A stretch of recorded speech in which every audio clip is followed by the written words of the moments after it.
Besides, slip-step was a good skill in its own right. Well, that's good enough for me. One moment he was deep beneath the earth in a stone hall, draped in blood-soaked armor and sitting on finely upholstered furniture. The next, he was clothed in simple cotton, standing before a familiar hearth inside of the office where he had learned his first-class skill. Hello, Caius. It is good to see you again so soon, a warm voice said from behind him, weathered and mellowed by age. His voice. Chapter 187. Predictions. Caius came to with a groan, shaking his head to clear out the fugue that clouded his mind. The process of learning slip-step had been almost identical to that of Stormlash. The system's agent had appeared, greeting him briefly before leaving him to his work, until he needed someone to talk through a particularly troublesome issue with his learning. After that, the system had impressed a knowledge of his new spell hymn upon him. If it had just been that, it wouldn't have been too bad. It was similar to how he learned his class skills, after all.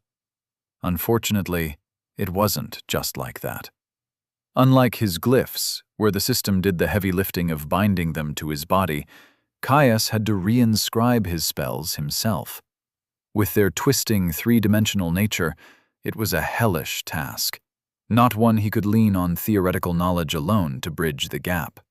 Especially since the system only granted him knowledge of its shape, not the process of actually weaving it. Instead, he was left in that room, with access to a seemingly unlimited well of mana to draw on, to weave the spell himself. The system hadn't been satisfied until he could do it flawlessly every single time. It had taken hours. The one saving grace is that he had somehow been insulated from the devastating effects of a destabilized array. With how often he'd failed, no doubt he would have blown one of his feet off without the system's protection. Looking around the room, Caius saw that the training hall was unchanged. Reeker was still gone, his armor was still tacky and bloodied, and his teammates still sat there, curiously watching him. "How long was I out?" Caius asked, clearing his throat as he realized how dry his mouth was. "Only a few minutes," his brother responded. Ianmus nodded. "I assume it was much longer for you. I have read that the system can use time dilation for spell learning skills." Caius grunted in response, giving the half-elf a quick nod. "Yeah, it took bloody hours. I was only allowed out once I could get through the whole process without failure." Both Ianmus and Porkchop winced in sympathy. "My condolences, but I suspect it is better than the alternative, where we live in a world where the system's gifts can lead to bodily injury due to lacking understanding." He supposed that was true. Still, even if it was a relatively draining and annoying experience to go through, it wasn't enough to quell the small bubble of fizzing excitement within his chest. Elena. His second glyph, and one that broadened his spellcasting to more than just brute strength. Caius had always loved magic for its strength, but it was its versatility and the options it gave that had really drawn him in. It was nice to finally be taking some steps in that direction. Through his bond, Caius felt his brother mirroring his own excitement, though it was clear that most of it was directed to his own upcoming skill selection. Looking over, he saw that Porkchop was barely restraining himself, muscles tensing in thick, furred legs as the melee forced himself to sit still. Caius let out a wide smile. "Go on then, check what you got," he told his brother warmly. Chuffing in excitement, Porkchop's eyes immediately unfocused as he dived into his notifications. Then his ears perked up, and he refocused on his team. "There's some really good stuff here," he said, straightening up. "First one's Bulwark's Challenge. It's a roar that will focus the attention and aggression of our enemies on me, while infecting them with some sort of rage that weakens them and makes them sloppy." Listening with interest, Caius thought on the skill. It certainly sounded useful. Porkchop was their bastion, and any skill that allowed them to take more of the heat from their squishier team members was a valuable part in any composition. especially if it had affliction-like effects as well. Then there's splintered punishment. It does sound good, but I'm not sure if it's as good as the others. Both the first and last skill are heroic. It'll make the next hit on my armor send out an explosive spray of shards at my attacker. I have been wanting an offensive skill, but I'm not sure if one that requires me to get hit first is a good fit. Porkchop continued. And the last? Caius asked. While an offensive skill did sound good, and retributive skills had their place in a build like Porkchop's, he had to agree that it sounded like it didn't match up as nicely. Intercede the Faithful. I'm honestly thinking about picking this one. It will let me rapidly put myself in front of an opponent's attack within a certain distance, regardless of who it is aimed at. It'll also summon a shield of crystal to help me withstand it. Porkchop finished, watching them curiously to hear their thoughts. Caius leaned back, scratching his chin as he thought about the skills. That last one, it sounded very handy. It would let Porkchop survive bigger hits, but most importantly, it would give him a better method of supporting the team. As their bastion, one of Porkchop's jobs was to ensure the safety of their backline. If something got past them, this skill could just help them keep Ianmus alive. What do you think? Caius asked his brother. Porkchop shuffled for a moment before he shared his thoughts. They ended up being remarkably similar to Caius's own, the melee's leaning towards the final skill as one that would best let him support the rest of the team, taking hits that others could not survive. I actually strongly disagree, Ianmus said, speaking up for the first time. His words were quiet and polite, but still filled with conviction all the same. Both Caius and Porkchop turned to look at the mage with surprise. After all, he was the one whose safety would be most improved with the selection of the third skill.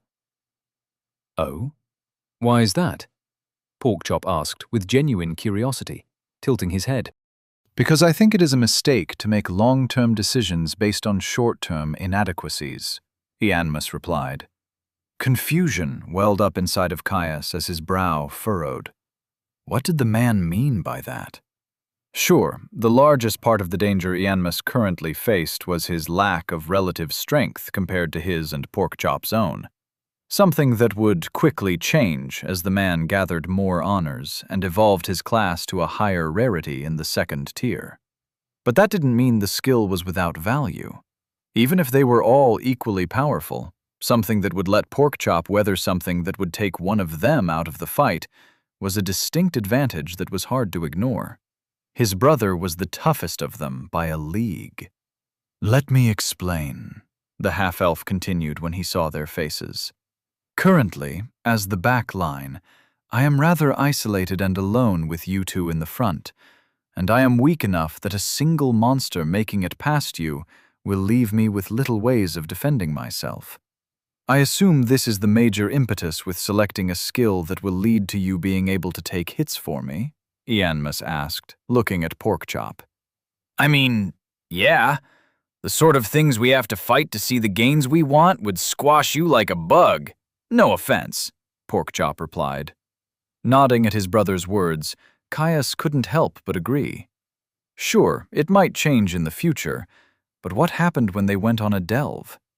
They might be facing individual tough monsters at the moment, but even with all of their capability, he and Porkchop couldn't be everywhere. A full squad of Depthsborn? Some would inevitably slip past. Then Ianmus would be dead. That's what I thought. Listen, the first skill is going to do much better at that in the long run. If the monsters are all attacking you, then I am safe, Ianmus explained. More than that, have the two of you thought about our team composition in the long term? In what way? Caius asked. We know there is room for more, but there's that whole small issue of finding people who can actually add value without holding us back, at least until they get a few honors and tier-ups. Yes, I know, and there is the whole trust issue thing in the first place. While it may be hard, it will not be impossible, and we currently have a glaring hole. Ianmus leaned forwards, clasping his hands as his voice thrummed with conviction. "We do?" Porkchop questioned. "I know someone who can help control the battlefield, or something like a scout would be helpful, but to call it a whole, I'm not so sure." "Control, no. Between me and Caius, we have that covered, or at least we will. Currently, we have a mobile skirmisher type, a bastion, and a support/finisher. A great foundation. But we need someone else on the back line. Preferably someone who can focus on battlefield awareness, keeping me safe, and taking out high-value targets that neither of you can easily reach while dealing with the meat of the threat." Ianmus explained. Understanding dawned on Caius. "If we find someone like that, you'll be safer, and we'll all be far better off if Porkchop can direct the brunt of attention to himself, allowing me and the hypothetical teammate to run roughshod over any especially dangerous targets." Ianmus nodded. "Exactly. Besides, attention management is a core part of being a bastion, and this is a far better version of it than most get." Finding himself agreeing with the mage, Caius turned to his brother. At the end of the day, it was Porkchop's skill, and his decision on what would best fit his build. Porkchop was clearly thinking about it, his head bowed with his brows scrunched as he pondered the argument. "I think I agree. Though I think it is foolish to base everything on the off chance that we will find another member for our party. Bulwark's challenge is actually potentially better for keeping the two of you safe. It might not let me take an attack that would otherwise ruin you, but if everything is focused on me, there is far less chance of one of those ever happening in the first place," Porkchop said, before his eyes closed and he made his decision. A moment later, his eyes popped back open, and the melees chuffed in joy. "Oh, this is going to be so much fun to use. I can already tell." Cocking his brow questioningly, Caius wondered what his brother meant. "You'll see. Let's save our new skills for Reeker. Give him a little surprise," Porkchop said with a gleeful smile when he saw Caius's expression. At the mention of the fearsome guildmaster, Caius's mind drifted to their upcoming spar. He wondered what it would be like. Obviously, Reeker was supremely skilled and experienced, and had the same love of battle that drove most delvers. But with them being so far beneath the man, he couldn't see them being treated with anything other than kid gloves. "I wonder how it's going to go down," Caius murmured. "I expect he'll probably just bat us around a bit while he breaks down every little mistake we make and rubs our nose in it." Ianmus laughed at his comment, deep and throatily. "Really? He's definitely going to make it a show of force. Cut us down a notch. Show us, no matter how strong we are for our level, some things are too insurmountable to beat," the half-elf said, his eyes glistening with inner fire. "I think he's the type that will want to show us the peaks that exist to inspire us to climb higher." "You're both right," Porkchop interjected, drawing both of their eyes. "The man is a patriarch through and through. He will crush us utterly, capitalize on any inadequacy we dare to show in his presence. And then, when we are battered and bleeding, crushed utterly, he will lecture us on our mistakes and show us the path to improvement." Before Caius could respond, Porkchop's ears flicked, and he looked towards the closed metal door that led out of the sparring hall. "Speaking of, he's here." Chapter 188. Looking Forward. Caius sat around a table laden with the most delicious food he had tasted in his life. His armor was damp, soaking the cotton and leathers of his traveling clothes beneath. Thankfully, it was also blessedly clean. Picking up the dainty silver fork in front of him, Caius cut through the hunk of roast duck in front of him. It was divine. He had no other words for it. Perfectly cooked and spiced, juicy, with crispy skin. It was far and away the most refined meal he had ever had, the poultry being paired with delicately charred vegetables and a sweet, citrusy sauce. Taking another bite, he felt the meat all but dissolve in his mouth and struggled to bite back a moan. It wasn't enough to stop Riker from meeting his eyes and giving him an easy grin. Caius smiled back, but didn't stand on propriety as he shoveled another mouthful in. The meal had been a long affair, starting with breads and jams, then some sort of spiced, scorched beef skewers, and now the duck. Whenever he thought it was about to be over, Riker just pulled more unimaginable acts of gastronomy out of his storage artifact. The Guildmaster had been plain in his intentions. He wanted them fresh, which meant time to rest, ready themselves, and top off their resources. Riker had even gone so far as to supply buckets of water, clothes, and soap, giving him and Porkchop the chance to properly clean themselves of the filthy remnants of their battle with the Infernus Hound. Thankfully, it seemed the Guildmaster was in no great rush. When Caius had informed him that he would need extra time once his mana had fully regenerated to prepare his spells, Riker had only waved him off, though there had been a shine of curiosity in the man's eyes. Evidently not enough to press him on the specifics, but Caius got the sense that was mostly because he wanted them to have an edge in their upcoming confrontation. And the Guildmaster seemed to have a propensity for trying to figure things out for himself. No doubt the man had some sort of mana sight. Most people got it at some point from their general skills, at least if they had some sort of sensory one, which was almost all Delvers. With that, he'd be able to see much of the process anyway. The conversation so far had been rather casual, discussions of their fight with the spider and the hound, what they thought they did well, and similar. Caius didn't expect that to last too much longer. After all, even if Riker did want to save some suspense for their massively unequal spar, there were far too many things of import to discuss as it regarded their plans for the coming months. "So," Riker said, looking between him and Porkchop as he broke the silence. As he spoke, the Guildmaster placed his cutlery back down on the table with immaculate and refined precision. "I know that Ro already sourced a couple of masking artifacts for the two of you, but they are not going to cut it, and Ionmus needs one as well." "Sounds expensive." Porkchop cut straight to the point, leaning on the advantage of his mental speech to continue to chew through some duck. A booming laugh filled the hall as Riker leaned back in his chair. "Normally it would be. Luckily for all of you, as members of a special guild initiative, which this whole aspect thing firmly counts as, you get plenty of advantages that others do not." "So we all get them for free?" Ionmus asked hopefully. "Yep," Riker said simply. "It's necessary.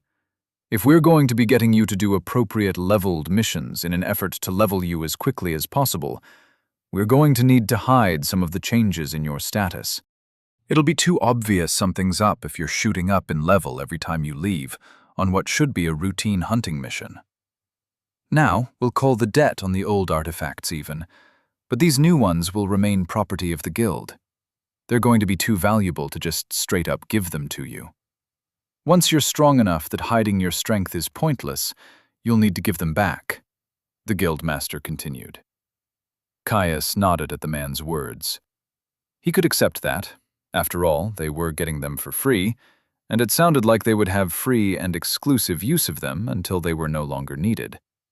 He just hoped it wouldn't take long. Artifacts of the kind of caliber that had those sorts of stipulations were expensive, hard to make, and lengthy to procure.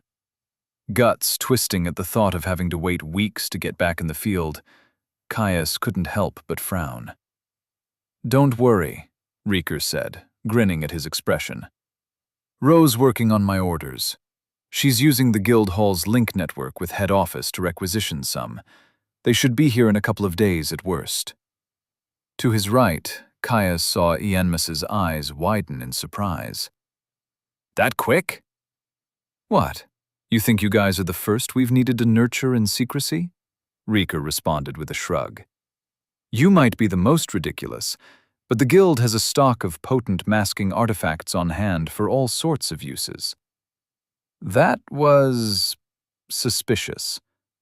Caius doubted that their use case would be the primary thing they were given out for. It seemed even the Honorable Delvers Guild had some level of cloak and dagger to it, though he shouldn't be totally surprised given the warning he had received on his first step through the threshold. Still, they were benefiting, and he wasn't one to bite the hand that was feeding him. It was mostly the missions he was curious about. While there were plenty of beast hunts available at the moment, before the shift they were by far the minority of tasks that delvers took. Most were sanctioned delves, looking for specific monster parts, reagents, and more from within the depths. Hells, even just delving without a specific job was common, and encouraged by the guild. Thanks to the Accords, the guild managed all delves within a city's domain of control, and oversaw taxing the income drawn from it, to be split between them and the local powers. Why not delves? It's easily the most expedient way to get us up in level if you can get us into a delve over the 10th layer, he asked, the question itching at him too much to keep to himself. Rika winced. I would if I could, lad. But depths entrances are linked to mana levels in some way. Finding something deeper than layer 10 is hard in the central regions. The phase change might have started increasing the mana, but it hasn't changed the entrances. Yet. That was surprising. He hadn't realized there was a relationship between mana density and how common deep entrances were. It did make some level of sense. Everything in the system was geared towards pushing people higher. With deeper entrances being in higher mana density zones, it would encourage the powerful to push further out and claim those zones for themselves. It also explained why the elves and dwarves were so much more powerful than humans, at least on average. They wouldn't need to spend months or years pushing deeper into the depths just to get access to an appropriate biome to level in. That said, Caius didn't miss the way that Rika had said that the entrances hadn't changed. Much like the Guildmaster, he suspected that it would happen eventually, whether it was once the mana zones stabilized at their new higher baseline or in a future phase. If entrances to the depths changed and lower layer ones became less common, it would put even greater stress on the cities. Without ready access to low-level beasts or depth-spawn, it would be far harder for the weak to grow, especially since the rising danger of the wilds would discourage people from ranging further to find something suitable. Still, even if deeper entrances were still rare, he doubted the guild didn't know of at least one that they could use. There's truly none? Ianmus asked, mirroring his thoughts. It's not that. They're used too often, and too closely monitored. It'd be impossible to hide. Rika explained, before he paused to have another bite of duck. Thankfully, it's only temporary. Once you have the strength to delve the 22nd layer, I know of a rarely used entrance in the surrounding area. The plan would be for you to keep pushing down until you hit the 2nd tier. Once you're there will be much less need for secrecy. So we hunt beasts until then. Makes sense, Porkchop said with a bob of his head, before he returned to viciously attacking his food. You will, and I already have a few missions in mind that could be a good fit. Though I will withhold making any decisions until I have tested you for myself. And you have shared some of your growth patterns with me, Rika said with a nod. Caius grinned. That wasn't so bad, especially if the Guildmaster held up to his promise of helping them with skill training. It wouldn't take all that long for them to reach the point of being ready for another delve. Maybe a few months, most of which would be spent traveling. That and doing missions meant gold, so even if they were missing out on the bounty of a true delve, it wasn't like they would be destitute. Rika had already told them that due to the increased level of the spider, their reward had been increased to a full 150 gold, nearly enough for a decent artifact. Their other missions would likely be similar. Kaya suspected that the man would be picking missions that were much the same, nominally within an understandable range, but ones that were likely to have grown into a greater threat. After all, it was the easiest way to avoid convoluted cover-ups that could blow up in their face. Unfortunately, they were going to be in dire need of gear upgrades, and soon. Common and uncommon artifacts just weren't enough to bridge the gap at the levels they were fighting at. Caius could only hope that the assistance they had managed to gather would extend to helping them on that front, too. Despite their plan being laid out, it seemed the Guildmaster wasn't done. After pausing for a moment to allow them to get through more of their meal, the man softly cleared his throat, catching the attention of Caius and his companions. "No doubt by the time you leave, you'll be stronger than me, at least as far as raw strength goes. There will be plenty more for you to do, but you won't find it in Deadacre. I'll grease a few palms to introduce you to a few people who could help path your way to White's End." Reeker continued. Caius looked at the man sharply, seeing Ianmus do much the same. White's End? Even he'd heard of it. A city deep in the southern mountains, as much dwarven as it was mannish. It was supposed to be the place for elite delvers to gather, and also the seat of the guild's power on Vastivar. It was also dangerous, right on the border of a high mana zone. If you weren't in the second tier, you had to travel there via a heavily defended dwarven deep road. Riker cocked his brows at them. "What? You think you're getting inducted into a secret guild initiative and have some of the highest potential I've ever seen, and you think I wouldn't get you to the head office? It would be a waste not to." Caius found himself grinning, though he did his best to suppress the hardened edge to it. Sure, it was a legendary city, and no doubt easily one of the best places for them to go if they wanted to grow truly strong, but that wasn't the only thing. Oh no. After all, it wasn't just the guild that was supposed to make their home there.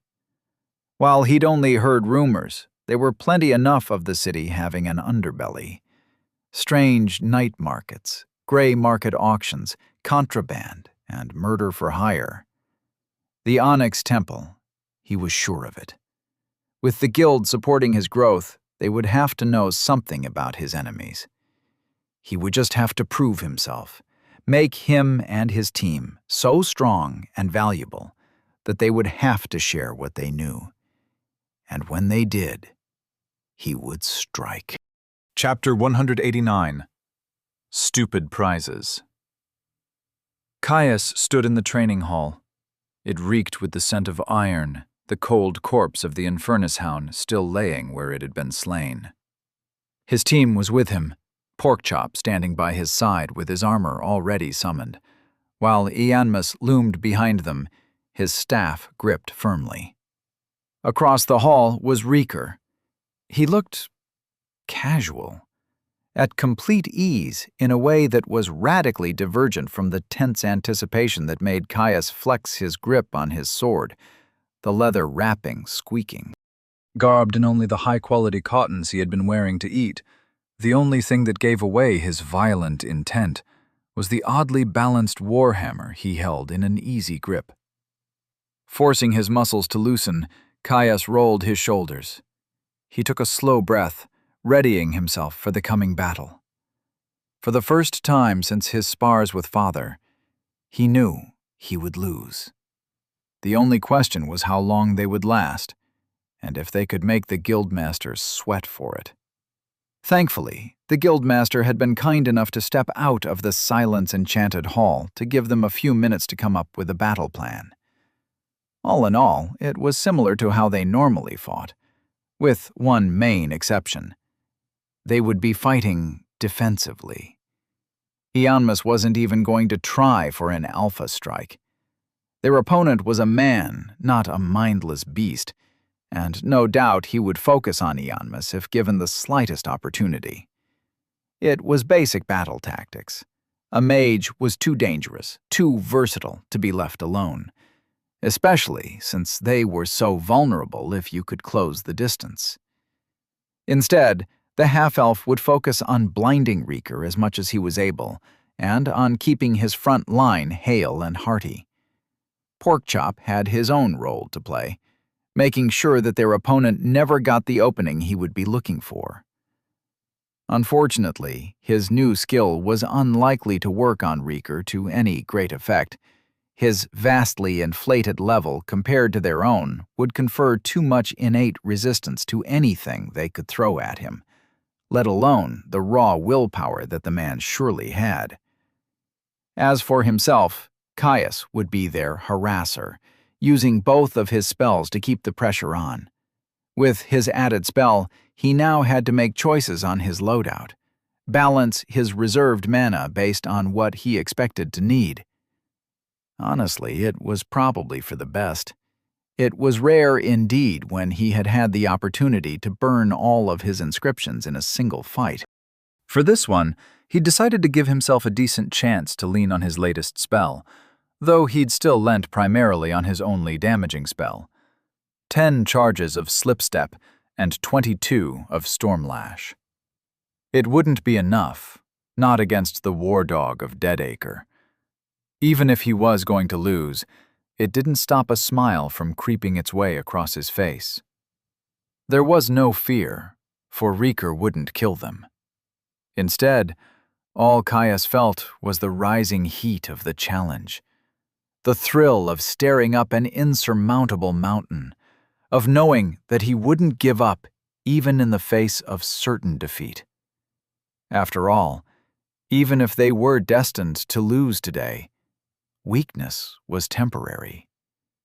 All he needed was time and battle, and one day he would surpass the second tier. Caius knew it in his bones. Taking a quick glance to his team to check in on them, he got a pair of swift nods in return. They were prepared for what was to come. "Ready," he called to the looming danger wrapped in a man's skin. Rieker grinned, a wide thing, revealing far too many teeth. Even from nearly 100 long strides away, Caius could see the way he looked at them with what could only be described as hunger. He presented the man his side, right leg forward, with his blade held out at an angle, a duelist stance that minimized his profile and kept his offhand free for casting. Nominally, it was a poor choice for a longsword, but with all of his enhanced strength, a father's gift may as well have been as light as a feather. More, he felt the instincts from his spell-blade mastery skill nudge him to shift his stance a little wider, giving him the range of motion to pivot through his hips and lean more heavily into the slashes that such a stout weapon encouraged. His aggressive stance seemed to only buoy the guildmaster's good mood. He didn't move to follow, still standing relaxed, almost slouching. "Ready," Rieker said back, his voice projecting through the space with a deep baritone. Caius braced. Rieker lunged. It was a simple movement, economic, easy, and smooth. Almost slow. A piercing crack echoed as the man's foot hit the floor, launching him towards Caius and his party at breakneck speeds. Then, he was simply there, right in their face. Still, as fast as the guildmaster may have been, they were no strangers to fighting against creatures that had them utterly physically outmatched. Caius lurched forwards, thrusting towards Rieker's chest with a full weighted stab, his blade racing forwards in a blur of gray and black. It glowed with internal fire, empowered by his bladerite. Light crackled in his offhand as he summoned a Stormlash in preparation for a follow-up, showering the ground behind him in orange light. As he moved, Porkchop punched the ground with his claws, a wall of jade erupting between them and the guildmaster. Ostensibly, it blocked Caius's path of attack, but he was under no illusions that Rieker would be caught off guard. Caius heard the slap of a boot on stone before Rieker simply sailed clean over the slab of jade that raced towards him. Adjusting the angle of his blade, Caius aimed to run the man through. A casual, open-handed slap was enough to wrench his sword away. Eyes widening, he stumbled as he tightened his grip on his hilt, the force of the parry leaving his hand stinging and numb. His follow-up came quickly, offhand lashing out to bind Rieker with another streamer of crackling lightning. Plasma arced, crossing the space between them in half a moment, only to discharge impotently on stone as Rieker disappeared. Ding! Latent glyph of Drakthar has reached level 27. The barest rustle of fabric behind him was all the warning he got. Caius's eyes hardened. He planted his weight on his back foot to pivot into a vicious, glowing cut as he brought his offhand back onto his hilt. Ding! Initiate's Bladerite has reached level 16. Rieker was right there, ready for him with his warhammer held in a choked grip, waiting with an easy grin on his face. The man dipped, bobbing underneath his sweeping blade. A moment later he twitched his head, pulling it to the side to narrowly dodge one of Ianmus's snapping sunbeams. Caius grit his teeth, bringing his pommel down in a heavy smash, aiming to crack the guildmaster's skull. It was useless. The man was as slippery as an eel, even flowing through a flurry of cuts and stabs, interweaving storm lashes with his strikes. It was like fighting the air. Every time he thought he was bound to land a hit, the man would adjust by the barest of a hair's breadth, allowing his sword to sail past harmlessly. No matter how much he watched the man, sought openings and weaknesses, he found nothing. Explorer's toolkit was silent, except for the constant scream of danger it blurted at Rieker's every movement. Ding! Latent glyph of Drakthar has reached level 28. Ding! Latent glyph of Drakthar has reached level 29. Ding! Liturgical blade form Primus Ordo has reached level 33. Ding!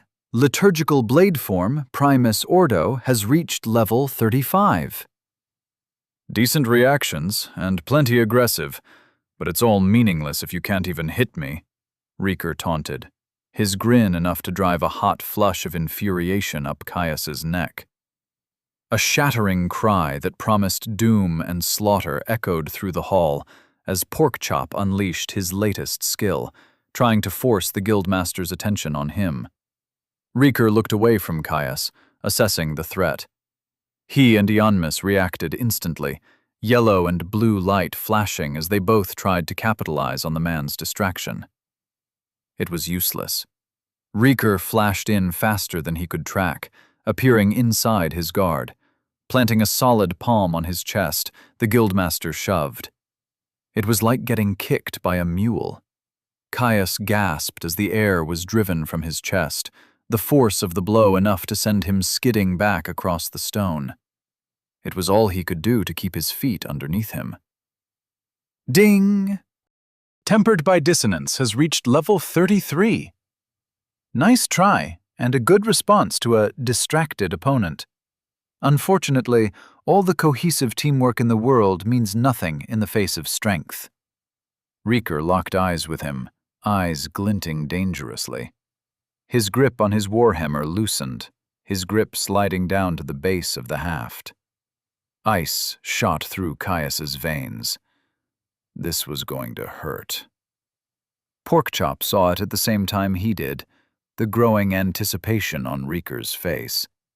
The man had been toying with them, assessing their movements. It seemed he had seen enough. Unleashing another Bulwark's challenge that filled the hall with his terrible roar, Porkchop tapped into the mana he had stored in his amulet and shot towards the guildmaster. As he moved, Caius caught a flash of yellow from Ianmus's staff before his brother was wrapped in the bolstering power of the sun. Rieker looked over to the rapidly approaching ball of primal fury and smiled. A simple step sent the man flying backwards, creating enough distance for Porkchop to lose steam. It didn't dissuade his brother, who flew into a storm of raking claws and gnashing teeth. He did as well as Caius had done, grasping nothing but air. All that fury, all that power. It means nothing if there is no thought backing it, Rieker whispered, the words cutting through the howling din of the battle. Caius tried to support, racing in to hack at the agile warrior. But even with the two of them laying into the man, it was of no use. They couldn't bloody hit him. Rieker wasn't even moving fast. It was easy to keep track of him, most of the time at least. Hells, Caius was sure that he was moving slower than they were. It was like he knew where they were going to move, like he was leading them on a dance. Then Rieker attacked. Porkchop fell first. You throw yourself at me, expecting your sheer size and presence to be enough to force my attention. You savage, and you bite, and you claw. But there is no deftness. No attempt to create openings. You don't even try to force me to dance to your tune, to try and leave me vulnerable to your allies. Rieker said with ease, like he was making conversation over dinner. There was no malice, no cruelty, and no hostility, just a casual sharing of facts. You expect your armor to keep you safe. The guildmaster stepped in, slipping around a sunbeam, rolling under a heavy clawed swipe, and slapping away a thrust of Caius's sword to appear inside of Porkchop's guard. It doesn't. Rieker's hammer hit Porkchop's jade breastplate with the weight of a mountain. It wasn't a hard swing, at least it didn't look like it, and the armor was some of the thickest on Porkchop's body. It didn't matter in the slightest. A shattering crash resounded through the hall, like bricks being dropped onto stone from a great height. Porkchop's chest caved in, blood fountaining from his mouth in a desperate gurgle. "Porkchop!" Ianmus called, a glow surrounding him in a warm halo as he started to shape a healing spell. Caius's heart leapt into his throat. He knew the wound was unlikely to kill his brother, not with his current endurance and his sheer toughness. But it was a grievous injury all the same. Unable to help himself, a desperate cry of rage slipped between his lips, and the agony spreading across their bond sparked a raging heat in his chest. He raced in.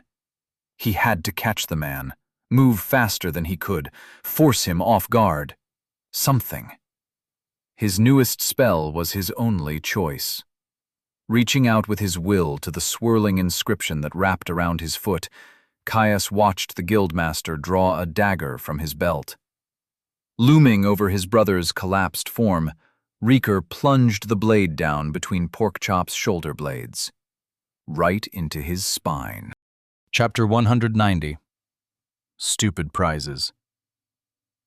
Caius watched in shock as the guildmaster stabbed his brother between the shoulder blades, the dagger severing Porkchop's spine. Porkchop went limp, legs splaying out. With his chest still shattered from the guildmaster's casual swing, he did little more to let out a soft wheeze of foaming blood. Remember this moment of weakness. Remember that intentionality is your greatest weapon and your stoutest shield, not fury and system-granted skill. Rieker stepped back, leaving the blade planted. Caius's heart thumped, and he cast his spell, Slipstep. Pale blue motes streamed from the soles of his feet, and he felt himself plunge through the skin of the world. Ding! Latent glyph of Elena has reached level 2. The heavy grip of reality slackened as the gray stone and red blood faded to muted hues. Caius could tell he was only a half step into some unknown realm, but even with a hair's breadth of separation, the immutable laws of distance bound him tightly no longer. Hidden secrets whispered from the edges of his vision, tugging on his focus, as true sight revealed what was not and what should not be. Caius focused his mind, pushing the shifting half-shapes to the background as he turned his full attention to his target. It was unstable. With every movement, he felt his very being flicker, sliding back and forth like he was transferring his weight between his feet. "Oh, space. That's interesting," Rieker said, turning to him while a burst of sunlight settled on the stricken form of Porkchop behind him. It wasn't enough. With the blade still lodged in Porkchop's back, he was unable to rid himself of his paralysis. Lightning crackled into existence as Caius summoned another storm lash and took a step. The world contracted. His foot touched the ground 3 times closer to his target than it should have taken him. Rieker didn't care, the same easy smile on his face igniting a fire within Caius's chest. Too casual, too carefree. It was pissing him off.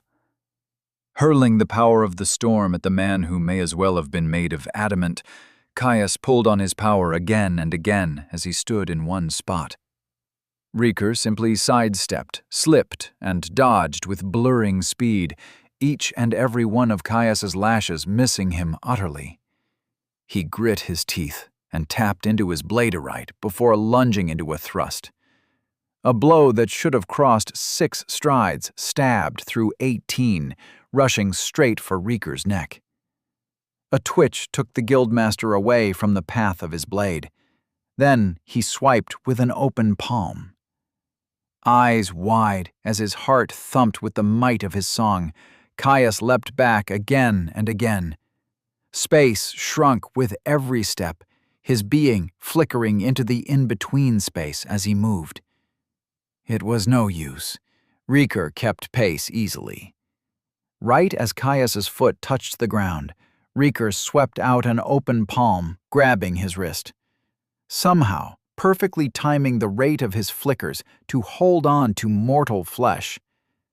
Powerless to resist, he was yanked forwards until he stood chest to chest with the guildmaster.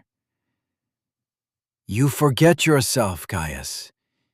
You do not fight alone," Rieker whispered to him, almost crooning. Then he was careening through the air, arms windmilling as he tried to control his flailing.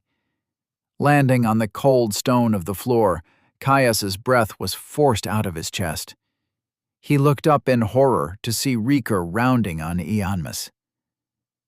"And you're just weak. That might change in the future, but you would do best to avoid drawing attention to yourself until that day comes."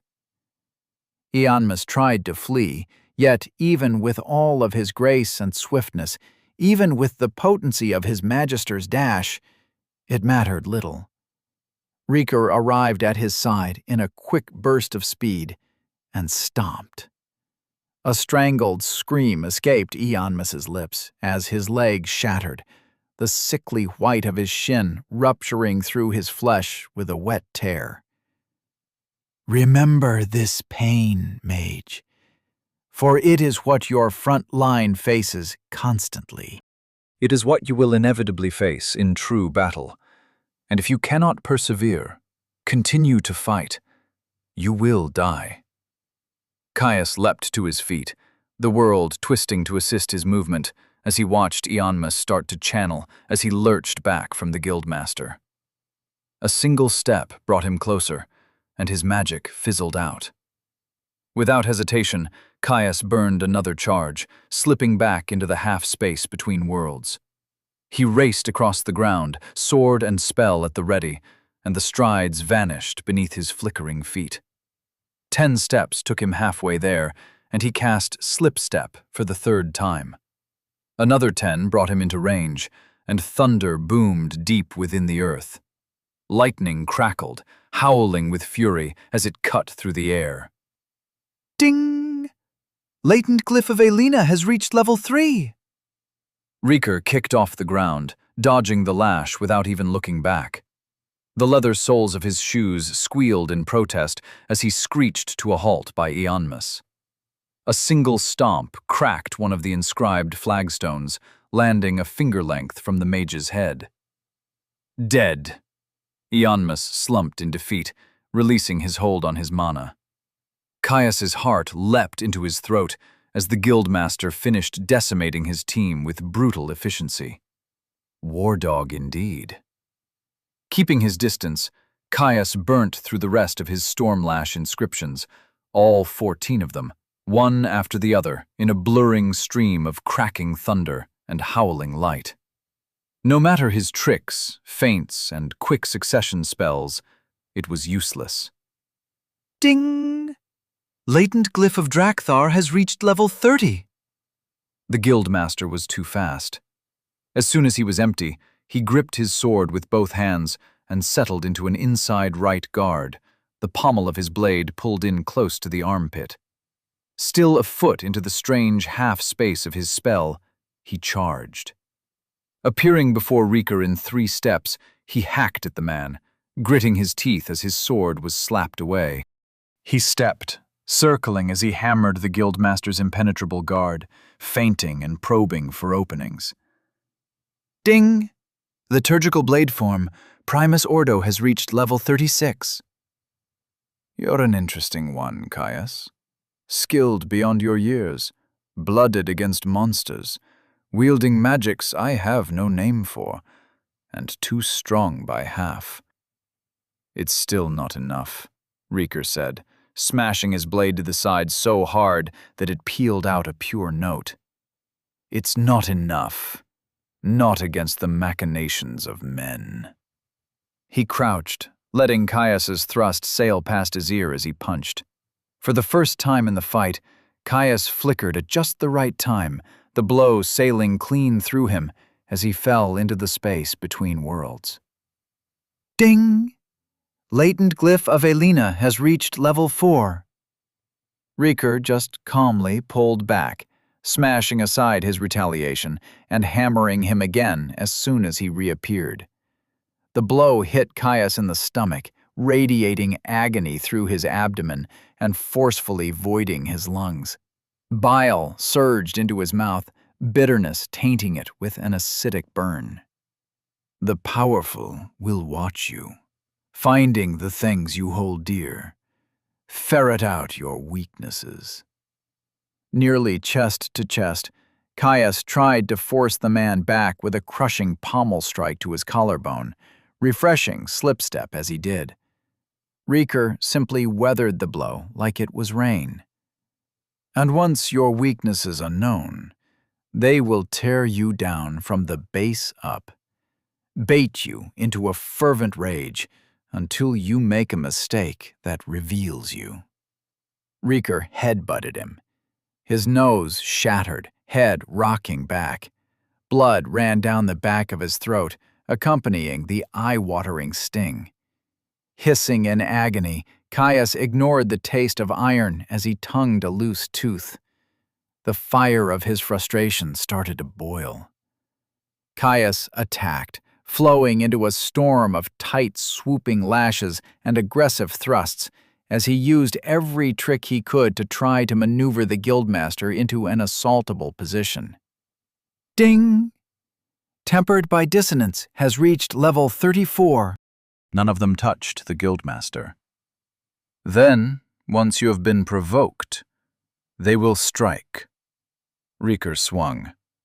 The head of the hammer struck his blade right above the hilt. Metal and crystal cracked in a tortured scream, bucking in his hand with potent reverberations, strong enough that he lost his grip with his offhand, 3 fingers not enough to keep hold of the ringing blade. Reeker slapped the blade to the side with an empty palm, leaving Caius undefended. After that, you die. Uncanny Dodge and Explorer's Toolkit both screamed of the danger he was in. Caius tried to leap back.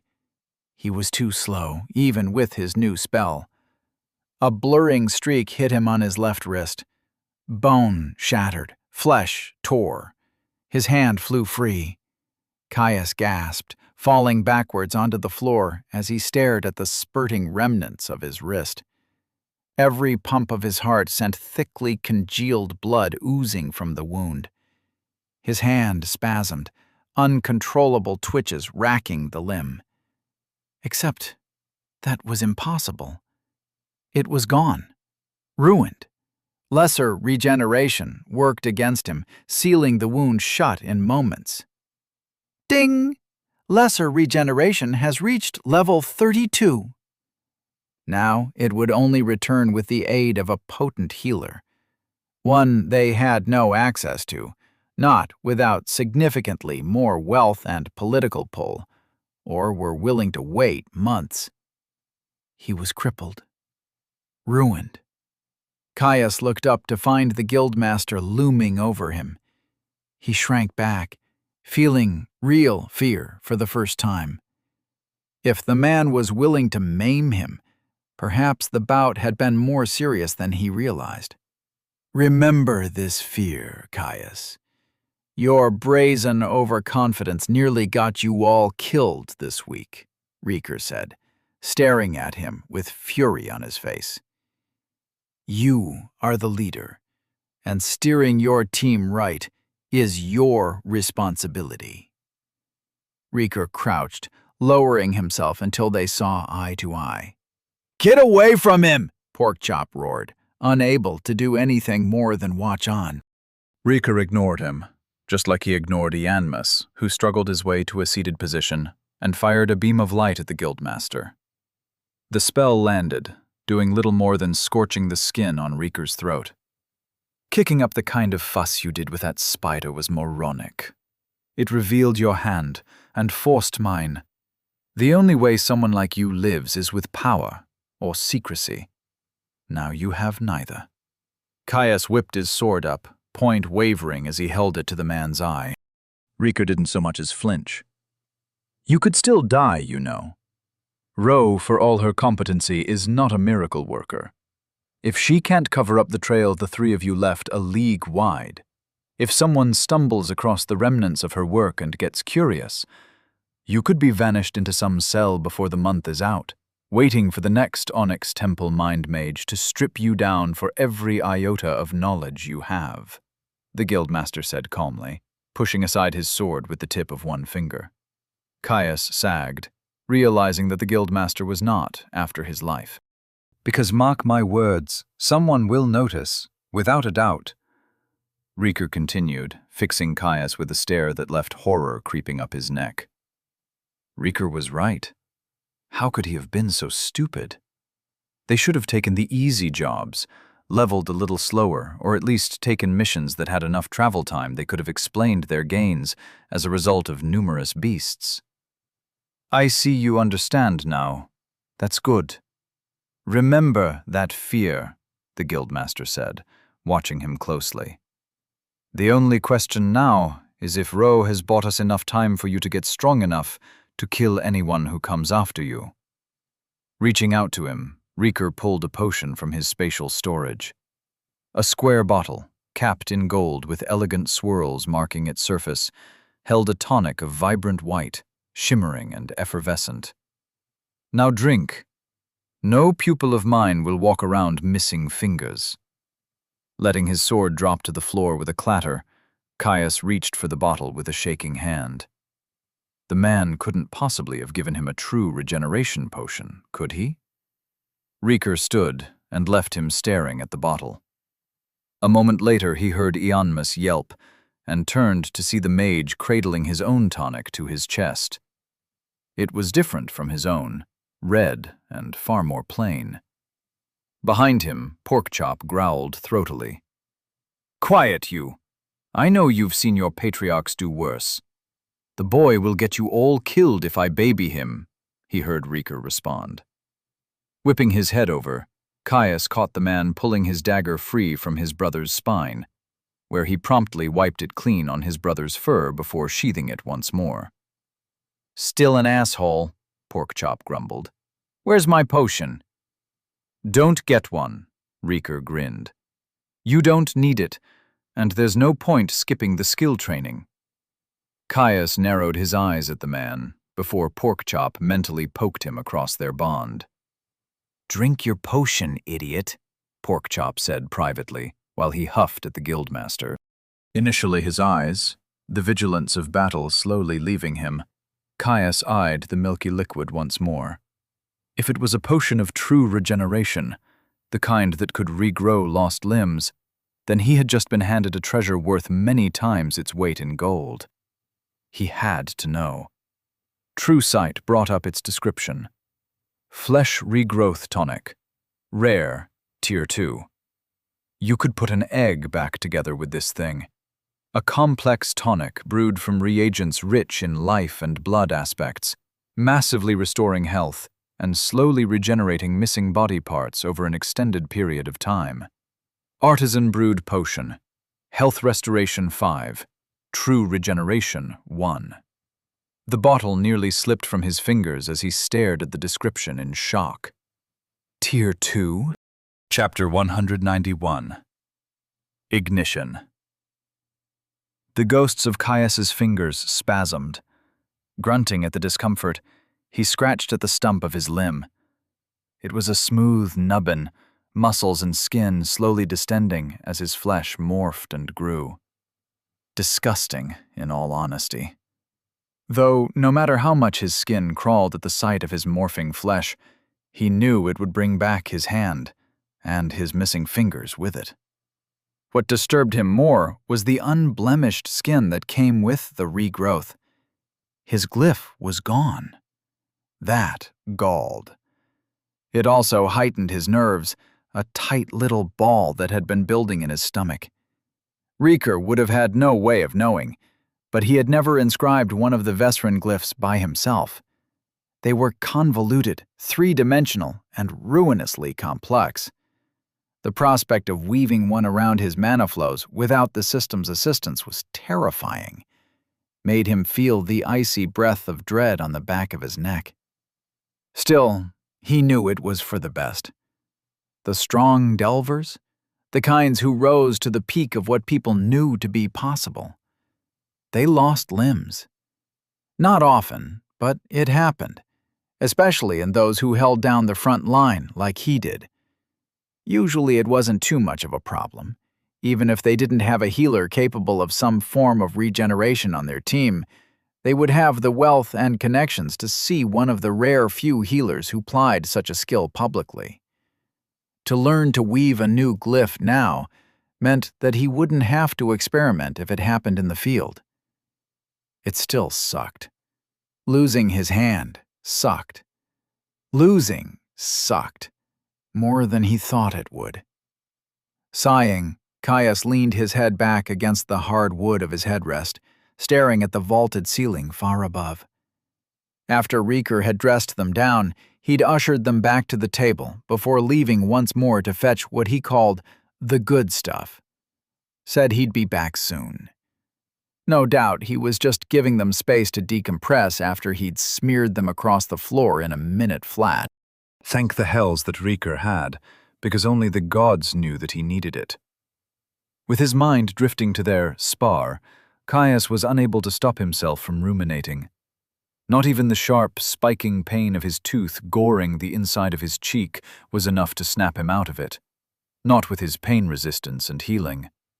As much as it burned for them to get destroyed, to have his flaws so systematically revealed, it was worse that he knew that the guildmaster was right. He'd been reckless. That might get them killed, and there was little he could do about it at this point. Picking the spider as their first mission? Stupid. He could see it now, though he felt like punching the wall until his other hand was a smeared mess that it had taken it being rubbed in his face to realize. They should have taken it slow, or at the very least planned a cover story and more circuitous route back. Porkchop and Ianmus, they might have agreed with him, but it was his duty to be the voice of reason. He'd taken the mantle of party leader and failed to respect it. He'd failed his team. Too drunk on freedom and the allure of power. The oldest sin, the one that killed more delvers than anything else. He'd thought himself immune, untouchable thanks to his strength. Stupid. Relative strength meant nothing when you were still helpless to those with power and experience both. The strongest chick in the henhouse was still helpless to the weakest fox. His gaze turning back to the stump of his hand, Caius watched the rhythm pulse in time with his heart, growing just a little bit more with each undulation. Supposedly it would take a few weeks, not that it made it any less miraculous. It was a strange thing to be beaten and broken. It made you realize things, revealed truths. Clawing his way up the mountain, step by bloody step, advancing on all obstacles and beating on them with shattered fists. That wasn't his truth. It was a truth, but it wasn't his. Too incomplete, too juvenile. There was something more there. He knew it, even as his aspect lay silent and still within him. If victory at all costs had been his pillar, this experience would have shattered it. It was the truth of the fool, the deluded, and the egoistic. It was the dream of a boy. He had too many responsibilities to be a boy. Even if he would never let go of the thrill of the fight or stop taking risks, for those things were as much immutable truths about himself as his stubbornness, he needed more. Enough tribulation had washed through his life that he was more. That fight? Reeker's total annihilation? It had been necessary, brutal and eye-opening. Caius sighed, letting his eyes feel closed as he felt the weight of consequence settle on his chest. They had a long way to go, and he'd just had to go and give them a deadline. Hurling them at the closest deadly challenge and hoping for the best? Hoping they could use the pressure of the experience to grow. It would kill him and Porkchop eventually, and Ionmus would undoubtedly die far, far sooner. All it would take is a single slip-up for a beast or a man to get past them, and the mage would be dead. He couldn't allow that. Ionmus had made his choice, and they had made theirs, but that didn't mean he needed to be stupid about it. But if his truth wasn't that of mindless determination, what was it? What did he want? Truly want? To find his father's killer and bring him his due? Of course. To seek the lost histories of Unterstern and justice for the destruction of a family he never met? Most certainly. To rise victorious over the changing phases, securing his home and lands? Most definitely. To see the world and explore its secrets like he had always dreamed of? Of course. Yet, those were desires, not truths, and they were all big problems. The kind that needed strength to be solved. Power. It always came back to power in the end. Everyone wanted it, and few had it. He'd thought he'd been on a surefire path. After all, he'd seized far more than most already. Yet, he'd still been going about it all the wrong way. Caius needed to grow, in the deftness of his mind, in the way he approached challenges.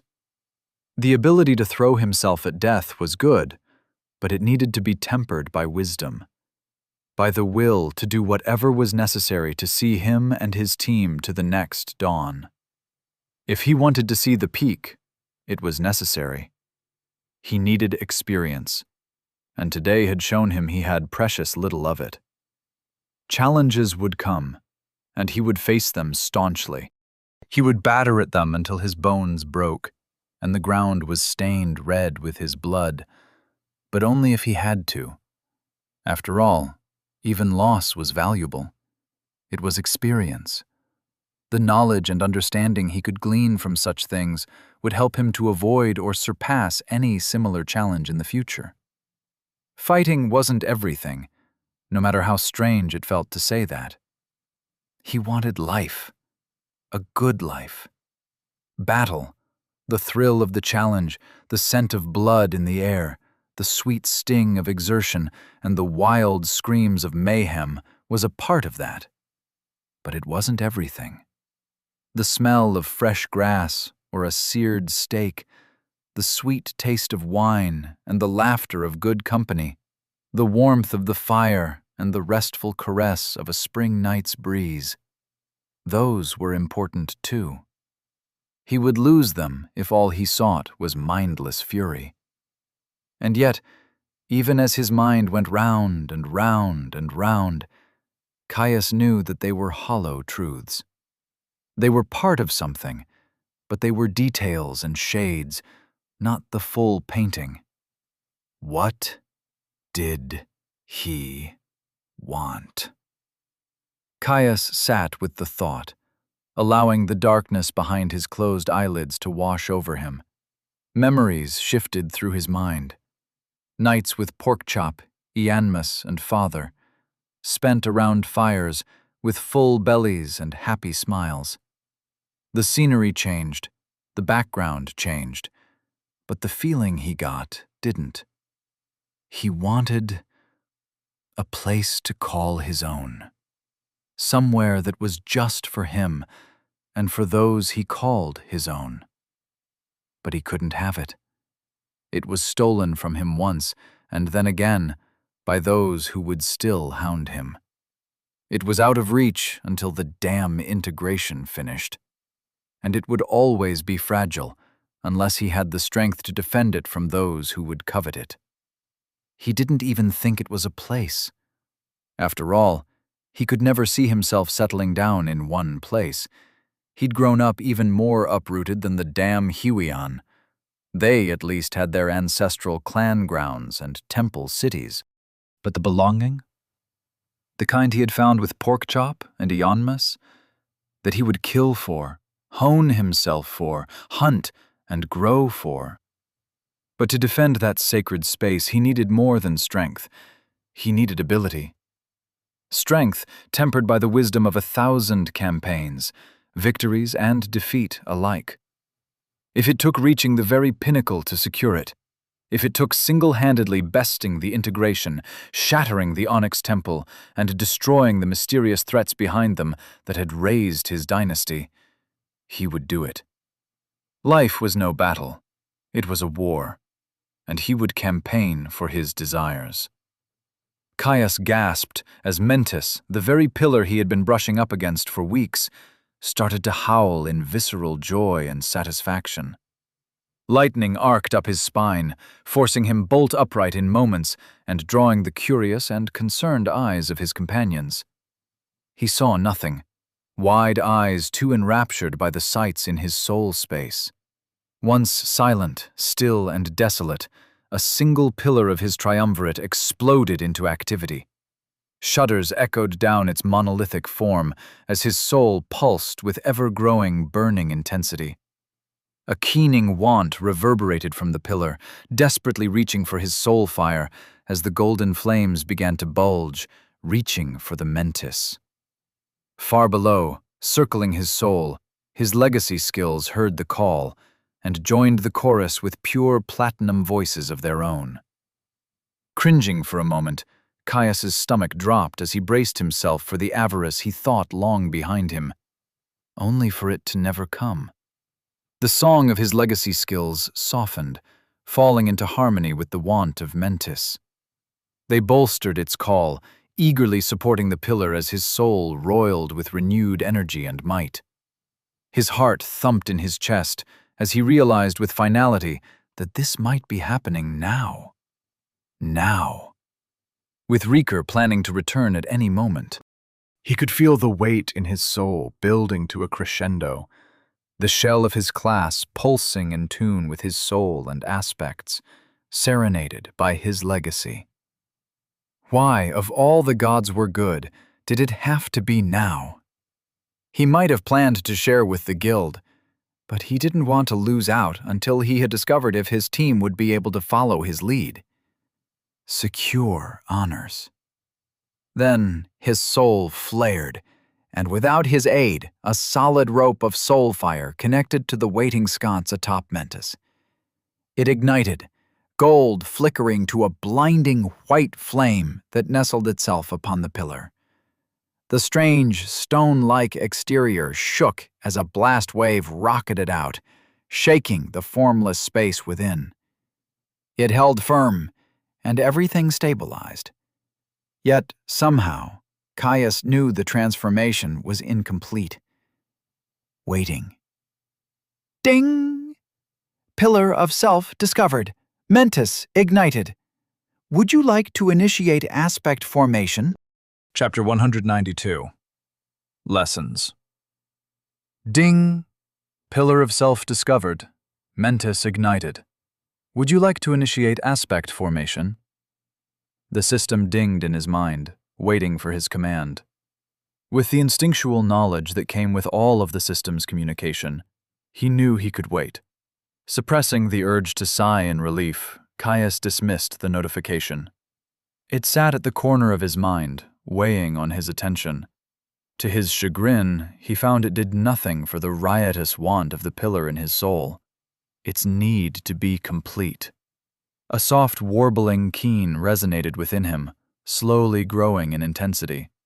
After the sheer onslaught that was the process of merging his legacy skills, it was easy to ignore. Yet Caius knew that would change. It would grow until he was forced to complete the aspect.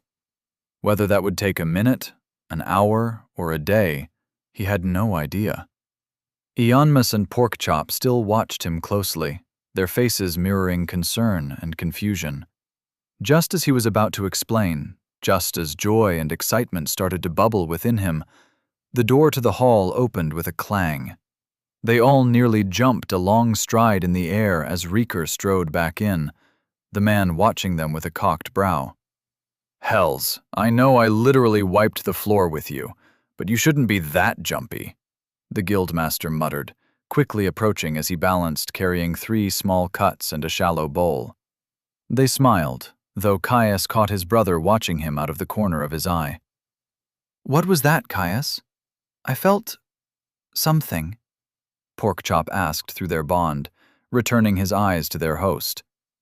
Later, Rieker looked almost bashful as he sat down in front of them, something Caius had never expected to associate with a man of such presence. Still, it was what it was, and the guildmaster gave them a small smile as he pushed over a small cup to each of them. Porkchop sneezed at his first sniff, looking back to Rieker curiously. At his brother's reaction, Caius peered into the porcelain vessel, finding some sort of liquor inside. It was thick, and a few moments later he got a heavy punch of herbs and spirits. "What's this?" Caius asked, picking up the drink to swirl it. "Dwarven balsam," Ianmus answered first, staring at the drink in wonder. "It's almost impossible to get outside of their stoneholds." Rieker only smirked. "Not if you know the right people. Got another crate just a few weeks ago. That's neither here nor there, though. Drink." "Slowly," Rieker cautioned, as Porkchop went to down the lot at once. Smiling at his brother's antics, Caius took a sip. It burned, hot and sweet, with a heavy vegetal note that lingered on the tongue. Odd, almost medicinal, but surprisingly delicious. Ianmus also seemed to enjoy it, a small smile crossing his previously wooden face as he leaned back on his chair. Porkchop wasn't so convinced. His face was stiff as the liquor burned, though he stared at Caius furiously, not to give away he didn't appreciate what he could tell was a precious gift. Caius bit his lip, though he noted that the corner of Rieker's mouth had twitched at Porkchop's reaction. Finally, the guildmaster sighed. "I hope you all learned a valuable lesson today. You are strong, but you are strong for your level," Rieker said, breaking the silence. As one, they lowered their cups, giving the man their attention. "I destroyed you today, and the differences in tiers only get more tyrannical as you grow. Worse, I am of only middling strength for human lands. Powerful for a backwater like this, but I am not one of the true elites of the Central Territories," he continued. Caius's eyes widened. That seemed hard to believe.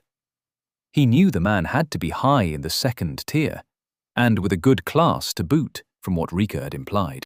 Sure, there were supposed to be some rare few in the third tier, but the guildmaster couldn't be too far behind them, could he? Rika met his eyes, giving him a firm nod. I'm serious. And that's not even counting the terrors in the high mana societies. Against the elves, dwarves, and further off folks, I am nothing. You? You are less than nothing. The potential is there, but that doesn't matter if you die trying to reach it. The guildmaster's eyes bore into their own, his gaze flicking from person to person. I hope you internalize the lesson I taught you today. Caius froze for a moment before he gave a firm nod. We have. I was reckless, and because of that we are in danger. He received a firm nod in return, though Rika looked equally relieved and guilty at his admission. I'm sorry about the hand, but I had to make sure you learnt your lesson. A couple of days with it recovering will hopefully drill into you what can be lost when you are careless. Rika said to Caius before he addressed them as a group. Now, on to the things I have learned. Beyond just raw stats, you all have great skills. That includes you, Eonmus. The mage smiled at the guildmaster's words, though the conversation quickly moved on. However, you have far too much room to improve, especially because of how quickly you are going to level in the coming months. It will be tough to get your skills to keep pace. Rika turned towards Porkchop, starting with him first. You, young melees, have the workings of a fighting style, a true and defined one, with your natural might and heavy armor. But it is painfully clear you are both not used to fighting with intention, and you have zero basis for understanding how to fight with armor. I suppose that's fair. I don't really know anyone else amongst my people who use it.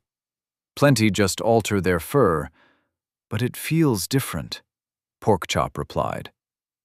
It is, Rika agreed, but it also has the potential to be far stronger, even if it is more difficult. You're also too aggressive, forcing enemies to come to you, and in doing so giving your roaming fighter more openings and reducing the burden on Eonmus is your aim. Taking hits well, and learning to force opponents to move to where you want them should be your goal. Porkchop took on the guildmaster's criticisms stoically, and to Caius's surprise, he couldn't feel even a hint of indignation through their bond.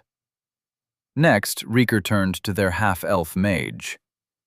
You, Eonmus, are far too still and reactionary. You need to be moving.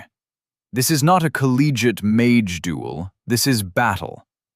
I know you can cast and move. I saw you do it there at the end. If you're not always keeping Porkchop between you and the enemy, you are out of position. That, and you're wasting mana. Eonmus nearly jumped out of his seat at the man's final words. What? I would never! The guildmaster held up his hand, calling for his silence. Eonmus lowered himself back down, frustrated confusion plain on his face. You are. Most of your potshots are basically pinpricks, especially because of how high above your level you are punching. Am I right in assuming you wish to move to pure free-casting magic? Rika asked. Eonmus nodded, platinum locks sweeping over his face. Then you need to start channeling your sorcery, before empowering it and holding it ready with free-cast mana manipulation. It will be a total bitch to do, but it will mean you can wait for the right weak point and target it fully. It will also increase your chances of evolving the skill towards being a meta-magic or focus. More importantly, Rika continued, you should be focusing on healing far more often. Keeping Porkchop and Caius hale and hearty will almost always be a better use of mana than a light beam that blinds their opponents for a second. Unless there is a decisive moment to turn the tide, heal. Eonmus mulled over Rika's words, wincing as he heard his mistakes, before he finally nodded. Then it was Caius's turn. Riker watched him closely, pausing as if he needed time to think on how to phrase his words correctly. Caius, you are a tricky one.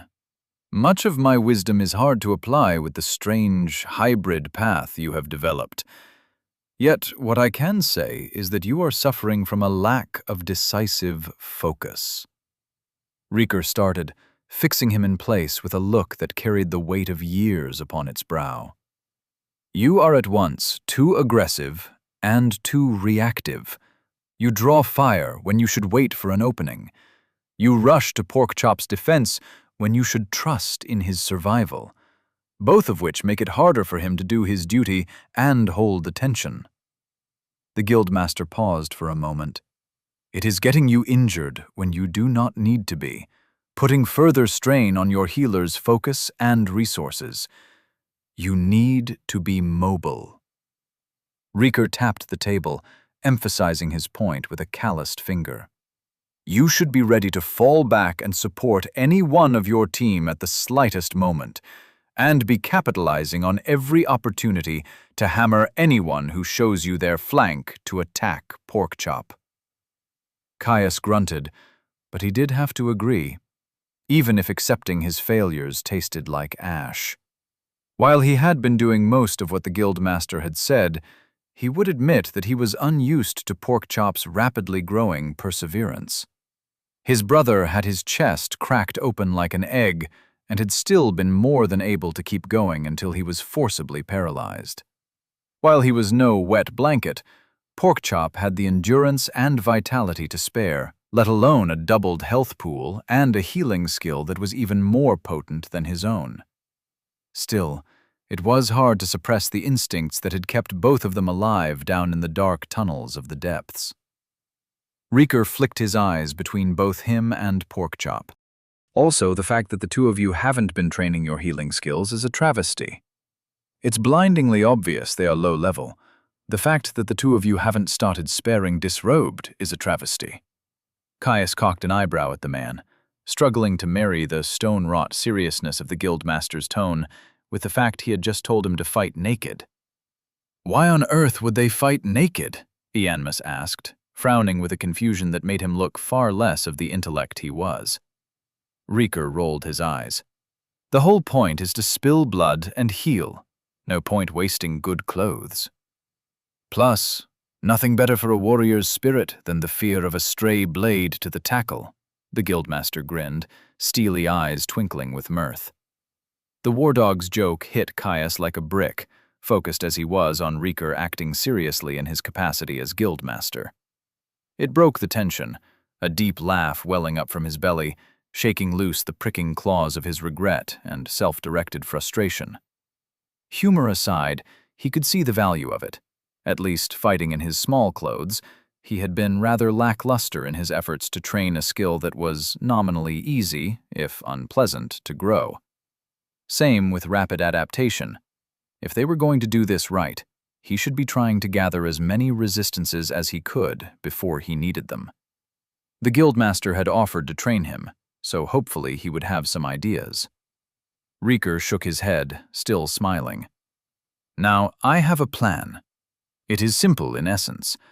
I will find you suitable jobs. Tough ones that will challenge you, but hopefully not increase your levels so quickly that we are unable to mask your strength. Caius nodded along, his team doing the same.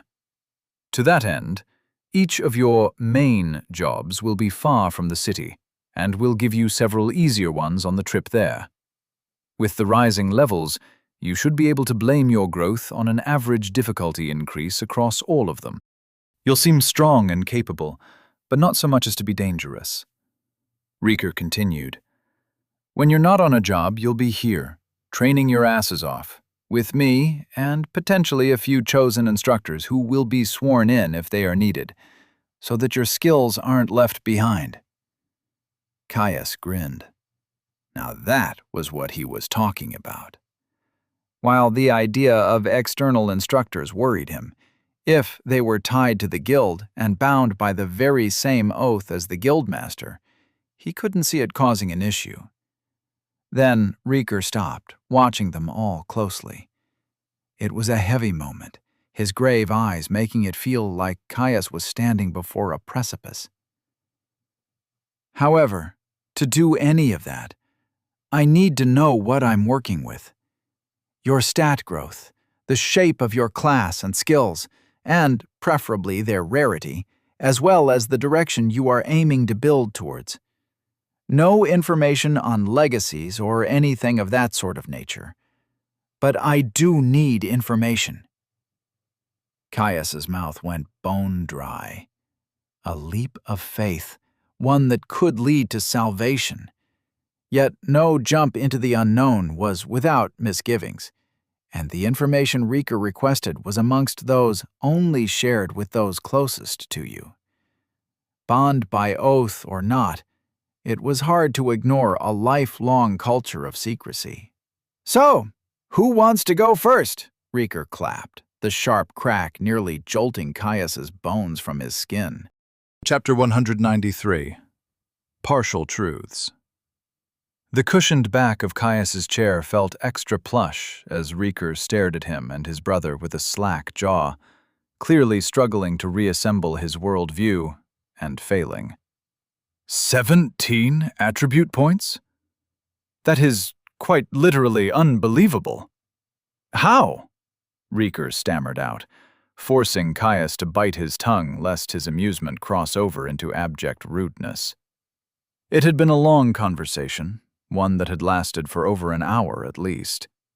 The first thing Rieker had wanted to know had been about his glyph binding and the strange magics that let him hide his channeling while casting spells. It was a fun little misconception to burst, the guildmaster staring at him with wide eyes, when he shared that there was, in fact, no channeling.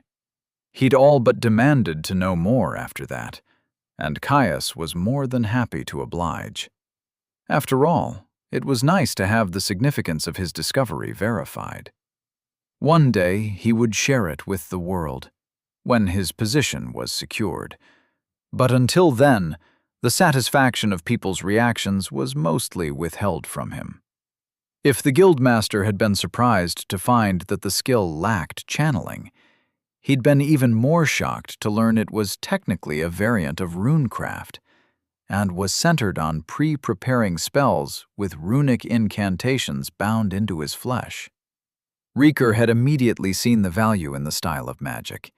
Even if it wasn't his area of expertise, Caius himself had exemplified its potential to support close-quarters combat.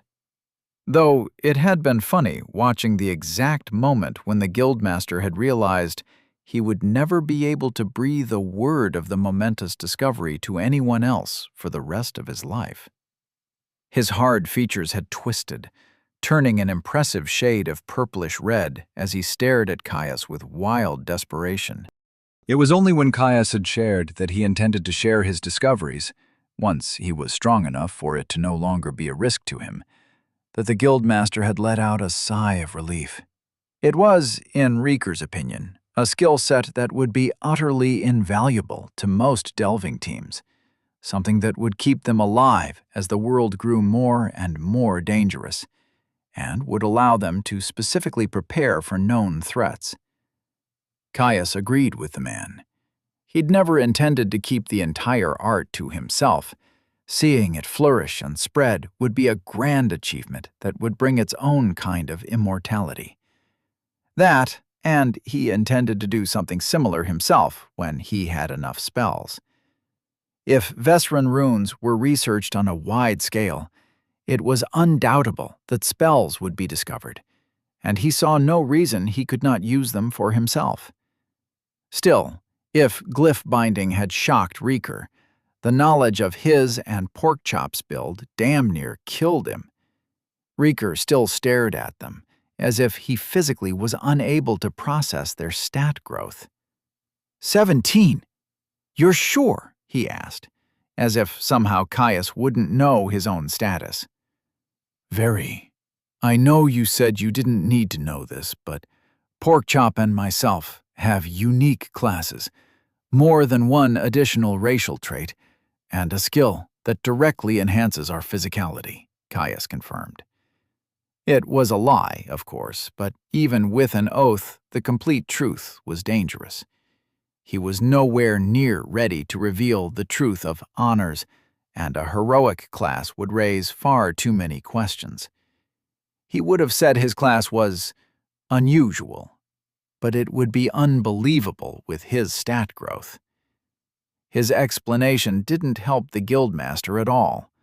Caius wasn't even sure if the man was breathing, his chest as still as a rock. Eventually, Rieker closed his eyes and breathed out slow. Hells, kid. That's enough to make a man question his own abilities. How are the two of you so tightly bound in levels and growth, though? I assumed that Porkchop shared some skills with you. After all, the cooperation of the Greater Melee's dens is their most famous attribute. I also assumed that whatever he passed on was enough to complete a legacy. I refuse to believe you could be this strong without one. But I don't understand this. That was another little misunderstanding that Caius would let lie. If the man wanted to offer up a reasonable explanation for him having a completed legacy all on his own, Caius would let him have it. Him having his own completed legacy would raise far too many questions, potentially even more than if he let slip about the existence of honors. That is true, but you have made an error. When we told Ro that I was Caius's bonded companion, we weren't lying. Porkchop interjected. Rieker's eyes snapped back and forth between him and Porkchop. You're kidding, he said flatly. No, Caius shook his head. We both got trapped in the depths over a year before our class selection. We grew close. It was our bond skill that gave us the biggest edge, and still does. A lucky encounter with a natural treasure got us our first racial trait, but our bond skill gave us another, larger one.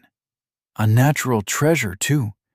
Next you're going to tell me the sky rained gold, and the glowing one turned up to shit on your doorstep at the moment of your birth, Rieker scoffed, before he shook his head. Who the fuck are you, boy?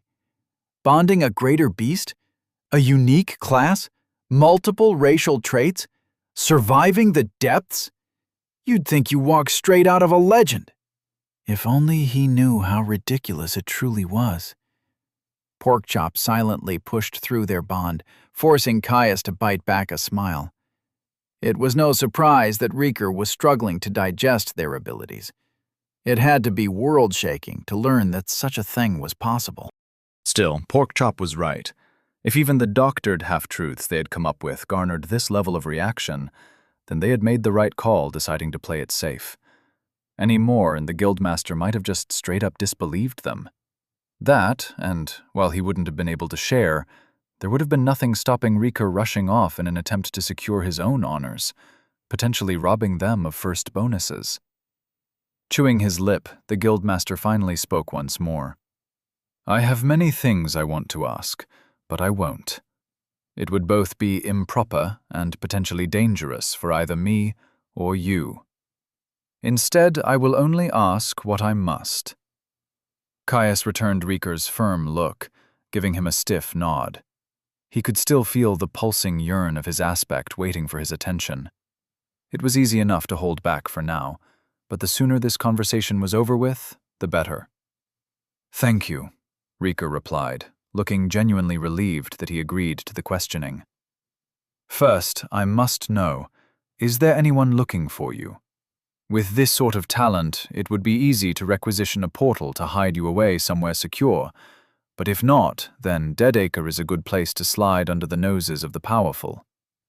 Ianmus and Porkchop both looked to him quickly, almost urging him onwards.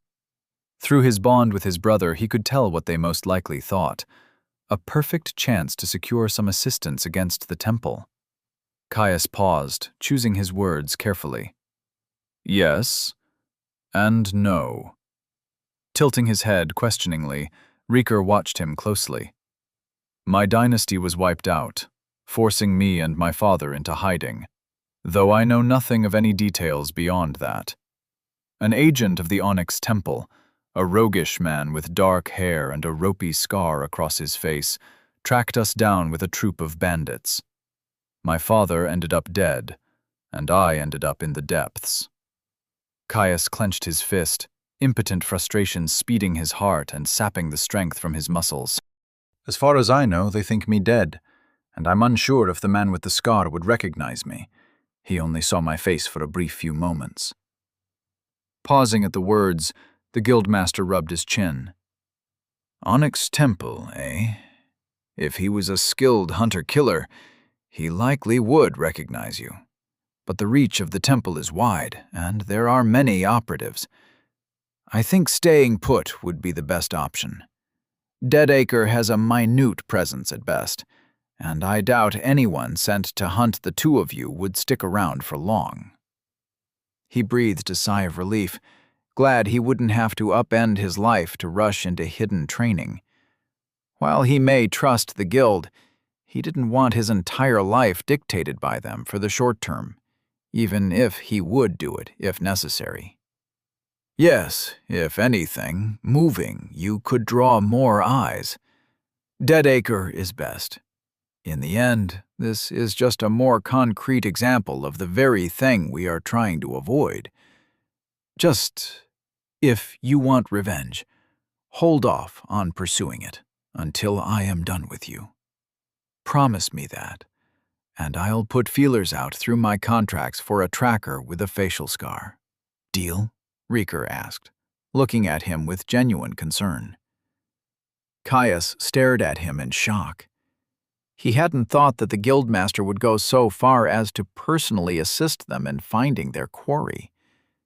At best, he thought the man might give them a lead or two to somewhere where they could make contact with the organization and start their own search. Deal, he replied, nodding hurriedly.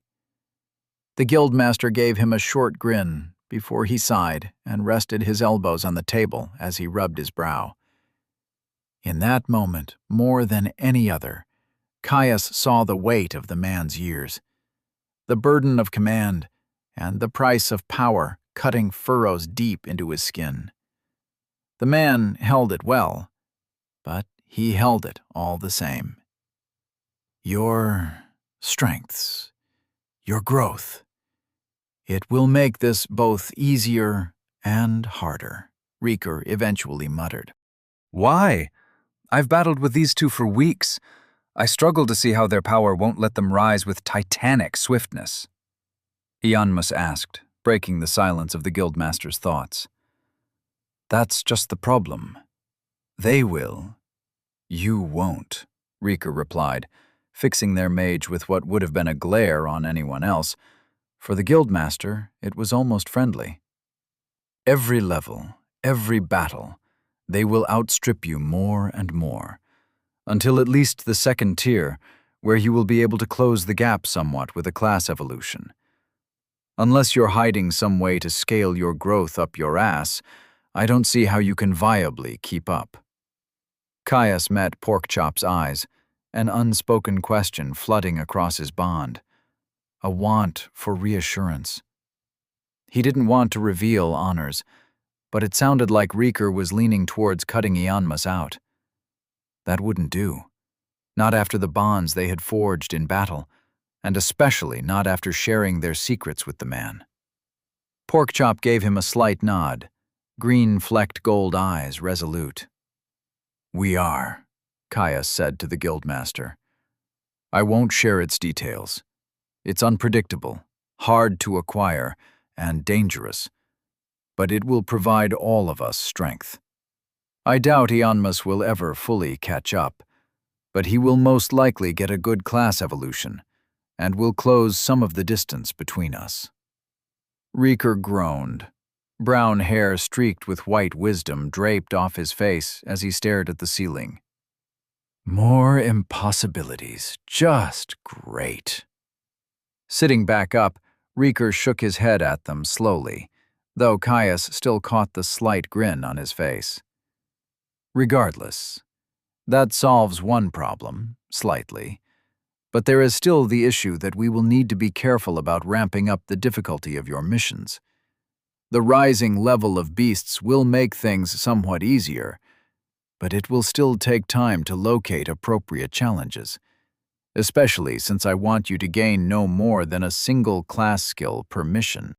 Any more than that, and you risk not having enough time to integrate it into your kit. Caius nodded, and he could see his party's faces mirroring his own agreement with looks of focused intensity. Even if it took the Guildmaster time to find them missions, if they were gaining roughly 20 levels per task, that was still explosive growth. And of our skill levels? Caius asked. Rieker smiled wider than he had since their bout, a ruthless grin that showed far too many teeth. Training. Ruthless training. With heavy sparing, direction from myself and anyone appropriate I can pull away. I have a few people in mind, but they will take time to bring in. I'll need to use the Guild's gate. Expect them to arrive sometime after your next mission. It'll be hard, painful, and tough, but I'll make you strong, boys. You can count on that. Rieker continued, nodding to himself. We'll start tomorrow, bright and early.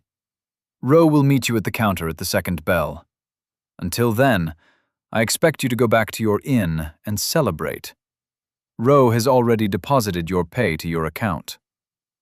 Caius raised an eyebrow at that. Tomorrow, he said, raising his stump that still pulsed with a burning itch. Won't this be a bit of an issue? Didn't know you needed a hand to train healing and resistances, Rieker replied, his eyes wild with a familiar mania, a love of strength in all its forms, and a total disregard for discomfort and pain. Caius bared his teeth right back, his heart thumping as tingling anticipation shot down his neck. The man was right. He didn't. Chapter 194. Revelations. Reclining deep into the overstuffed armchair next to the fireplace in his room, Caius did his best to tune out the desperate keening of his ignited aspect. After their discussion with Rieker had finished, the man had escorted them out of his training hall and quarters. At first, Caius had been worried that they would need the Guildmaster's timetable to be completely free every time they were to train, but he'd let them know there were other ways there. Ro would show them tomorrow. Even if Rieker had insisted on them celebrating, they'd done nothing of the sort. Immediately upon returning to the dusty stables, Caius had ignored the inviting warmth and tuned out the welcoming hiss of ale hitting tankards in favor of retreating to his room, Porkchop and Yanmas in tow. He'd even gone so far as to decline Hench's offer of bringing dinner to his rooms. After all, who knew how long his aspect would take? Now he sat and readied himself, Porkchop and Yanmas leaning in with wide eyes from their seats on the ground and opposite armchair, respectively. Taking a breath, Caius gave his team a nod and gave in to the keening of the burning pillar above his soul. Ding! Pillar of self discovered. Mentis ignited. Would you like to initiate aspect formation? He accepted the system's waiting prompt and dropped into his soul space. Now that he was no longer hiding from the change, Caius got his first good look at the burning flame above the pillar, tasted the racing energy that flowed from it in waves, potent, sharp, and wise. It was strange, like his mind was racing at 1,000,000 miles a minute just from the light and heat it gave off. A simple flicker of will connected him to the construct more fully. Caius saw his truth, saw what the light of the burning pyre had seen revealed within him. Desire to grow and strive and survive, to face trial and tribulation willingly, to learn from the experiences and draw upon his history to pave his next step, to see him through the next danger. What he wanted was ephemeral and changeable. It wasn't truth. How he got there? How he approached barriers and obstacles? How he worked to grow and learn and change? That was truth. Visions flooded his mind. A soldier, aged, bloody, and tall, stood shoulder to shoulder with 10,000 others, facing down an iron and flesh wall across a field littered with the fallen. Enemies and allies alike were shuffling, hiding their discomfort and fear in small movements. The soldier stood tall, unfazed. He'd already seen it all. Caius could see it in his eyes. A want, a need, a desire. It threw the soldier back into battle again and again, through heroic victories and crushing losses. Yet still, they stood tall, every battle leaving them a little older, a little wiser, and a little more scarred.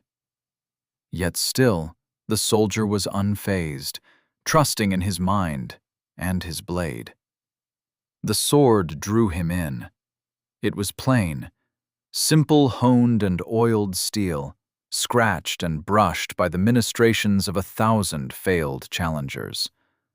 The blade held memories, the blood, essence, and reminders of 1,000 battles.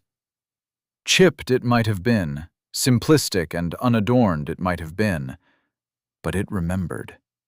The stabs, the parries and feints, the cuts, the false charges, the openings, the maneuvers, the guards, the formations, the guard breakers, the sieges, the hikes, the camps, the drills, the orders, the plans, the failures, the victories.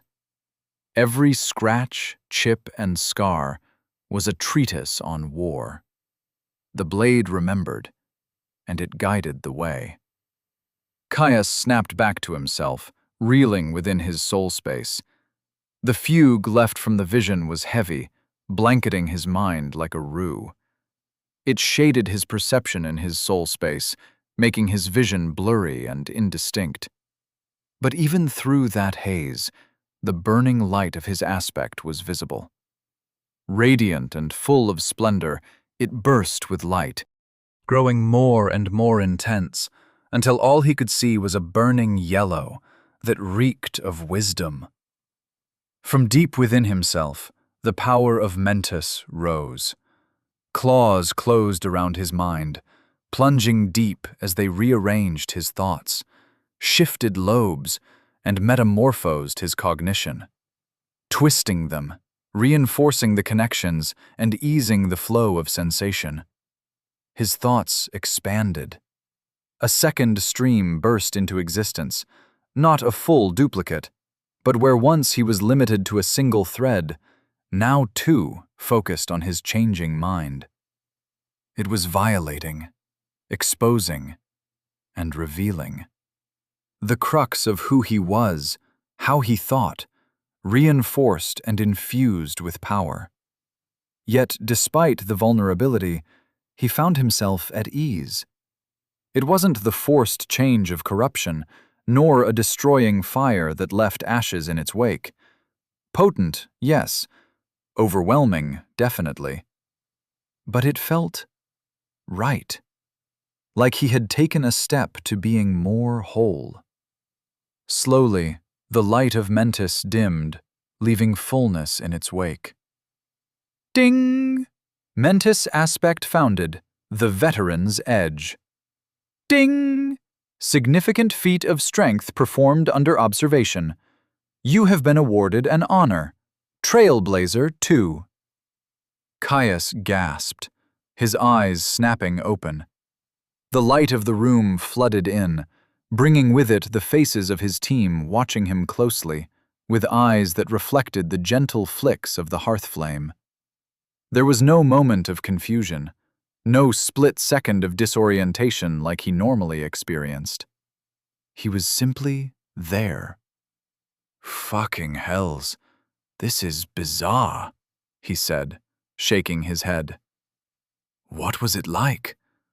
The bond got all wishy-washy for a while there, Porkchop asked. Caius gripped his knee, idly noting the supple texture while he thought on his next words. Strange. There were visions, similar to the impression you get from skill merging, but far, far more in-depth and immersive, and far more personal. Caius paused, gathering his words as Ianmus leaned in closely, obviously eager to learn as much about the experience as he could. Once the aspect ignited, it did something to my mind. Some generalized boost. I keep expecting it to be overwhelming, how fast everything is coming in. But it isn't, which is almost disorienting in its own right. With every word he spoke, thoughts flitted across his mind like a flock of migrating starlings, creating connections and making inferences that would have otherwise been out of reach. It was different from the reinforcement of stats, that he could tell immediately. More qualitative. Everything seemed to be broader. Rather than just thinking faster, he was comfortably holding a conversation while assessing the changes that had been wrought on him. The second thread wasn't as good, slow, ponderous, and lackadaisical, but it was there. Colors seem deeper, my thoughts more fluid, and I'm pretty sure that I'm thinking about two things at once. Caius continued, frowning as he adjusted to having an entire second stream of consciousness, even one throttled, slow, and lacking in spoken awareness. "Fascinating," Ianmus replied, watching him with a hungry avarice.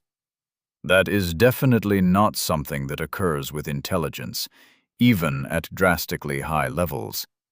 What of the general base? Has your speed of thought increased?" Caius nodded. It had, though to what extent he found it hard to say. It was noticeable, but he had no way to tell if he could sense it because of the other changes. He'd know more soon. The changes to his thoughts had made the buzz of his waiting notifications into a piercing drone. "I'm checking it now, and the honor that came with it," he replied, shooting his team a sly grin. He heard them suck in a breath, and before they could heave him back into more questions, he pulled up his notifications. Honor first, if only because it would be the fastest to digest and explain. Trailblazer 2, Honor.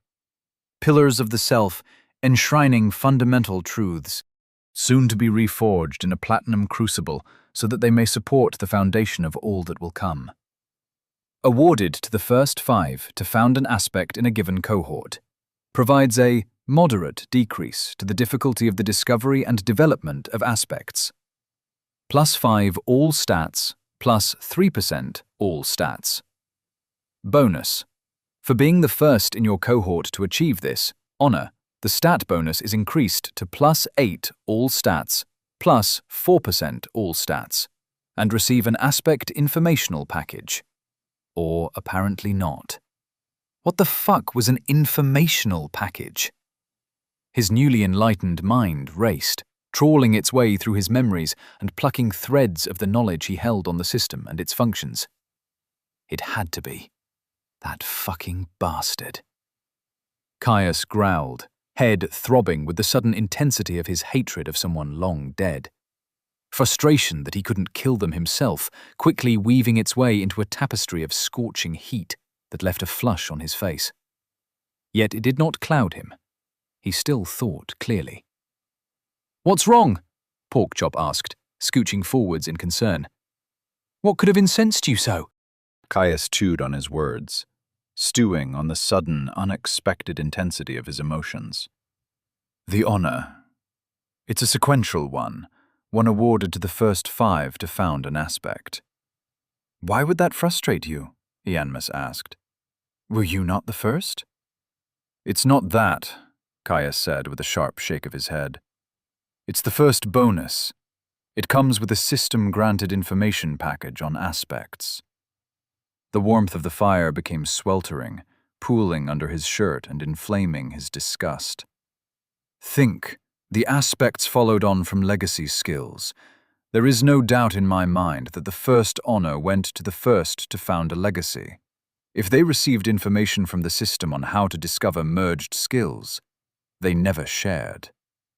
His team looked at him in shock, both at the notoriously opaque workings of the system being shared and at the potential former existence of information on legacy skills.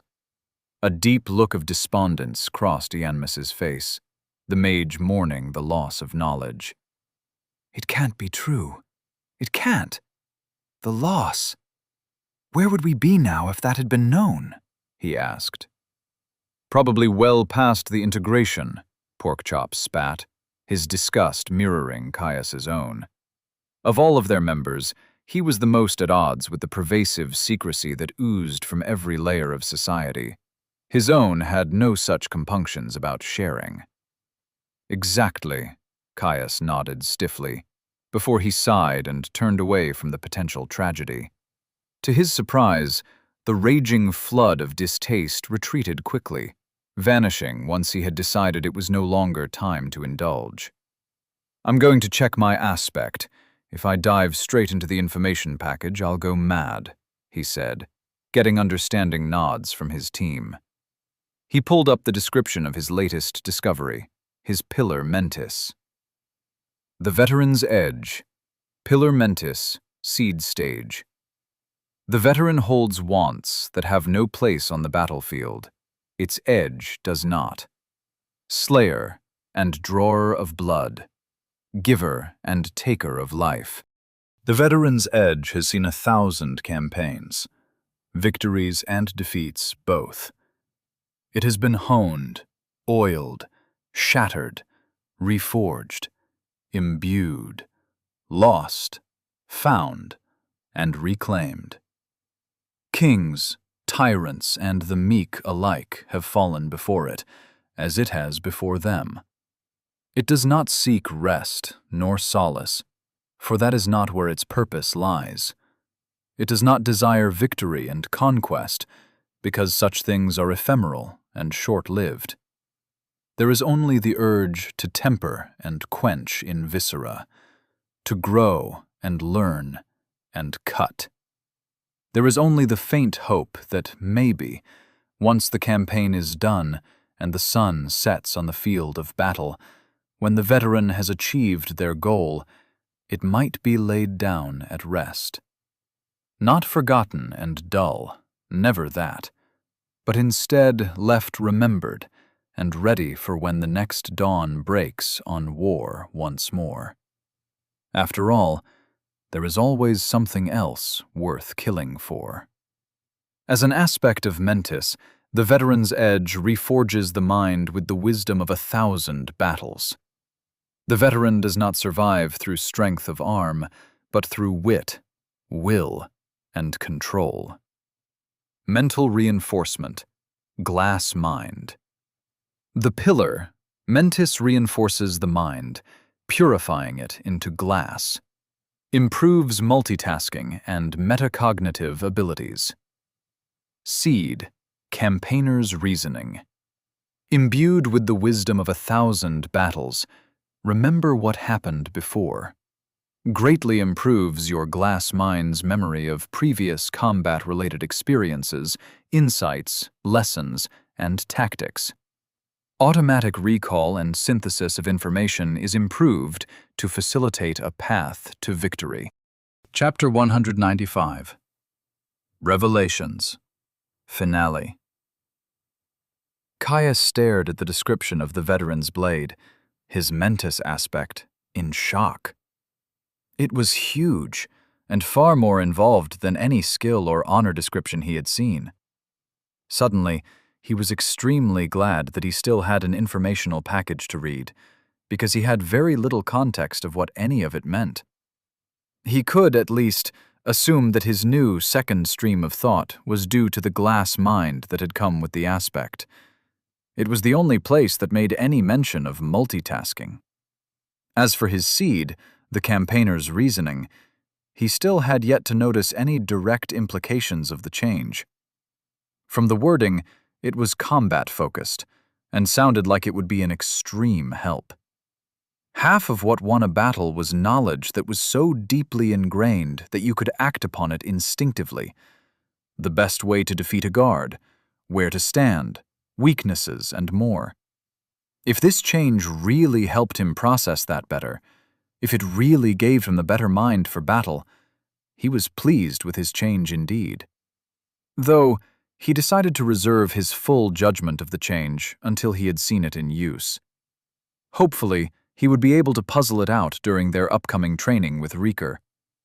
Whatever it was, and however it had changed him, it was far more subtle than the lesser mind that his aspect had spawned. Less noticeable than even his rapidly increasing intelligence, he sincerely hoped that it was an indication of how integrated the change was, rather than its scope. For something that was supposed to be a continuation of legacy skills, he hoped that it would be just as impactful. Beyond the description, Caius found his eyes repeatedly returning to the aspect's epigraph. It spoke to him on a deep level, resonated with his understanding of himself and his goals, though in a way he found hard to describe. At a first glance, he had thought that it was referring to a sword, the veteran's edge, that is. What else would hunger for blood, keep a man safe, and be reforged? But on a second read, he wasn't so sure. The more Caius thought about it, the more certain he became that it was the veteran's mind, his mentality, focus, and drive, drinking in all varied experiences and plotting its way forward, lighting the way and securing a path that would see the veteran home, hale and hearty, when the battle was done, regardless if it was won or lost. It was a way he wanted to live. At the end of the day, his goal wasn't to win any given fight. It was grander and far further off than that. If he wanted to gain the power he needed to secure him and his from the machinations of those that would do them harm, he needed to accept that defeat would happen. He needed to keep his eyes on the peak and use every barrier and stumble as a learning experience to better surpass them when they were next faced. Caius smiled, pleased that he had received something that fit him so well. The campaigner's reasoning was perfectly suited to help him grow from his experiences after all, and dismissed the notification. He found his team waiting, leaning close towards him as they sat with straight backs and sharp eyes. Covering his mouth at their intense focus, Caius shared what he had learned, including the mysteries that he hoped his waiting notification would solve. Ianmus leaned back in his chair, crossing one leg as he stared into the fire, pondering Caius's explanation of the veteran's edge with a slow, rhythmic drum of fingertips on the carved wooden handrest. "I agree that the information package will likely clear up any misconceptions that we have," the half-elf started. "At least, we can hope. With how jealousy the system guards its secrets, I would not be surprised if it withholds the full story. Honor reward or no. Surely this strange parallel mind is generalizable, though. It mentions that it is from Mentis itself," Porkchop replied, turning to face Ianmus. "It's likely," Ianmus said, shifting in his seat. "But we cannot know for sure. The way I see it, there are three options. Either all Mentis aspects come with this glass mind, or there is a pool of possible changes it chooses between, similar to the seed, but less personalized. It's even possible that the parallel thoughts are entirely unique, like the seed, and the only non-specialized boost is a general improvement in cognition. After all, these aspects seem highly personalized compared to anything else we have seen so far." Caius wasn't sure about that last one. Sure, it was true that the veteran's edge seemed almost tailor-made for him, but he thought it was just as likely that the system simply had a pool of them to draw from that was too large to fathom. People didn't differ that much, and he could easily imagine there being others that were just as suited to this aspect as he was. Plus, if the glass mind wasn't a more generic benefit, he would have expected it to be more tonally consistent with the veteran's edge. As it was, he suspected that Ianmus's first two guesses would be far closer to the truth than anything else. "Well then, should I check the information package? It might illuminate a few things." Caius replied, itching to dive into it. After all, most of what society knew of the system's functions was due to generations of research. The system itself informing people of its capabilities had to be a first. Or perhaps it was a second. His face flushed with bitter outrage as he remembered the fact that someone might have received something similar for legacy skills and decided to keep the information to themselves. "Please do," Ianmus said, knocking him out of his contemplation. The mage's hands were scrunched tight, whitening with the force of his suppressed excitement. "This sort of discovery is what scholars dream of. It seems that my hope that following you would lead to interesting discoveries is already paying off." Caius snorted at his teammates' antics, but dutifully pulled up his waiting notification all the same. Ding! Informational package available. Access? Informational package. Aspects. For being the first in your cohort to develop an aspect, you receive information on their function, purpose, and development. Share this insight, or monopolize it, as you please. The founding of the Aspects Triumvirate is the second step of the path, following that of the Legacy. Where the Legacy emphasizes the power of community and knowledge, the Aspect Triumvirate enshrines the potency of personal understanding and experience. Each aspect empowers and changes the focus of their domain, mind, body, and soul, on a level far deeper than simple skills. The process of founding and refining them is an intense personal metamorphosis, one that prepares and strengthens the self for the coming rigors of the path. All aspects carry a baseline level of refinement to their domain, but every truth is singular and will confer a seed that provides unique benefits. As you further walk the path, these seeds will be nurtured. Founded on personal truths, aspects are inherently revelatory. These self-discoveries are often first revealed in moments of intense crisis, clarity, or stress. Like many things under the system, intense battle with beings of notable level or strength disparity is particularly conducive to producing these revelations. Once touched upon, introspection, meditation, and externally induced trance-like states can be utilized to delve into them more deeply. As personal understanding grows, so does the ease of future discoveries. For Mentis, this truth is the waystone of mentality, drive, conviction, and motivation. Understand the core thread that links these facets of the mind, and the aspect is revealed. Ignite Pillar Corporis and Pillar Animus to reveal the nature of their truths. Ignite all three pillars to reveal a hint of the third step of the path: aspect refinement. Be warned, it is possible to force an aspect ignition with a poorly fitting truth. Doing so has potentially disastrous consequences for the path, unless steps are taken to correct this issue during refinement. While he was reading, Caius saw Ianmus rush out of his seat. The mage hurried to his bag, retrieving a notebook and quill, ready and waiting to transcribe their discoveries. Caius turned his attention back to his notification. Glee welled within him, growing more dense and forceful with every line he read, until a wide smile split his face. It was tainted with a bitterness that came with his realization that he was likely right, that if someone had earned something similar for legacy skills, they had never shared. The information here, it was too complete, too fleshed out, with little insights and more. It even gave hints on how to discover and find aspects, even if corporus and animus were more vague. Whatever it had been, it must have come with some level of direction on how to find valid skill merges. That, he knew for sure, had never been shared. If it had been locked away in some family vault and guarded jealousy, and eventually been lost to time. For if any living dynasty had that knowledge, they would have already seized control of Vastivar, formed a second empire.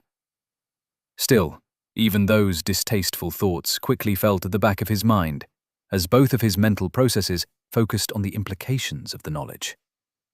Finishing his first pass, he turned his focus to Ianmus. Ready to transcribe?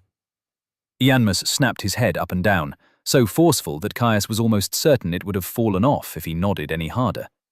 Even Porkchop, normally disdainful of academic specificities, was sitting rooted to the spot, focused on him with his full attention. Clearing his throat, Caius brought the notification into view once more and read it out loud, slow and clear, but also soft enough that it wouldn't be overheard. Ianmus's handwriting was neat and blindingly fast, easily keeping pace. As soon as Caius was done reading, he placed the leaf down on the floor where it could dry without running. Leaning back, Ianmus ran his fingers through his hair, silver locks shimmering in the light of the fire. "Hells," the mage whispered, his eyes glassy and unfocused. "There's so much, and it definitely reads like it's a continuation of a previous package," Porkchop said, matching Ianmus's disconcertion. "Why would it keep it so limited? Give it only to a single person." While he'd been reading, Caius had been turning that very thought over in his mind. There was only one explanation that made sense to him. "It's a test," he said, voice heavy. His words caught his teammates' attention, two pairs of eyes focusing on his own. Ianmus seemed to understand his point immediately, forehead scrunching as he let out a low groan. Porkchop, however, only tilted his head, prompting Caius to explain further. "Think about it. Everything in this integration process seems to be driving towards developing powerful individuals. It said it itself. The legacy is a test of community and knowledge. One, it seems, that only your people have passed as was intended. As far as we know, at least." Ianmus nodded in agreement. "It makes a strange kind of sense if we assume that the purpose of the assessment period is to reward the growth of those most capable. Having knowledge of legacy skills spread widely would be a far better foundation to discover powerhouses. After all, even if anyone could get access to a complete legacy, it would only be the most driven and dedicated that would ever complete one." Humming low in his throat, Porkchop pondered their words. "I suppose that's true. Most melees don't finish their legacies. I was a bit strange for how much I focused on my skills. I suppose it's different for peoples who have the weight of expectation and scarcity on their shoulders. But when everyone has it, it's like expecting to see those without legacies working until they only have unusual and unique skills," Porkchop replied. "But if the system is trying to cultivate powerhouses, or even just find people capable of walking this path, why wouldn't it share this knowledge as widely as possible?" he continued, questioning the system's reasoning. Caius sighed, rubbing his head. "I think the system might be aiming for that, but I think the integration is testing something else. How well suited a society is for producing the strong. This feels exactly in line with that. When someone is given an advantage, do they share it? Make it easier for others to follow in their footsteps? After all, from Ekam's words, it sounds like the integration is as much capable of being completed by successive generations and by a single powerhouse." "I agree. For all we know, the system would find societies where third tiers are as common as grass more valuable than one that produced someone of the hypothesized seventh tier," Ianmus said, nodding along with Caius's words. Caius sighed, slumping back into his chair. The revelations and changes brought by the aspects were intense, but thankfully, he had been one to secure these findings. It would give Ianmus and Porkchop the edge they needed to secure their own aspects and version of the honor. The knowledge that entrancement could be used to hasten their discovery alone was invaluable. After that, though, he would spread this. He had to. Even if he hadn't agreed to help the guild, it was far too valuable to society as a whole. And if they did it right, it would be difficult to trace back to them. 3 fields would be first. Jekar was still in the first tier, and Holt might still be too, With them now being well-defined allies, the town's security would be far more assured if they gained the honor. It would be a race against time, though. No doubt there were other geniuses out there, either with the guild or other dynasties and institutions that were coming close to their own discoveries. The information would definitely enable them to garner their own aspects, but whether that would win the race was up to luck and their own abilities. Especially because he couldn't justify giving them too much of a lead. If it got out that 3 fields had that kind of knowledge and no one else did, they would have powerhouses descending on them in an instant. He was only glad he had found companions that would agree with his plan. Both saw knowledge as a treasure to be shared. Like he'd told them earlier, what good was being a trailblazer if no one could follow the path you created? Chapter 196. Training. Caius leapt to the side, feeling the tepid air of the training hall caress his skin as he desperately sped away from Porkchop's claws. It was their first day sparring, and Reeker had him stripped down to his small clothes to fight his brother. No skills, no spells, just raw ability as they tried to tear each other to shreds. Neither of them were shy about it. Porkchop had immediately set upon him in a furious tumble of teeth and claws. With his left hand reduced to a slowly healing nubbin, Caius felt himself at a distinct disadvantage. Even if he had the strength to use a father's gift one-handed, it didn't mean the sword was perfect for it. Still, blood had soaked Porkchop's fur in 6 places, evidence that he could still lay down the hurt, even disarmed. Not to say that he got away scot-free.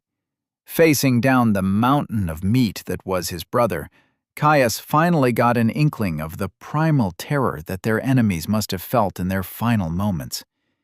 Even without armor, it was hard to hold your ground against an apex predator more than thrice your size bearing down on you. It was enough to make a man break out into a cold sweat. As he moved, half his mind reacted, while the other half analyzed the approaching jade claws. They were going to hit him, no doubt about that. Even with the advanced warning and boosted speed from uncanny dodge and his improved footwork from tempered by dissonance, Porkchop was like lightning given form. Knowing escape was impossible, he warded off Porkchop's follow-through with a rapid jab of his blade, tilting his shoulder to keep the deadly weapons from his core. Razor-sharp jade punctured his flesh like it was butter, just barely glancing off the bones off his upper arm. Muscle flayed, flapping free in a bright spray of blood, dousing his body in what felt like its 15th coat of the visceral paint. As the slab of meat flopped open, Caius caught the glinting white of his bone out of the corner of his eye. It was cracked. He grunted, shunting off the blinding white flare of agony as rapid adaptation pulsed, muting the pain. Health went to work, flooding from the pool in his soul space to douse the site of the injury. Individual muscle fibers writhed like snakes, and his shoulder started to seal itself shut, thickened blood welling at the edges of the wound like water in an overfull cup. Porkchop was already moving, lunging in with a bite. Caius was ready for him. They'd already choked off the bond from both ends, allowing nothing but vague emotional impressions through. Neither of them were interested in cheating. Unfortunately for his brother, it wasn't enough. As soon as their spar had started, Caius found the full extent of the veteran's edge revealed to him. The secondary process in his mind had latched onto Porkchop like a bloodhound, analyzing his every move to compare to his knowledge of his brother's fighting style. Within moments, he could almost predict his brother's every action. It wasn't perfect, but it was enough. Caius leapt back and slashed, carving through Porkchop's snout and peeling back a lip to reveal jagged teeth. Uh-oh, he thought to himself, staring at the wound. Neither of them were supposed to be going for the head, but in his focus, he'd reacted instinctively. His brother howled, genuine anger flooding their narrowed bond as Porkchop raced in with renewed vigor. Blanching at the sudden, admittedly well-deserved aggression, Caius reacted as best he could. He caught the next swipe on his blade, opening Porkchop's wrist. The third crushed his guard, carving through his thigh from hip to knee, opening it like a sliced bun. Porkchop skidded to a halt as he fell to one knee with a gasp, deep red gushing from a severed artery to pool on the stone. "That's for going for the nose, Dick," He simply groaned back, holding his leg together to make the job easier for lesser regeneration. A burst of healing hit them both a moment later. Ionmus, standing on the sidelines next to the guildmaster, Reeker had tasked him with holding healing skills at the ready. It was good skill training for the mage, and let him and Porkchop keep gutting each other for far longer than they would otherwise.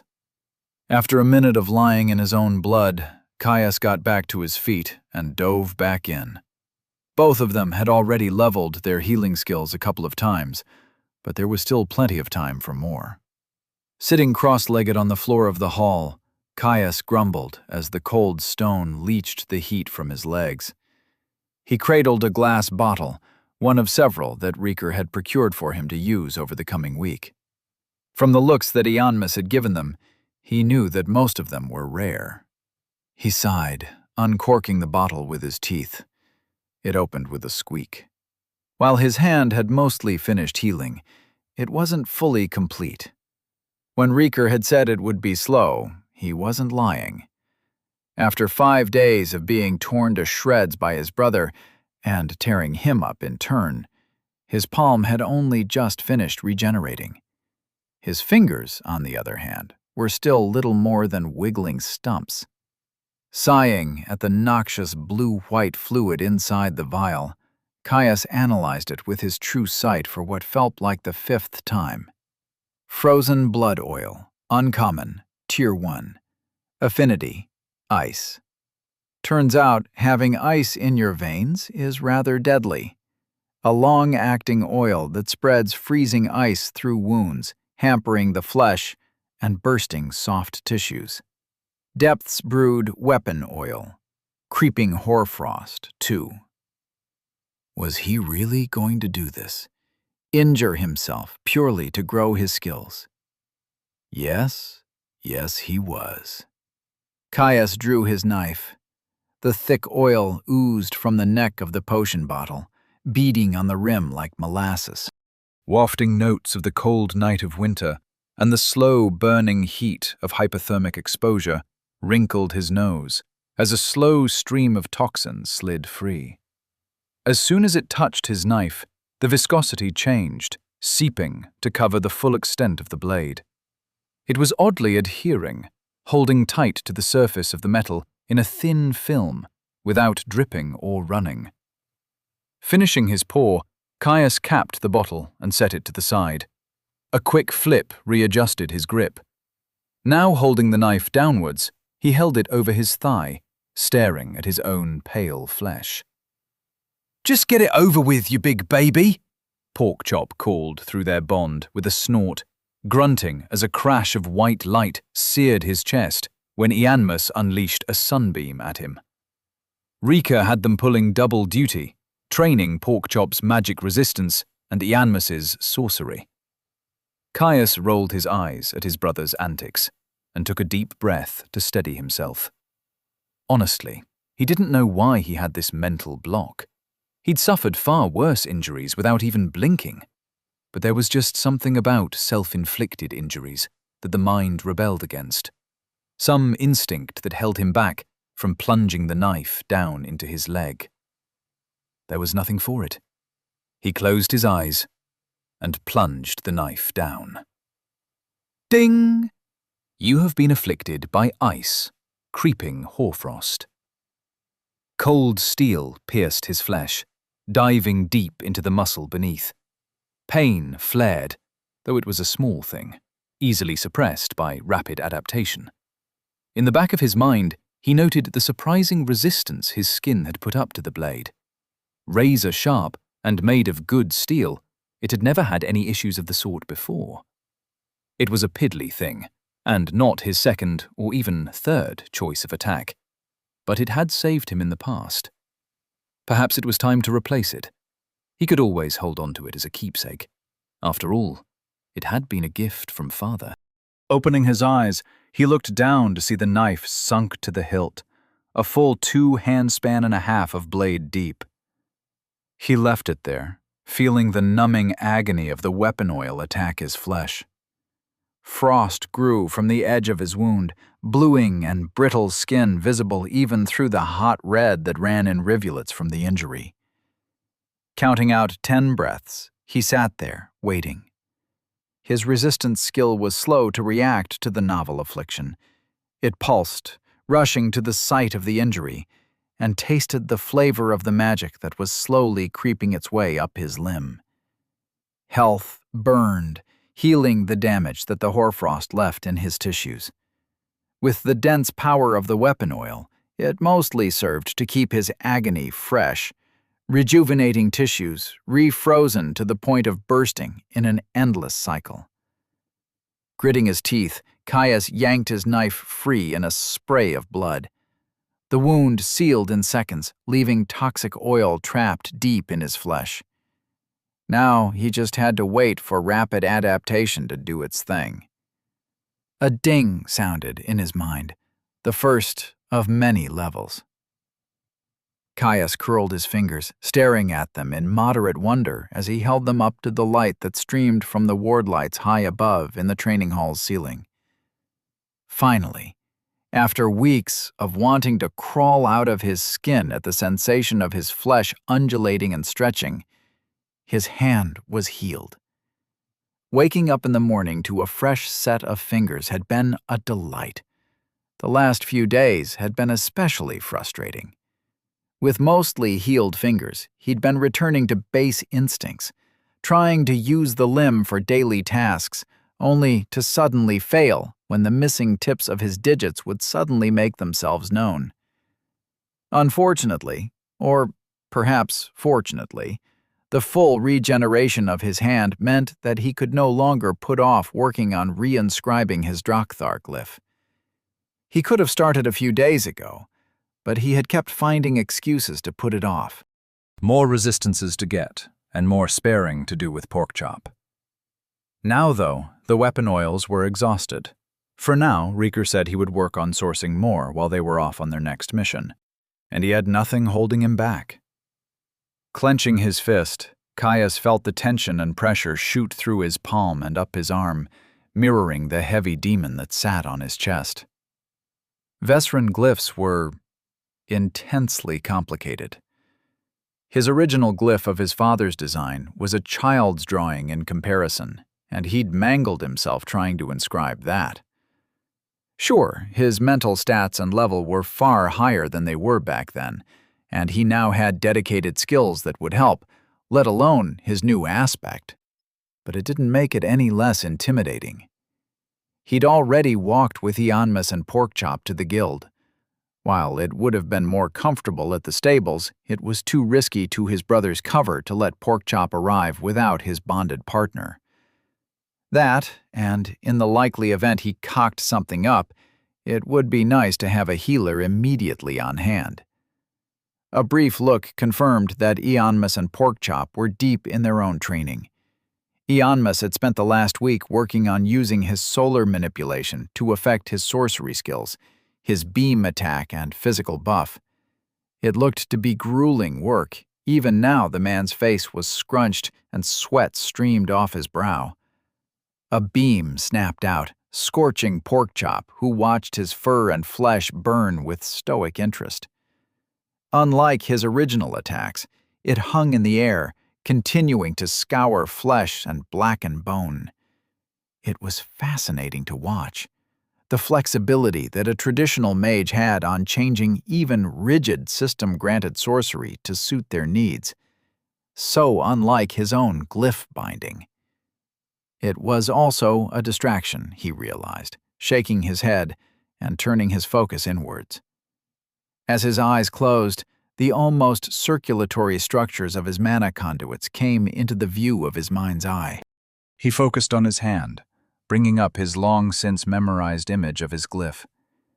Taking it slow would be his path to success. He knew the theory. He knew the glyph. He just had to put it into practice. Easier said than done, unfortunately. He infused his mana pool with the thread of his soul and started to draw out a thin stream of mana that he pushed to his limb. To Caius's surprise, it was far easier than he had anticipated. Not simply due to his increased willpower, nor his drastically improved skills, but because of the ease he had in holding everything clear in his mind. By far, the hardest part of inscribing his spells and glyphs had always been the strain of splitting his attention. The glyph itself, his infused mana, and the structure of the weave all had demands on his focus. With his aspect, and the glass mind that came with it, everything became far easier. Unfortunately, it made the glyph itself no less complex. His teeth clenched, grinding against his trepidation. With nothing else for it, he decided to dive in. Grasping a hold of his mana, he weaved a complex knot. Each finger width dove and wound through his flesh, binding themselves recursively to the natural mana pathways that threaded his body. It was slow going, barely a finger width a minute.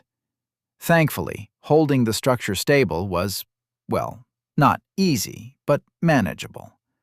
Still, progress was made, and the closest he ever came to failure was the occasional ding of a skill level shaking him from his focused fugue.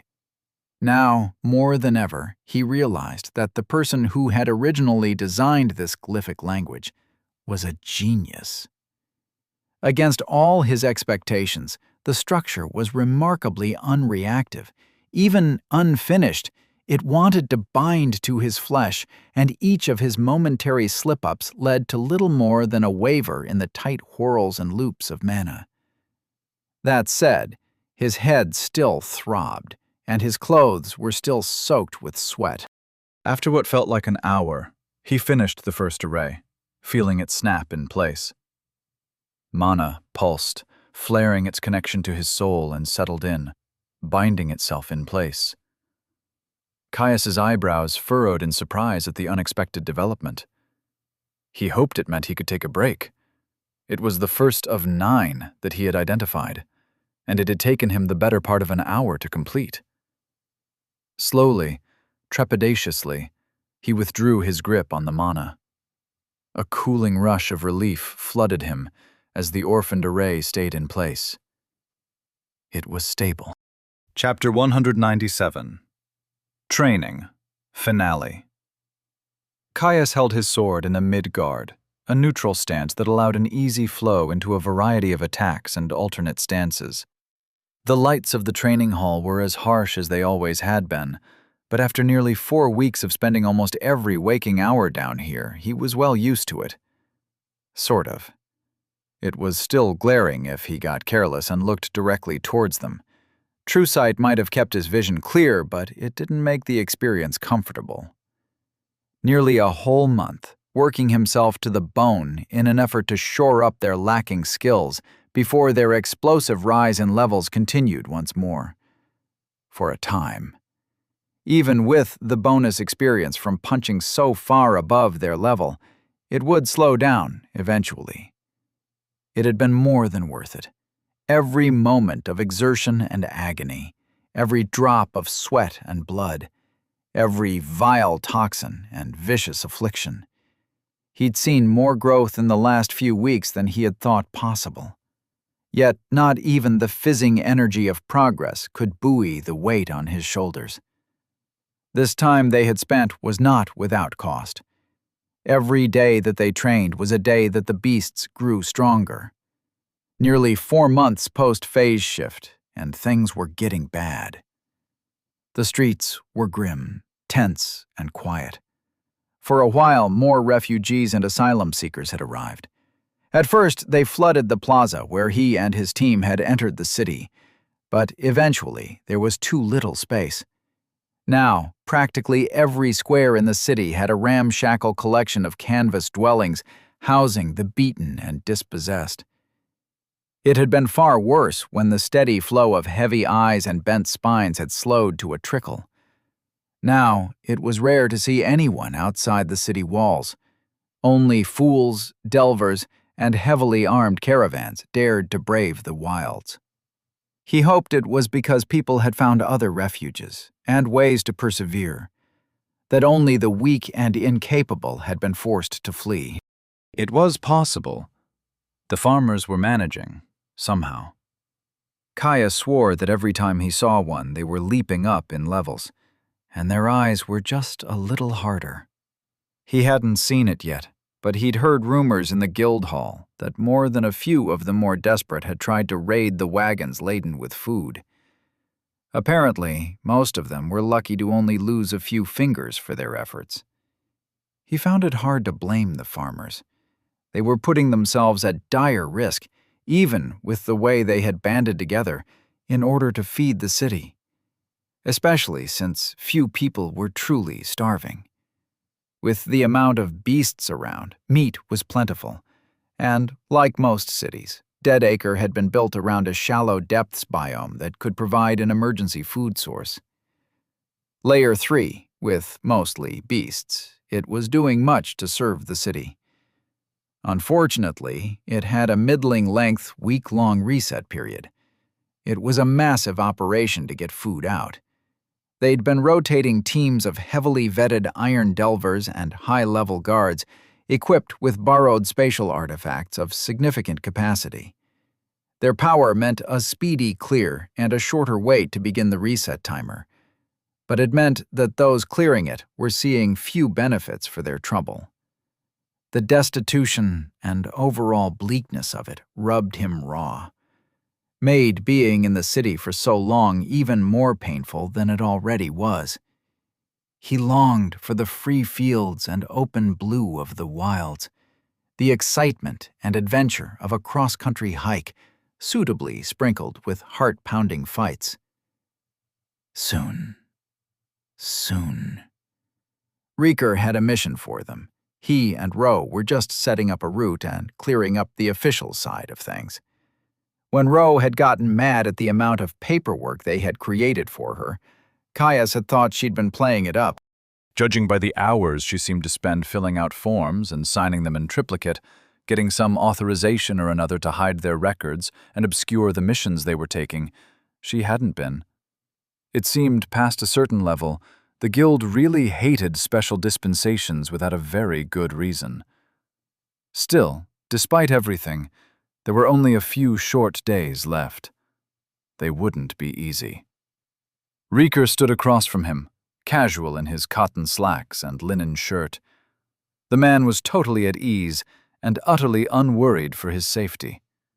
Hells, if not for holding the same warhammer that had taken his hand, Caius would have thought the man was ready for dinner. More sparring, though this time he was allowed his skills and spells. Thankfully, Caius had also been allowed to wear his armor, if only to better the rate at which tempered by dissonance would level. These fights were to better his lesser regeneration. The real focus was his sword work, and how he could push his burgeoning style to more seamlessly integrate his spells. They'd already been at it for a few days, and the results spoke for themselves. Rieker moved fast and hit hard, but not so powerfully that he was unable to keep up or defend. That is, until he made a mistake, and the guildmaster would punish it like lightning. Nothing serious, nothing that would take him out of the fight, just a broken bone or two. Broken bones still hurt. His fingers rolled over the tacky leather of his sword's grip, settling to a more comfortable position. A frustrating experience, but one that the veteran's edge had taken to like water. Rieker might catch him out with a trick once, even twice, but he learned his lesson, and from that moment on, any feint or tell was as visible to him as the sun. He simply knew, and with each bout, his library of understanding grew. With his glass mind scouring his memories, His swordplay had risen by leaps and bounds. How to step, when to strike, when to cast, and when to slip through the skin of the world. Even grizzled old Rieker had been impressed, though he was only rewarded with harder blows and more stringent standards. Caius breathed. "Ready!" he shouted, his words carrying across the hall. "Ready!" The guildmaster's soft words carried clean through the hall, audible despite the lack of projection behind them. Caius raced in. The guildmaster flew to meet him, hammer held high. Caius groaned, splayed out over his brother's back as he stared up at the wooden ceiling of their room in the dusty stables. The soft orange tones of a deep sunset streamed through the high windows, coating the room in dulcet tones that urged him to fall asleep right this minute. They'd finished their last day of Rieker's hellish training. Finally. The man was a devil, no, a demon king. He'd held nothing back in correcting their inadequacies, saying only that it was disgraceful and disgusting that people of their talent would have skill levels so low every time they so much as sighed. Utterly ridiculous, honestly. It wasn't like any of them had slacked off, not even for a moment. As soon as the day was done, another one of brutal sparring with the guildmaster himself, they had rushed from the hall, all but sprinting to the closest thing they had to a home in Deadacre. Hench, the beautiful man, had taken one look at them and banished them to their rooms. It hadn't taken much to convince them, and the fact that the innkeep had promised to bring dinner to their rooms, and wake them if he had to, had only made the offer all the sweeter. Even Yong, the gregarious cat beast that was Hench's bonded, had left them alone. Impressive, considering his overly gregarious nature and utter fascination with Porkchop. Now, even after hours of lying around practically insensate, none of them could muster up the energy to move. Caius craned his neck up, catching Ionmus's eye. The man was sprawled in one of the armchairs by the fire, uncharacteristically slouched with one leg flung over the armrest.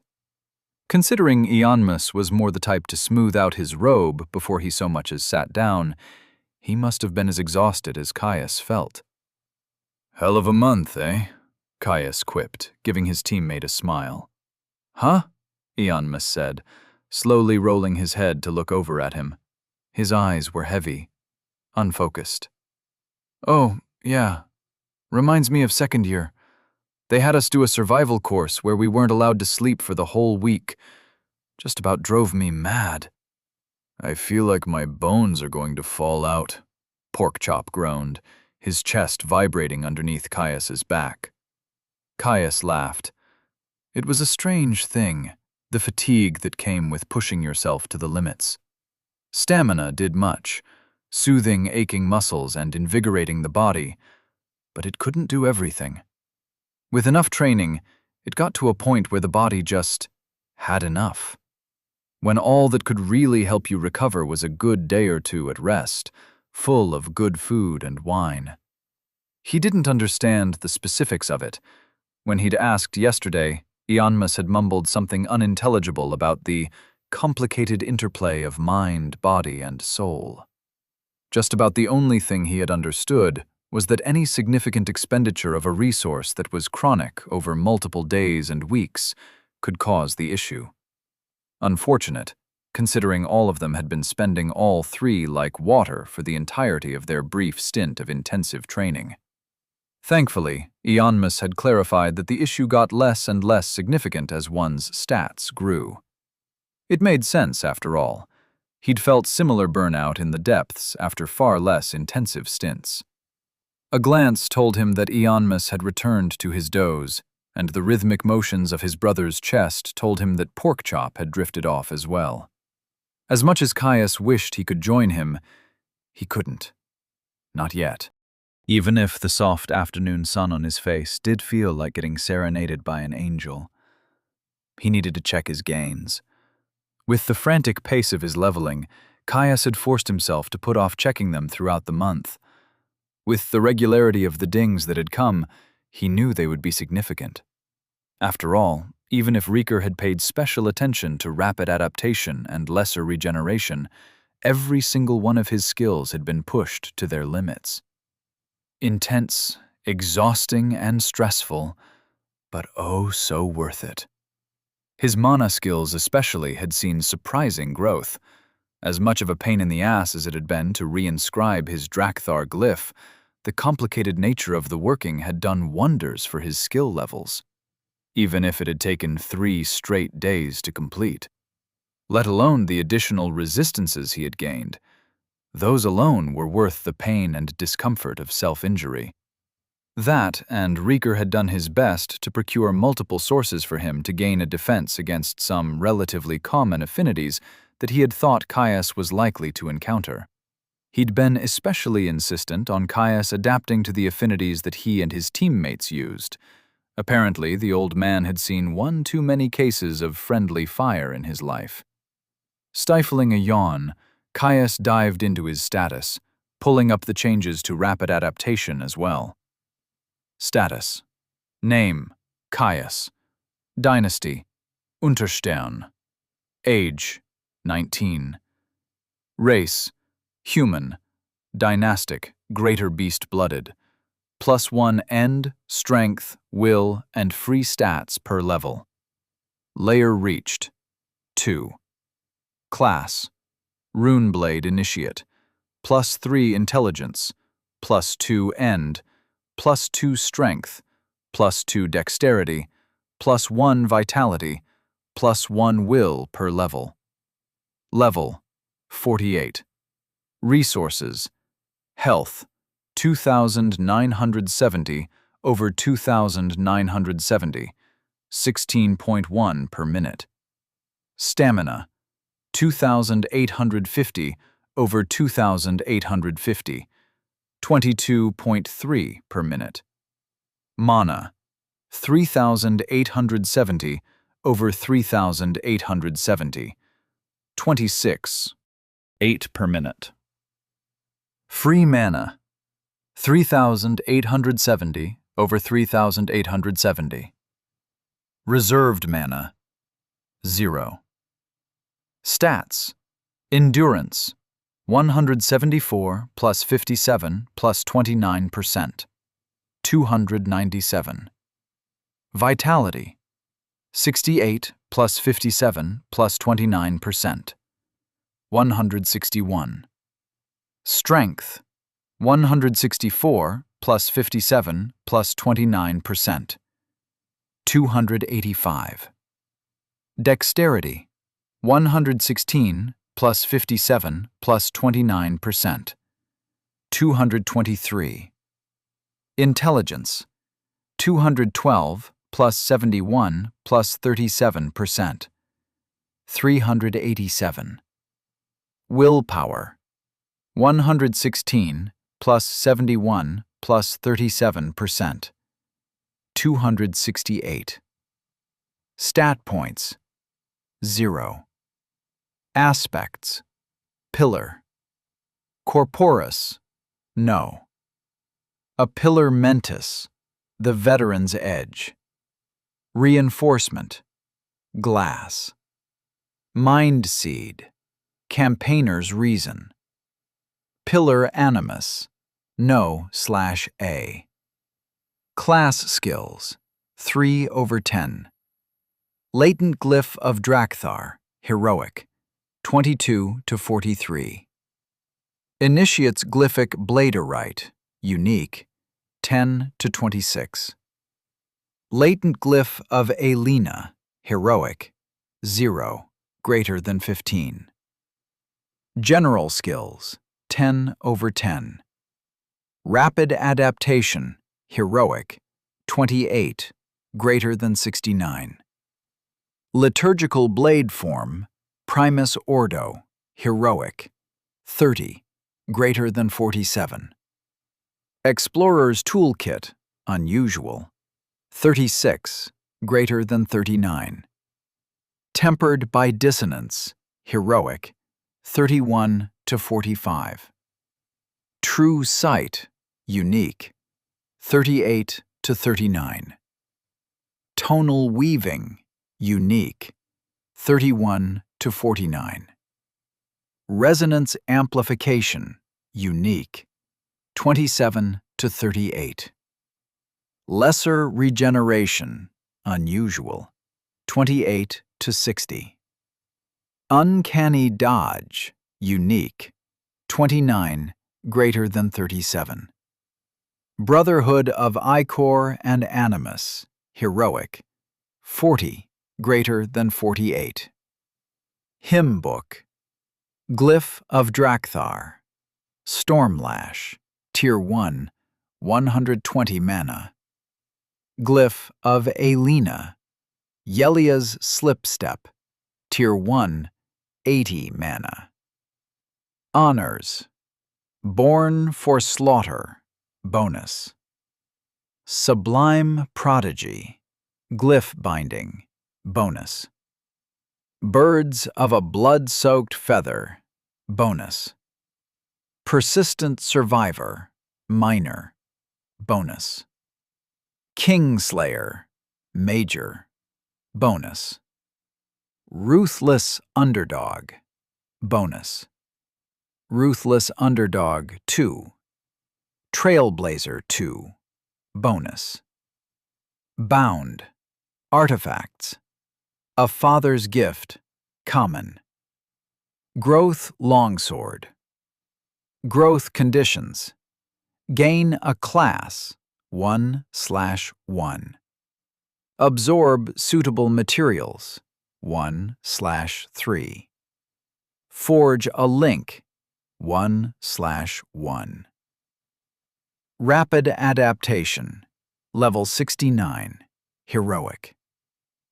Resistances: pain, fear, poison, disease, fire, water, earth, air, void, ether, venom, corruption, bone, paralysis, ice, magma, light, wood, crystal, electric. Caius shook his head at the monumental gains. Regardless of the progress, of the worsening state of the integration, it had been well worth it to delay. Their safety was better assured, and if they had pushed ahead unheeded, it was likely that their skills would lag. While they could simply wait at the threshold to the second tier while they capped their skills, it was far better for their overall effectiveness in battle if they took the time to keep their skills appropriately leveled. With his review done, Caius stopped fighting against the steady yank of his exhaustion, allowing himself to drift off as the purple and orange hues of the sunset warmed his face. Tomorrow they would start their next mission. He couldn't wait. Chapter 198. Second Mission. Caius looked around the room. They were back on the top floor of the guild, one that was totally reserved for the guildmaster's roof. However, rather than return to his personal office for this conversation, they had exited the stairs and taken a door just off the foyer before his quarters. Ro had led the way with confidence, having met them in the common room of the guild just as they had entered.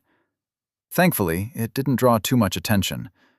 The guild had many trainers, and it wasn't all that odd for Ro to take an interest in promising youngsters, so most just assumed she had taken on that mantle. Not even the most conspiratorial would assume that they had been training with the guildmaster daily. After a short walk past tapestries and paintings, Ro had opened a door, leading to some sort of meeting room. Rieker was already waiting, sitting on one side of a large rectangular hardwood table. A luxurious thing, etched in filigree, blooming flowers, and fantastical birds in flight. High-backed chairs surrounded it on all edges, enough for 5 people to sit across each long edge. The wall behind the guildmaster were austere, much like all the others. That said, they were still clearly expensive. Wood paneling, a deep brown with rosy undertones, flanked the bottom third, while the upper section before the sculpted ceiling was papered with some sort of rich red. Simple, but beautiful. Even the ward lights let off a soft yellow glow that filled the room with a gentle ambience. Caius's eyes skimmed past the large windows that adorned the wall past the head of the table, revealing a high view of Deadacre. Also pretty, but ultimately not what he was here for. Today was when they would learn of their next contract, and the finalized details of Reeker's plan to rush them to the steel ranks, or potentially further, to the second tier. Come, take a seat, the guildmaster said, waving them towards the seats across from him. They filed in, Caius pulling out a chair so that Porkchop could sit next to him. Ro circled around the table, taking her position at Reeker's right. First, some gifts, Ro, Reeker said, turning to the guild manager. Jerome nodded, reaching into her doublet to pull out 2 familiar medallions and 3 small charms that looked like beads of woven wire. The former were guild tokens, much like their own copper ones, but bronze instead. Ro pushed them forwards. These are for your new rank. Congratulations, you made bronze. Ro's voice was flat and insincere, though Caius knew that for all the woman was acting stony, she did have a genuine fondness for them. I hope you appreciate the 2 days of forms it took to get you this after a single mission. On the back of her withering stare, she smiled, face flicking quickly to a bright warmth. It's a genuine achievement, and as much as I have been grumbling about the extra work, it's a well-deserved reward. With the over-leveled nature of the assassin spider, you earned a bonus, 120 gold. I took the liberty of splitting it between your accounts in the division that Ianmus requested. Bronze is where the guild truly begins to invest in its members, giving access to our banking through the use of your medallions. In cities with a guild hall, most establishments catering to delvers can draw on it directly, but you can always withdraw coin at any hall. Reeker interjected. Most importantly in our case, it clears you for missions up to level 100. Caius nodded. He'd known of both, but it was good to confirm they had earned it all the same. Thankfully, by the time they had outgrown threats on that scale, they had both Reeker and Ro to smooth their advancement to iron. They'd already said they would do as much. Apparently, the ranks weren't so much a direct declaration of the levels of a given team. Instead, they were designed to show off the caliber of threats they could face. Most people did not fight above their level. Certainly no one went to the extremes that he and his team did. But it wasn't entirely unheard of for elite teams to enter a new rank 10 to 20 levels early. These, on the other hand, Ro tapped the rings, are not a reward. They are a loan. Reeker had to request them personally from the head office, pulling strings to do so, and they are exceptionally valuable. Our new masking artifacts. Ianmus is getting one too, Porkchop asked. Indeed, Ro nodded. We don't just need to hide your class identifiers, or that you are a greater beast. We need a total mask. Something that will obscure you completely against analysis from anyone under the 3rd tier. Caius ogled the plain rings that looked like they were made out of simple steel, finding it hard to believe they could be so potent.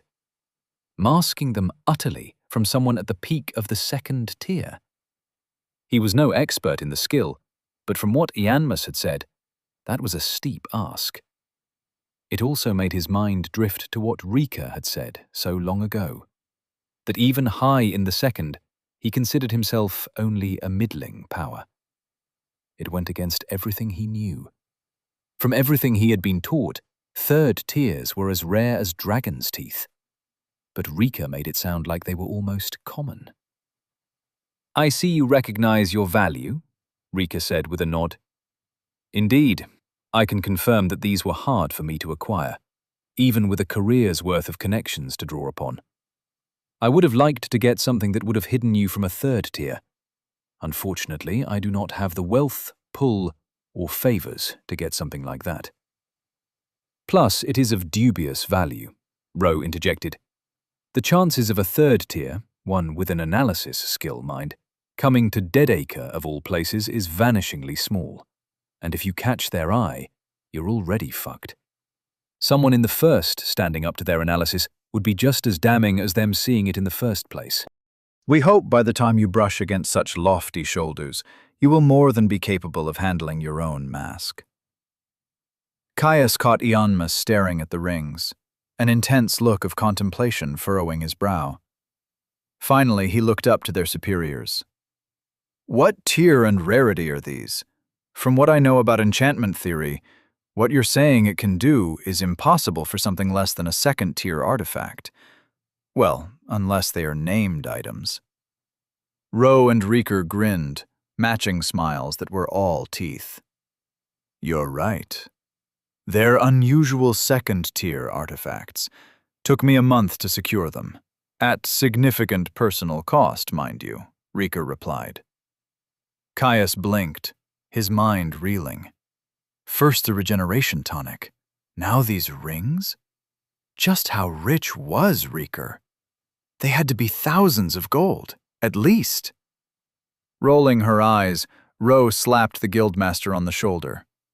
It was a telling display of familiarity, one that was enough to ground Caius from his shock at the expense of the artifacts. Don't tell fibs, she admonished him, before turning back to him. He requisitioned them. They were, and remain, guild property. Thankfully, promising youngsters like you that need a little secrecy is exactly why the guild produces them. They're alone, until you reach the point where you can mask yourself just as well as these can. She slid the rings over. Pass me back your old ones. I'm taking them back and clearing your debt. They can just go straight back to the armory. You also won't be able to analyze them until you put them on. Caius nodded, scooping up the cold band of metal. Turning it over in his hand, it really did just look like a simple loop of solid steel, with no signs of inscription to be seen. Obviously, they had been made by a master. Whether it was an artisan or a runesmith, they'd done immensely well to hide the nature of the artifact. Sliding it onto his finger, he peered at it with true sight. Ring of Jealous Secrets. Unusual. Tier 2. Some things are best not shared. A ring of inscribed mithril, inlaid with Tier 2 mind-aspected amethyst, and coated in a fine layer of steel. Fully blocks inspection of the wearer with an adamant defense, and passively holds their mask in place. Active testing of the mask still burdens will, but this strain is greatly lessened. Mask is preserved even if the wielder falls unconscious. This artifact is drastically difficult to analyze, and is enchanted to encourage disinterest in its presence when worn. Artisan-wrought artifact. Accessory. Ring. Adamant Mask 2, Resizing 1, Inspect Resistance 6, Self-Repair 3, Durability 2, Cloak of Disinterest 4. Caius gaped at the artifact, marveling at the number and quality of enchantments that had been packed into the ring. His first piece of Tier 2 equipment, a significant milestone if he had ever heard of one. Sure, it wasn't technically his, and it would do little to materially benefit him in battle, but it was still a significant gesture. No matter how much Reeker downplayed it, and no matter how much Roe said it was guild property, there was no way these would have been easy to acquire, especially since they were barely a quarter of the way through the first tier. "Thank you," he said, bowing his head to his superiors.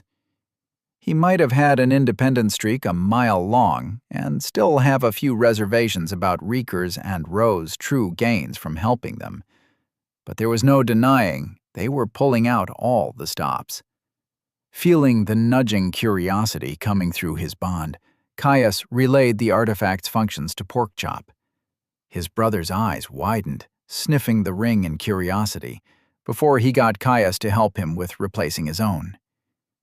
Ionmus, on the other hand, was still rooted in shock, sitting in his chair with his hand held in front of his face, staring at the ring like he expected it to vanish at any moment.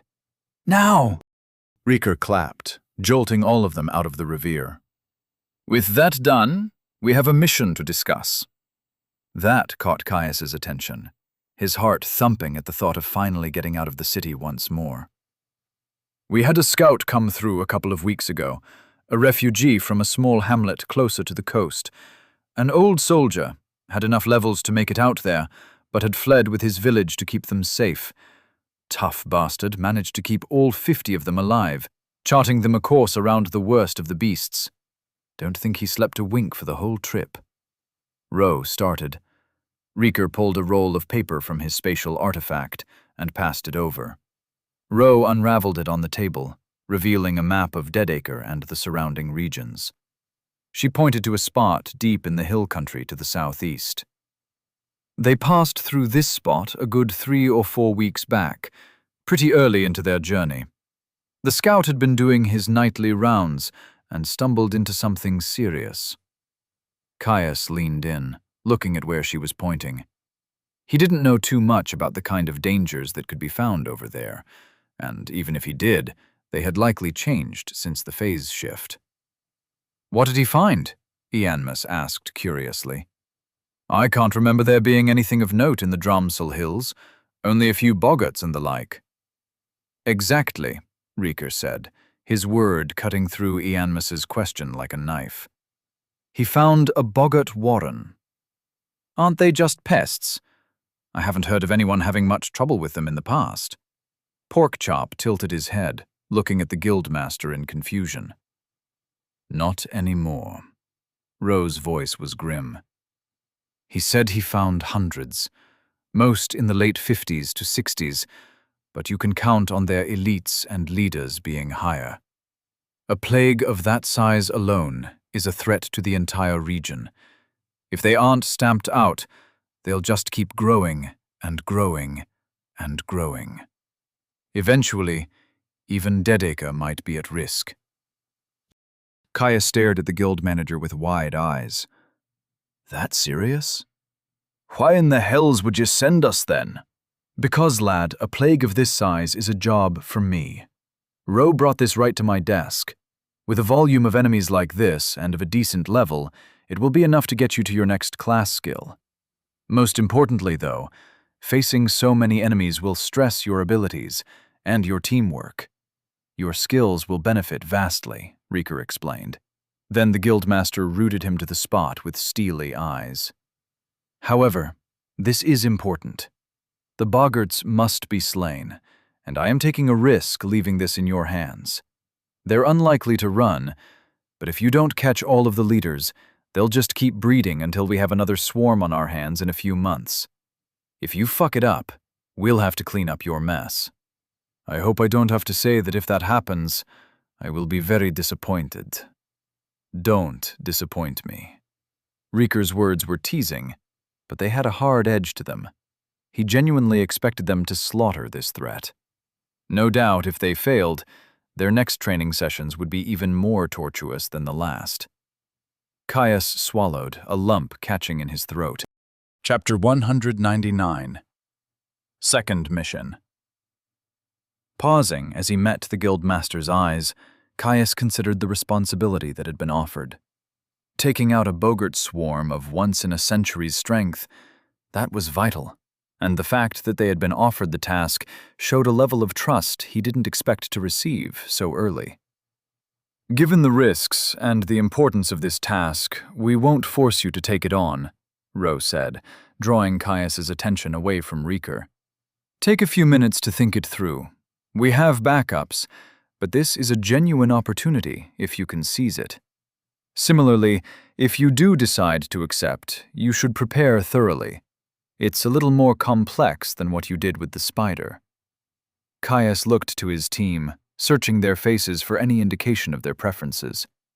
Porkchop, as always, looked thrilled at the idea of any form of challenge, so he was a shoo-in. Ianmus, however, looked concerned, with a slight frown marring his angular features. He caught the man's eye. "What do you think?" Ianmus paused, contemplative for a few moments, before he shrugged. It's up to you. I trust your judgment. A swarm of that size is dangerous, but I am less concerned for our safety. The two of you can handle it. I do have one question, though. How are we allowed to do this?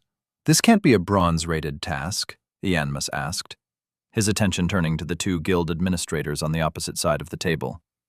One of Ro's eyes scrunched as she grimaced, her awareness of the non-standard nature of their mission obvious. Reeker only grinned.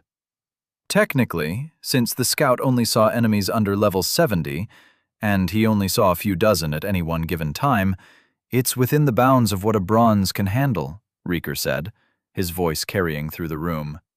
Though I will admit that it is stretching the definition just a little. Traditionally, anything that can potentially escalate to disastrous levels is given priority to delvers who have a certainty of success, though I have plenty of leeway in how that applies. Ianmus mulled the words over before he turned back to Caius. I'm satisfied. It's up to you. Nodding to his teammate, Caius leaned over to look closer at the map that Ro had placed on the table. Considering the Bogart swarm that they were tasked with culling, the group itself should be easy to navigate to. Deep in the dense and rocky hills that lay east and south of Deadacre, about 2 weeks' walk if he was reading the map right. It would likely be a relatively easy journey. Flat land with few stopping points other than a few smaller villages that they could stop by for supplies. If they were still inhabited, that is. Caius frowned. The fact that the scout had moved past them, going straight to Deadacre, was telling. Though it was possible they just simply didn't have the infrastructure or supplies to handle the influx of hopefuls. No doubt the boggarts were holed up in some cave, as their kind was wont to do. While he knew relatively little of that region, he had heard that there were some pretty extensive systems that networked the hills and bedrock beneath. He didn't deny it was an exhilarating opportunity, but it had its risks. Boggarts of the level that they had described were rare, and were usually the result of some small tribe of the buggers being left undiscovered in a particularly dangerous region. However, swarms were slightly more common. As one of the lower races, boggarts formed complex communities that could grow and scale. Unfortunately, like all others of their cursed nature, they seemed to be inherently destructive and parasitic. They festered, eating regions barren until they either starved themselves out or formed conquesting warbands, descending on surrounding territories to pillage and eat and slave. Normally, it was a rare issue. Lacking the faculties of the higher races and greater beasts, they had little of either's raw power and ingenuity.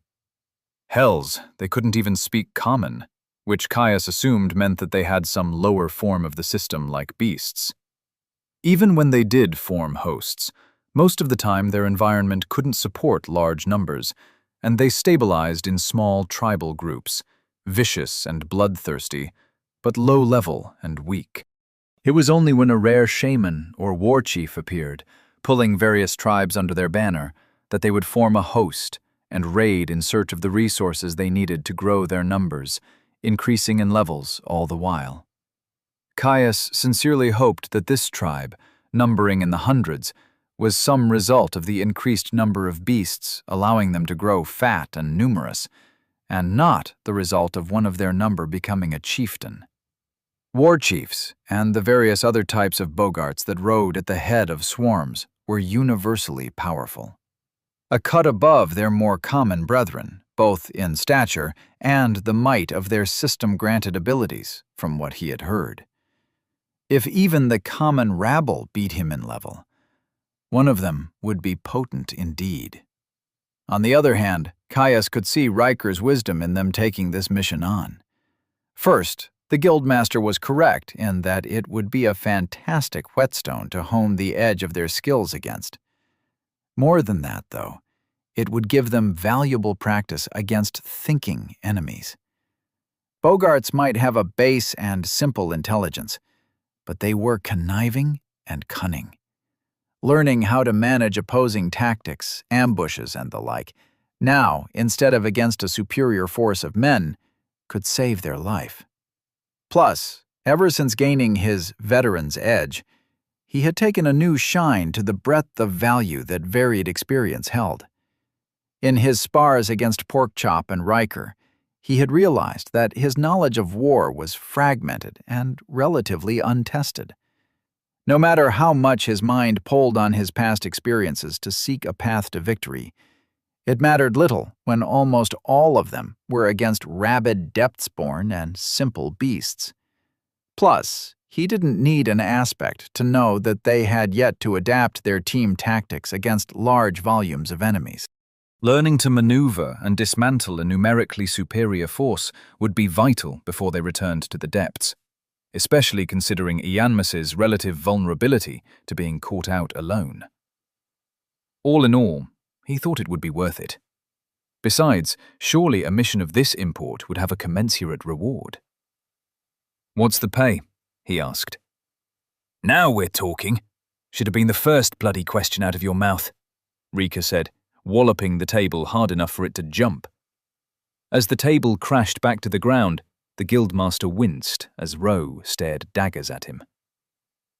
"Rika, if I have to fill out a requisition form again for another table, I'm going to hand off your precious liquor to the closest booze hound I can find that looks like he drinks rotten apples for a living," Ro yelled at the man, swatting him on the arm. It seemed even the Guildmaster himself wasn't immune to her fire. Ro clearly had no compunctions about denying Rika the respect his station was due. Caius bit the inside of his cheek, hiding his amusement. Rika, at the very least, had the good sense to look abashed. "Sorry, Ro." Sniffing, and giving him a swift nod at his minor contrition, Ro turned her attention back to them. "The reward is considerable. A full platinum piece, 1,000 gold to split between you," she explained. Caius's eyebrows shot up, and he heard his teammates gasp in surprise. That was a lot of money, even enough to start securing a couple of pieces of rare gear for him and his team, potentially even more. Ro continued on, uncaring of their reactions. "However, we have a suggestion. Rika can explain." "It's quite simple, really," Rika said, taking over from his guild manager. "You all are in desperate need of some better gear. Unfortunately, coin rewards for guild work are relatively controlled. The guidelines are set by the head office, and we have very little ability to shift them. Not by much, at least." "I'm sensing there's a but coming," Porkchop grunted, sitting up taller on the carpeted floor to watch the Guildmaster closer. Rika nodded. "There is, but it's the good kind." Drumming his fingers on the table, the Guildmaster searched for his words. "The Guild has an armory system.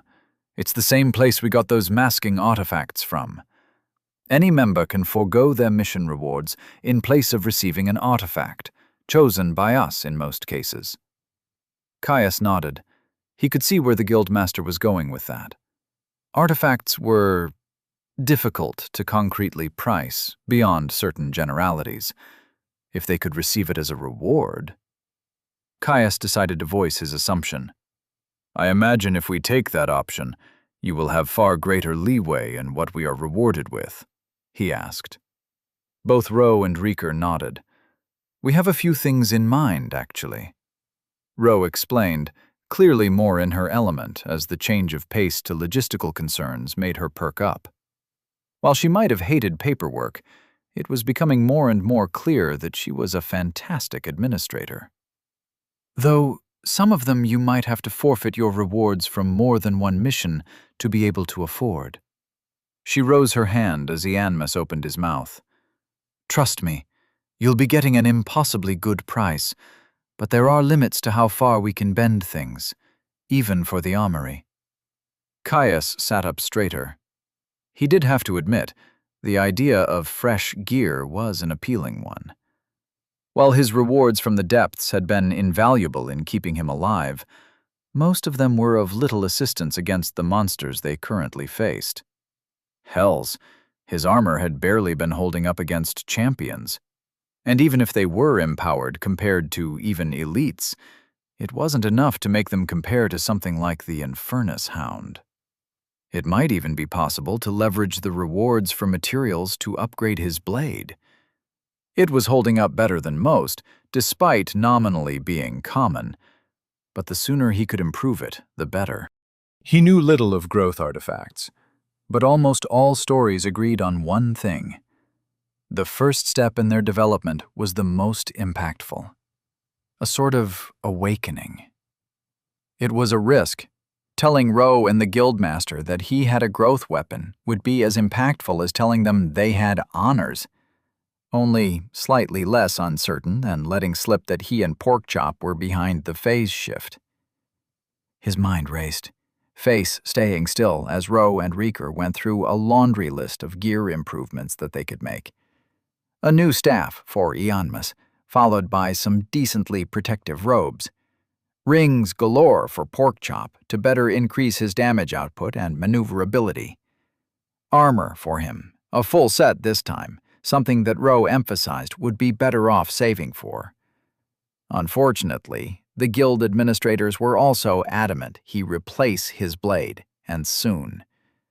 A common weapon was a poor tool at their level of strength in their eyes. The idea rankled, relinquishing his pay in return for a weapon he would never use.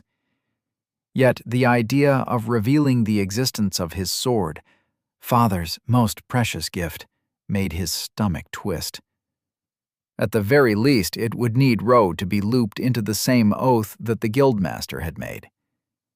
His mind torn, Caius reached for his bond, seeking out Porkchop's advice.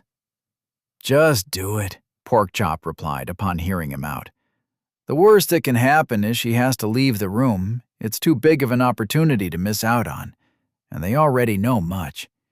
Besides, I think it is good for us if she is oath-bound anyway, and this is a good excuse to get that done." The tense indecision that was balled up in his chest eased at his brother's words. Steeling himself, Caius waited for his moment, while Ianmus nodded along to Reeker's insistence that he needed an Ioun stone. He'd never heard of them, but judging by the way the conversation was going, it seemed to be some sort of artifact that would act as a store of mana for Ianmus to tap upon when needed. Finally, their words petered off, and he sensed his moment. Time to find out if he could squeeze the guild for help in upgrading a father's gift. Chapter 200. Second Mission. Mid-morning sun streamed in from the windows of the fifth-floor meeting room, blanketing the richly stained wooden table where Caius and his team were discussing their upcoming rewards for their next mission. Caius cleared his throat at a lull in the conversation, drawing the room's attention. Sharing the nature of his sword was inherently risky, but if he could secure an oath from Ro, he would be far more comfortable. "Reeker, Ro, I have a question for you," Caius said. "Oh, what's on your mind?" Ro asked, looking at him with curiosity, the rest of the table's eyes turning with her to train on him as he interrupted. "It's not like you to interrupt. Did you have a request?"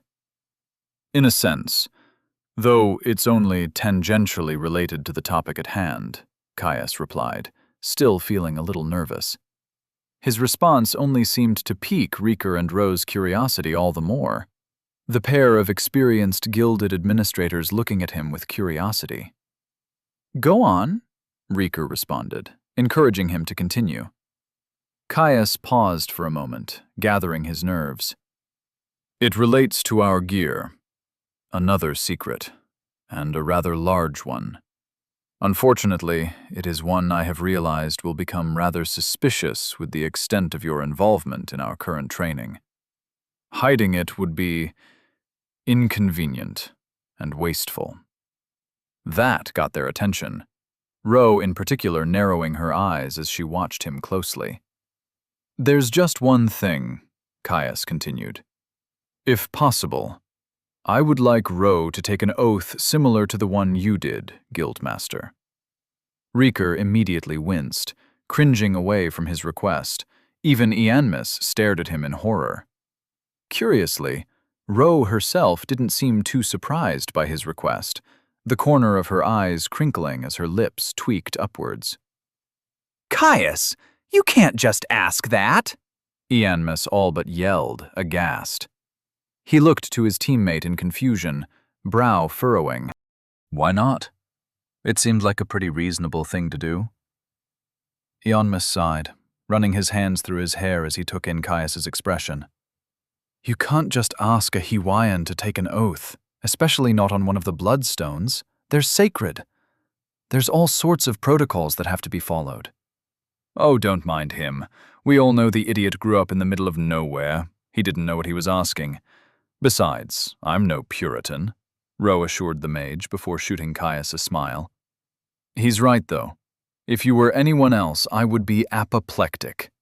Be thankful you've already proven you're an idiot of the highest degree. Sorry, I didn't realize it was a taboo, Caius replied, bowing his head respectfully. He didn't feel truly bad. After all, he considered their security more important than cultural practice. But if he had known, he might have reworded his request. Thank you for being gracious, but this is important. I might have to share with Rieker privately. I didn't say I wouldn't take the oath, Greenhorn. Just that you had been rude. Ro grinned.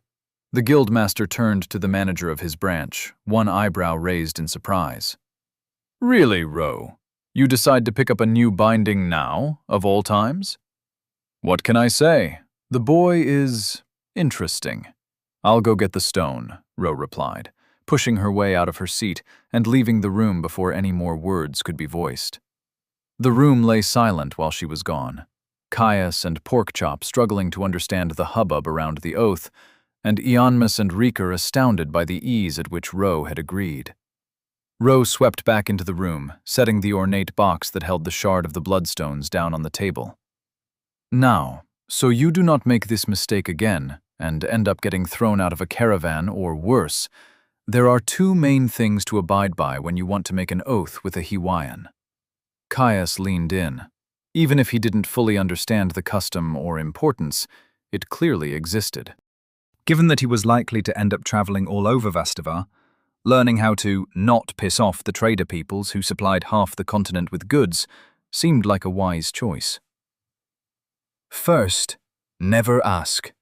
You can state it, if you make yourself the sole focus, I would be willing to make an oath on this, is acceptable. Nodding along, he filed the information away. He still thought the customs strange, but if he could work around it, it would do.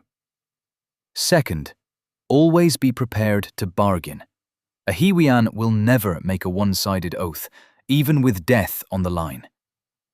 Ro gave him a predatory smile, the points of her teeth glinting in the ward lights and raising the hair on the back of his neck. With that in mind, here's the deal. I swear on this, and you swear to give me 3 days of your full effort on one or multiple tasks of my choosing, as long as they are not a risk to your life. Caius cocked his head. When the guild manager had given him that smile, he'd been expecting something egregious. She clearly knew he wanted something, so she had him over the barrel. A few days' work was not very much in his eyes. That's uncharacteristically kind of you, Ro, Rieker said, watching the woman like she'd grown 3 heads. Ha! Kid's going to be platinum before the decade's out, or I'll eat my boot. You best believe I'll be banking those favors, Ro said, letting out a bark of laughter at the guildmaster's words. Rieker nodded, looking immediately more comfortable. That's more like it. Caius looked between them in confusion, before looking at Ro in surprise as he processed what she was saying. From what he knew of the ranks of the guild, they went up every 100 levels after you hit the 2nd tier, so platinum would have to be the first half of the 3rd tier. First, the fact that Ro was confident he would make it there so quickly was flattering. From what he knew, the geniuses who even made it to 3rd tier usually took decades. Second, it seemed reasonable. Sure, he'd be stronger, but it was only for 3 days. Deal.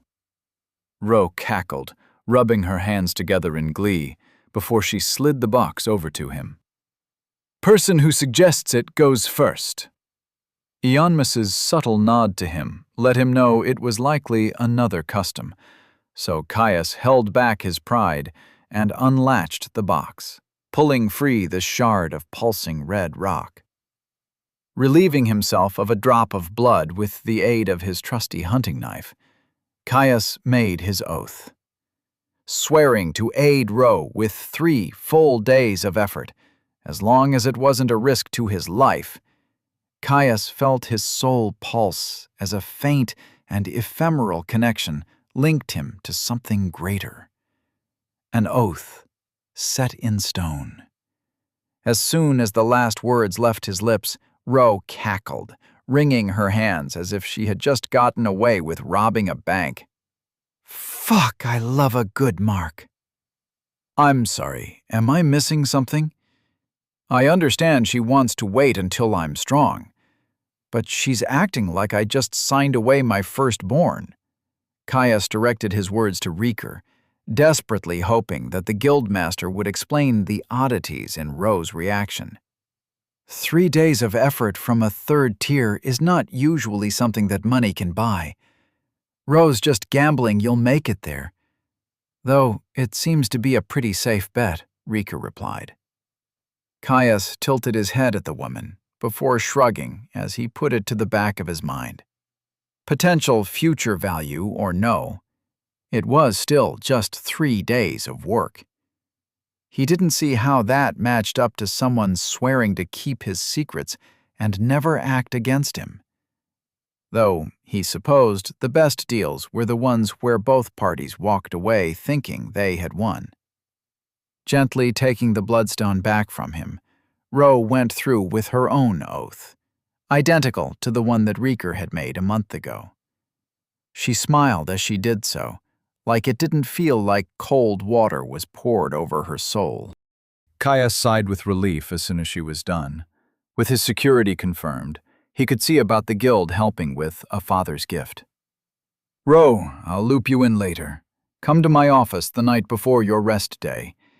It'll be a long one, and I expect we'll be quite drunk by the time we're finished. Riker nodded to his second. Now, Caius, what did you think was so important you had to loop Ro into the oath? Nodding to the guildmaster, he unsheathed his blade, laying it flat across the table. It's about a father's gift. Walking out of the guild, Caius still felt the afterglow of the satisfaction from seeing Ro and Riker's shocked reactions to learning his sword was a growth weapon. They'd simply sat frozen, not doing anything other than blinking. It had taken clapping to snap them out of it, and even then they had little to say for minutes. Good thing he decided against sharing that Father had made it. Any more surprises, and he was pretty sure that their hearts would have given out. He'd gotten them to agree to see if they could help upgrade the sword in the end, though apparently it would be a bit more trouble than simply picking a good sword. Apparently, the guild had strict rules on who could know the contents of their artifact stores, for operational security reasons, according to the guildmaster. Moreover, there were also rules against removing items from the vault's protection without due cause, ones that even Riker was bound to. Troublesome, as it meant that they couldn't simply ferry him materials until one resonated, and he couldn't go in to show them which ones, if any, did. In the end, Ro had come up with a rather convoluted method, and he'd had to agree. A binding formation, one that would cut him off from all of his senses. They'd cart his insensate body in, and he'd rely on his bond with a father's gift to see if anything was resonating. Porkchop would wait elsewhere in the guild with a communication artifact, and he would tell his brother if something did, at which point Porkchop would be able to tell the guild administrators that there had been a resonance and how strong it was. Once they'd been catalogued, they'd cart his body out, free him, and let him know if he could have his prize now, or if he would have to bank more rewards. Convoluted and ridiculous, in his opinion, but if that is what it took to get his blade upgraded, he'd do it. Thankfully, they weren't entirely sure if they had to. While they had never personally encountered such a case, It was likely the guild had dealt with bound weapon wielders before. They'd see if there were any official rulings that would make their lives easier. Unfortunately, the same ridiculous rules that made it necessary also meant they couldn't do it now. He had to wait until they could reward him. Shaking his head at the memory, Caius made his way back to the stables with his team. The rest of the day would be dedicated to preparation. Taking on a boggart swarm was no easy task. It could take weeks, and there was likely to be a distinct lack of anything edible once their business was underway with how voracious the buggers were. Beyond food supplies, Ianmus had raised that it would be smart to pack mana restoratives and potentially antidotes for disease and poison. If they were ambushed when Ianmus was out, he'd be almost entirely defenseless. Same went for the antidotes. Ianmus could burn out an infection, but if he was afflicted while low on mana, it was better to save the resource for defense. That wasn't all. Ro had offloaded 3 other jobs for them to tackle on the way there. They would be trivial for their strength, but, given how rapidly the state of things was changing, that might not stay the case for long. His glass mind was already racing, poring over his memories to plan the most effective route it could based on his understanding of the region. Aspect in full force, it planned for the campaign ahead. Looking around the street, he noticed a man in a plush purple cloak almost running into his house, a sack of what sounded like jars held in a white knuckle grip. It seemed that the air of desperation had finally begun to claw its way into even the wealthy in the Delvers district. It was sickly and heavy, seeing the weight that people carried as they walked the streets.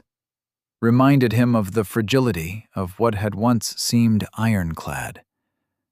Gods, he couldn't wait to get out of here. Interlude 3. Rumors.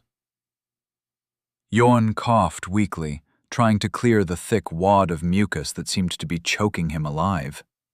Leaning one hand against the greasy stone wall of the alley, he doubled over, his head spinning as a ka-thunk rocked his chest. His heart skipping another beat. It had to be. They were getting closer together. He needed more shard. It would be his soon. Even with the fucking beasts ruining the supply lines, even the thickest smuggler was a fucking rat, and too few were braving the wilds. Graveeye would have some. He always did. He was desperate enough that the prices would be worth it. Besides, this time he wouldn't owe the demon spawn shit. He had info. Everyone knew that Graveeye liked info. Sure, he was a ruthlessly conniving bastard who would look best dressed in 6 strides of soil, a veritable plague on the city. But the man had shard. Or, at least, Jorn was almost certain he did. How could he not? Graveeye had his fingers in every single pie in the city. Sure, he was a smaller player, but he was smart, had connections. Everyone knew him. Everyone liked him, or at least thought he was useful. It was honestly impressive how he'd managed to leverage a web of favors, deals, and alliances to keep himself safe in the middle of his enclave. He had to have shard. Just thinking about it was enough to get that metallic tingle on the back of his tongue, his mouth puckering at the very thought of it. That porcelain bite, shining a soft, impossible gray. The sour taste of joy and acceptance. The bitter fucking absence of it. Another thud rolled through him.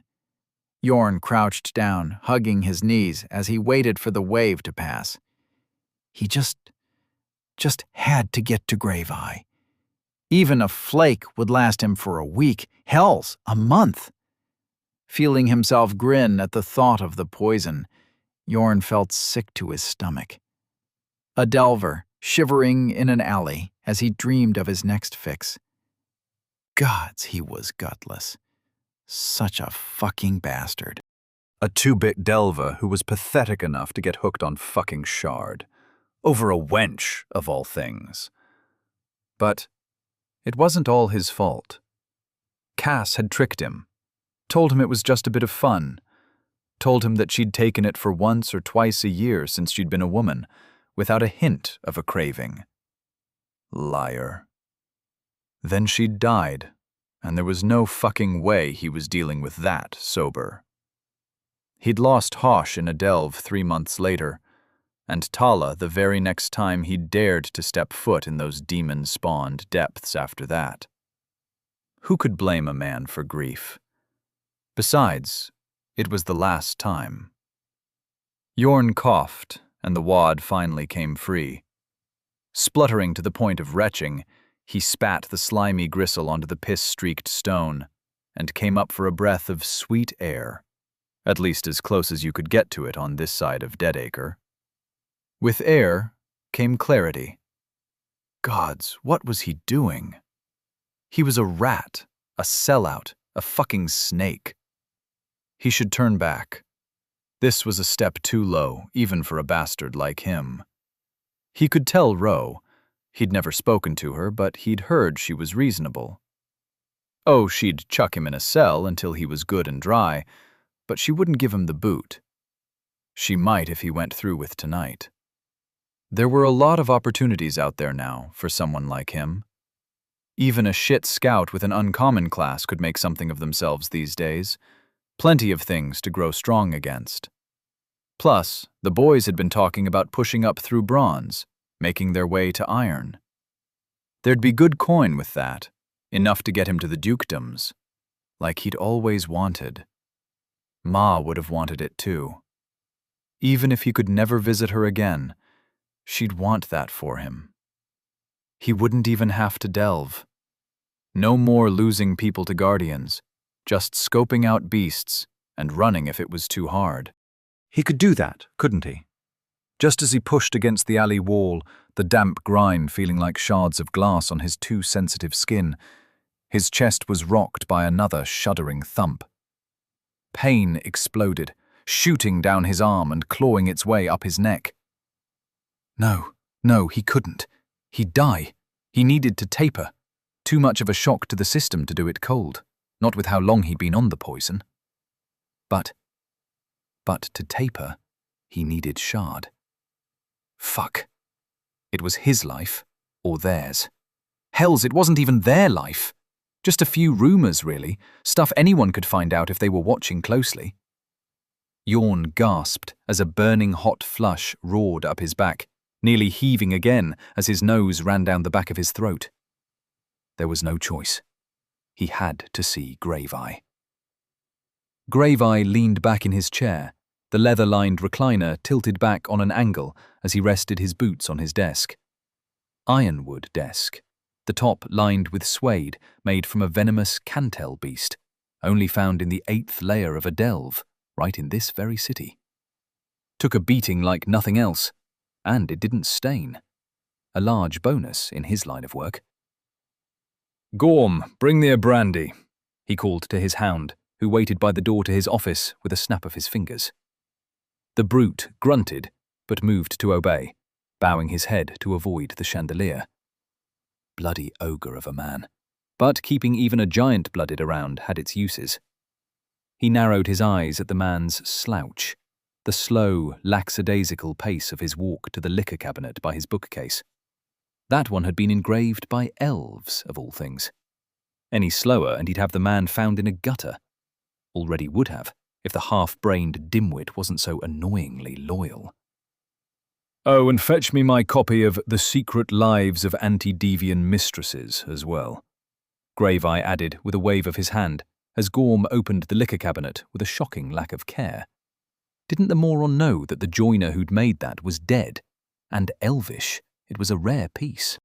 Gorm shuddered to a stop, his hands frozen halfway through opening the crystal decanter that held his brandy. A Mistral vintage. The best brandy came from the best wine, after all. "You're... what?" Gorm asked, staring at him with a complete lack of deference. Grave-Eye scowled, throwing his hands up in the air. "A book, you blithering fool! Right there! The red spine, Imperial Octavo, with the deckled edges and marbled boards." Gorm just stopped, staring at the bookcase as his eyes roved right over his book like the utter brainless lout he was. "Right there, you fool! Second shelf from the top, 5 in from the right. Or do I need to teach you how to count as well?" Grave-Eye yelled, staring at his hound in disbelief. Utterly ridiculous. He'd have buried Gorm in a fucking latrine by now, if he hadn't pocketed every bribe he'd been offered, and then immediately turned it over with a list of who'd tried. After a shocking display of mental agility, Gorm managed to find the book after his third set of directions, and brought him both his drink and his reading material. Finally, he could relax. He'd only just gotten to his favorite chapter, 70 silks for 16 balls, when he was rudely interrupted by someone hammering on his front door. They were heavy hits, carrying that desperate quality he had gotten so used to, and carried up the stairs to his study with inordinate ease. Grave-Eye sighed, his temple throbbing as he kicked his feet off the plush leather topper of his desk. "Gorm, go see who that is. If they don't have a good reason to be here, kill them, and break a few bones first for interrupting my book," he said, dismissing his hound with a wave of his hand. Swirling his brandy, Grave-Eye took another sip of the amber liquid. It burned smooth, leaving the very same note of peaches and rock melon on the back of his tongue that made the Source Vineyard so famous. A few moments passed, and he heard his hound open his door for a moment, then close it again. He didn't hear Gorm's passage otherwise. The imbecile was terrifyingly quiet. He'd considered getting him fit with a bell just to stop the amount of times he'd turned around to find the twit looming behind him like a statue. By the gods, he had the brains of one. His hound re-entered, stopping by the door and doing little else. Not entirely outside of the ordinary, to be honest. "Well, who was it?" he asked. "Yorn," Gorm replied. "And I am supposed to know who the fuck that is how?" Grave-Eye narrowed his eyes at his hound. "Bronze delver, shard addict, scout, last bought a full scrap from Foss 9 weeks ago. Nothing since." Gorm replied, his voice the same low drone it always was. He clucked his tongue. Now, he remembered.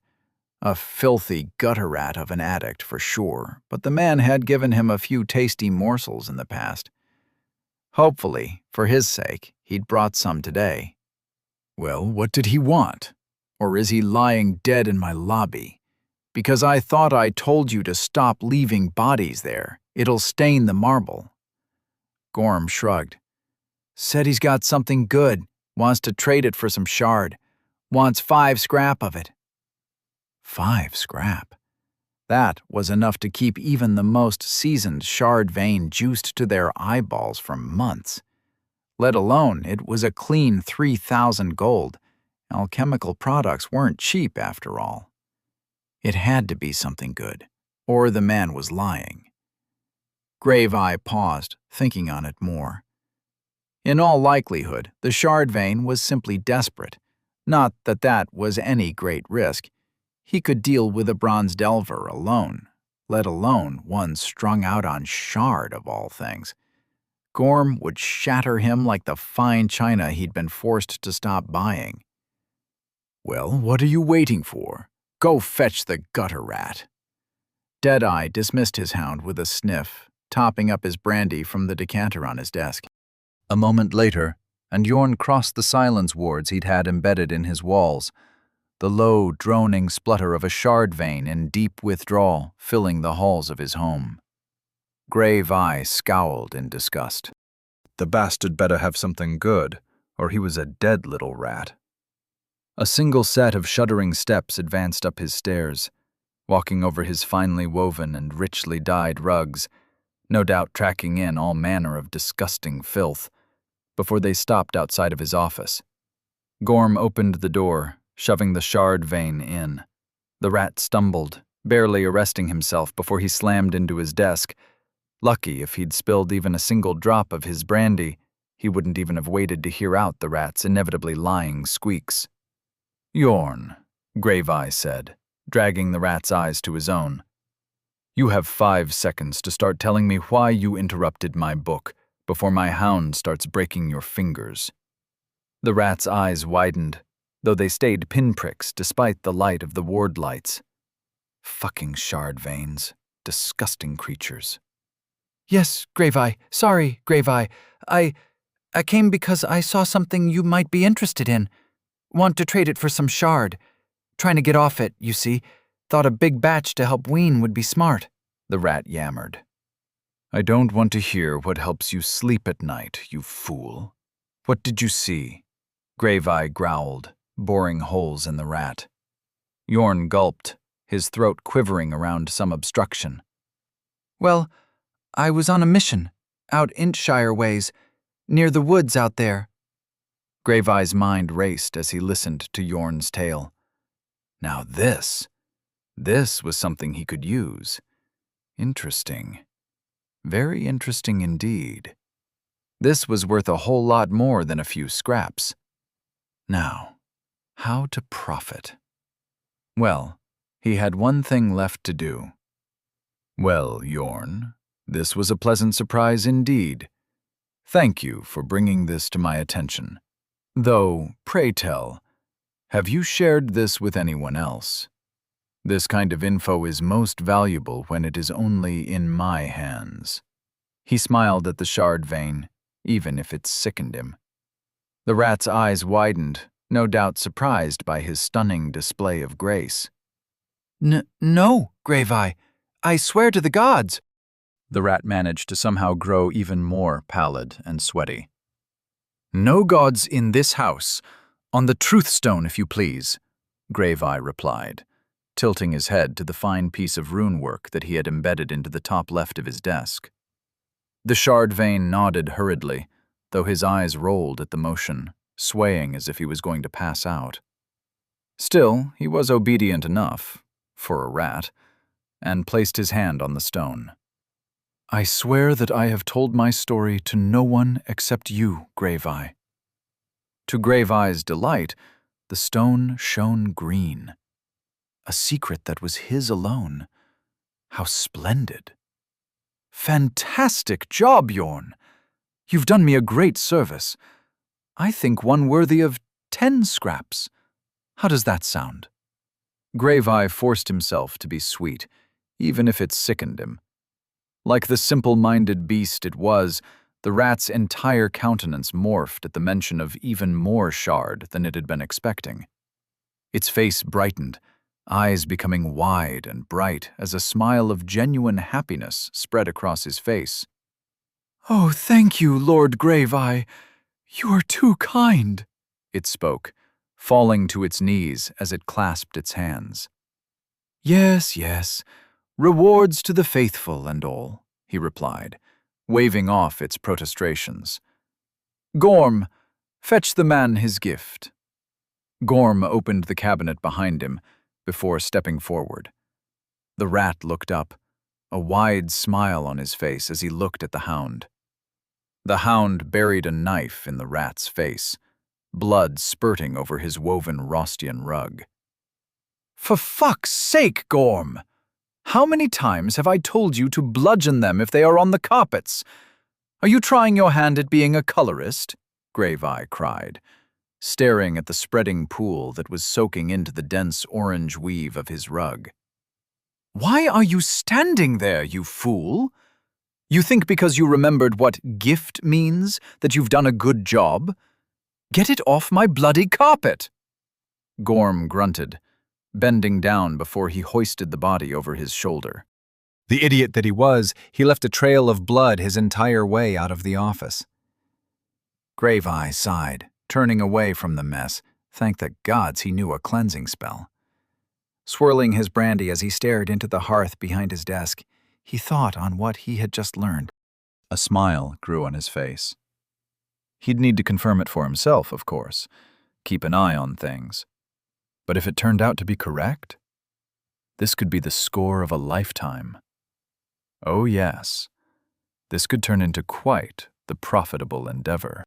Chapter 201. Infiltration. Shifting a little closer to his cover to keep the sun out of his eyes, Caius crouched next to a prominent boulder jutting up from the ridgeline. True sight did much to improve his vision, including preventing the glare from blinding him, but that didn't mean he would deal with the discomfort if he didn't have to. Barely a few strides ahead of him, the ridge rose to a precipice before sharply falling away. It gave way a steep curve of scree that gradually transitioned to hardy shrubs and grasses, one edge of a large valley that split half a dozen clustered hills in twain, starting from 2/3 of the way up the tallest one. There was a spring there, more of a waterfall now after so many eons of eroding the soil and rock. It fed a stream, winding its way through the valley like a snake with gleaming sapphire scales. That same placid water had carved its way clean through a fault in the valley's opposite side at some point in the past, time and wind doing the rest. Now it had left behind an exposed cliff, one with a large cave at its base. It was a surprisingly lush environment. Watered by the spring and sheltered from the harsh winds that blew off the grasslands, a riot of small trees and brush coated the base of the valley, interspersed with dozens of game trails. Past evidence of life, though he found little of it present currently. Unfortunately, natural beauty was not what he came here for. Explorer's toolkit tugged him in a dozen different directions, building on his lifetime spent tracking game to reveal the tale that lay hidden in plain sight. Right below him, at the base of the scree, the rain-washed remnants of a fire, tucked beside a rocky overhang formed by a lucky collision of falling boulders. A shattered femur, deer by the looks, striped clean. Gnawed on, judging by the scrapes, but the telltale color and scorching of a cooking fire was missing. Further down the valley, lying on the pebbly shore of the small river, a broken haft. Standing out from the detritus of the valley due to its unnatural straightness, no matter how crudely it had been shaped. Closer to the far side of the valley, by the cave, a series of rhythmic gouges scarred the trunk of a lone tree, the closest to the opening. Too even, too closely spaced to be a bear or cat. Not every marking was the same. Some looked only a few days old, others months, even years. The passing evidence of something hiding, watching. Thankfully, not there right now, from his high vantage point he could see clean through the loose canopy, already starting to shift colors with the changing of the seasons. It was the cave that was the biggest giveaway. Flakes from hand-worked stone and broken arrow and spear points littered the ground. A refuse pile, just off to the left, little more than stripped bones, half-heartedly hidden in the earth. The faintest trace of soot, staining the highest reaches of the cave, curling over its edge. Boggarts. He was sure of it. Unfortunately, he was less sure they were still here. He'd no idea if this was their den or an occasionally used rest stop as they ranged across the hills in search of food. They'd been on their trail for a week now, ever since they had entered the dense hills that would eventually turn back into the same mountains that sealed off Mistral and cut the arboreal sea in twain. It hadn't been hard to track them, not in the slightest. A blind child could have found the signs. Messy hunts and battles, crudely dug sleeping pits, discarded tools, refuse, uncooked bone, and heavy tracks with clawed feet. The same signs he could see in the valley. Unfortunately, half the issue was that there were so many tracks. They crisscrossed the region with no clear direction or oversight. It had taken him a day to get enough examples to put a picture together. They all seemed to be heading away from a central location. A few too many tracks pointing directly in the direction of this valley. At the very least, they'd made good time to their target. An additional 2 weeks on top of the one they had spent tracking the boggarts. They'd done their scut work on the way over, taking a meandering route across the plains to clear the other threats that Roe had tasked them with. Easy, boring work, but necessary. This far out from Deadacre, most delvers didn't bother, not when there was so much to do closer to home. Only the higher ranks could make it here with any haste, and they had far more important problems to be dealing with. That left the few well-defended villages in the region without much support. So even if it was busy work, better suited to a normal team of their level, they had done their duty, taking out a few bothersome beasts that had proven they had the potential to grow into a real threat to the nearby communities. All for a handful of skill levels and a single class level. Still, he did have to admit that there were some fun moments. It was nice to be out and about, and the variety of beasts that had come with the phase change gave him something to look forward to about the encounters. The first had been relatively straightforward, a wolf pack headed by a mated pair who'd gained some sort of dire beast type. The call had come in because they'd been oddly focused on a nearby walled settlement. More than one hunter had gone missing, and more than one watcher had seen the pack lurking in the tree line, waiting for people to come out, unprepared and alone. They'd been nasty business, not so much because of their strength, but because of the unnatural cohesion they bestowed upon their pack. Porkchop had had his work cut out for him defending Ianmus, while he'd focused on thinning the herd with judicious use of Stormlash.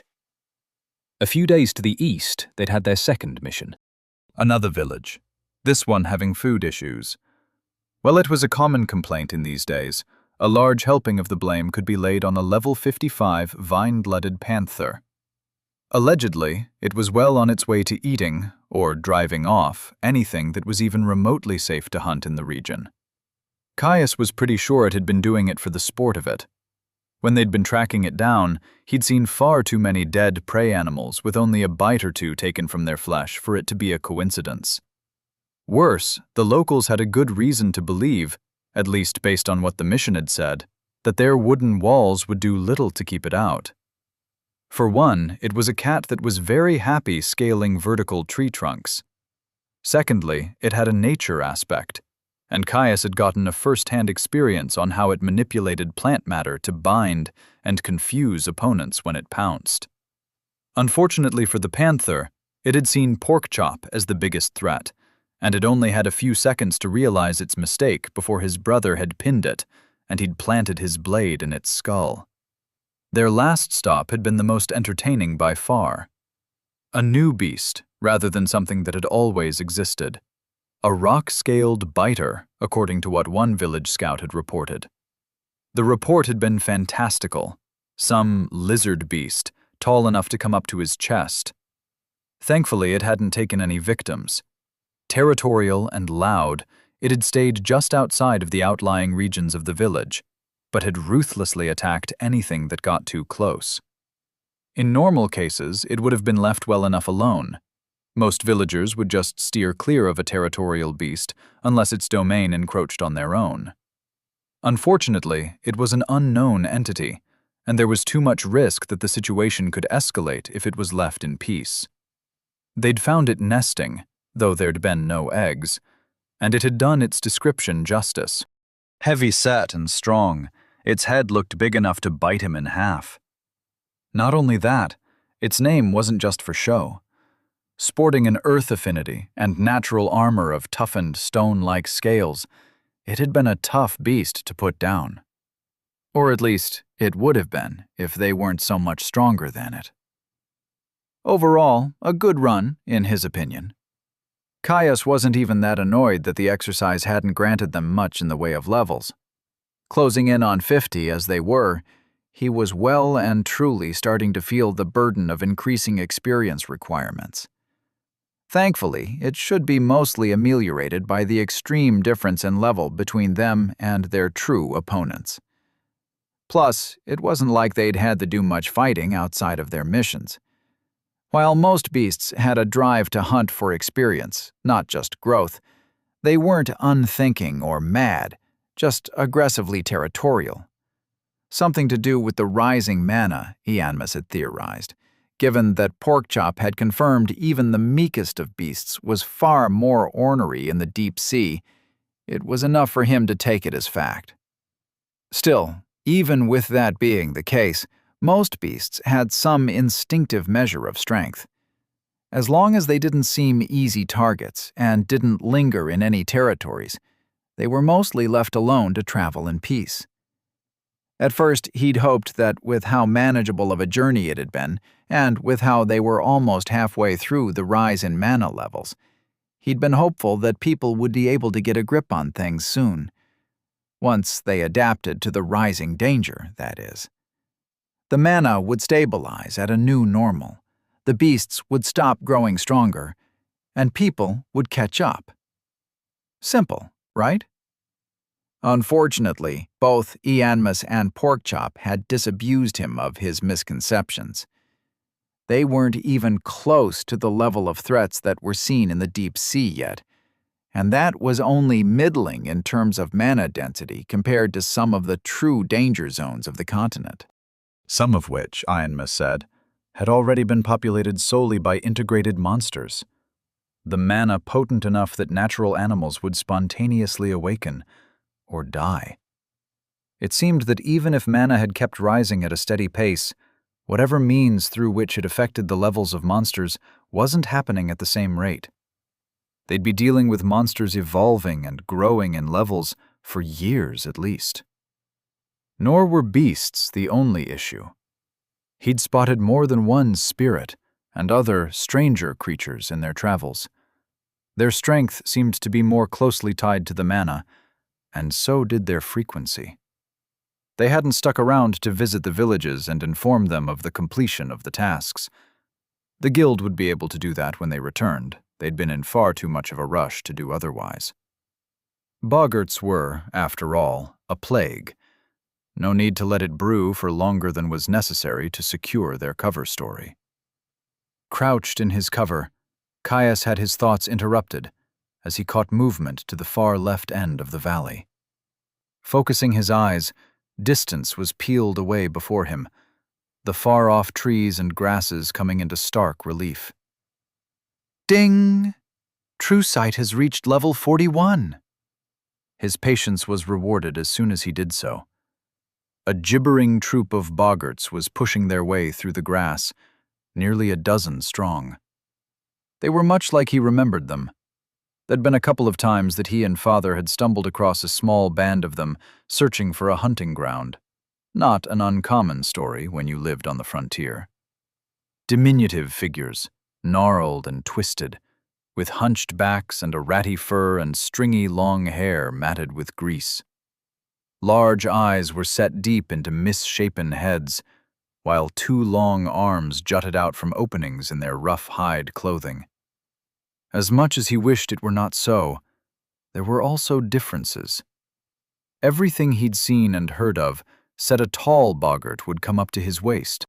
Half the band that tracked through the valley were tall enough to come up to his chest and were more muscular than their smaller brethren. Far more muscular. If the normal boggarts looked twisted and sickly, these looked fearsome. Their legs had lengthened, giving them a swift adroitness that the others lacked. Their backs, still hunched, had broadened, allowing them to move with a sure, predatory grace. Even the tools they held were more finely wrought. It seemed beasts weren't the only ones who'd been changed by the phase shift. Bugbear, level 58, lower race, Vanguard. Frowning at the description of the strange boggart relatives, Caius tracked the troop with his gaze. They went straight to the cave, loitering outside before the biggest bugbear of the lot gave a deep, bellowing call. It echoed through the stone chasm, petering off to a fading note. A few moments passed, the troop shifting from foot to foot as they waited. Now that they were no longer obscured by the grass, Caius realized that the size wasn't the only issue with the bugbears. Their hide clothing, it had runes. Crude, simplistic, yes, but they were still runes. After all, simple art didn't glow with a sickening inner light, true sight revealing their real nature. They had a shaman. Chapter 202. Infiltration. Watching the boggarts and larger bugbears loiter outside of what must have been their dwelling, A heavy ball curdled in his stomach. A shaman. That was not great. Ianmus had been more than happy to expand on the specifics of boggarts on their journey out of Deadacre. Apparently, beyond a certain group size, boggarts started changing. At first, they just got bolder, more headstrong, and meaner. Soon, though, more dangerous figures would appear in their tribes as stronger variants of whatever equivalent they had to classes became available. Assassins and scouts, deft fighters and accurate rangers, and more. The true tipping point was when a war chief appeared. That was when they could officially be called a plague. If they weren't curbed quickly, it only got worse. Sometimes, very rarely, an undiscovered boggart nest would progress to the point where smart ones started appearing. It was a basal, crude intelligence, one that was still just as hungry and warmongering, but it was lethally dangerous. Shamans. The spiritual backbone of a plague, casting foul magics through instinctive will and sorcery. Normally, it took significant time. Boggarts bred and aged quickly, but it still took a few years for the new generation to develop these classes. Either this nest had gone undiscovered for some time, or, a far worse option, the rising mana was increasing the base level of their development. The crude runes on the bugbear's hide armor could only have come from a shaman. A well-developed one, too. Maybe more than one, if they were unlucky. The plague was reaching maturity. As soon as they had drained their surroundings dry of nourishment, they would spill free, most likely onto the plains, where food was clearly visible from the hilltops. He needed to share this with his team. Between that and the appearance of bugbears, they might need to change their tack. Crouched by the boulder, he waited for the raiding party to enter. The reply to their call came quickly and faintly. Whatever had heard their call was deep. With their welcome secure, the bugbears took the lead. Hurrying to a hidden nook, frustratingly obscured by a lip in the cave wall, the leader passed out torches. Reaching down to its waist, it pulled out some sort of bone charm, an effigy of sorts, one marked by similar runes to the ones on its armor. Cupping the crude artifact tightly, the bugbear lifted it to his torch as its jutting brow furrowed in concentration. The torch burst into flame. The boggarts moved quickly after that, the leader lighting torches before they set off into the cave in a disturbing show of discipline. Not daring to rise from his crouch, Caius planted his hands on the ground and slowly made his way down from the ridge. Once far enough that there was little risk of being spotted by a scout, he rose to his full height and set off at a jog towards his waiting teammates. He'd left them 100 strides down the steep slope's surface, nestled in a small alcove between 3 jutting rocks, one of which held the familiar sign of a glowing circle of runes on its exterior face. A portal to the depths, one of the many they'd seen on their journey. Analyzing it had revealed it was an entrance to the 3rd layer, common enough and not worth reporting to the guild. They'd still kept well clear of it. They were on a time limit, after all. It was a surprisingly good hiding spot. Even knowing where they were, it was impossible to spot them from where he stood. Only a narrow passage between the stones on the right-hand side of the cluster would allow a view into its admittedly cramped confines. And the water! Oh, you must see the ocean sometime, Porkchop. I promise it is truly as endless as I say. Large enough that the arboreal sea's endless reaches were named after it, he overheard Ianmus whisper to his brother. Porkchop snorted, but without directing attention towards him, Caius missed his actual reply. Even their bond required intention to speak through, after all. I'm serious. The name for the water came first. And yes, I promise it is actually salty. That's not just some joke we tell landlocked folks, Ianmus insisted. Caius shook his head, a wry smile on his face as he walked around the grouped boulders.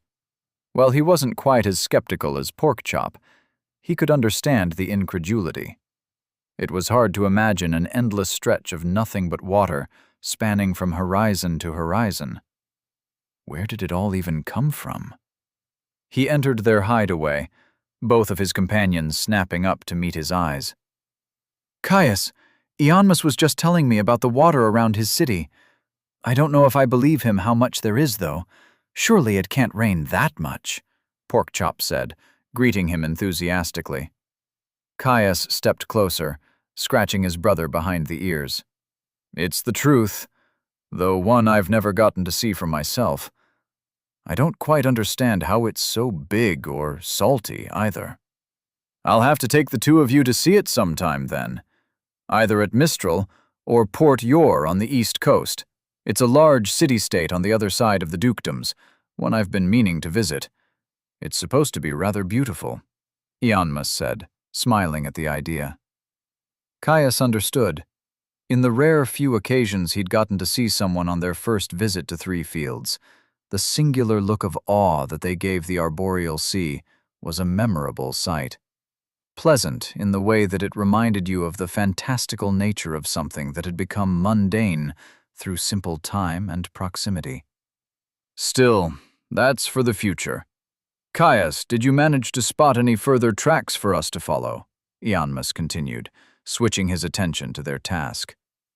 The casual candor and easy atmosphere vanished, replaced by a tempered focus that focused the mind. He nodded. More than that, I'm pretty sure we've found their den. One of them, at least. Porkchop looked at him sharply. You're sure? Yeah, Caius replied, taking a seat on the loose earth. There's a cave on the far valley wall, a big one, and deep, too. Whole place is littered with signs, and I managed to catch a raiding party entering. I'm surprised you didn't hear the leader's call. Wait, that was a Bogart? We thought it was a mountain goat. Ionmus frowned. Caius nodded. As soon as he did, Porkchop was rising to his feet, shaking off the trail dust that had coated his belly. What are we waiting for, then? Let's go get this done! Whoa! Caius held up his hand, getting Porkchop to halt before they could leave their hideaway. There's more. Porkchop groaned, but returned to sitting all the same. Ionmus huffed, leaning back as he stared at the blue sky above. There's always bloody more, he muttered to himself. Caius chuffed at that. It was hard to disagree. They did seem to have a tendency to find themselves in situations where the dangers and stakes were higher than expected. That there is, friend, he smiled ruefully. They have a shaman, an established one, maybe more. The raiding party had crude runes impressed into their hide armor. Worse, there were bugbears. Ionmus's head snapped to him, his eyes narrowing. What in the headmaster's beard is a bugbear? No clue. I was hoping you would know. They're still clearly Bogarts, but bigger and meaner. Kind of reminded me of a hob, but somehow even more ugly, Caius replied with a shrug. Ionmus took a hissing breath in through his teeth, clearly disturbed by the news. Not that Caius expected him to be happy about it. Bogarts being able to develop new, more dangerous forms was good for absolutely no one. The smaller ones were bad enough, let alone a specimen the size of a small man and twice as muscled. Rubbing his jaw, Ionmus fell silent. He was thinking, that much was clear. Caius had spent enough time around the man to recognize the furrow in his brow and the way his eyes had drifted into staring at the mid-space. He gave him time. Any insight the mage might have would be valuable. Ionmus broke his silence. It's been theorized that they might be able to do that. The capabilities of the lower races are somewhat unknown. They're not exactly the easiest to study, and not exactly my area of expertise. I've only brushed up against it in passing. The development of goblins into hobs and coblins as they move up their social hierarchy is well known. but they are the only other example we've got.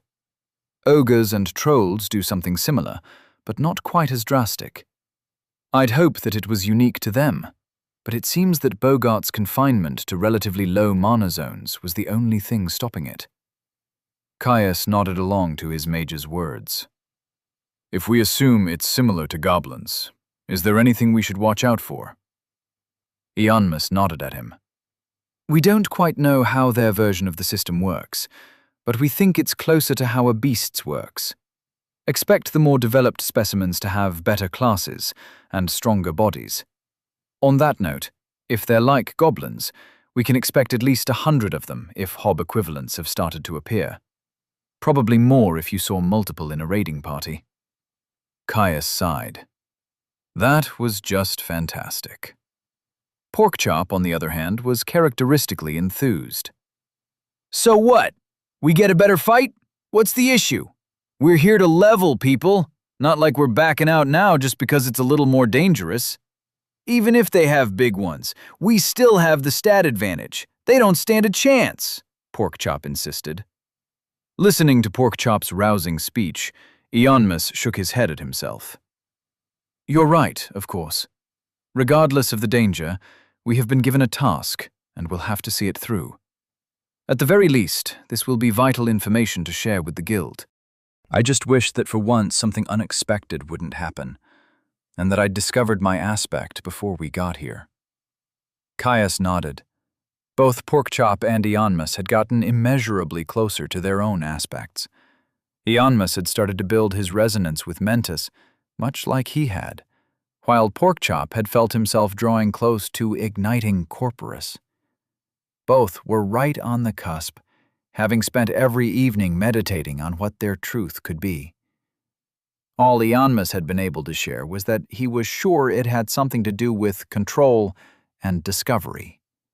That, at least, was far more sane than Porkchop's supposed truth. He struggled to see how the phrase, "not dying," was enough to resonate, but he had conceded there was nothing in the little they knew about aspects that said they had to be complex. There was a hope that they could ignite them during this trial. After all, a god himself had said that a good fight would go a long way to their development. That said, he couldn't stop the nervous tingle that he felt when he thought of the time it had taken. There were honors on the line, and every extra day they took was another that someone else could beat his teammates to the finish. They had advantages, that much was certain, but their success wasn't guaranteed. Thankfully, Ianmus had thought deeply on the information they had gleaned from the informational package the system had granted Caius, specifically on the effect of trances on aspect ignition. He'd commissioned a tonic from an alchemist before they had left, burning half of his coin on it, the other going to a cheap dark vision amulet that sat around his neck. A full dose was supposed to send someone into a dreamlike stupor, where the mind wandered aimless and confused.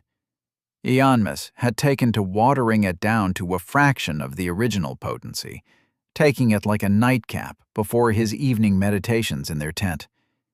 It had been shockingly effective. That first evening had spurred him forwards more than the entire month preceding. He'd even been kind enough to share half of it with Porkchop, though both Caius and his brother had insisted on covering half the cost. That tonic had been enough to push them both right to the precipice over their journey. Now all they needed was a spark. At first, Caius had hoped he would be able to make use of it himself. Despite soul-searching, he'd not found so much of a quiver in his other two aspects. Even taking the watered-down tonic to aid in meditation hadn't helped. It seemed without a direction to focus on, a trigger to draw you in, a trance was of little use. He really shouldn't complain. The fact that it had brought his team closer to securing their own honors was enough. After all, their strength was his strength. You'll get there, both of you. Porkchop is right. This is bound to be a good fight. No doubt it will be what both of you need to tip you over the edge. In fact, if either of you start to resonate strongly down there, call out, If there's the chance to follow the thread without putting the team at risk, take it, Caius replied to Ianmus. They nodded, happy with the idea. Now, before we head in, we should discuss our formation, he continued. Judging by the quiet response I heard from within, it seems to be quite deep. I think that if it's just a single tunnel, Ianmus should hang back where he's less at risk. However, if it opens up into multiple paths or caverns, you should probably stay within a dozen paces of us. I'll stay close to him. Just try not to range too far ahead. We'll need to work together if their numbers are as large as Reeker and Roe thought they might be, Porkchop replied. Caius nodded. Their conversation quickly continued as they covered contingencies. What to do if Ianmus was ambushed, if they were pincered, or if the boggarts just came at them in a single wave. With how many there were, the goal would be to avoid the final scenario. Things would go much smoother if they didn't have to face the entire plague at once. Without a stealth specialist, it was likely that it would happen eventually, but every boggart they put in the ground before the alarm went up was another they wouldn't have to worry about. To that end, they decided to wait for nightfall, when most would be asleep. Thankfully, larger groups of boggarts were known to sleep in smaller family units. They'd sneak in, wiping them out one by one. Then they would make their stand. As they planned, Caius felt the music of battle start to race through his veins, faint but undeniably pleasant. Dangerous or not, the battle ahead might be enough for him to gather his next class skill. He couldn't wait. Chapter 203. Infiltration. After deciding to wait for nightfall, Caius had returned to his watch upon the ridge. Seated quietly in the shadow of the boulder, he kept his eyes on the valley. As the early autumn sun had tracked its way down towards the horizon, more boggarts had appeared. Raiding parties, more than one returning with the carcasses of their hunts.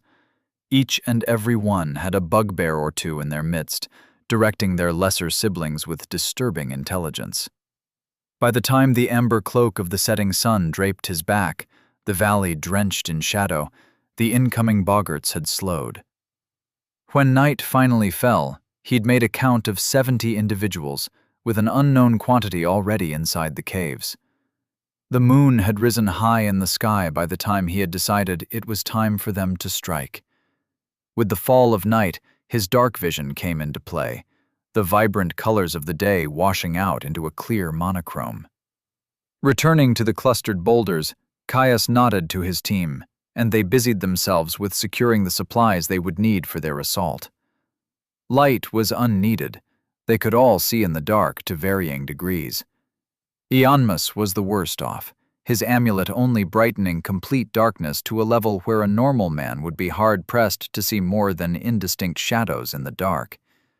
Thankfully, his elven heritage and high mental stats had left him with sharp enough eyes that it was only a minor hindrance. Their packs would be left behind. They'd stash them in their tent, which they'd pitched in a corner of the space in the middle of the piled stones. Hopefully, even if they were discovered, it would be passed over as just another pile of rocks. The lighter they could travel, the quicker they would move if they had to. Potions were gathered and sorted. 4 mana potions, 4 health, and a couple of general-purpose antidotes. Ianmus had them secured at his belt, though he'd taken a pair of health potions for himself and Porkchop. They'd also bring a few rations. Not much, just a day's worth of jerky and a single mundane water skin. They could be down there for hours, and keeping their strength up would be important. Caius donned his cloak and pulled its draping hood over his helmet. No doubt there would be watchers in the cave, relying on firelight to see. A poorly timed glint of metal would give them away if he didn't cover himself. Thankfully, it wasn't the only protection they had against that eventuality. Knowing they'd most likely be venturing underground, Caius had been storing ash from their nightly fires for weeks. Every scrap of metal, artifacts, buckles, armor, and more, was rubbed down, obscuring their sheen as much as possible. In silent unison, They left their packs and advanced. Hiking a good quarter league along the ridge, they moved to a relatively gentle slope that was absent of scree that Caius had spotted earlier. It would have been far too risky to scramble down right outside the cave. If there were watches that he had missed, they would be spotted immediately. Each step was still nerve-wracking. Caius took every stride with care, experience and skill guiding his footsteps as he crept around brittle grasses and stray twigs. Even Porkchop, with all his impressive bulk, was like a ghost. The hunt was well known to him, and he moved with a silent grace that made his strength all the more terrifying. Entering the tree line, Caius kept his eyes constantly moving. Totally focused on their surroundings, his glass mind raced, working with Explorer's toolkit to catalog every shrouded bough, pool of shadow, and shifting shape. Potential points of ambush were highlighted, focused on, analyzed, and discarded in moments as he guided them through the valley. Soon, his vigilance was rewarded. Leaf litter, spread a little too consistently to be natural. Holding up a hand for his team to halt, Caius crept forwards, eyeing the disturbance. Toolkit had thoroughly looked onto it now, baying in his mind like a bloodhound on the scent of game. Lowering himself into a crouch, he peered closely at the leaves. A dense mat of woven twigs was beneath them. Finding a lack of tripwires or branches held under tension in the surroundings, Caius moved to a nearby tree and scooped a long stick off the ground. Returning to the suspicious pile, he hooked his stick under the lip of the woven twigs, lifting them upwards. It revealed a hole, as deep as he was, with stone-tipped spears lining the bottom. A pitfall. The boggarts had been building traps. Ding! Explorer's toolkit has reached level 45. Traps. Pretty simplistic, though. If this is exemplary of their work, I should be able to get us to the cave without issues, Caius whispered. His team nodded, and they set off once more with redoubled caution. Caius spotted 4 more pitfalls on their journey through the widespread trees, one of which had already been triggered. They'd approached that one, eager to see what the boggarts had been setting them for. They didn't seem like they were being used for hunting, not with the size of them, or the way they had been set at convenient routes through the trees. Unfortunately, the pit had been empty, though broken spears and the dried remnants of blood still lined the base of the pit. Whatever had fallen through had obviously been carted off as lunch. As they drew close to the cave, the short trees that lined the valley floor grew even thinner. Artificially so. Roughly hacked at stumps had taken their place. Caius only hoped that the wood had been used for cooking fires rather than fortifications deeper in the cave. Despite going through the effort to create clear sight lines around the cave's mouth, the boggarts seemed to have grown complacent in the safety of their new home. The lone tree beside the cave entrance was empty, and he spotted no sign of fire inside the cave. Even if some of the boggarts had skills that let them see in the dark, none of them had been posted either. He could see the cave's interior just fine, and between true sight and his toolkit, he had full confidence in spotting watchers, if they had existed. Approaching the cliff's edge, they pressed themselves close to the stone. Caius took the lead, with Porkchop taking the rear. Shuffling right up to the edge, Caius craned his neck to peer into the cave. His lips pursed into a frown. The cave was just as extensive as he'd feared. There'd been a thin hope that it would stretch back a handful of dozen long strides before widening into an enclosed cavern. It was not to be. Instead, the 15-stride wide opening expanded almost immediately to double that. The natural tunnel punched deep into the hillside before it slowly curved down into the belly of the world, obscuring him from seeing any deeper. Even with his vision occluded, he still saw hints of smaller side passage winding off from the main cave. cracks and fissures that could hold watching boggarts, traps, or grisly trophies. Caius pulled himself back, relaying his findings to his team. Getting a nod in return, they entered. Taking his position at the front of the group, Caius left his blade in its sheath. Even covered in ash, there was still the chance it could give them away, and he was more than confident he'd be able to draw it in time. Besides, it wasn't like he was defenseless. He had a full complement of spells already inscribed, Stormlash and Slipstep both, though he'd only taken a handful of the latter. If the entire plague did descend on their heads, he wanted as many casts of crackling lightning as he could get. Step by step, they crept into the darkness. Now that they were fully in the cave, the signs of boggart habitation were everywhere. Soot stains, claw-scratched stones, bones, and more. He could even smell smoke, wafting up towards them from deep within the underground passage. The jagged fissures in the cave walls drew close. Some were visible as little more than large cracks in the rock, while through others he could see openings. Only a few looked wide enough to be usable, but he wasn't going to take any chances. Not when his glass mind was happily focused on the many ways such a space could be used to obscure an ambush or trap. Caius waved for his team to move closer to the wall as they approached the first of the fissures. Leaving them where they were, he dropped into a deep crouch and snuck forward. A quick approach and swift look let him know that the fissure was empty. He rushed forwards, checking the others as quickly as he could while still remaining silent. Some had been used as impromptu dumping grounds, but none housed any boggarts. Caius drew back, moving swiftly as he returned.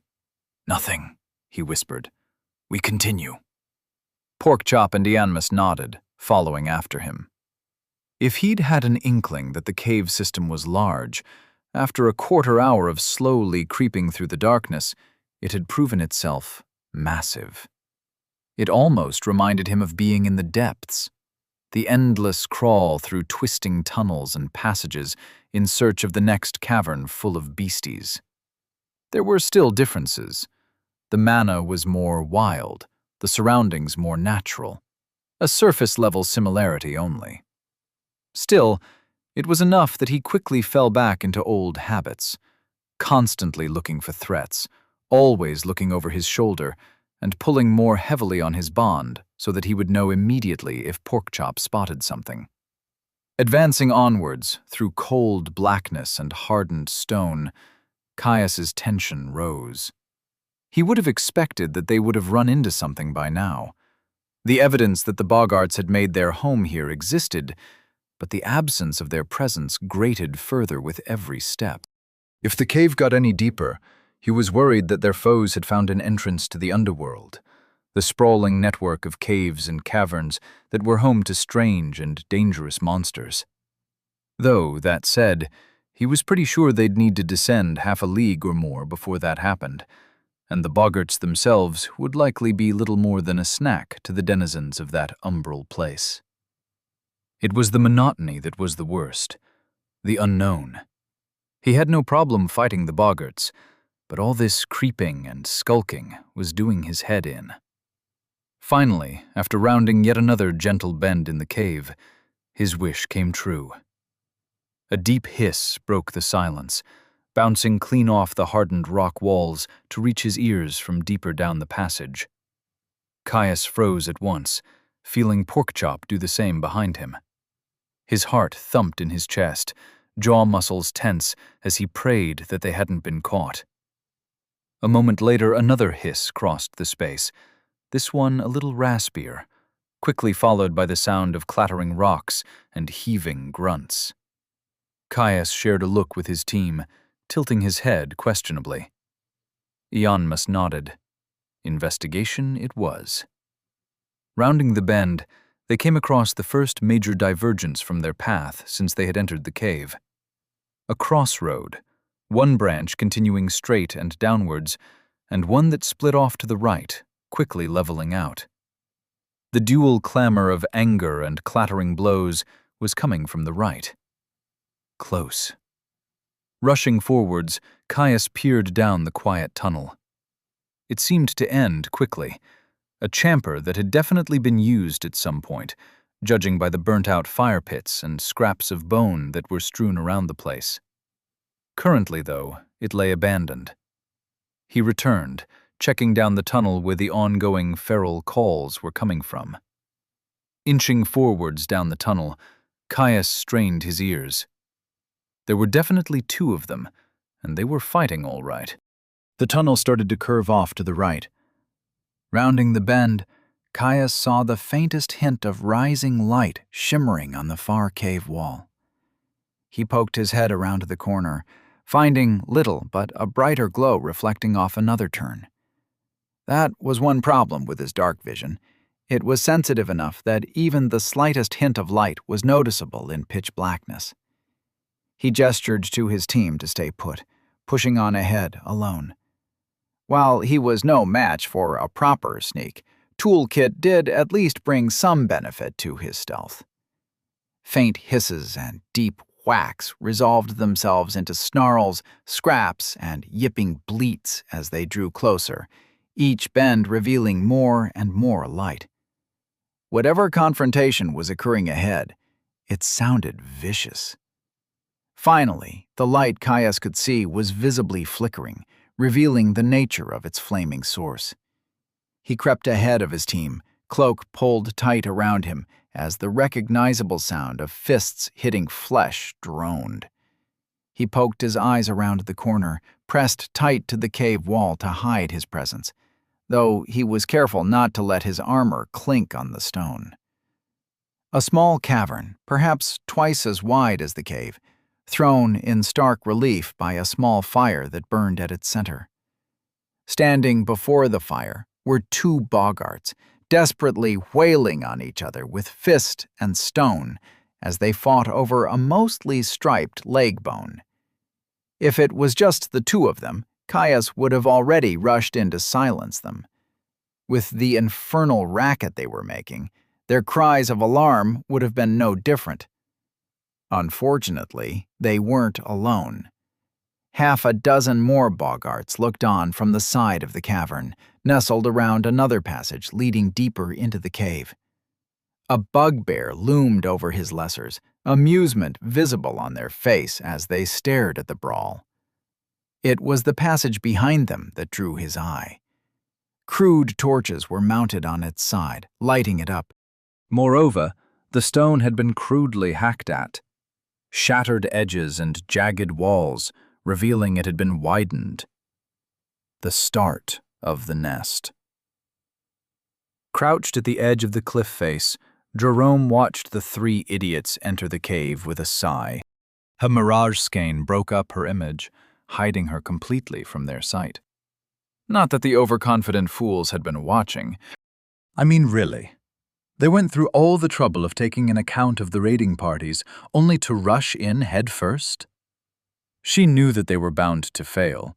It was the entire point of this exercise, after all. But she'd hoped they would at least do it well. On the gods, if they went down there, aware that there were unknowns like the bugbears, and went straight to a frontal assault, she'd beat some sense into them herself. It was always the same with prodigies. They thought themselves invincible. That raw power meant everything, and forgot to account for simple things like raw numbers and the power of attrition. These ones might be once in a millennia, but from everything she had seen, it only made the problems worse. Shaking her head in disappointment, she stepped forwards, falling soundlessly through the air. Chapter 204. Infiltration. The squabbling boggarts kept wailing on each other, slavering and howling with maddened fury. The lump of bone and gristle they were fighting over spun across the floor of the cavern, launched by a stray kick. Both boggarts paused, staring at their distant prize. A moment later they both lunged, flying into a tangle of grasping and clawing limbs as they yanked each other back. One squirmed its way free, desperately reaching for the bone, only for the other to sink its fangs into its calf, red blood spilling free. Caius saw the very moment the boggart tasted its fellow's blood. Pinprick pupils set deep into beady eyes dilated, frozen in place as the other boggart howled in pain. The noise seemed to snap it out of its reverie. Its eyes flicked to the bone, then back to the spindly leg held tight in its grasp. It made its choice. Biting deeper, it snapped its head back, ripping free a chunk of the other boggart's calf. The wounded one screamed, shrill and terrible. Turning on its attacker, it swept up a stone from the cave floor and bashed the biter over the head. Once, then twice when the first wasn't enough to force its vice-like bite free. The stone gashed the biter, face splitting open as greasy fur ran slick with its blood. Hands were raised, warding off the strikes. The air in the room shifted. Once, staring on in cackling amusement, the other boggarts that lined the wall leaned in, a hunger shining in their eyes. It was a dark focus, almost palpable, resonating with the pained and furious screams of the combatants. The bitten boggart straddled their biter's chest. Its clutched stone rose high overhead before it drove it down with the weight of its anger. It clacked off a raised forearm, splitting the flesh, though the bone held strong.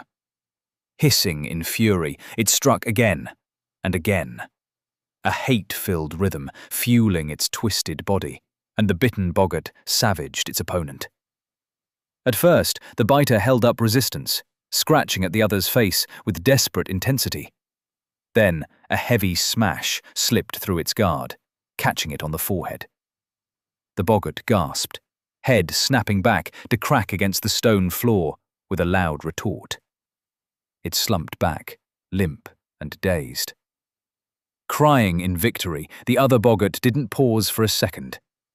The hall quieted, filled only with the sodden sound of its chosen weapon splitting flesh.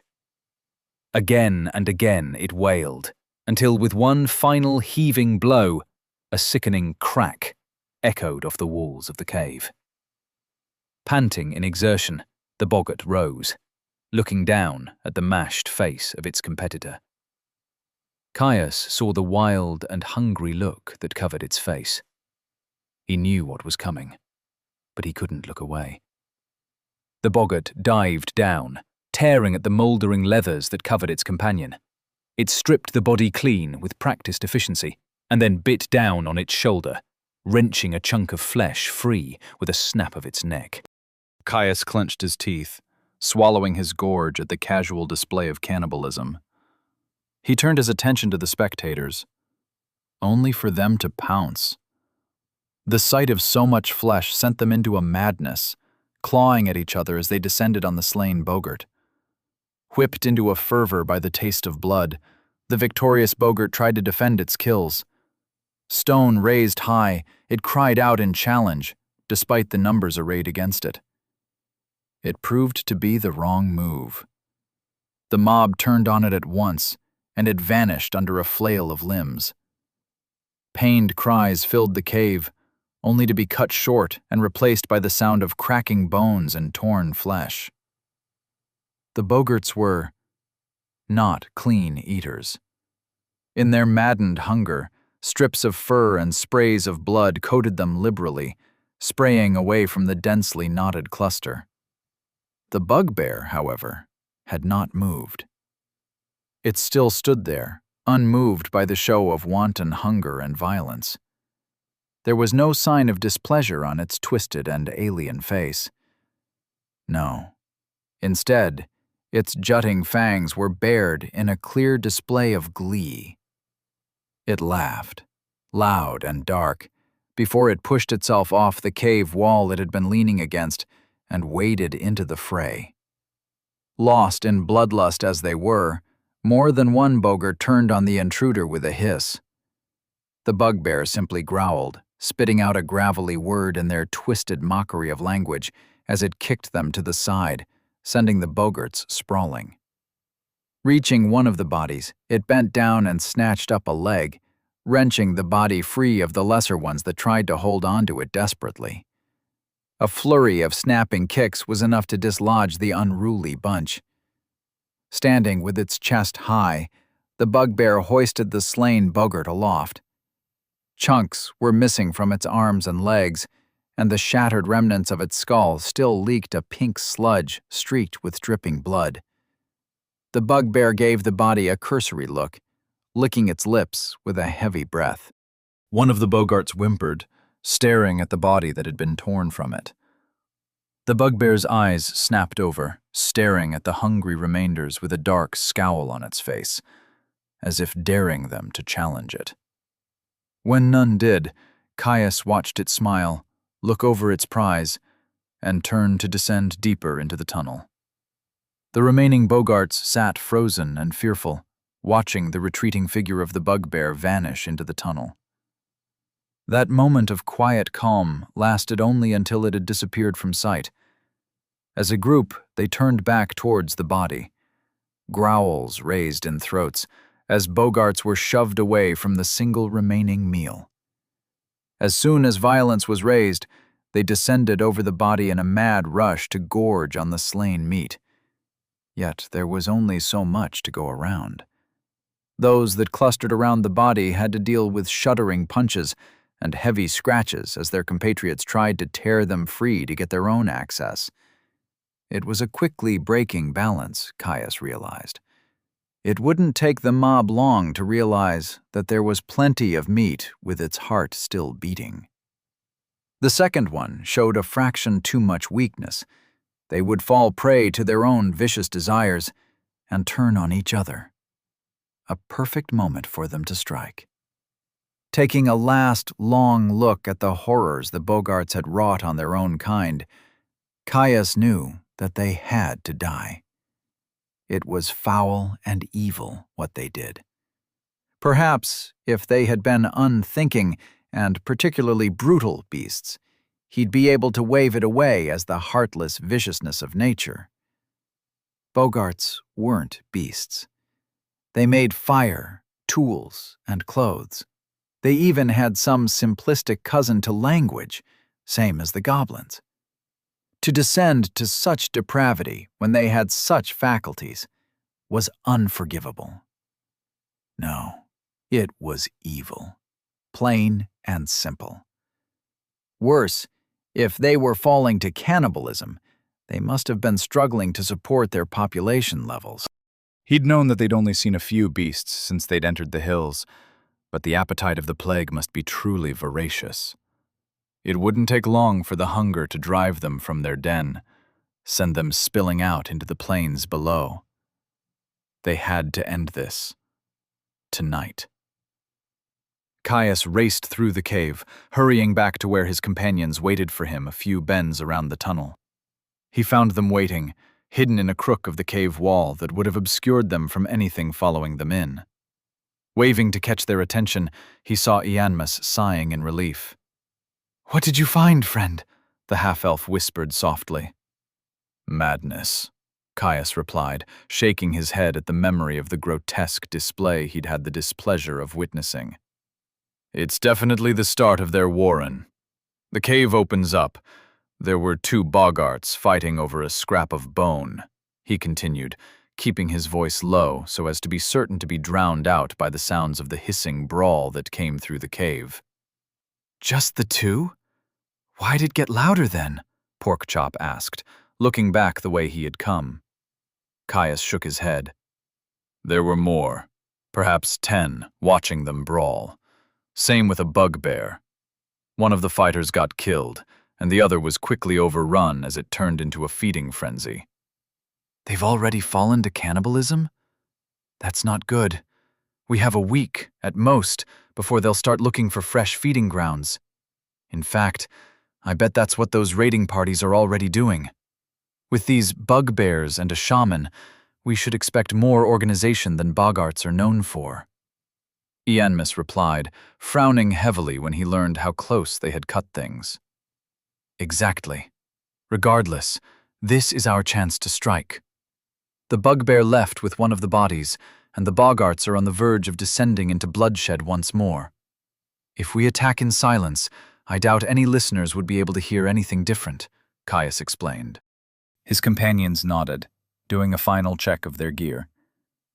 Porkchop decided against summoning his armor. Strong as it was, plates of overlapping stone weren't the most agile or quiet of things. Besides, with his brother's might, he should have very little trouble with the diminutive creatures. Caius drew his blade, moving slowly so as to keep the motion silent. He'd rubbed it in ash, much like his armor, blending with its smoky crystal fuller and edge to leave it looking like a slice of congealed shadow in the umbral intensity of the cave. Right on cue, the second that they started to creep forwards, the snarling of the boggarts rose to a crescendo, cries of anger and pain echoing through the passage.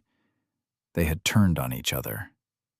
"Eonmus, sun-drenched strength," Caius hissed, breaking into a jog. The mage nodded, eyes narrowing in concentration as he kept pace with the team, mana streaming towards him. A second later, Caius saw mana flash, though it did not illuminate the cave to his mortal sight, and felt the soothing vigor of the sun settle into his flesh. Ding! You have been enhanced. Sun-drenched strength. A second flash followed a few steps after that, this time centered on Porkchop. His physicality empowered, Caius was able to speed up while still remaining silent. A quick glance behind him showed Porkchop right at his tail, with Eonmus at the rear, a channeled spell held primed and ready. At the last turn, Caius broke into a sprint. Bursting into the room, he was treated to the sight of all-out bloodshed. 2 more boggarts were bleeding profusely, their flesh writhing as health slowly sealed their injuries. The rest of the boggarts had cornered them, ignoring the half-eaten corpse lying by the fire in the center of the room.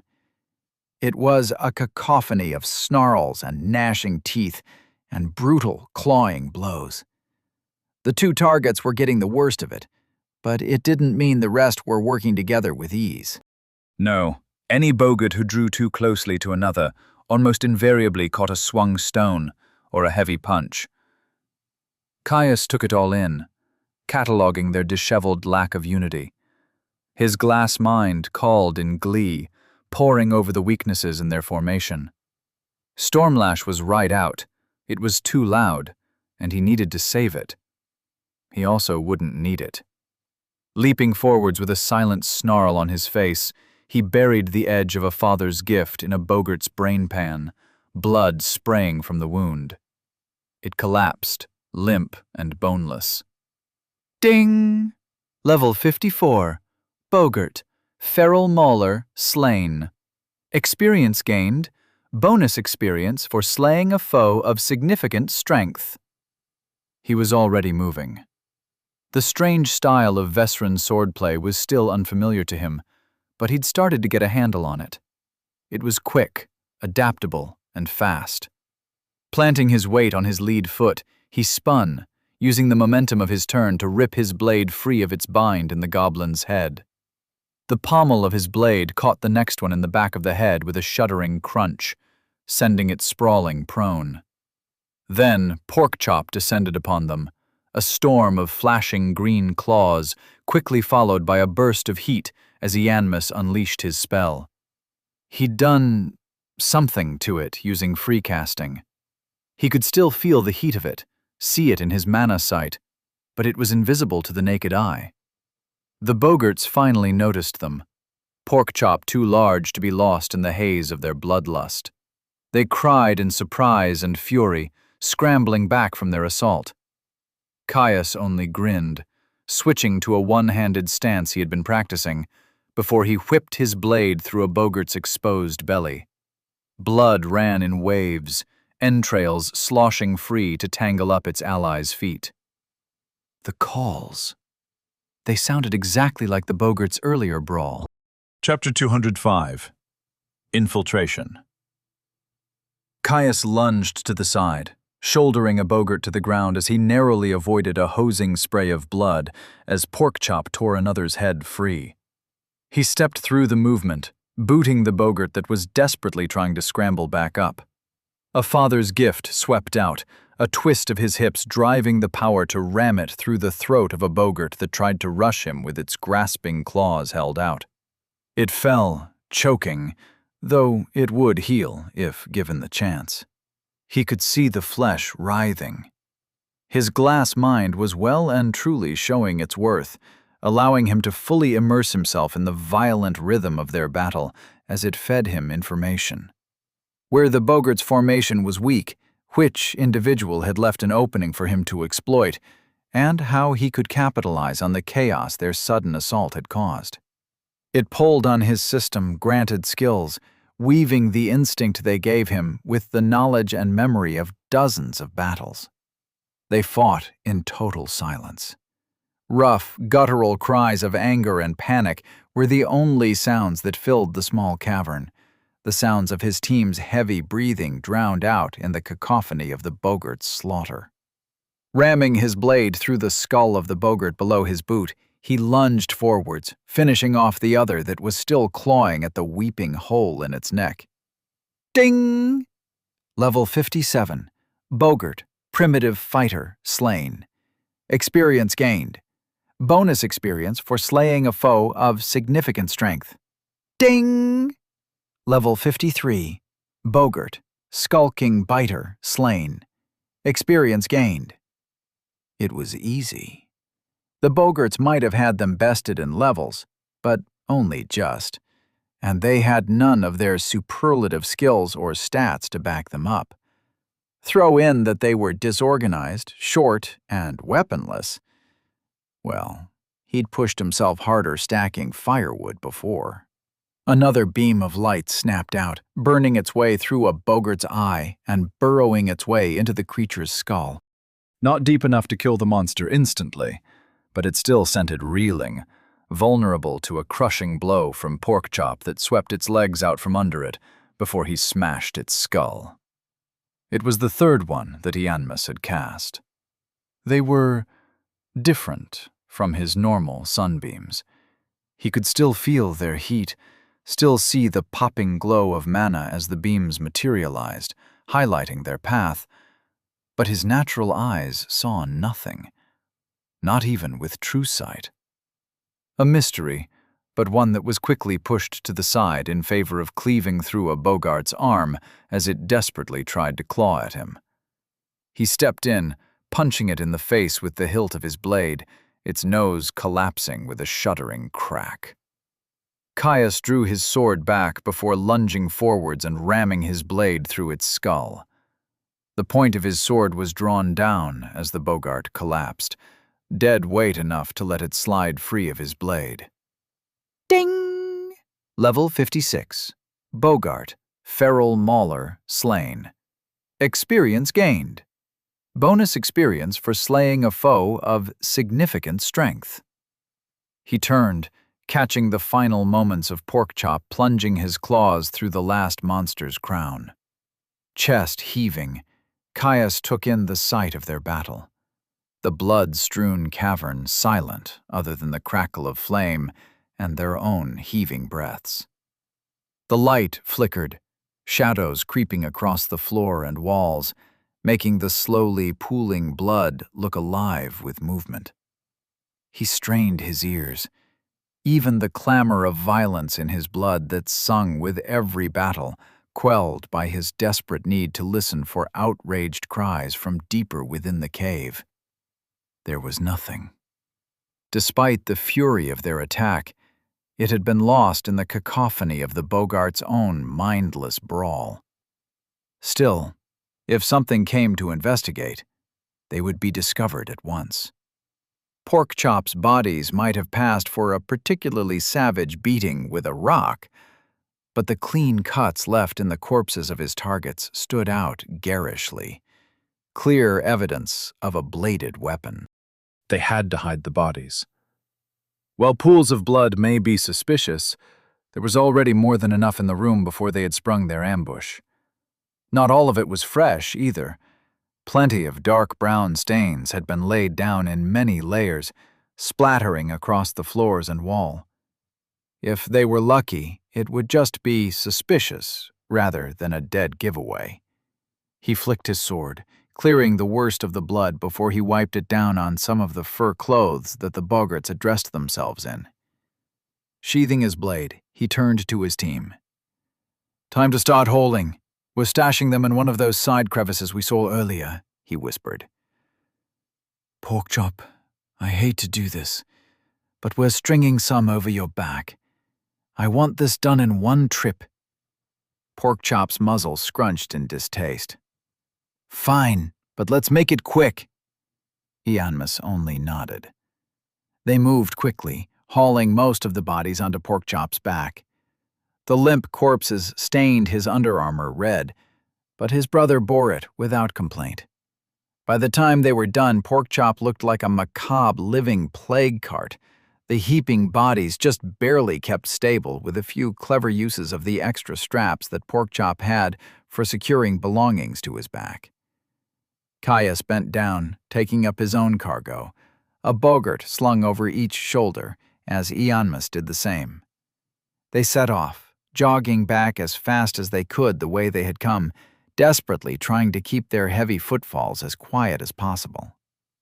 Hauling the last of the bodies off his brother's back, Caius ignored the way the beast's fur stuck to the skin of his hands and left a slippery film in its wake. He walked over to the crack, shoving the body roughly through the opening. A stride and a half wide, the crack went only 2 strides deep before it opened up to a thin chute that disappeared into the stone below. One arm got stuck, trapped at an awkward angle behind the corpse's back. With a heave, Caius threw his weight into his shove. Bone gave way with a wet crack, and the arm twisted around the body unnaturally. It gave just enough to fall free, hiding the last of their victims from sight. Caius sighed, still feeling the tense dread of potential discovery, despite their grisly work being done. He shook his head, deciding to distract himself while they crept back. "Ianmus," he whispered. "That spell of yours, the manipulation you were doing to your sorcery, why couldn't I see it?" "An old discovery, one that Sunspire has known of for centuries," he replied in clipped words, his eyes trained ahead. "We don't fully understand it, but there are forms to light. One of them is potent and dangerous, but invisible to mortal eyes. Most of them, at least." "Why not use it all the time, then?" Porkchop asked, though his words were distracted. Something seemed to have caught his brother's attention, judging by the way his ears kept flicking to train on sounds coming from behind them. Keeping an ear out for returning raiding parties, he supposed. Ianmus shrugged in response to the question.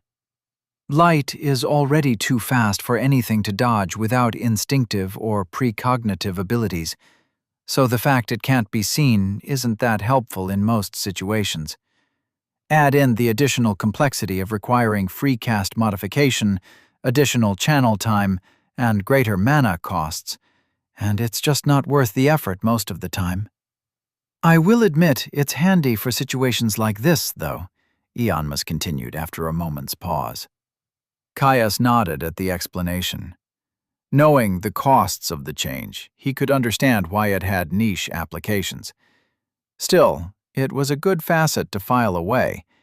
They might usually confront most of their problems head-on in open battle, but it was bound to be useful in the future. Even if only to stop Ianmus pointing a glowing arrow directly towards himself in the future. Handy if they weren't confident they could keep him safe. With his curiosity satisfied, they fell back into a deep silence, listening for any sounds of their bloodshed being discovered as they made their way back to the Bogart Warren. Caius rushed forwards as he entered the flickering light of a small stone brazier. They'd been scattered along the tunnel they'd watched the bugbear enter. He slowed to a steady creep as he once again draped in shadow. The Bogarts might have been keeping their home lit using some sort of rendered tallow by the looks of it, but it was infrequent. Long stretches of gloom filled the wide tunnel, broken only by isolated islands of flickering yellow light and guttering flame. It was dead silent, only the low hum of fire filling the air with a soft murmur. Quiet enough that each careful step they made sounded like they were wading through a pit of broken glass. Porkchop and Ianmus dashed after him, joining him in the dark. They all stopped, straining their senses to the maximum, desperately attempting to catch any sign of approaching Bogarts. As it stood, their plan was simple: hide. If it turned out to be a small group that they were confident they could take out without the alarm being raised, they would do so. However, if the group was any larger than 1 or 2 individuals, they would stay hidden and hope they would be passed unawares. Thankfully, the forcefully widened tunnel had plenty of hidden nooks. Shortly after entering the lit warren, they'd found that the Bogarts had been rather industrious. At regular intervals, openings had been carved into the tunnel. Admittedly, it was rather haphazard, but it was enough for their uses. Some were little more than indents in the wall that Caius would struggle to press himself into, but others were more substantial. Small corridors that went nowhere, and cramped rooms that seemed to serve no purpose. At the very least, they hadn't found anything that suggested an intentional and complicated layout.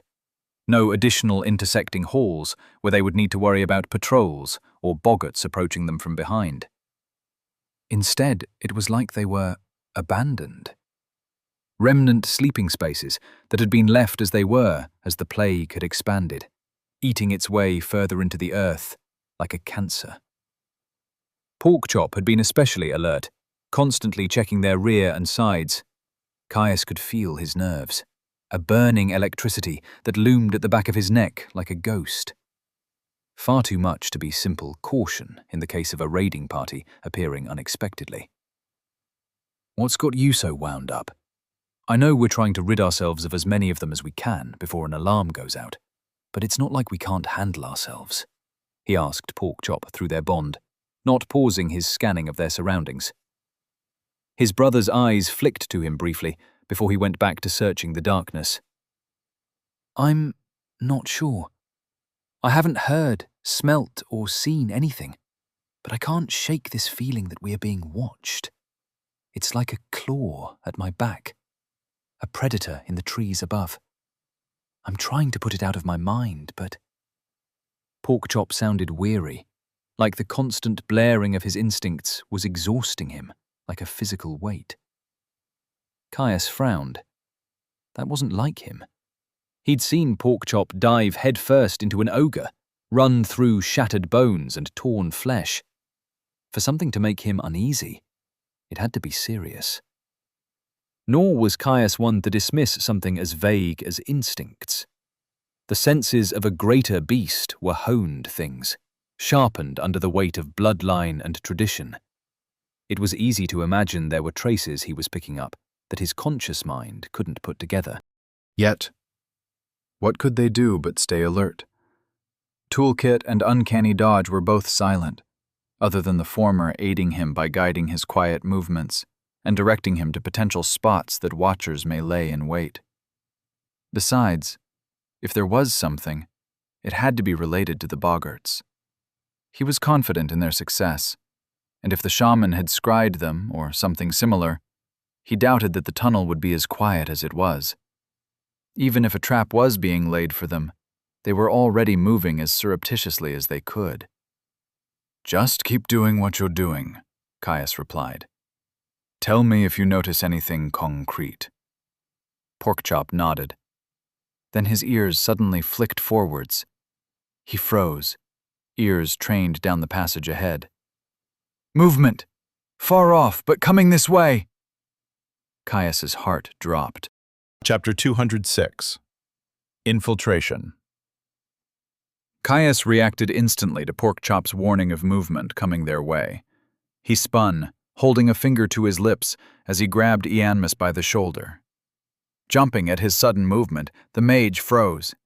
Shaking the man to get his attention, Caius took off with a low, loping jog, waving at his companions to follow. There'd been a room a little ways back, one large enough that they could hide within. Every step felt like someone banging on his nerves like a mallet, every muffled footfall causing his blood to throb audibly in his ears. Soon, he heard the approaching monster. Heavy, plodding footfalls, a wide gait with feet that slapped loudly on the rough stone. Too large, too heavy to be a Bogart. A bugbear on patrol. Thankfully, the tunnel had a slow, gentle curve to the left. They had a while yet before the bugbear would be in sight of them. Reaching the thin opening in the stone, Caius dived in. Ianmus stumbled in next. Caius pulled him through, pushing him towards a corner of the room that was out of view of the hall. Porkchop was last. Thanks to his large stone claws, he had to shift his weight onto the back of his feet in order to keep their points from clattering on the stone. An awkward position, plenty quiet, but it slowed him down. Urging his brother to take his place in front of Ianmus, Caius pressed himself close to the wall, blade in hand, as he kept watch for the approaching bugbear. Step by step, it drew closer, every single one making his heart only pound louder in their chest. Thank the gods, it was only one. They had a good chance of taking it out silently, if they could take it by surprise. The muffled sound of its approach grew clearer. It must have rounded the bend, the sound no longer morphed by bouncing off the cave walls. Moments later, he got his first glimpse. A long and distended shadow, backlit from a brazier. It was close. The nearest light source was only 20 long strides away. A glow lit the exterior hall as the bugbear stepped into the shadowy stretch that held their hiding spot. Illumination from a torch, it had to be. Then he saw it. Tall enough that its head would touch his chin, wrapped in inscribed hides and bulging with muscle. It looked bored as it trudged its way along, not even bothering to sweep its gaze across the many excavations that lined the walls. Just a routine patrol, or something similar. Caius suppressed a sigh of relief. He would have loved to analyze the monster, but he was wary. Lower races were strange things, with some half equivalent to classes that empowered them. For all he knew, their shaman could have been teaching its elites how to mask, and he wasn't going to risk immediate discovery if he didn't have to, even if it was unlikely. Eyes drilling into the back of its skull, Caius adjusted his grip on his sword. Well-textured and tacky, his handle wrap had still become slick with the pooling sweat of his nerves. 3 more steps. That's all the time he gave it. As soon as it had its back towards them, he stepped out into the hall. Slipping into an aggressive high guard, he took one steady step after steady step, closing the gap as the bugbear continued, oblivious to the approaching cloak of death. Finally, he could bear the tension no longer, the monster close enough he could have reached out and touched it. Twisting through his hips and rolling his shoulders through the motion, Caius brought his blade down in a blurring streak of gray. A soft snick filled the air, the honed edge of his blade backed by enough empowered strength to crush straight through the back of the bugbear's skull, carrying through to cleave it half in twain with a wet crunch. Ding! Level 64. Bugbear. Crude warrior slain. Experience gained. Bonus experience for slaying a foe of significant strength. Death throes took over, the monster stiffening for an eye blink before it fell limp. The burning torch in its hand slipped free, falling to the ground with a gut-wrenching clatter that was nearly enough for Caius to scrunch his eyes shut. Moving quickly, he ripped his blade free, rushing forward just in time to catch the collapsing body in his arms. It was a stout thing. Short it may have been, but it was in no way light. Packed with dense muscle, it felt like it had the mass of a man twice its size. Thankfully, with 288 strength, he was over 5 times as strong as he was at baseline, and that had been improved considerably between the metamorphosis of his beast blood and the effects of his bond with Porkchop. Caius moved quickly, hauling the body back to their hiding spot, as Ianmus rushed out to grab the torch. He dumped the core unceremoniously in the corner, Ianmus leaving its doused light source on top of it. A slow breath was enough to clear much of the nervous tension he had felt at the risk of discovery, giving his heart a moment to slow. It had gone flawlessly. Proof that they could do this with enough time and care. At least, that is what he hoped. "Let's move." Caius led the way back into the hall, their slow assault of the warren continuing. A flickering light was up ahead, revealed as they pushed around a slow bend in the main passage. Coming from a side room this time, rather than the infrequent flames that kept the tunnel just barely darker than a moonlit night. Caius raised a hand, calling for them to slow their pace. He looked to Porkchop, who was already perking his ears in the direction of the room. A moment later, his brother nodded. Boggarts, or maybe bugbears. Not making much noise, though. They could be asleep. Or just sitting quietly, hard to tell. He nodded. At least he could be grateful that they weren't active. Still, he would need to check it out to be sure. He was the only one who had a skill that would aid in going undetected. He waved them back, retreating to the last empty room they had passed. Once his teammates had sequestered themselves safely in the darkness of the stone enclosure, he pushed on, falling into a low and easy crouch with his blade held at the ready. His spells were ready and waiting. While he didn't want to spend any so early, he was prepared to use them if he had to. He might, if the room was full of alert bugbears. Creeping step by creeping step, he drew close to the revealing light of the crude doorway. His breaths were shallow, cut off quickly to minimize any noise he might make.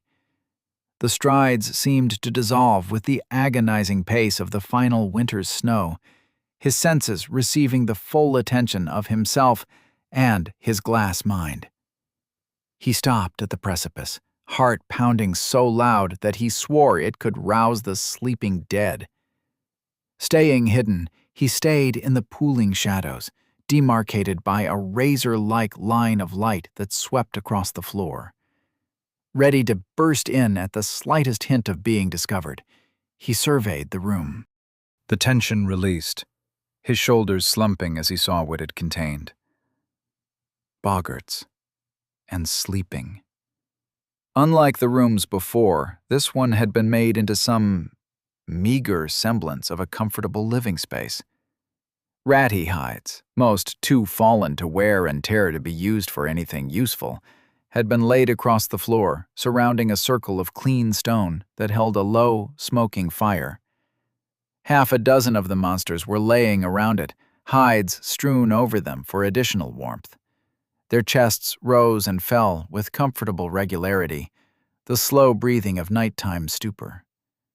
To his surprise, the hides and fire weren't the only signs of habitation. Some were disturbingly familiar, almost like what one would expect from a primitive enlightened, a member of the higher races. Art.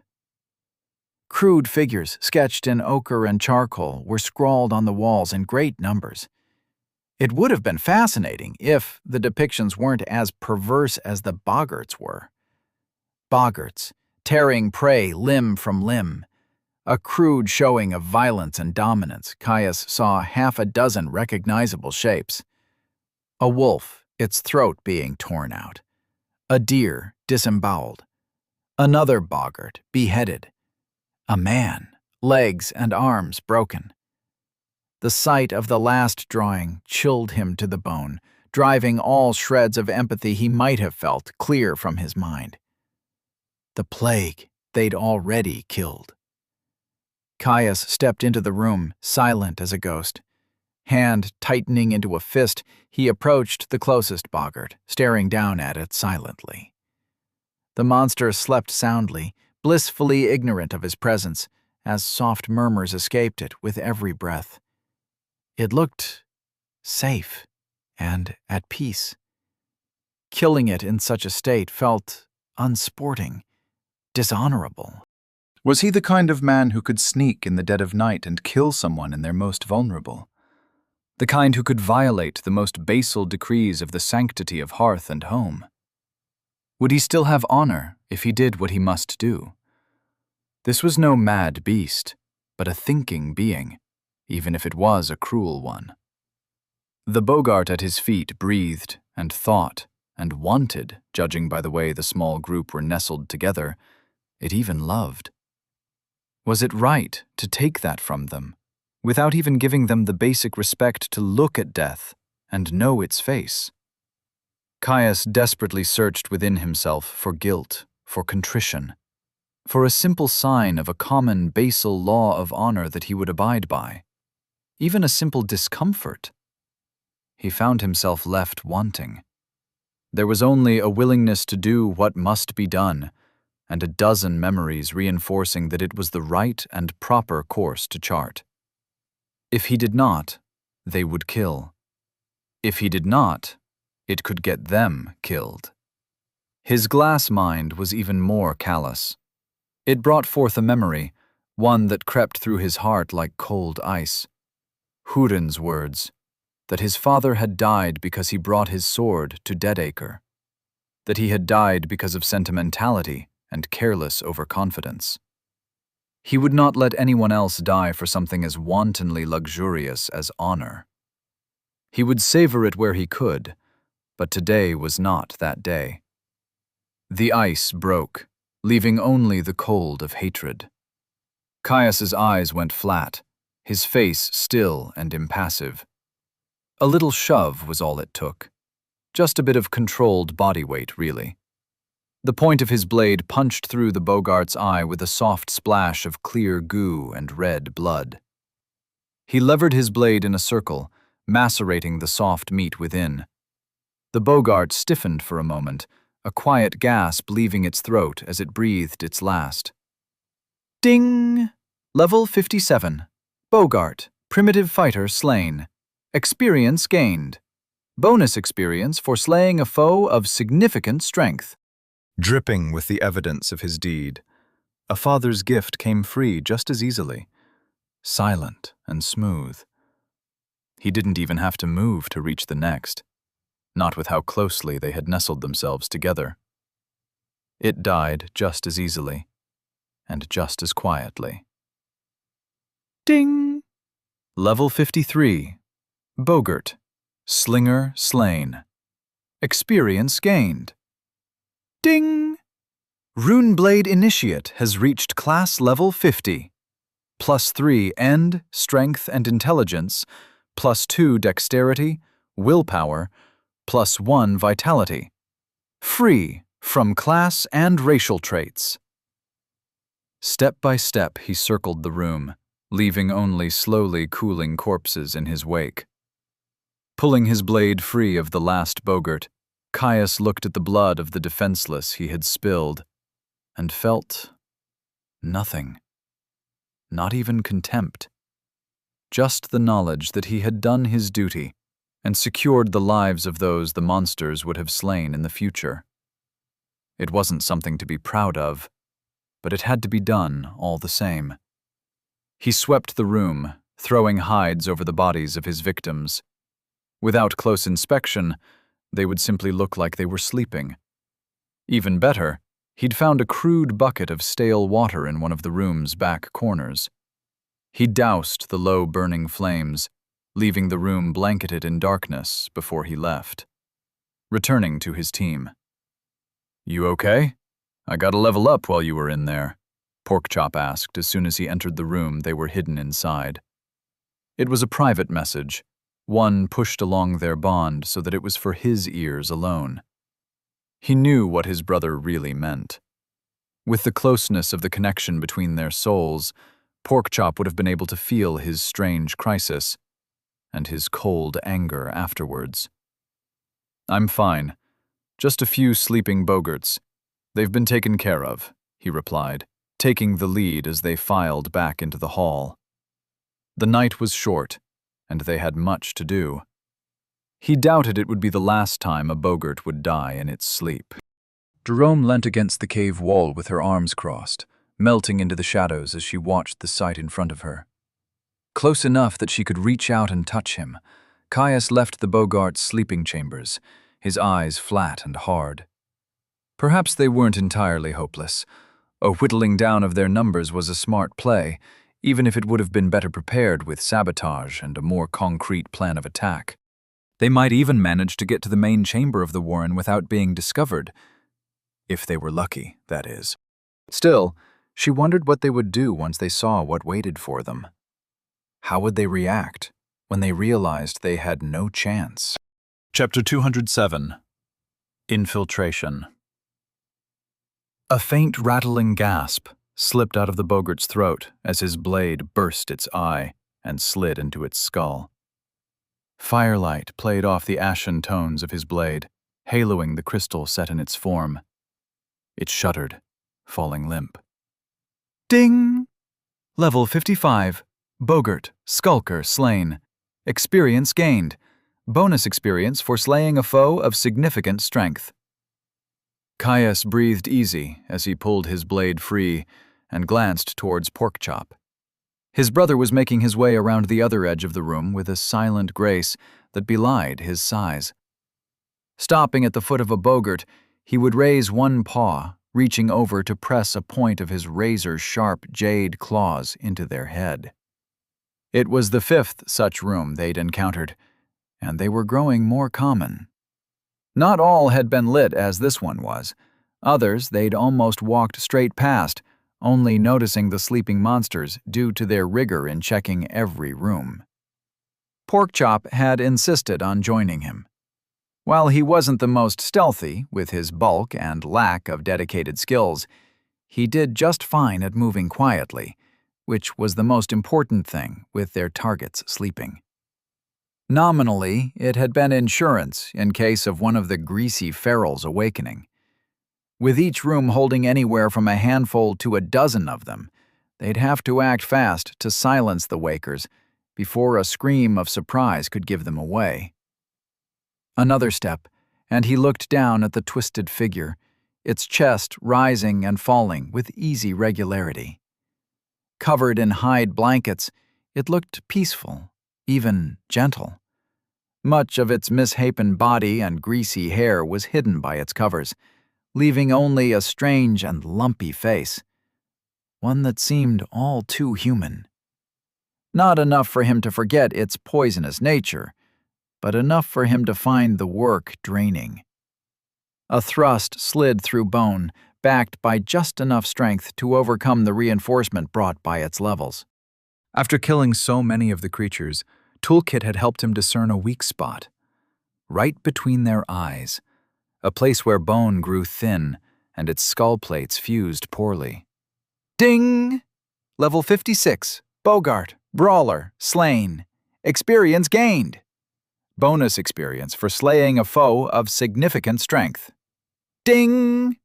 Runeblade Initiate has reached class level 51, plus 3 and strength and intelligence, plus 2 dexterity, willpower, plus 1 vitality, free from class and racial traits. Ding! Explorer's Toolkit has reached level 47.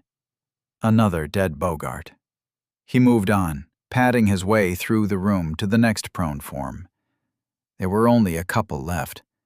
At the very least, the grisly work had brought them a pair of levels.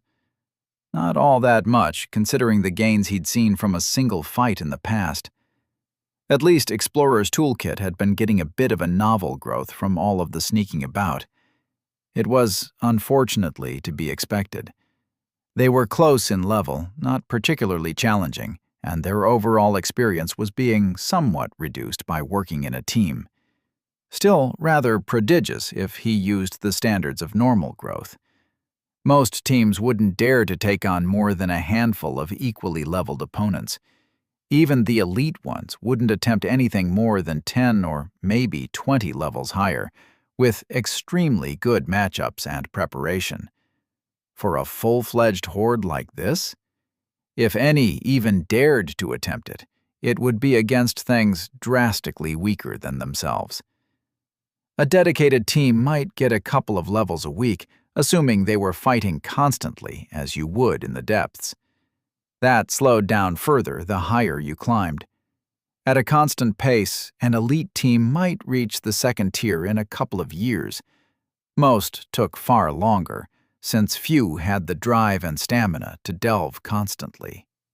They were making good pace, and Caius had no doubt there were more levels coming, potentially enough to take them to the precipice of their next skill.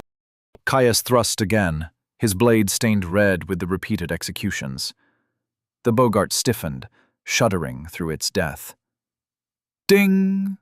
Level 56. Bogart Brawler slain. Experience gained. Bonus experience for slaying a foe of significant strength. An arm seized, slapping to the side, right into the chest of the next sleeping monster.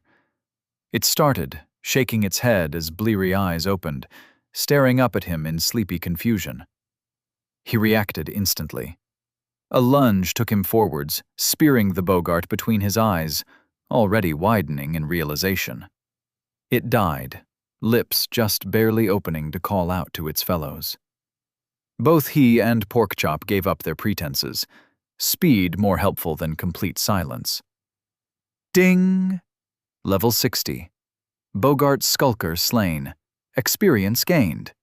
Bonus experience for slaying a foe of significant strength. Sweeping his eyes across the room, Caius double-checked his count of the remaining monsters. 4. 2 more for him.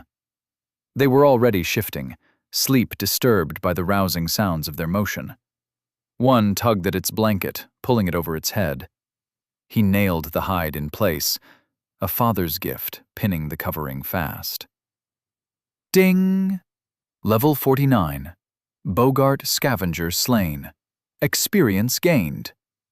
Porkchop had already plunged his claws through both of his remaining targets, large enough to reach both. The final Bogart sat stark upright, eyes spinning around the room before it focused on them. Its face paled, horror and fear plain in its beady eyes. Death had come, and it knew it. The Bogart drew in a breath, ready to scream. Caius raced into a thrust, punching his blade through the base of its throat, cutting off the coming noise at the source. It gasped, wet and foaming. A splutter of blood misted from the opening as the Bogart clutched at his blade. Its hands were cut to the bone as it ineffectively tried to remove the weapon. There was no joy in this, no song in his blood. Just cold certainty, duty, and the pounding unease of potential discovery. With flat eyes, Caius ripped his blade free. The wound he'd left started to roil, the Bogart's health burning to seal it closed. He didn't give it the opportunity to finish. A flick of his wrists spun his blade into a heavy overhead, his sword edge coming home to roost in the Bogart's skull. Ding! Level 54. Bogart, Mauler, slain. Experience gained. Flicking his blade clean, Caius smothered the shimmering coals at the room's center with a little water and a dampened hide. Covering the bodies with their blankets, he joined his brother at the entryway. Unease gnawed away at the base of his belly as he went about his work. The groups had been growing larger. This hadn't been the first time a Bogart had awakened. It was only a matter of time until they were too slow to suppress a call for help. Eventually, it would turn into a pitched assault. Ionmus was waiting for them. "Good job, gruesome as it may be," Ionmus whispered at a barely audible volume. "I got a level." Caius nodded. They'd been hoping for that. There was little in the way that Ionmus could aid them in their culling of the sleeping Bogarts. While they'd taken the effort to confirm that Ionmus could kill the Bogarts with a single sunbeam manipulated to invisible light, they needed to keep his mana topped off for the real dangers. Instead, the mage had been keeping their sun-drenched strength constantly active, giving him contribution in the eyes of the system and making their jobs all the easier. Caius chewed through a mouthful of jerky. Well salted and expertly smoked, it was a far cry from the crude fixings he'd had to eat in his initial stint in the depths. With the extensive nature of the cave, and the slow, crawling pace they'd had to take, they'd already been pushing through the warren for a long while. Enough time for their hunger to make itself known. While they could have pushed through, Ionmus had raised one point. Despite their enhanced constitutions, none of them were immune to the mundane realities of life, including the gurgling of a hungry belly. The mage was proven correct less than a minute later. Caius's had growled right as they were about to sweep a room, a quiet noise, but enough for his heart to feel like the hand of death had set its grip upon him. They'd pulled back into explored territories, taking a few minutes to restore their reserves, and, hopefully, avoid blowing their cover for something as silly as a little hunger. Eating in silence gave him plenty of space to think. Killing the boggarts was not what he expected, but it wasn't their casual slaughter that occupied his mind. It was their classes. They seemed strangely similar to the system of the higher races, as well as that of monsters. Other creatures, beasts especially, were often physically changed by the system's bestowals. A wolf was always a wolf, but its physical form, bloodlines, and potential would change drastically based on its racial type. A common wolf might have a handful of available common bloodlines, maybe an uncommon if they were exceptional. They'd also struggle to ever reach the end of the first tier, limited by the realities of their growth. On the other hand, a direwolf would be larger, stronger, and have a better selection of bloodlines, if still just as limited. They'd also be able to grow to a higher level. Though all of those differences were still minor, a direwolf wasn't anything too special. Of course, beasts could improve their racial type, though Caius didn't understand the specifics very well, other than it being related to birth, dare, and deed, mana levels, consumption of things rich in magical energy, or some combination of all four. He made a mental note to ask Porkchop at some point. If anyone was likely to be an expert, it would have to be the Dens. If they were truly exceptional, they could even fully evolve their race. Even the greatest of wolves would hit a wall at some point, and it took a rare specimen to make the leap to something that would allow advancement. A flame-aspected bloodline might have a chance at evolving to become a hellhound or something similar. Greater beasts were different. They had no real cap on their growth, and as far as he knew, they couldn't advance their race, and evolving it was impossibly difficult. As Porkchop had told him so long ago, he would likely always be a greater Melees. Yet there were also similarities. While their bloodlines had the same nigh infinite variation of a higher race's class, it was still intimately tied to their race. Porkchop had told him that as far as the Dens were aware, other greater beasts they knew of had notably different bents and inclinations to their bloodlines. Those bloodlines were also still tied to their form. Caius only needed to look at his brother's new jade claws, green coat, and size to see that. The boggarts, lower races in general from what he remembered of goblins, ogres, and trolls, seemed similar in a way. Clearly, based on the existence of hobs and bugbears, there seemed to be some link between their racial type and their classes. Ionmus had said as much. On the other hand, there was far less racial variation than a beast, and their class seemed to have no impact on their forms. Sure, the ones that had classes that sounded front-line focused tended to be bigger and taller, but that was just as easy to say about people. They also lacked the wide variations of classes that were seen in the higher races and greater beasts. A common man of the soils class would tend towards having a simplistic name, but there was still a great amount of variation. They could be a harvester, skilled farmer, fruit cultivator, cattle herder, and hundreds more. As the class got rarer, the more specific or grandiose the name, and the less likely you were to see someone else with a duplicate without specific training towards a goal class, though that was common across everything. The boggarts? He kept seeing similar classes over and over again, like they were simple beasts.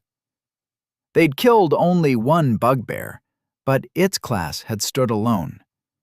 Caius would bet a full gold that they'd start seeing it again as they killed more of the larger brutes. It was strange. What separated them? Was it just their monstrous ways? Their inability to use the common tongue or written language?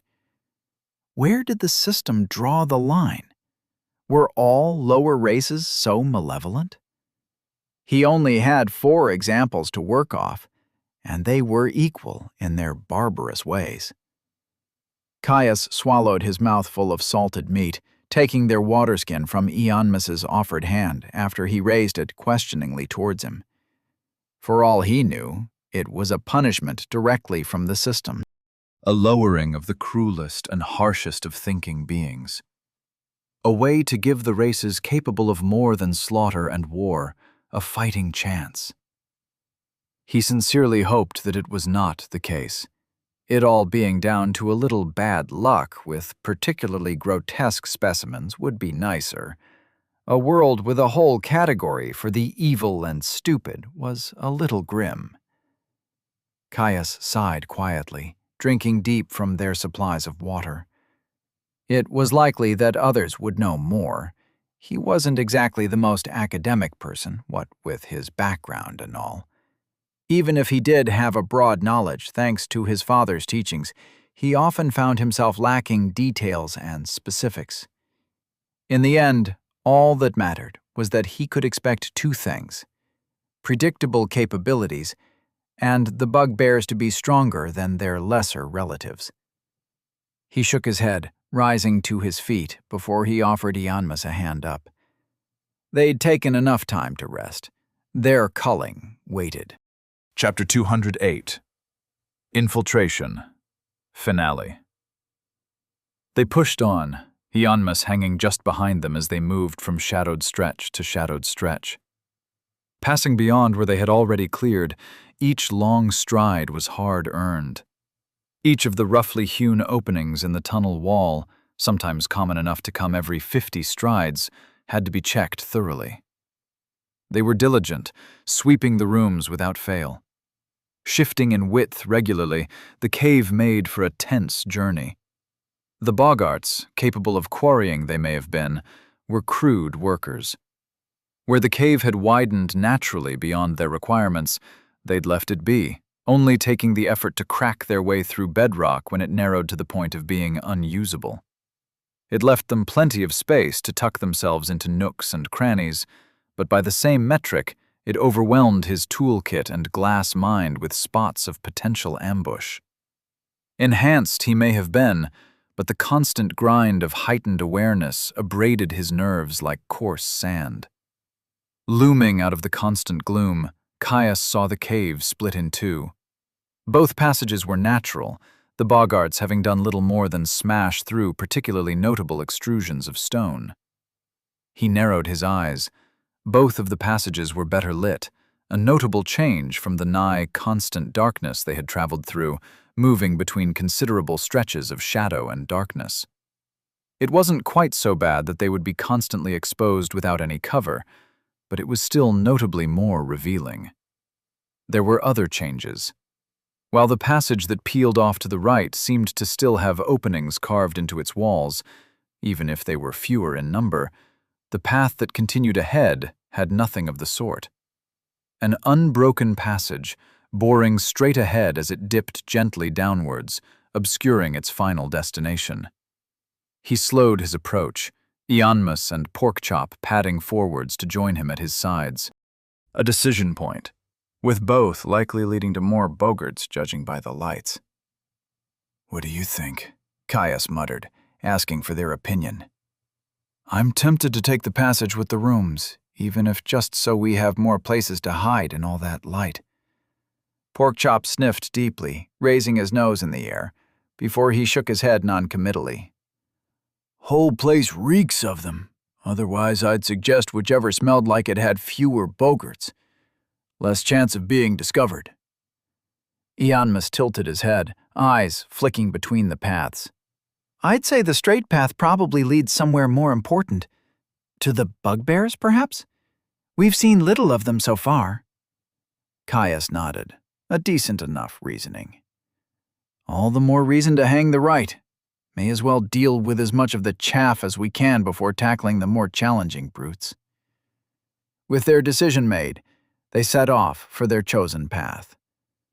Creeping down the cave, the added light was disconcerting. They were still dim sources that left plenty of shadows for them to lurk in, but every brush with the illumination felt like being stripped bare. Peering through the side rooms as they passed, Caius found that they were roomier. The ceilings had been carved taller, and while they found a complete absence of sleeping bogarts, they found evidence of other, more interesting things. Storehouses. Most of the early ones seemed to be stacked with fuel. Roughly hewn chunks of wood haphazardly piled, and crude earthen pots filled with thickened fat. Judging by the myriad scents and shades of the tallow, the bogarts definitely weren't farming anything. It seemed that before scarcity had set in, they'd been processing their kills. Further in, they found stacked hides, crude tools, and even workshops, the evidence of labor to make their wares. Caius found himself beset by a voyeuristic curiosity that grew with intensity with every room. It was an interesting glimpse into their lives, one he doubted many researchers or enthusiasts of the natural world would get to see, considering the danger and scarcity of bogart plagues that grew to this size. It was smothered quickly when they found a storehouse of raided goods. Sticking close to the shadows, Caius poked his head through the opening to the room. Carved out of the rock like the others, it held a haphazard array of simple iron and steel tools. Picks, shovels, hoes, even simple iron stakes lay in haphazard piles. Each and every one was in some level of disrepair. Scuffed, dented, and dusted with rust, it was obvious that the bogarts were poor caretakers of their ill-gotten gains. And ill-gotten they must have been. When he'd first seen the drawings of people in some of the bogarts' bedchambers, he'd hoped it had been isolated incidents, sole travelers running afoul of bad luck. He'd been wrong. It seemed at least one settlement in the hills had fallen prey to the plague. That wasn't all. He doubted they'd only taken digging tools. Gritting his teeth, Caius waved Ianmus forward. Approaching quickly, Ianmus looked into the room, wincing when he saw the contents. "Do you think," Ianmus whispered, voice hushed, "that some of them are going to have better weapons than stone and wood?" "Yeah," Caius nodded. Porkchop came forward, looking for himself. "More dangerous, yes, but we shouldn't be too worried. I doubt they have anything high quality, and I'll eat my left foot if any of them are some type of weapon master." Caius bit his cheek, tearing his eyes away from the room. He didn't like it, but Porkchop was right. It was just disconcerting to know that what looked to be a whole hamlet had been lost. Hopefully he was wrong. Maybe a raiding party had simply stumbled across a ghost town, the inhabitants having long since fled the dangers of the wilds. He shook his head, putting the matter to the back of his mind. They continued. After a few more minutes of slow, furtive walking, they came across another room. A pair of them, really. They were on opposite sides of the cave, a bare 60 strides separating them. The first was another store of hides, though this one was only partially full, the leathers stacked up halfway to the side of a singular wall. Taking only a cursory look, they moved to the next. Caius's eyes widened as his sight pierced the gloom, finding something he hadn't expected. Food. A full room, 15 strides deep and wide, stacked with crude racks made of lashed sticks and shaped wood. Each shelf was layered in smoked meat. The sight of such stores surprised him. Everything they had seen had pointed towards the plague being on the verge of starvation. Between the cannibalism and the boggarts fighting over a scrap of bone, food was one of the last things he expected to find hoarded. Perhaps it was being rationed? Kept for the more valuable members of the tribe? He doubted that the war chief was as hungry as the lowest status members, huddled in groups far from the inner reaches of the warren. Regardless, it was barely processed. Instead of thin strips, they'd cut whole hunks of meat, crudely drying it over hot smoke without the use of salt by the looks and smell of it. Focusing his eyes, he saw a great deal of variation between the cuts. Some looked like haunches of mountain goat, others rib racks that could have been taken from wolves. Nothing had been spared. He could even see what looked like shriveled and blackened hearts piled near the far walls. Not even those of their own race. An odd cut had caught his eye, drawing his attention, only for him to realize that it was likely a forearm. Just the right length to have come from a boggart. Analysis only confirmed that truth. Fearing what else he would find in the room if he looked too deeply, Caius felt his nausea rise. He backed away. "Storehouse, smoked food, including boggart," he whispered with grimly pursed lips, only to freeze as a low laugh echoed through the cave from up ahead. Caius held his breath, not daring to make a sound as he strained his hearing. The sound petered out, turning into a barely audible murmur. Whatever it had been was close, but not that close. It also wasn't coming any closer. They hadn't been discovered. Sharing a look of determination and resolute nods with his team, Caius led them onwards. They crept through the cave, taking care to place their feet softly on the hardened ground. Slowly, the noises grew louder, resolving themselves into a barely heard conversation of deep, guttural tones. Too deep to be boggarts. Bugbears, it had to be. It was still hard to tell how close they were. The omnipresent serpentine curve of the cave passage was helpful in that it broke up sightlines, but it did severely hamper their ability to see more than 100 strides in either direction. Rounding another bend, the far wall of the cave ahead glinted with reflected light, more than could be expected from the small torches that had been lighting the passages since they entered the nest. Sharing a silent look with his team, Caius stepped out alone. He approached quickly, pressing himself close to the cold stone wall as he peered around the corner. Seeing nothing but another illuminated bend, he rushed to the edge of the next bend, heart pounding with every step. Feeling sweat bead on his brow, he listened close. The guttural speech had faded now, but he could still hear something awake down the passage. Poking his eyes out, Caius saw that the cave continued for a good 30 strides before it terminated in a large, natural cavern. Illuminated by a roaring fire of a size yet to be seen, stalactites broke up the ceiling with needle-tipped points. Their upwards turned siblings had been smashed and cleared, the floor crudely smoothed. For a good reason, Caius realized. A crude tent had been pitched along one cavern edge, made of roughly carved wood and stitched together hides. An understandable improvement from the living facilities of common boggarts. Understandable, considering the 7 bugbears that sat around the fire at the cavern's center. Each and every one of them was alert and awake, tearing into haunches of smoked meat. The biggest of them, perhaps tall enough to reach his collarbone, had what looked to be a woodsman's axe at his side, confirming his fears.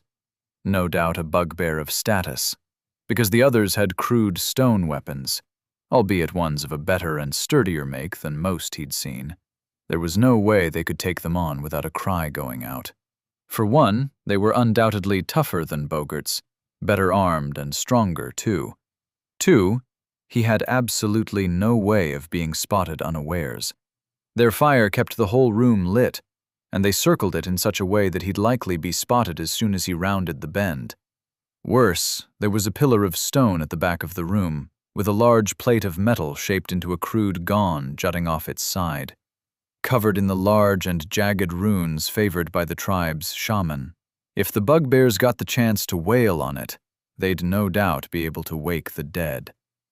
Caius pulled back. This tunnel was a bust. They'd have to scope out the next and hope for more easy prey. He returned to his team quickly, not bothering to hide in the shadows since it would have been impossible for anything to creep past Ianmus and Porkchop, with them being unaware. They greeted his return with relieved nods, Ianmus giving him a questioning look. Shaking his head, Caius held a finger to his lips before gesturing back the way they had come. They were far too close to speak.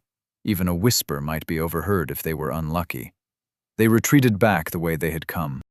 Putting a couple of bends between them and the bugbears, Caius felt comfortable enough to share his findings at a low whisper. 7 bugbears, awake and no way to sneak up on them. Room's at least a dead end. We check out the other tunnel. Ianmus nodded. No chance at all of taking them by surprise? Porkchop asked. Not without an alarm going out, Caius replied with a shake of his head for Ianmus's benefit. He set off, waving for his team to follow. Backtracking eased his nerves. Walking through stretches they'd confirmed empty was a balm to cold tension in his spine. He knew all the creeping and hiding was necessary, given the scale of the plague. But give him a straight-up fight any day of the week, and he'd be happy with it. The larder came into view, and Caius picked up the pace, passing the doorway, his team hot on his heels. Only for a hammer blow of fear to rock his chest as a piercing squeal of surprise shattered the silence. Chapter 209. Fear. The noise cut through the silence like a knife. It was shrill, high-pitched, and desperate. Hells, it was barely loud, a squeak of surprise that had been stifled quickly. Far from anything that could be described as a clamoring, rallying cry, bringing down the whole warren on their heads. That didn't stop the wave of dread that rushed through his chest, binding his lungs and throat in barbed wire. Heart racing, Caius lurched to the noise before he'd even finished processing what had caused it. Sword pulled back for a stab. A Bogart came into view, still as a statue, a haunch of smoked meat held halfway risen to its fangs. It was crouched low, eyes frozen wide as it stared at them in uncomprehending shock. Caius's kick off the ground sent him racing towards it, approaching with the full weight of his swiftness behind him. It lurched, realizing that it was under attack as its surprise faded. A great heaving gasp expanded in its chest, lungs working like bellows. A building scream. Caius touched the ground in front of it, rolling his shoulders into a desperate stab. Fine and sharp, the point of a father's gift ripped through the intervening space. Flesh and bone parted with a meaty thwack and a kick of resistance, his sword erupting from the back of its head. Ding! Level 50. Bogart, Scavenger, slain. Experience gained. Blood dripped from its point as he let go of his blade, sweeping forwards to wrap the body in his cloak, catching its dead weight in his arms. Heaving the body up, he raced back to his team. "Leather storeroom, now!" he hissed, as quietly as he could, ears straining for any sign that the noise had been caught by the bugbears only a few bends down the tunnel. As a single unit, they raced to the next room, only 40 or so sides away. Slipping into the room, Caius hurriedly dumped the body, grimacing as he felt that tacky wetness of blood that had soaked into the fibers of his cloak. Moving quickly, he pulled hides off the pile that reached up one half of the wall, covering the evidence of their deeds. With blood roaring in his veins, he moved to the door, pressing himself deep into the heavily shadowed wall. Porkchop was directly across the doorway from him, Ionmus safely hidden behind his bulk. Unless a bugbear poked his head straight into the room, they were hidden. Waiting in tense silence, Caius shifted his blade into a high stance, ready to cleave through anything that stepped through the door. From his angle, he kept his eye on the pantry. He couldn't believe it. What on all that was holy was their luck? A thieving Bogart being the one to catch them? It felt ridiculous, after all the time and care they had spent creeping their way through the nest. Swallowing through a dry lump on his throat, he kept his ears sharp for any sign of approach.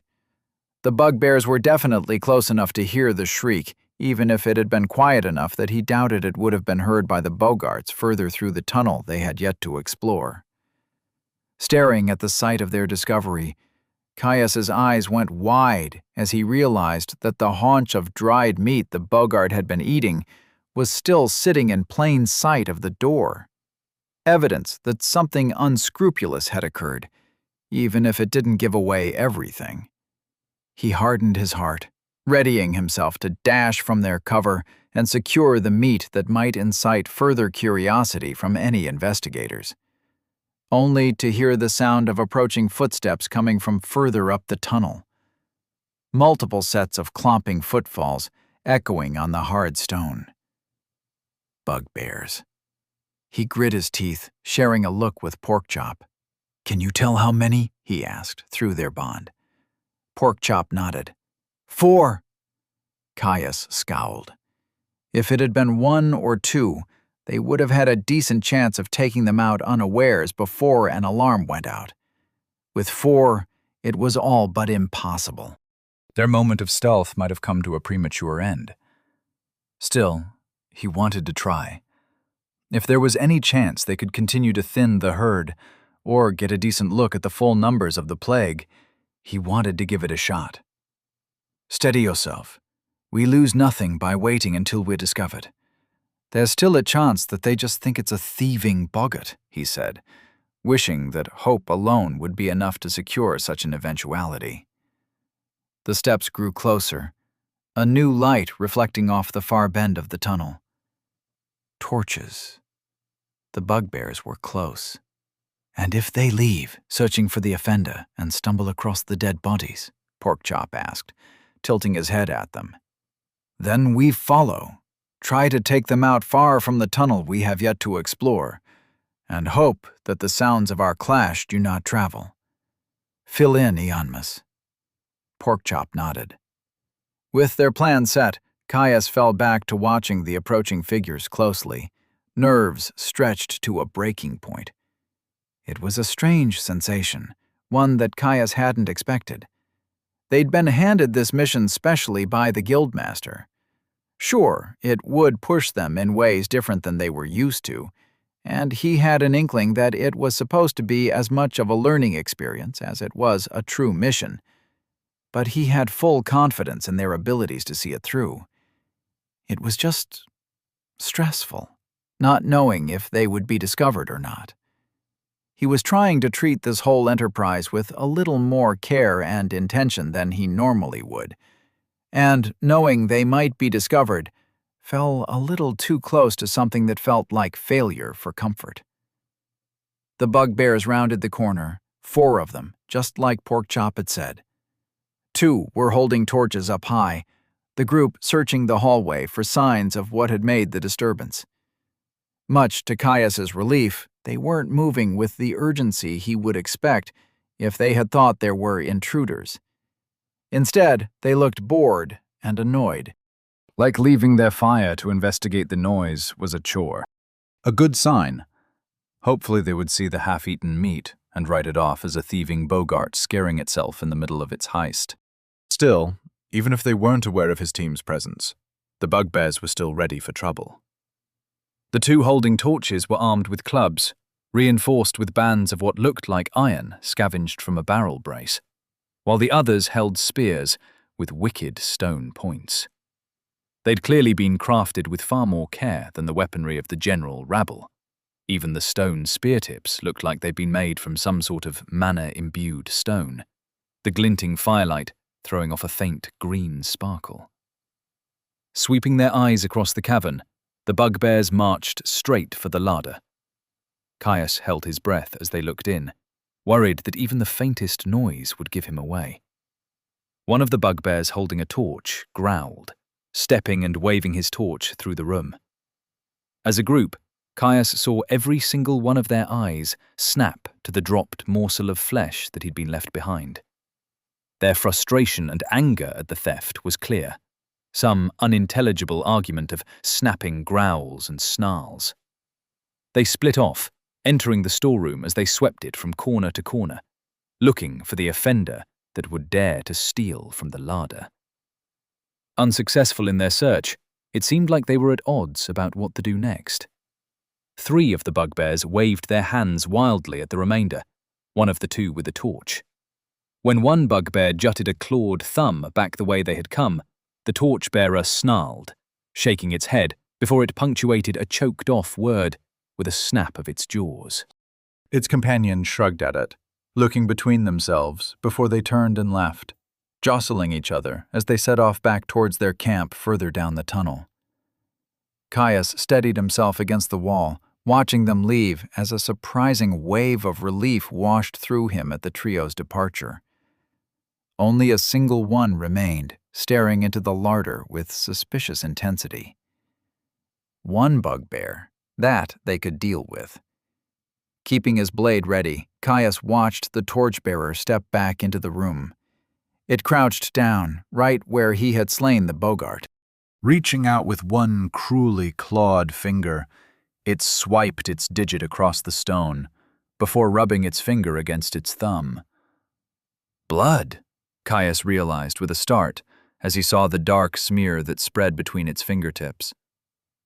The bugbear sniffed deeply, before tasting the evidence of their crimes. A cruel sneer spread across its face, revealing yellowed fangs, stubby and short. Rising to its full height, it snapped in the direction of its departing allies. For a long moment, Caius was worried it would call them back to assist, only for the monster to turn in his direction and start to walk, club raised and ready. He swore that its beady and cruel eyes, deeply set in its brutish face, were staring directly at him, tearing apart his secrets. Of course, he was deeply drenched in the darkness, but it was still unnerving. Glancing across to Porkchop, his brother gave him the slightest nod. He was ready. Even if Porkchop couldn't see the bugbear, he could still hear him coming this way. Caius adjusted his grip, sweaty palms making his hilt slick. Another step brought their enemy closer to its eventual death. Every stride it approached, the light from its flickering and dim torch illuminated more of the storeroom of hides. It was only by the angle of their positions that they weren't spotted, obscured by shadows and stone. The bugbear narrowed its eyes at the far wall. Clearly, it had noticed the hodgepodge rearrangement of their stocks that Caius had been forced to make when he had hidden the body of the thief. It picked up its place, stomping forward with a face of glowering disgust, fixated on the rounded form that had been stashed beneath stacked leather. Convinced, perhaps, that it had found the cowering thief that had yelped after cutting itself in the larder, too stupid to flee properly. It stepped through the threshold. Caius struck, as did his brother. Crystal and steel descended with the blurring conviction of final judgment, paired with half-moons of sacred jade that sought to consecrate whatever remained. There was only the soft sound of flesh parting and the muffled crack of bone giving way.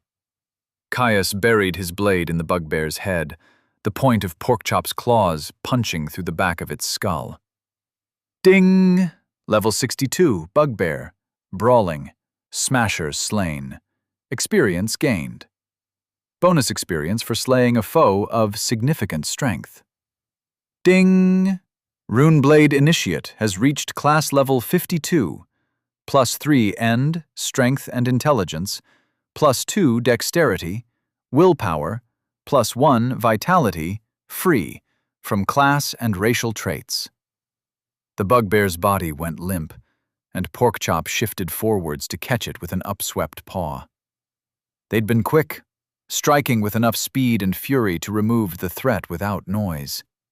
Caius moved quickly, moving the body to a far corner of the room, covering the evidence of their deeds in more carefully stacked leather, using a few sheets of the same to mop up what he could of the blood they had spilled. With his true sight improving in their trek through the darkness, it stood out plainly to him. Standing back to assess his work, he thought it good enough to pass a cursory inspection, but it would only last so long. "That went as well as it could, but we're on a time limit now," he whispered, eyes roving the room to see if there was anything else they could do to delay discovery. "Eventually, the others are going to get suspicious that our dead bugbear hasn't returned." "We could get lucky. They might assume he's off beating some boggart half to death," Porkchop replied. Ianmus shook his head. "We'd be fools to rely on that." "Exactly," Caius nodded at the mage's words. "We check the final corridor. If we're lucky, we can clear some more sleepers before an alarm goes off. At the very least, we'll know more of the structure of this place before we start an earnest assault." Poking his head out of the room, Caius confirmed that the coast was clear before he waved at his team to join him. "Let's move." They raced down the cave passage, retracing their steps as fast as they could remain quiet. Jerome watched the young delvers leave, wondering why she'd let Reeker put her up to this. She'd followed him to their post at Deadacre out of loyalty. So many years of delving together were not so easily forgotten. But did he really have to give her so much to do? At least Caius had left. It was annoying how active she had to be about staying out of his line of sight. She had no doubt she'd be able to best his ocular skill, but less certain she'd be able to prevent any feedback. Knowledge that something was there would ruin this whole exercise just as much as getting properly spotted would. She eyed the stashed bodies, cocking one brow at the slow seep of blood that was running free from the stacked hides. Shoddy work, but about as best as could be expected, considering their general approach to things. It wouldn't be long now. Chapter 210. Fear. Finale. Reaching the split in the cave, Caius hurriedly peered down the tunnel that led to the surface. Straining his senses, he was relieved to hear no sign of howling panic or anger. The boggarts they had slain on their way in had yet to be discovered. Just ahead and to the right, the cave split, angling downwards. The path they had yet to take. It was mostly similar to the other routes, a natural cave that had been roughly chipped at until it was mostly uniform in size. Unlike the other passages they had explored, this one had no sign of any rooms that had been carved into its edges. What that meant, he had little clue, but at the very least, they would be able to traverse it far more quickly since they wouldn't have to stop and check every room for enemies as they passed. With the crossroads being empty, Caius led their descent into the next tunnel. It was well lit, much like the corridor that had held the storerooms had been. He could only assume that meant that it was equally important. Considering what they had seen of the Warren had far less occupants than he would have expected, he could only assume this was the path to the main living quarters. If all went well, they would be equally as poorly defended as the rest, and they could slip through and kill the boggarts in their beds. If they were in close proximity, it would only be a matter of time before they were discovered. But with a little luck, they'd be able to thin their numbers significantly before that happened. Turn by turn they descended, the gentle incline of the tunnel continuing as they wormed their way deeper into the earth's embrace. With every bend, Caius expected a boggart to be lying in wait, some sort of guard or watcher. But his fears never resolved themselves into truth. Each clear section of corridor soothed his nerves, bringing his calm confidence back to the surface. After another few minutes of descent, Caius saw something new. Blue-toned light, cutting through the soft gloom of firelight to paint itself on the outside edge of a bend in the passage. Caius waved at his team to halt, their hastened steps slowing as they stopped in a pool of shadows between the fires that dotted the cave. "Stay hidden. I'll check it out," he whispered before setting off at a brisk pace. Approaching the bend, Caius pressed himself to the wall and peered past the lip. The passage ended quickly, opening up into a wide cavern, though another kink in the cave's serpentine path obscured most of the opening, leaving only a sliver a few handspans wide through which he could see into the open cavern. What he saw made him very glad that obscuring stone existed. The cavern was immense, large enough he almost thought that he'd been transported back to the depths. Easily 500 long strides across, with a ceiling that soared high enough overhead that he could only see a small section of it on the far side. It was devastatingly well lit.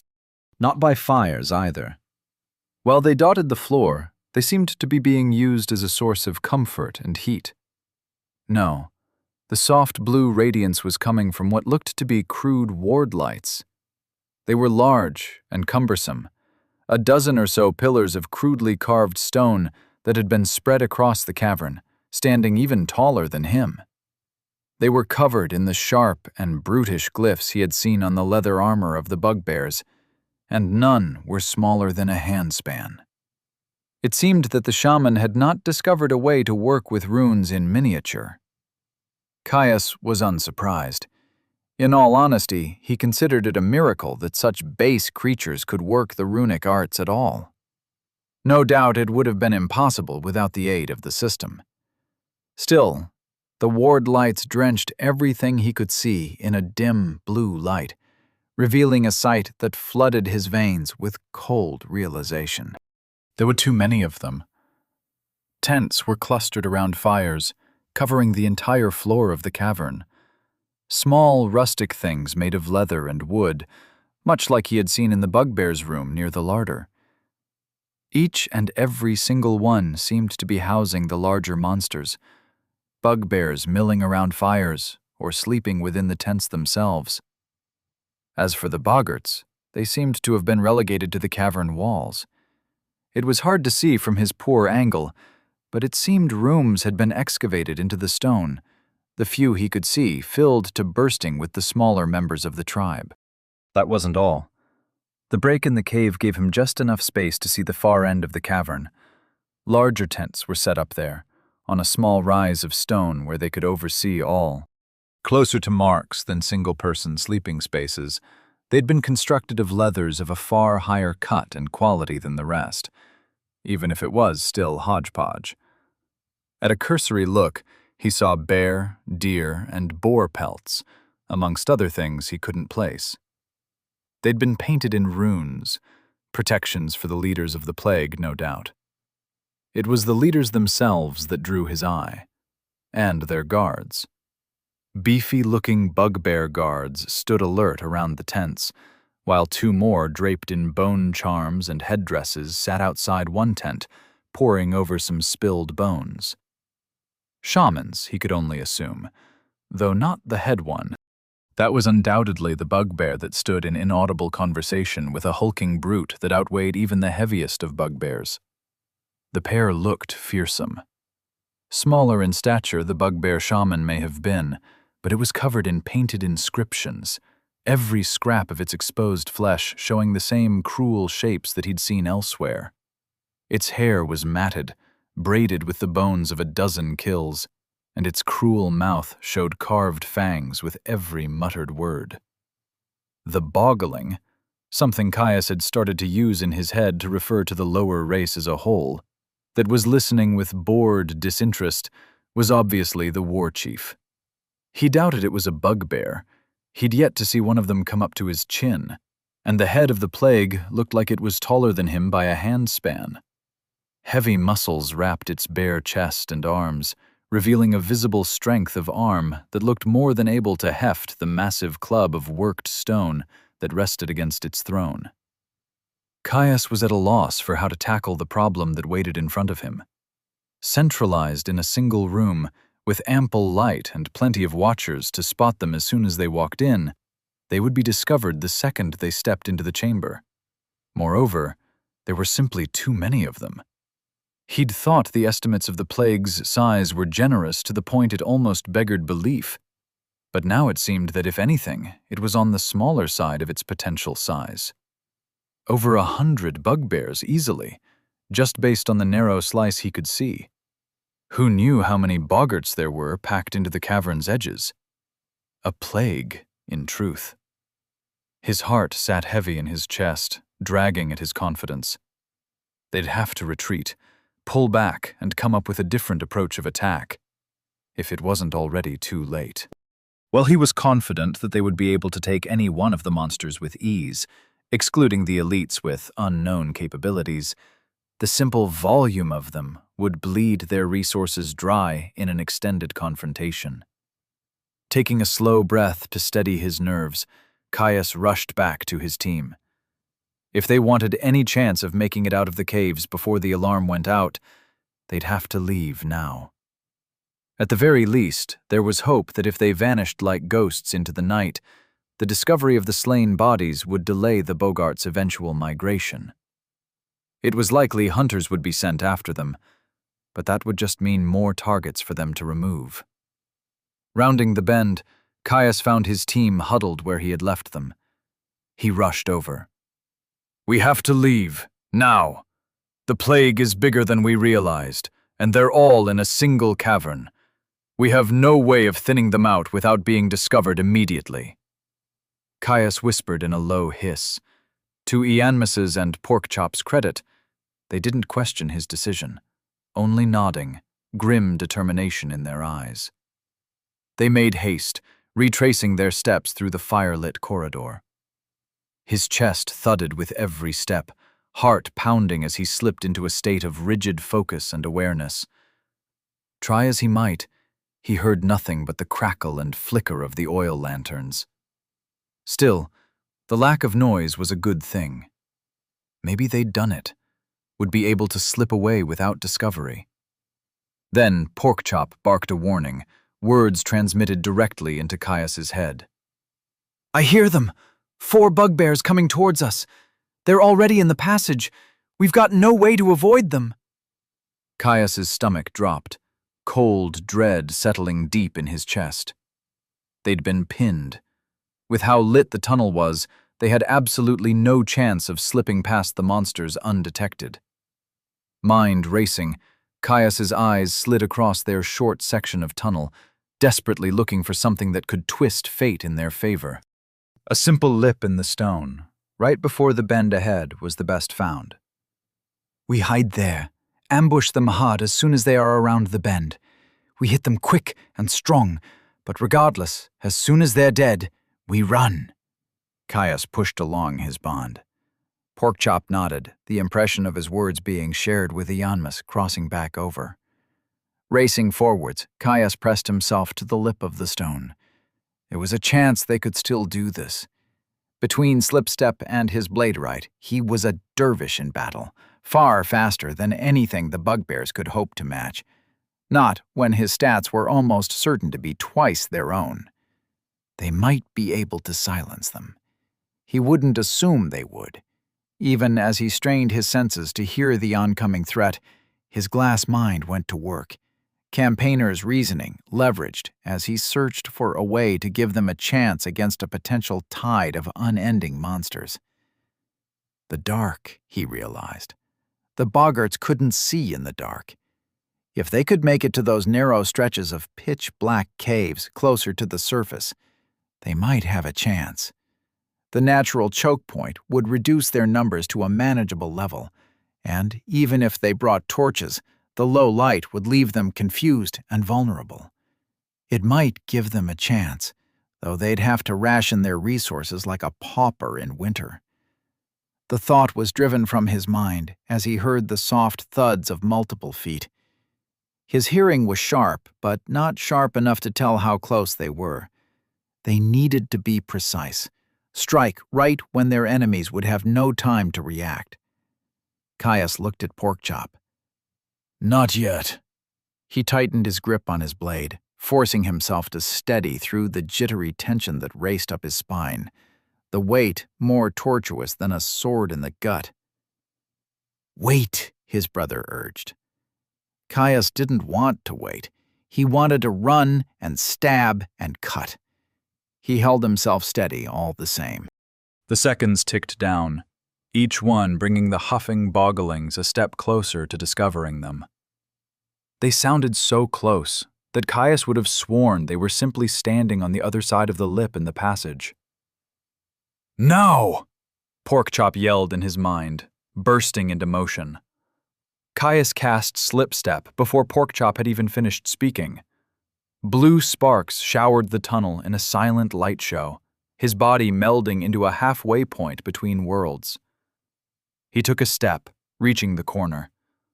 The boggarts were there, stiffening at his sudden appearance. Another step took him past the front-runners, appearing right by their back line. He'd have to trust Porkchop to deal with the others. The first bugbear died before it could even blink, a father's gift glowing with inner fire as he struck its head clean from its shoulders. Ding! Level 64, Bugbear, Heavy Slinger slain. Experience gained. Bonus experience for slaying a foe of significant strength. A tight twist spun him on his lead foot. He lunged into a thrust, space collapsing before him as he crossed an impossible distance. The honed point of his blade erupted from the back of the second bugbear's skull. Ding! Level 59, Bugbear, Spear Raider slain. Experience gained. Bonus experience for slaying a foe of significant strength. They both died silently. Behind him, Caius heard a body collapse with a crunch and a soft gasp. One more. He sidestepped, blade hurtling through the air with deadly intent as he appeared before the last bugbear. It screamed. A war cry, a rallying call, a final desperate vengeance. It seemed to hang in the air, carrying for impossible moments as his sword cleaved through the bugbear's jaw, spraying hot blood through the air. Ding! Level 61, Bugbear, Primitive Fighter slain. Experience gained. Bonus experience for slaying a foe of significant strength. Caius's heart froze like ice. All of them stood still as the dead, the impossible noise nailing them in place. Only for a cacophonous choir of cries to rush through the tunnel behind them, hitting Caius like a physical blow to the ribs. They'd been heard. Run! Chapter 211. Siege. Caius pumped his arms, keeping an easy pace as flickering oil lamps washed them with light.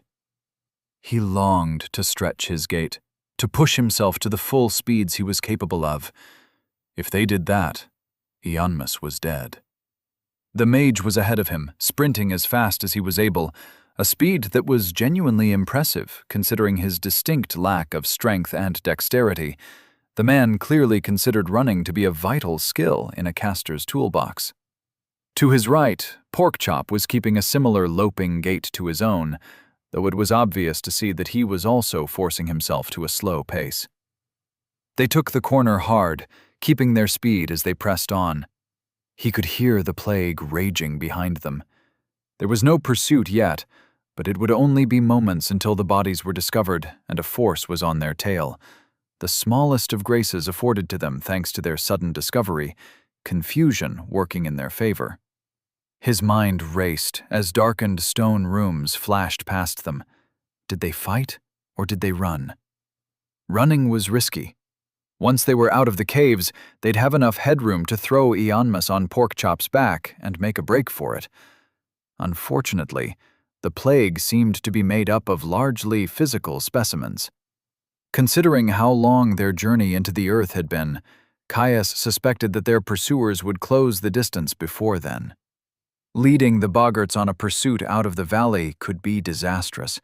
precipitate them splintering into groups and infecting an even wider region. If they were unlucky, it might even speed up the boggart's discovery of the plains. No, they had a duty.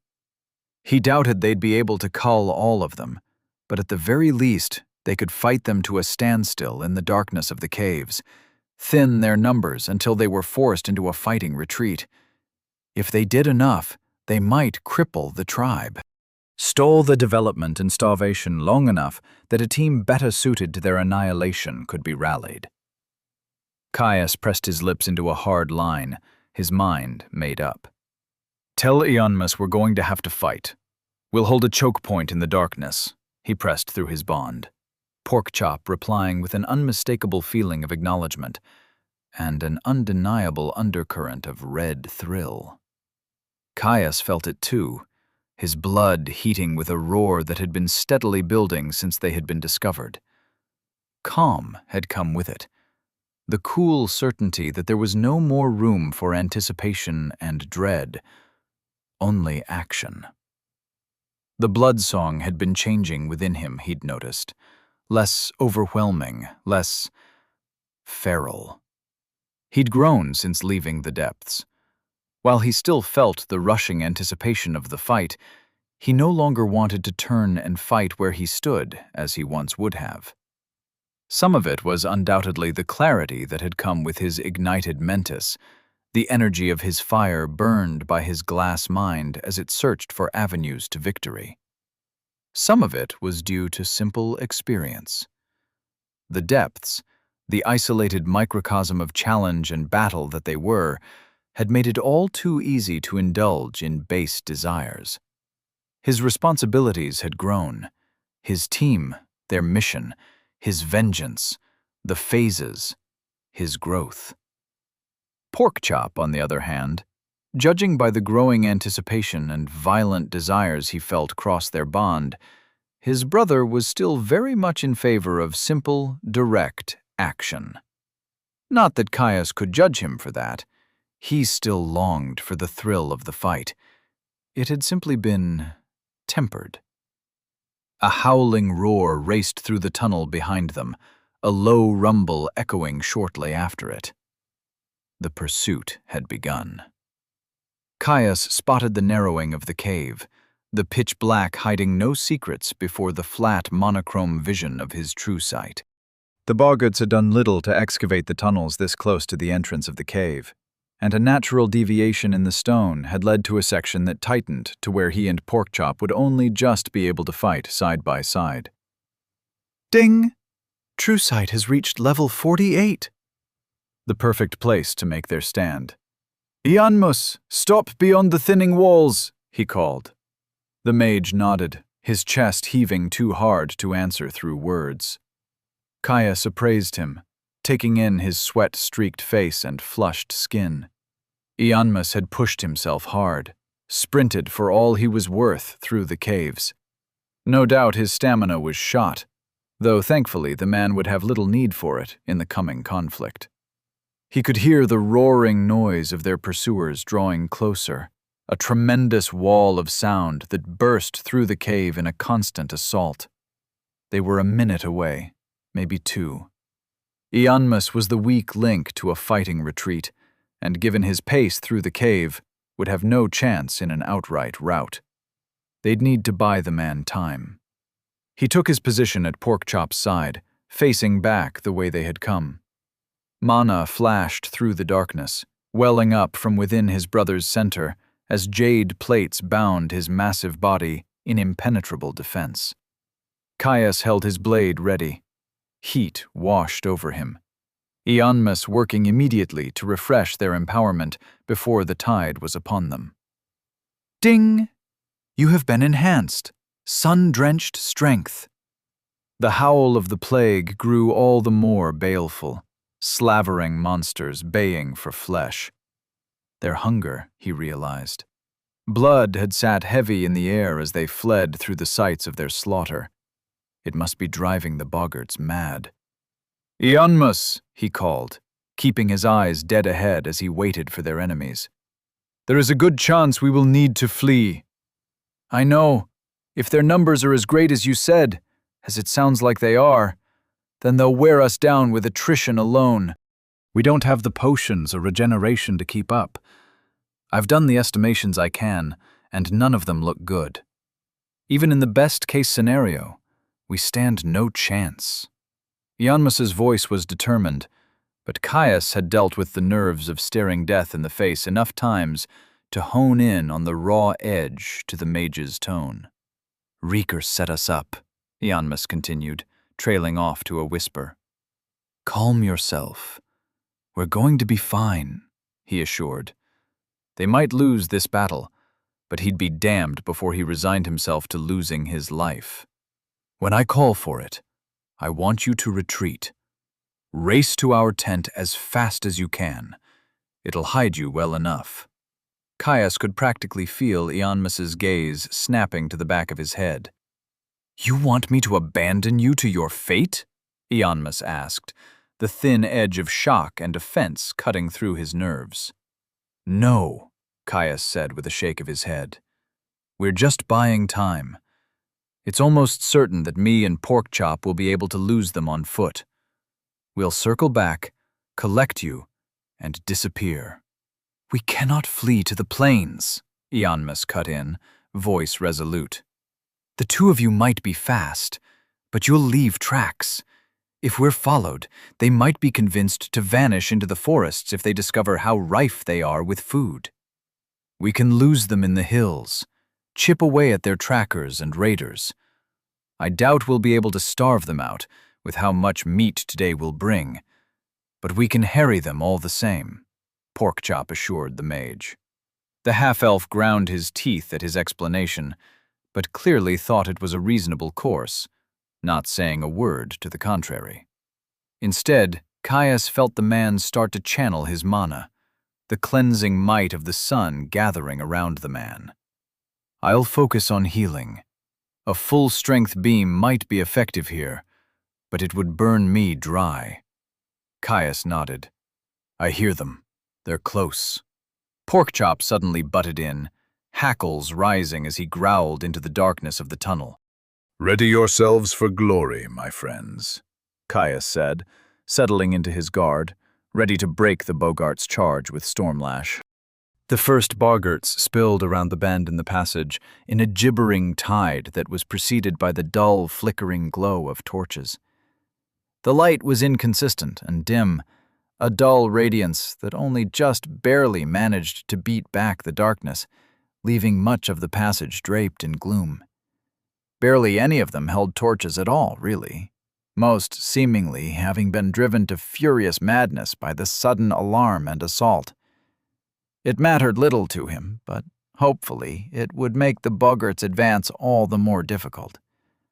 Most of the mob were boggarts, their charge slowing as the crowd was crushed together by the narrowing tunnel, forced to march 8 abreast in the confines of his team's chosen battlefield. They were an unending tide, more pressing from around the bend to push on the backs of the dozens of boglings that choked the visible stretch of cave. The sudden force of the walls pressing them inwards hit the approaching plague like a physical blow, many of those in the middle falling to the ground as their allies to their sides were forced inwards. Pained screams rang out, bones breaking as those that fell were trampled by their allies. Even a few bugbears faltered. By far the minority of the force, they were still easily visible by their stature, scattered inconsistently through the mass, urging their lessers onwards. Caius grinned with feral glee as he saw that his plan had worked, that the memory his glass mind had impressed on him of a panicked stampede of deer through a tight gully had proven relevant. Orange lights spilled across him, snarling cries rising to a near fever pitch as the plague spotted them. Boggart spearmen and slingers loosed their projectiles. Most were empowered in some way, mana flashing in his eyes as the lesser creatures drew on system-granted skills to imbue their weapons with myriad powers. Caius took it all in, his skills and glass mind aiding him in tracking their passage, and how best to defend himself. Ding! Explorer's Toolkit has reached level 50. Even empowered by skills, the tight crush of the choke point had severely hampered the Bogart's ability to put any real force and skill into their blows. He dashed to the side, twisting with unnatural speed as he guided the stone weapons he couldn't dodge into glancing safely off his armor. Ding! Uncanny Dodge has reached level 41. Ding! Tempered by Dissonance has reached level 46. It wasn't perfect. The slings in particular still bruised flesh and cracked bone, a dozen flares of hot agony radiating through his arms and ribs. However, such slight wounds could barely even slow him, the slyest trickle of health enough to wash away all evidence of injury. Ding! Lesser Regeneration has reached level 61. Cutting another soaring spear out of the air, Caius was treated to the sight of his stone-clad brother unleashing a maddening roar, one that resonated with unnatural potency, sinking deep into his ears. Bulwark's challenge rolled over the rapidly approaching tide like poison. It amplified the visible bogling's aggression to untold heights. Small eyes widened, growing bloodshot as the monsters let out a feral scream of madness. As a single unit, their attention focused on his brother, more of their number falling beneath the feet of their brethren as they fought madly to race towards his brother. The debilitating strength of the skill was evident in the shaking of their limbs and their stumbling lack of coordination. Porkchop didn't wait for them to come, nor did Caius. The dusky passage lit up pure bluish white, overwhelmed by the brilliance of the lash of crackling lightning that appeared in his hand. Almost all of the boggarts howled, those lacking the skills to protect their vision finding themselves blinded by the flash. Ding! Latent Glyph of Drakthar has reached level 48. He struck, slashing at a bugbear at the head of the charge. The heat and paralyzing fury of a typhoon seared straight through its meager defenses, boiling flesh and driving the resonant force of his mana deep into its body. Two streamers arced outwards, gracing two lesser boggarts with the same pain. Ding! Resonance amplification has reached level 43. Clear as his vision was, he saw the terrible state of the creatures. Blackened and smoking, they fell beneath their fellows' feet, slowing the approach of the horde further. Porkchop charged. His amulet might have been a comparatively small boost to his top speed now, but it still had one use. It got him up to speed in the barest of moments. Trusting in his armor, Porkchop smashed straight into the front lines, caring not for the prickling row of wood and stone spears that were trained on him. Crude implements of war shattered on sacred jade, the full weight of the charge crushing bones and pulping flesh. Then, a jade wall erupted from the ground, crushing a full third of the front line backwards, forcing the boggarts into a disarray. The skill expended its energy quickly against the endless tide of meat, but it did its job well, creating space for Porkchop to tear into the remainder. His charge wasn't without injury, half a dozen different streaks of red flowing from between the gaps in Porkchop's armor. Caius raced in, blurring across the battlefield as he flowed through a procession of thrusts and cuts. Each one parted flesh, cleaved through limbs and left lifeblood flowing in its wake. Ding! Level 58. Bogart, Skulker slain. Experience gained. Bonus experience for slaying a foe of significant strength. Ding! Level 64. Bugbear, Hungry Clubber slain. Experience gained. Bonus experience for slaying a foe of significant strength. Ding! Liturgical Blade Form, Primus Ordo, has reached level 50. Ding! Liturgical Blade Form, Primus Ordo, has reached level 52. Ding! Runeblade Initiate has reached class level 53, +3 End, Strength, and Intelligence, +2 Dexterity, Will, +1 Vit, Free, from class and racial traits. The Bogglings tried to mount a resistance, a few managing to lean on a myriad of skills to turn his blade or punish his assault with a quickened stab or an acidic slash. He simply pulled back, more than happy to focus his efforts on those more vulnerable. Ding! Uncanny Dodge has reached level 42. Ding! Uncanny Dodge has reached level 44. Ding! True Sight has reached level 49. With how crowded they were, it was impossible for them to track him effectively, especially not with Porkchop's skill still pulling on their attention, forcing their fury towards his indomitable presence.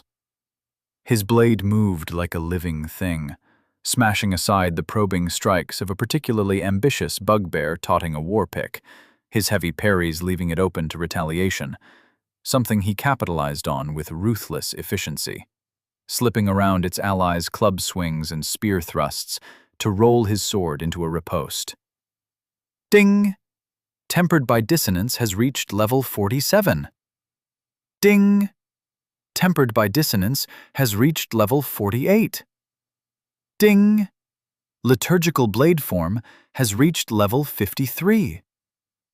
Blood sprayed, another body falling limp on the floor.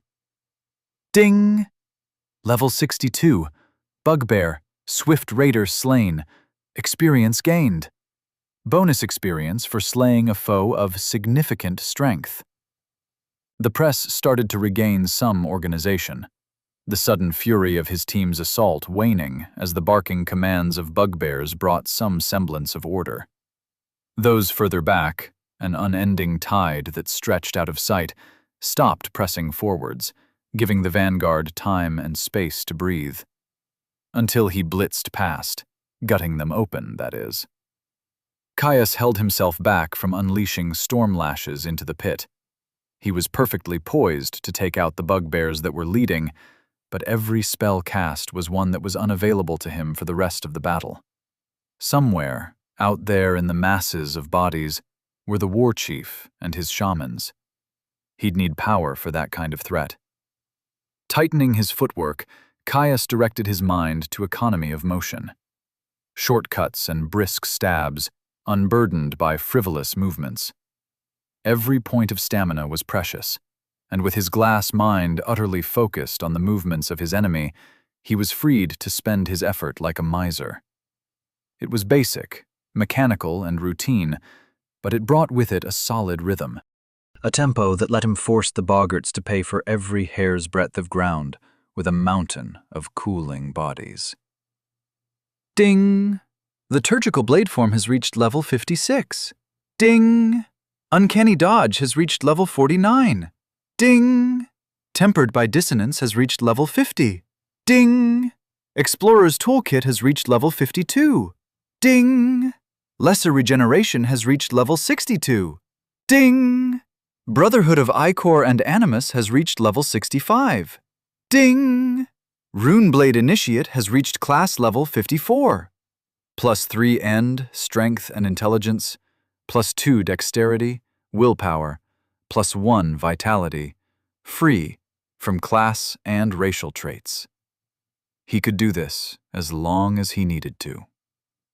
Ro watched the tide of boggarts and larger bugbears stream past her. It had finally happened, as she knew it would. Now she had a choice to make. Too much pressure and her vexing charges might break, letting some of the tribe flee. Or worse, one of them might fall. The dead couldn't learn. Still, this much was far from enough. Too easy, and they wouldn't be pressed up close to the edge. Those kinds of lessons stuck with you, wormed their way deep to influence you forevermore. The kind of teaching that would save them when there was no one coming to help. She'd act to stymie the flow soon. but not yet. Chapter 212. Siege.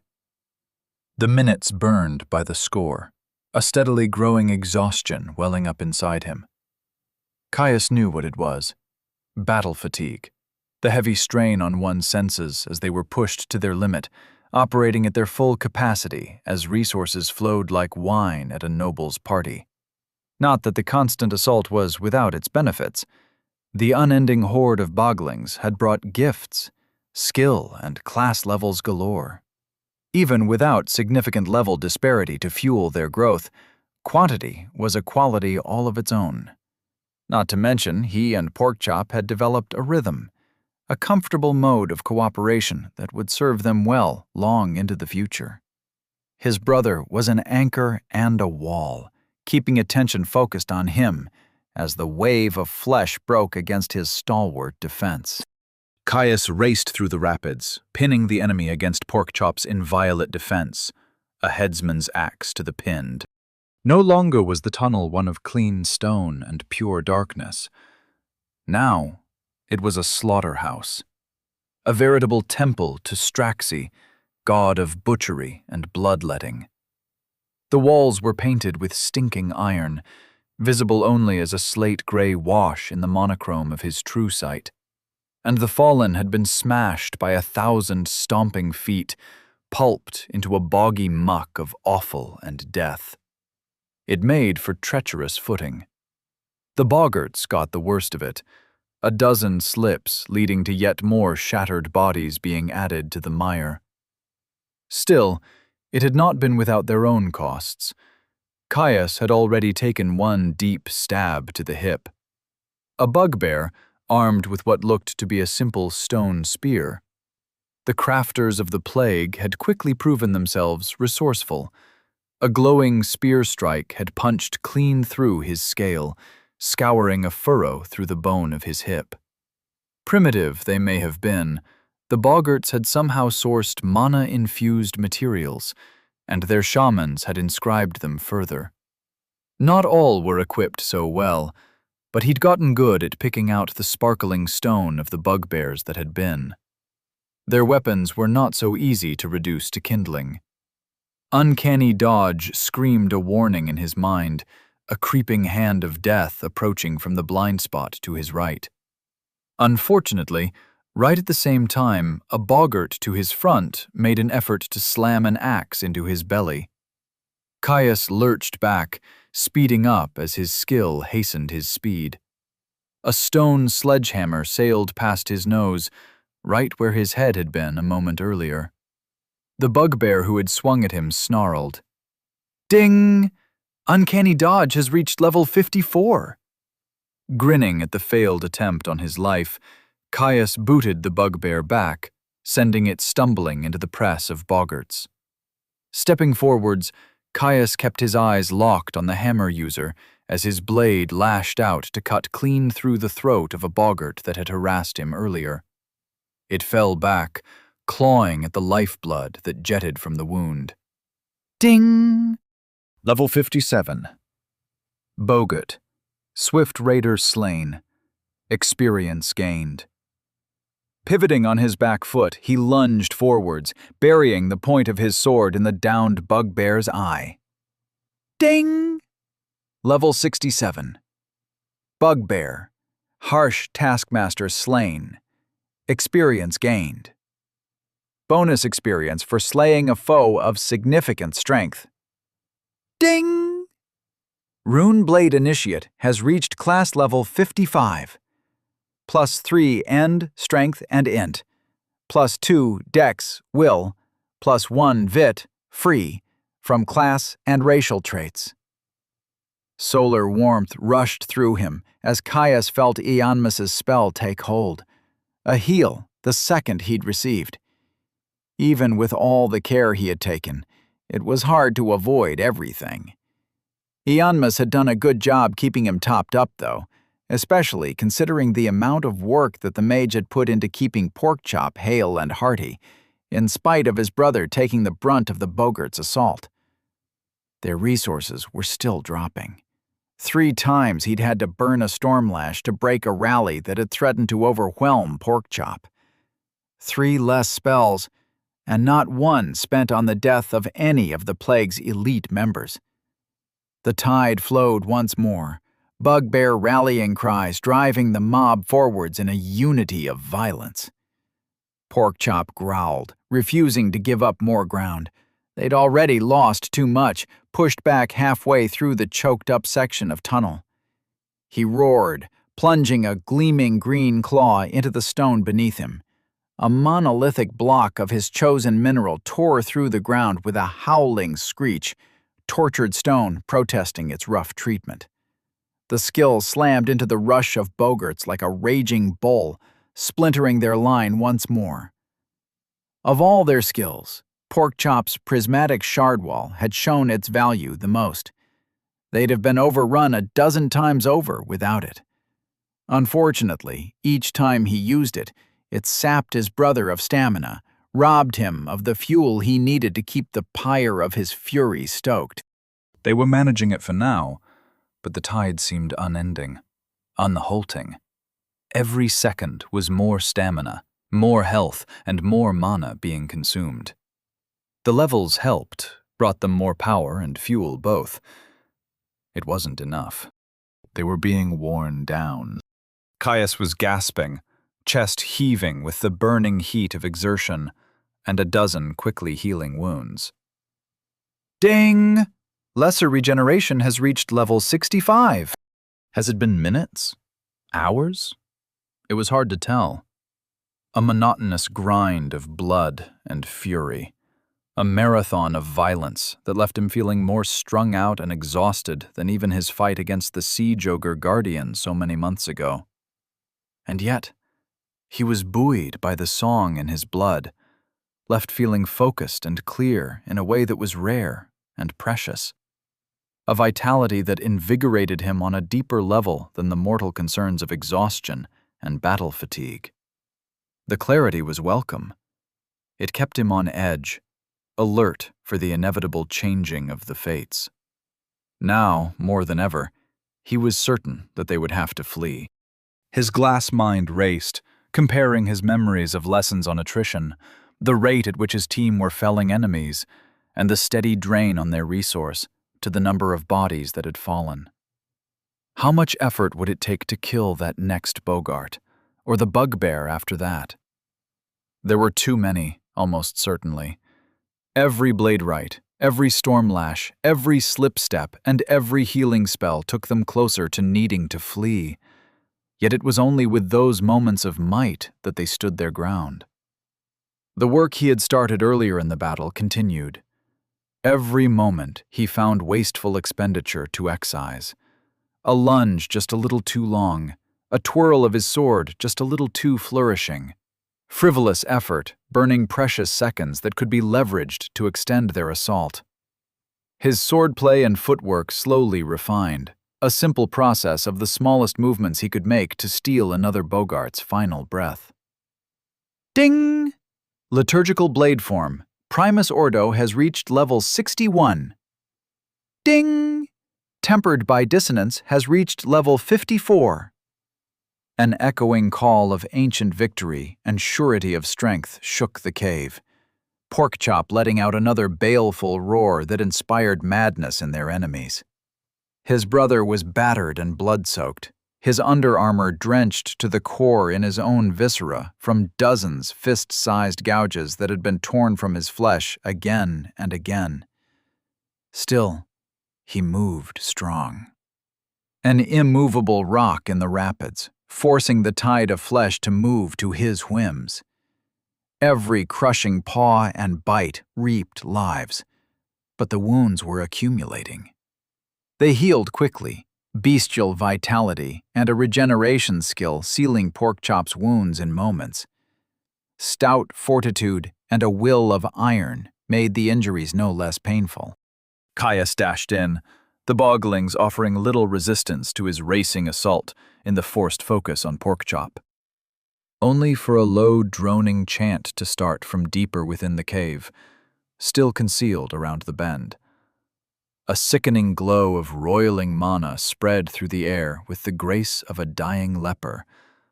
The crowd of boglings heaved, something moving deep within its shadowed confines, preceded by maddened roars.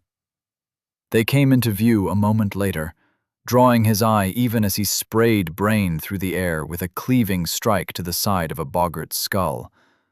3 heavily muscled bugbears, each dressed in scavenged chain, defiled with plain hide tabards painted in the crude runes of the shamans. The armor wasn't the only stolen tool of mannish origin. A hunting spear, woodsman's axe, and blacksmith's hammer were held in tightly clenched fists. These too were corrupted, defiled by bone charms and painted incantations. With eyes glowing in purple fire, the ensorcelled bugbears shoved their kin to the side, wading through the tide of war to make their stand on the front lines. The arrival of the powerful bugbears, right as Porkchop had maddened the entire front line, was just about the worst moment possible.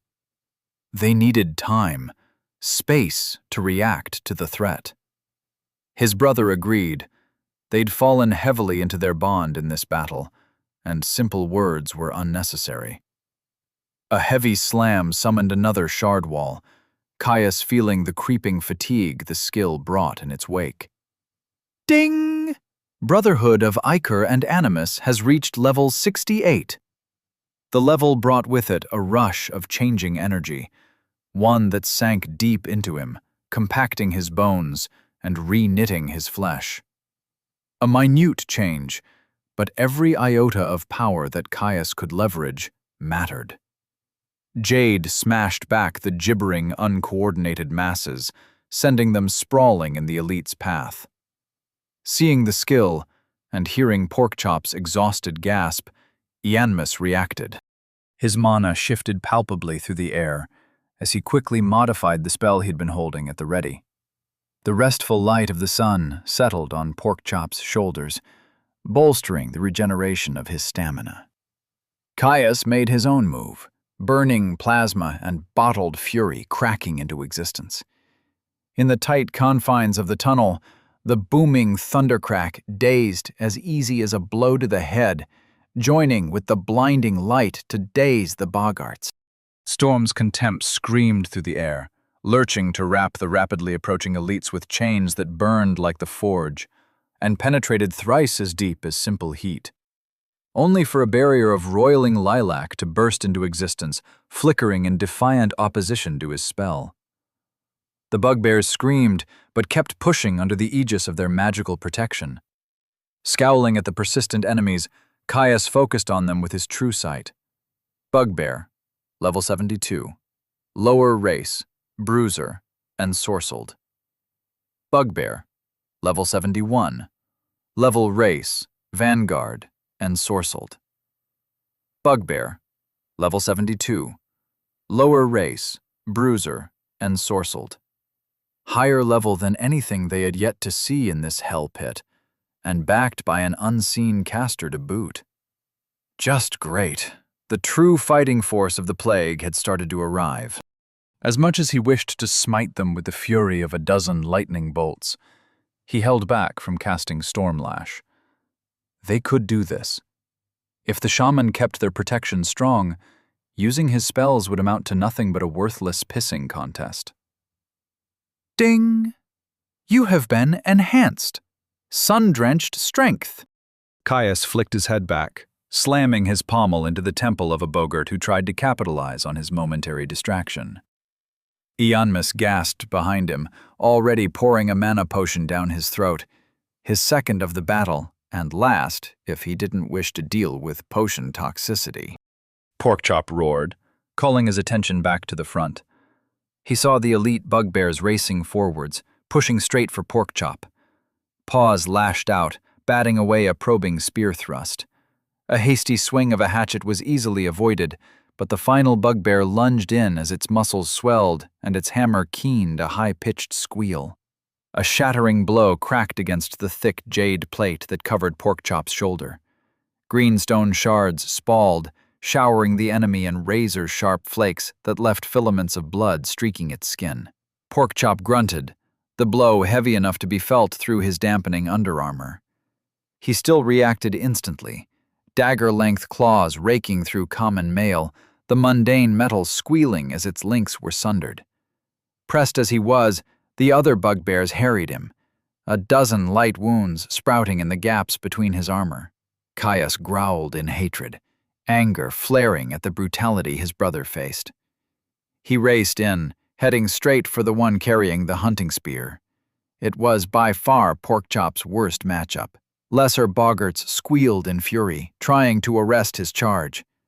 Those in his direct path died quickly, their skulls split with contemptuous ease. Those further away he crippled with sweeping slashes, weaving around amateur defenses to lop off limbs. Ding! Level 53. Bogart, Feral Mauler, slain. Experience gained. Ding! Level 54. Bogart, Primitive Fighter, slain. Experience gained. Ding! Runeblade Initiate has reached class level 56. +3 End, Strength, and Intelligence, +2 Dexterity, Willpower, +1 Vitality, free, from class and racial traits. Ding! Liturgical Blade Form, Primus Ordo, has reached level 62. Their sheer numerical bulk was still enough to slow him, and with every second, Porkchop gathered more wounds. Caius growled, tapping into Elena. Pale blue light erupted from his feet, arcane embers phasing through his boots as the jealous grasp of reality slackened its grip on him. Distance lost all meaning, every step lurching him through the masses of enemies. Seeking weapons phased through his body, a subtle tug from uncanny dodge making it clear the skill was influencing the flickers of unreality in his favor. Ding! Latent Glyph of Elena has reached level 18. The bugbear reacted to his mind-bending charge instantly. It spun in a flash of mana, joints bending impossibly as it twisted to deliver a thrust towards his throat with the decisiveness of a striking viper. A father's gift slammed upwards, shunting the spear shaft. His toolkit screamed a warning, a Bogart approaching from the group to his left. It dived, aiming to tangle his legs. Caius phased backwards, cleanly avoiding the attack, and punished it with a thrust to the back of the head that left its brain oozing onto the gore-covered floor. Ding! Level 49. Bogart, Skulker, slain. Experience gained. Reduced experience for slaying a foe of insignificant strength. Ding! Explorer's Toolkit has reached level 53. The ensorcelled bugbear pressed him again, lurching forwards with unnatural speed as it flew into a flurry of sweeping cuts and stabs. Caius held it back, blade dancing as he wove around the strikes, parrying those that were impossible to dodge. Ding! Uncanny Dodge has reached level 55. Ding! Tempered by Dissonance has reached level 55. Ding! Liturgical Blade Form Primus Ordo has reached level 63. Unfortunately, the bugbear required enough focus from him that its many lessers were able to capitalize on it. Skin and muscle tore, blood soaking his legs and stomach as a half-dozen crude weapons left their marks on his flesh. Stormlash cracked, forcing the chaff back with stunning fury, before Caius lunged in. While his target might have been immune to his spell, it wasn't immune to the burst of light. Half blind, its defense was crude, just barely able to defend its head. His sword punched into its shoulder instead, shuddering as bone and cartilage shattered. The arm fell limp, wound too grievous to heal quickly. Its spear drooped, leaving it wide open. Pulling back from his thrust, he spun his blade high overhead. A hoarse yell escaped his lips, muscles straining with the force of his chop, burying his blade in the bugbear's brain pan. Ding! Level 72. Bugbear, Shaman's Chosen, slain. Experience gained. Bonus experience for slaying a foe of significant strength. His enemy collapsed. Caius whipped over to Porkchop, seeing him still beating the other two bugbears back. He was holding his own, making the bugbears work for it, but hadn't managed to injure either to any major capacity. Slipstep was still in effect, his battle with the spear user having only taken 6 steps. He raced in, distance shrinking before him as he arrived behind the bugbear that had a blacksmith's hammer wound back to strike at his brother's splintering armor. Ding! Latent Glyph of Alina has reached level 19. Caius ran it through, chain and crudely enchanted hide serving as little impediment to his strength.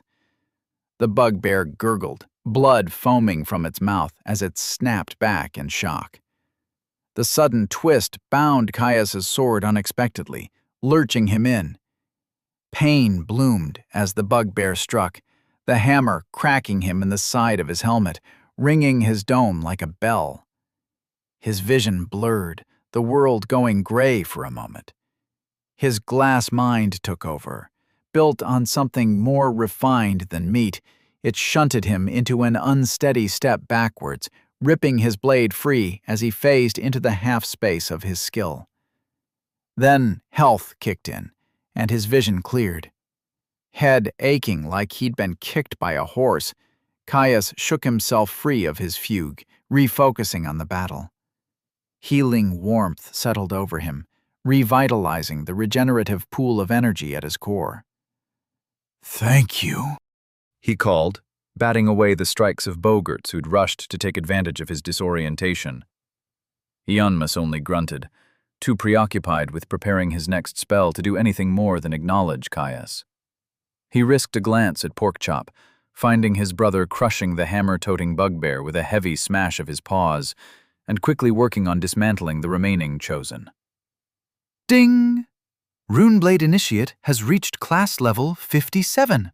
Plus 3 End, Strength, and Intelligence, plus 2 Dexterity, Willpower, plus 1 Vitality. Free from class and racial traits. Caius grinned. Their first brush with strong foes, and they'd survived. He still felt the looming guilt and failure of their eventual retreat. Time was running out for them. But he consoled himself that if they kept up their current pace, they might be able to take out one of the plague's precious shamans first. It was a thin excuse, held in place mostly by his preoccupation with staying alive, but it was all he had. Right as the thought crossed his mind, the miasmic field of mana at the far end of the tunnel moved, pressing inwards with the slow approach of the bogart tide. 2 more bugbear elites appeared, though they weren't alone. They flanked a thinner specimen, wiry and shrewd-looking, with bones braided into its hair. It held a staff, a bugbear skull painted with inscriptions. It glared at them cruelly, profane chants pouring unending from its lips. Caius glared back. The last push. It was time to make their stand. Chapter 213. Siege. The shaman sneered at him from deep within the press of boglings. Standing head and shoulders above the lesser boggarts, its nature was obvious. Even if he excluded the sickly mana that hung around it like a cloak, its grisly skull-topped staff and bone charm woven hair were dead giveaways. It wasn't alone, flanked by 2 more empowered bugbears. Much like their predecessors, they were hulking things fueled by primitive magic, mana burning in their eyes and wafting from their skin. The shaman would be the first opponent that the plague would feel keenly upon their death. Caius bared his teeth, hunger flaring within him. After so long of an endless grind of monsters, the weight of knowing that they could not complete their mission, he hungered for something that felt impactful. A token that their stand here had led to real losses, ones that wouldn't be so easily replaced like the common rabble. Still, with its status within the plague, Caius wondered how strong it would be. The empowered bugbears had been tough. Even if they each would have been easy to dispatch on an individual basis, they'd been a tougher nut to crack with a literal army of boglings at their back. Caius used his true sight, seeking to learn more of the spellcaster's power. Bugbear, level 77. Lower race, mage, elite. Caius roved over the monster's description. Much like he'd expected, it was significantly more developed than the average bogling in the plague. Low enough that it was definitely killable, but it was also a caster solidly entrenched in a nigh unreachable position. Things could get a little dicey. A boggart on the front line howled, leaping towards him with a crude knife held ready, moving with an unnaturally lurching speed. A skill, no doubt, but not a very effective one. Caius sidestepped, bringing his blade up to open its belly, before pivoting into a heavy chop that cleaved through its skull. Ding! Level 52. Boggart.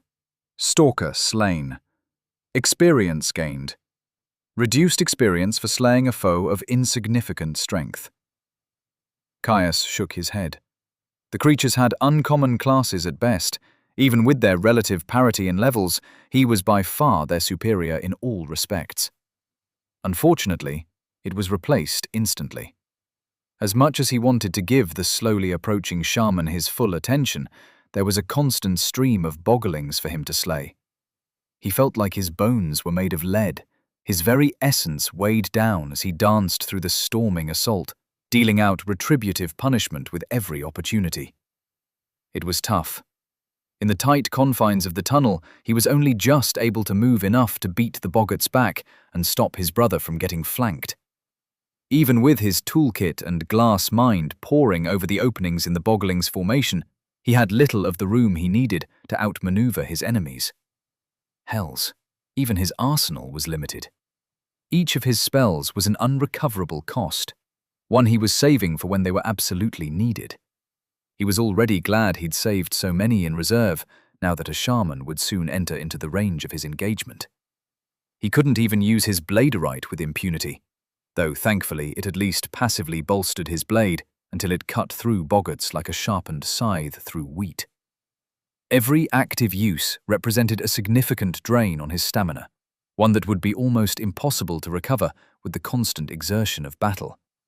Sure, he wasn't fighting with the full weight of his strength and speed, slowing the natural drain of the resource, but it was still limited, and he'd need at least some in reserve for their eventual retreat.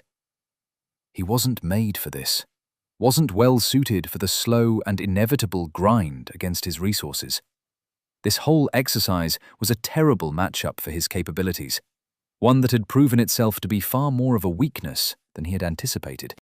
Sure, he'd always known that the nature of his spell hymns was best aligned for dueling, a sudden outpour of power that could overwhelm small groups and singular foes of great strength, but he'd always assumed that he'd be able to lean on his blade work for extended engagements. After all, it had worked in the depths. Now he realized that without skills to deal with such numbers quickly, the crushing grind of expenditure would be the death of him. The depths was a false equivalence.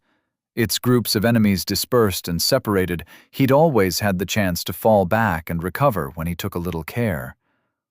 A weakness of his class, one that seemed to similarly impact his team, albeit to a lesser degree.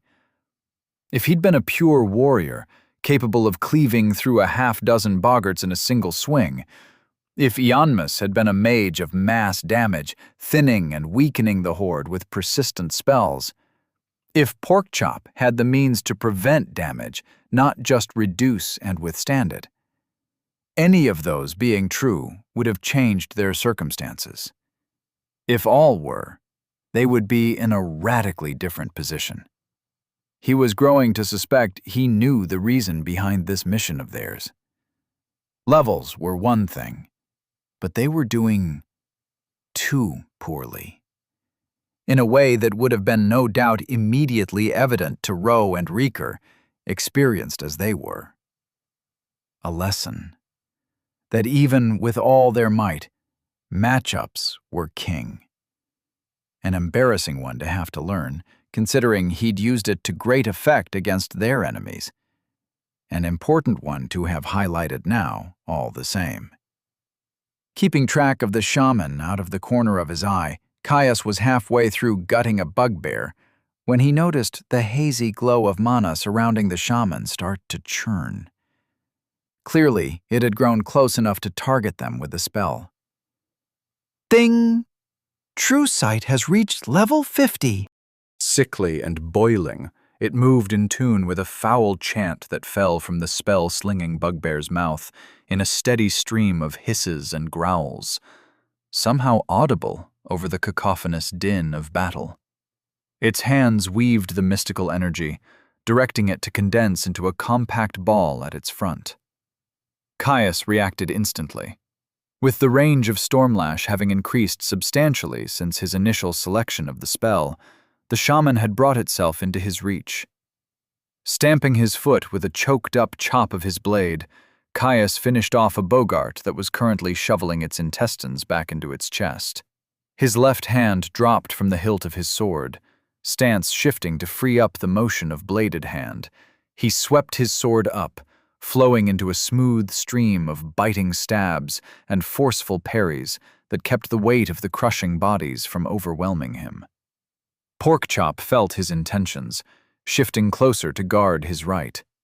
His offhand swept out as baleful orange sparks showered from his Drakthar glyph, a howling bolt of electricity appearing in his hand. Light and thunder blinded the boglings, sending them into a momentary disarray as arcing plasma shot over their heads. It crashed against the shaman, only for a shimmering field to substantiate a hair's breadth from its skin. Stormlash poured its might into the barrier, straining to overwhelm it as two streamers impotently crackled against the magical defenses of the shaman's entourage. Biting frustration welled up, prickling the back of his neck as the first worthy opponent to use his spell against stymied his attack. Another boom shook dust from the cavern's ceiling, his ears ringing as he hurled another spell directly at the shaman, hoping to overwhelm its defenses with pure power. It didn't work. Even with the controlled might of the Stormlord his to command, the shaman's barrier stood unyielding. The monstrosity smirked, revealing brown and yellow fangs as its lips twinged upwards, its chanting continuing unbroken. Caius clenched his teeth so hard that they groaned, on the verge of shattering. It dared to feel smug? The second he was through that barrier, it was dead. Rising to a fever pitch, the chanting grew fast, aggressive, before the shaman cut its hands through the air. The ball of roiling mana erupted, hosing the ranks in front of the mystical bugbear in a visible fog of noxious yellow. Boglings gasped and spluttered, hacking as the cloud rolled over them towards where Caius and Porkchop were waiting. The shaman had sacrificed its tribe members as disposable pawns. Treacherous bastard. An affliction, no doubt. Slow-moving, but one that left them nowhere to hide. They couldn't pull back, retreat in the hopes of it dissipating, for if they allowed the ranks of the boglings to leave the chokehold, they would swarm over them. They'd be overwhelmed in seconds. Unfortunately, it had made one mistake. It assumed the spell would weaken them, and the front line equally. With rapid adaptation at his side, Caius was certain he could persevere. "Stay out of the fog, Ianmus. We fight on," Caius called back, less confident in the mage's own ability to withstand whatever was coming. After all, he had none of Porkchop's prodigious vitality or Caius's resistance. Taking the care to watch the affected boglings closely as he spun out of the way of a spear thrust, Caius noticed that they didn't seem to be too worse for wear. They choked and hacked, and moved with a notable clumsy weakness, but they weren't ailing. Thank the gods for that, because the noxious yellow fog bank was seconds from rolling over them. A second later, it hit. It was a heavy gas, one that clung to the skin, seeking out the tender membranes of his eyes and nose. Reeking of sulfur and some unnameable acrid bite, it stung to high heaven. His vision obscured further as tears welled up. He breathed it in. Cloying contagion sunk its fangs into his throat, ripping at the delicate flesh with vicious persistence. It was like inhaling a whole smokehouse, every fiber of his being urging him to cough. Caius grit his teeth, swallowing the base instinct, lest the distraction injure him further. He could feel the noxious magic within the gas settle in deep. It raced through his body, clutching tight to his muscles and nerves with a jealous grasp. If his arms felt like lead before, now they weighed as much as adamant and stubbornly refused to move with the grace he had long grown accustomed to. Ding! You have been afflicted by smog myasthenic haze. Rapid adaptation was already moving, subsuming the energy with a voracious appetite, learning its pattern as it digested the novel affinity. The shaman had a rare class at best. The spell was weak, in level, rarity, and potency. The might of his oldest heroic skill proved far of its superior.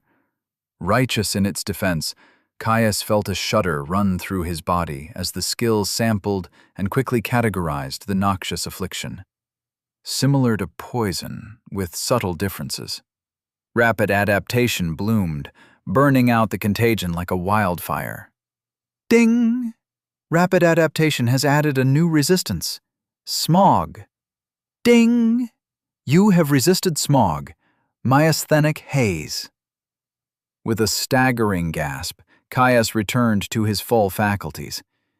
Rapid adaptation stayed in constant motion, whirling through his body to keep his system clear of affliction. Ding! Rapid adaptation has reached level 73. Weakened and spluttering, the boggarts and bugbears that desperately tried to wear him down became all the slower, all the easier to gut and slash and kill. Bodies fell, a father's gift reaping a grim toll as Caius felt his chest grow increasingly wet with blood. The shaman howled, incensed that its plan had backfired. Caius returned the call with a grin, baring his teeth at the boggling. The shaman had to die. Ionmus, any ideas on how to get through its shield? Caius called loudly, unwilling to look back and check how far the mage had had to retreat. Maybe. Give me a second, Ionmus replied, his voice surprisingly distant. Minor the shaman's affliction might have been, but it had spread widely. Beside him, Porkchop spluttered as the noxious poison attacked his lungs, but raged through the front line almost unhindered. With the sheer weight of his vitality, a simple poison that weakened the muscles was a long distance from slowing him down by more than a hair. Seconds later, a beam materialized in the air above Caius's head. Invisible, except for the mana it exuded, and the path it burned through the poisonous fog. A lance bisecting the cave, drawing a clear line between Ionmus's staff and the shaman's eye. The shaman squealed, clutching the ruined and burned socket of its eye in surprise and shock at its sudden injury, jelly leaking between its fingers. Snapping its remaining eye upwards, the shaman glared at Ionmus's distant figure, howling something unintelligible. Caius grinned. He didn't know how, but Ionmus had broken the shield. Another light beam cut through the air, though this time it dispersed harmlessly against the shaman's shield. It cackled, waving its guards forward. They obeyed instantly, wading their way through the crush. I got it! Ionmus cried.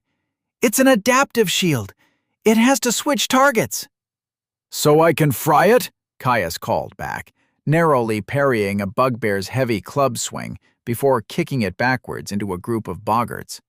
"Not yet!" Ianmus returned, another beam splashing against the shaman's shield. "It'll be quicker defending itself.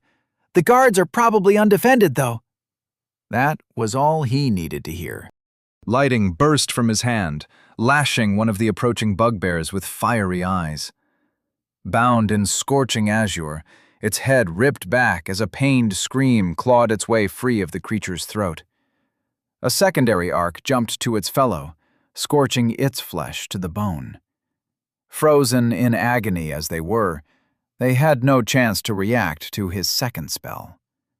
Eyes smoked in their sockets, boiling from the sheer potency of electrical energy that roared through their bodies. Reverberations racked them, shattering their bones from the inside out. Blackened and leaking, they fell. Ding! Level 71. Bugbear. Shaman's chosen. Slain. Experience gained. Bonus experience for slaying a foe of significant strength. Ding! Level 72. Bugbear. Shaman's chosen. Slain. Experience gained. Bonus experience for slaying a foe of significant strength. The shaman howled in fury, mana condensing around it as it moved to cast another spell, incensed by their destruction of its toys. "On my count, there'll be a small window when my beam hits," Ianmus called, channeling his own ability.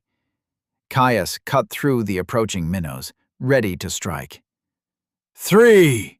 Doom screamed in Caius's mind, drawing his attention to the enemy spellcaster. The shaman snarled, unleashing a bolt of noxious liquid that shot towards Caius at a breakneck pace. 2! Caius moved, lunging forwards and grabbing a bogart by the scruff. Its fangs sunk into his wrist, a closely clutched knife plunging into his forearm. He ignored the stinging burn of his wounds, throwing the beast into the path of the spell. Caustic miasma splashed over the bogling. It screamed, the shaman's magic eating it to the bone. 1! Caius shot the shaman a grin, delighting in its frustrated howl. "Now!" Ianmus fired his bolt of light. Empowered and fortified, it was nearly twice as thick as his usual spells. Smashing up against the shaman's defenses, the solar magic revealed the rippling form of the mystic shield that fought it back with a vigor. The beam kept burning, held in place through focused channeling. Face scrunched in focus, the shaman shifted the full weight of its attention to fighting off Ianmus's assault. Only for a lash of lightning to phase right through its shield, burning it from the inside out. Caius moved quickly, spending his charges to confirm the kill.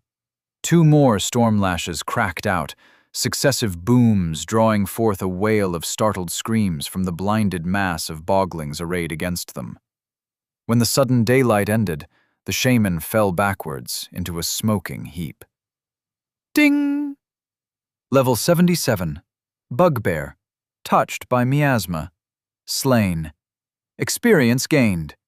Bonus experience for slaying a foe of significant strength. Ding! Runeblade Initiate has reached class level 58. +3 End, Strength, and Intelligence. +2 Dexterity.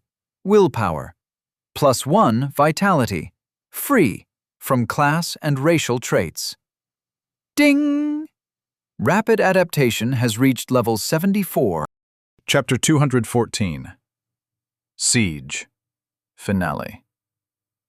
Caius watched a rage of outrage and despair roll through the back ranks of the boglings. The loss of the shaman hitting those who had seen its smoking body fall like a hammer blow. A blow to their morale, a small victory, but one he was unsure on how effective it would be at turning the tide in their favor. After all, it was still what felt like an unending tide. The rough cavern floor was a veritable mire of blood and viscera, yet still there seemed to be no end to them. Fortunately, though he had to admit it was strange to think of that way, The noxious gas the shaman unleashed continued to persist through its death. It stung, aggravating the lungs and eyes as it constantly tried to reinfect him with its miasma. Yet, rapid adaptation fought it off-handedly, a steady stream of skill levels dinging in the back of his mind every few minutes. Resisting the toxin had granted him a significant advantage. The bogglings that constantly assaulted his position were weakened and brittle, all the easier to cut his way through their formation. Porkchop was less lucky, moving sluggish and slow. Thankfully, his impressive vitality still meant he was far less impacted than their opponents. Still, listening to his brother splutter and sneeze as he crushed another bugbear's skull made him sympathetic to Porkchop's plight. 3 bugbears converged on him, trying to skewer him with their spears in a coordinated assault.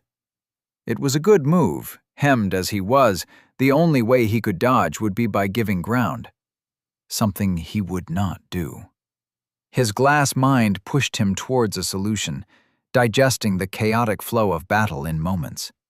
Inner fire streamed through the crystalline power of his sword, Caius's stamina dropping as he tapped into a rare use of his blade right.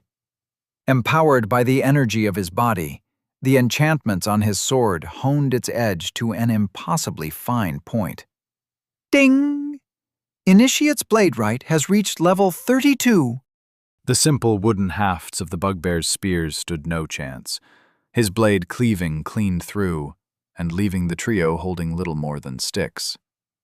A step brought him in close, sword blurring as he cut the bugbears down where they stood. 3 more dings sounded in his mind, more tallies for the counter. He didn't get off scot-free. Focused as he was, a Bogart had managed to slip under his guard, planting a knife in his side. Caius winced, tensing around the rough blade as he dispatched its wielder. Ding! Level 53. Bogart, primitive fighter, slain. Experience gained. Experience reduced due to level disparity.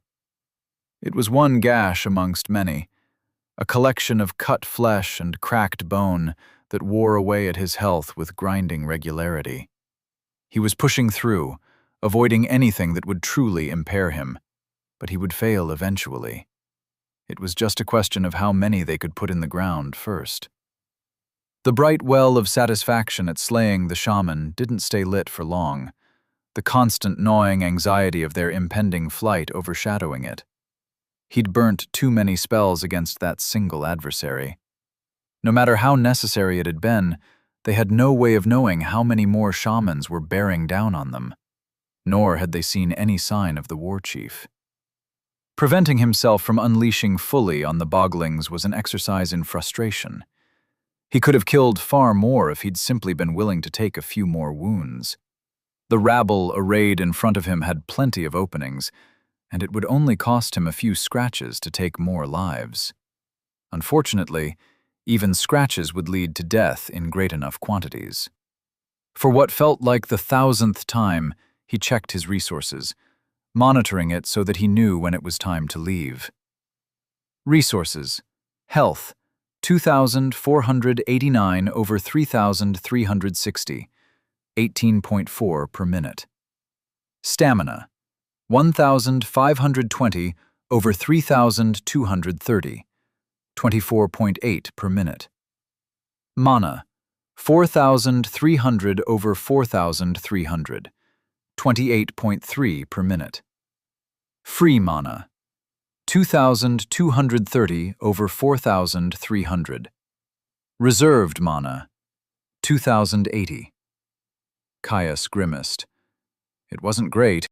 His mana, thanks to their protracted battle and his inability to use it without his glyph, was full. It didn't mean much when he only had 2 more casts of Slipstep and 16 of Stormlash. Stamina was low enough he'd have to be wary of using his blade right, too, though his health was doing fine thanks to Ionmus's efforts. "Sound off your resources!" he called. Knowing how his team was faring was the only way they'd get through this. "Health's mostly full. Mana is 2/3. Stamina is at a third, Porkchop replied quickly, barely breaking stride as he lunged forwards to lock his jaws around an unlucky boggart's head. He bit down with a crunch, blood gushing from his maw. Mana's down to a third, out of potions. Rest is full, Ianmus called, voice carrying through the fading remnants of miasma that separated them. Wincing, Caius looked out at the swarm that still pushed forwards in a seemingly unending wave. They were approaching the danger zone. Leaving their flight until they were almost empty was a fool's play. They needed enough stamina to keep up a healthy sprint, and enough of their other resources to fight. The time was coming. They'd failed. Rowe and the Guildmaster had entrusted him with something important, and he'd fumbled it due to a lack of care. He'd had plenty of time to think about it during the battle, and it felt like every sweep of his sword brought another thought of what they could have done differently. They could have watched the plague, picking off raiding teams as they slowly whittled down the tribe. They could have brought explosives, trapped them inside the cave and starved them out. Hells, they could have poisoned their food supply, weakened them before they engaged. None of it had occurred to him. Even knowing the numbers they'd face, he'd assumed that simple personal power would be enough to overwhelm all challenges they might face. He'd grown overconfident in his strength, his ability to cut through those weaker than him. Ianmus! Ready yourself to flee, Caius cried, spinning to sweep aside a bugbear's glowing club. I can't, Ianmus replied, his voice haltering. There was no fear in it, no anxiety over his fate, just a simple, gritty determination and conviction. Caius frowned, booting a boggart back as he turned and hacked at another that was harassing Porkchop's side. Ding! Runeblade Initiate has reached class level 59. +3 End, Strength, and Intelligence, +2 Dexterity, Willpower, +1 Vitality. Free from class and racial traits. Reflexively placing his spare point in Vitality, like he had since level 51, Caius brooded over Ianmus's refusal. What was the man thinking? They'd laid out their plans before they'd engaged. Caius said the word, and Ianmus would leave while they covered his retreat. Every second they stayed increased the risk of them being too fatigued to escape safely. "Why?" he replied, desperate to understand. "Mentis!" Ianmus called back, quick and desperate. "I'm on the cusp of it. I can feel it. Just a final spell, then I'll go." Caius groaned. Of course it had to happen now. Why wouldn't it? The system itself had told them that intense battle made the revelations come quicker. Porkchop was less distracted by the change in plans, sending another shard wall smashing into the bogling's front line with a growl. As the battle had progressed, they'd come less and less frequently, the ability too expensive to use consistently. "I can't believe I'm going to be beaten by an elf," he cried in mock outrage. "The matriarchs are going to have my tail." Regardless of the poor timing, they'd have to make do. An honor could be on the line, and he and Porkchop could hold out for a few more minutes. "Just be quick about it," he yelled, leaping back to avoid a heavy chop of a boggart's axe. "I will. Just be ready. I've been working on something. I've had far too much time to think, but I might be able to clear the cave." Can you get me to the front line when I'm ready? Ianmus replied, the mana in the cave already rushing towards him in reaction to the magic he was weaving. Whatever it was dense, complex. Caius could feel it like a storm on the horizon, pricking against the back of his neck. "You want to do what?" Caius yelled back, thinking he'd misheard. Both that the man thought he could put dozens of boglings to death with a single blow, and that he had to be right next to them to do it. "Come to the front." Now Caius knew the man was mad. "Kind of asking for a lot." "Not for long, I promise. Just enough time to cast." One of Porkchop's shard walls and a few of your storm lashes would be enough. Just do it. Caius shot his brother a scowl. Fine, he called, deciding to agree against his better instincts. Whatever Eonmus planned, he hoped it would work. Eonmus felt the sweet burn of solar mana burning its way through the ethereal pathways that wormed their way through his all-too-physical flesh. The meat of his body was a limitation, one he would do away with if he could. He'd sat through a dozen lectures, dreaming of the wonders of elementals and spirits, the connection they had to the vitality of the world. Mana. It was truly everything. Doubling his focus, Eonmus felt his jaw move, mumbling words with an automaticity that forged conscious thought. A tool, one he had learned in his first year at Sunspire. When the fire of mana's demands grew too strong, too wrathful, the liturgy of the learned soothed its passions. Everything was bent to his work. He'd had a realization in the press of battle. There was more he could take from Caius's presence than the simple refinement of using sacred geometry in his casting. The way that his friend had described bending destabilization to his will. The way he leashed mana to inexorable whims. There was a path to salvation there. Pulling on the mana of his core, with the stalwart mind of a lord, Eonmus wove his work.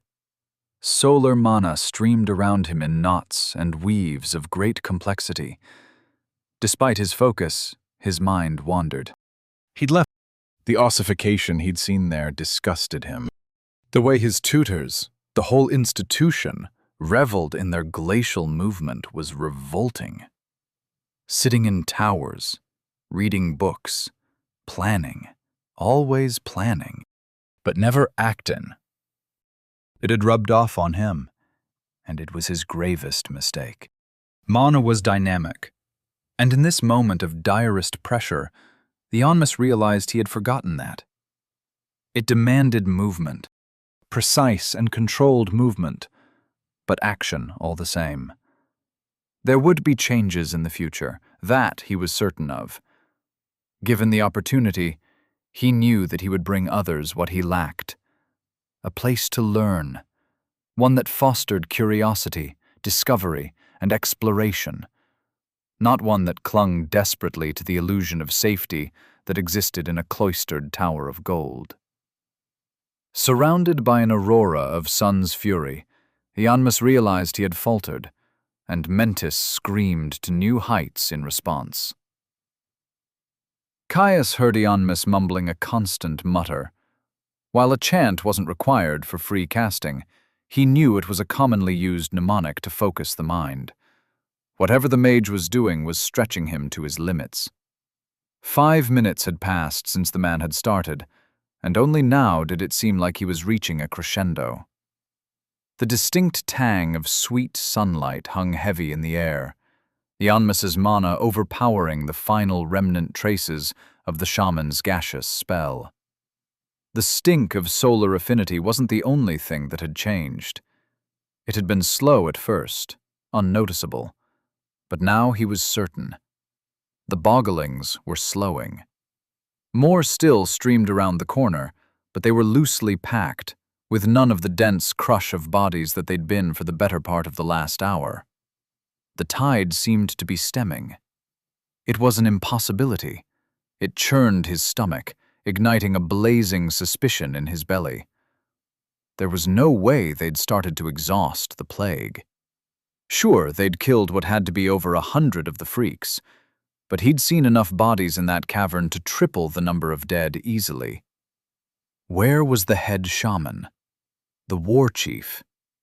He'd seen neither hide nor hair of them.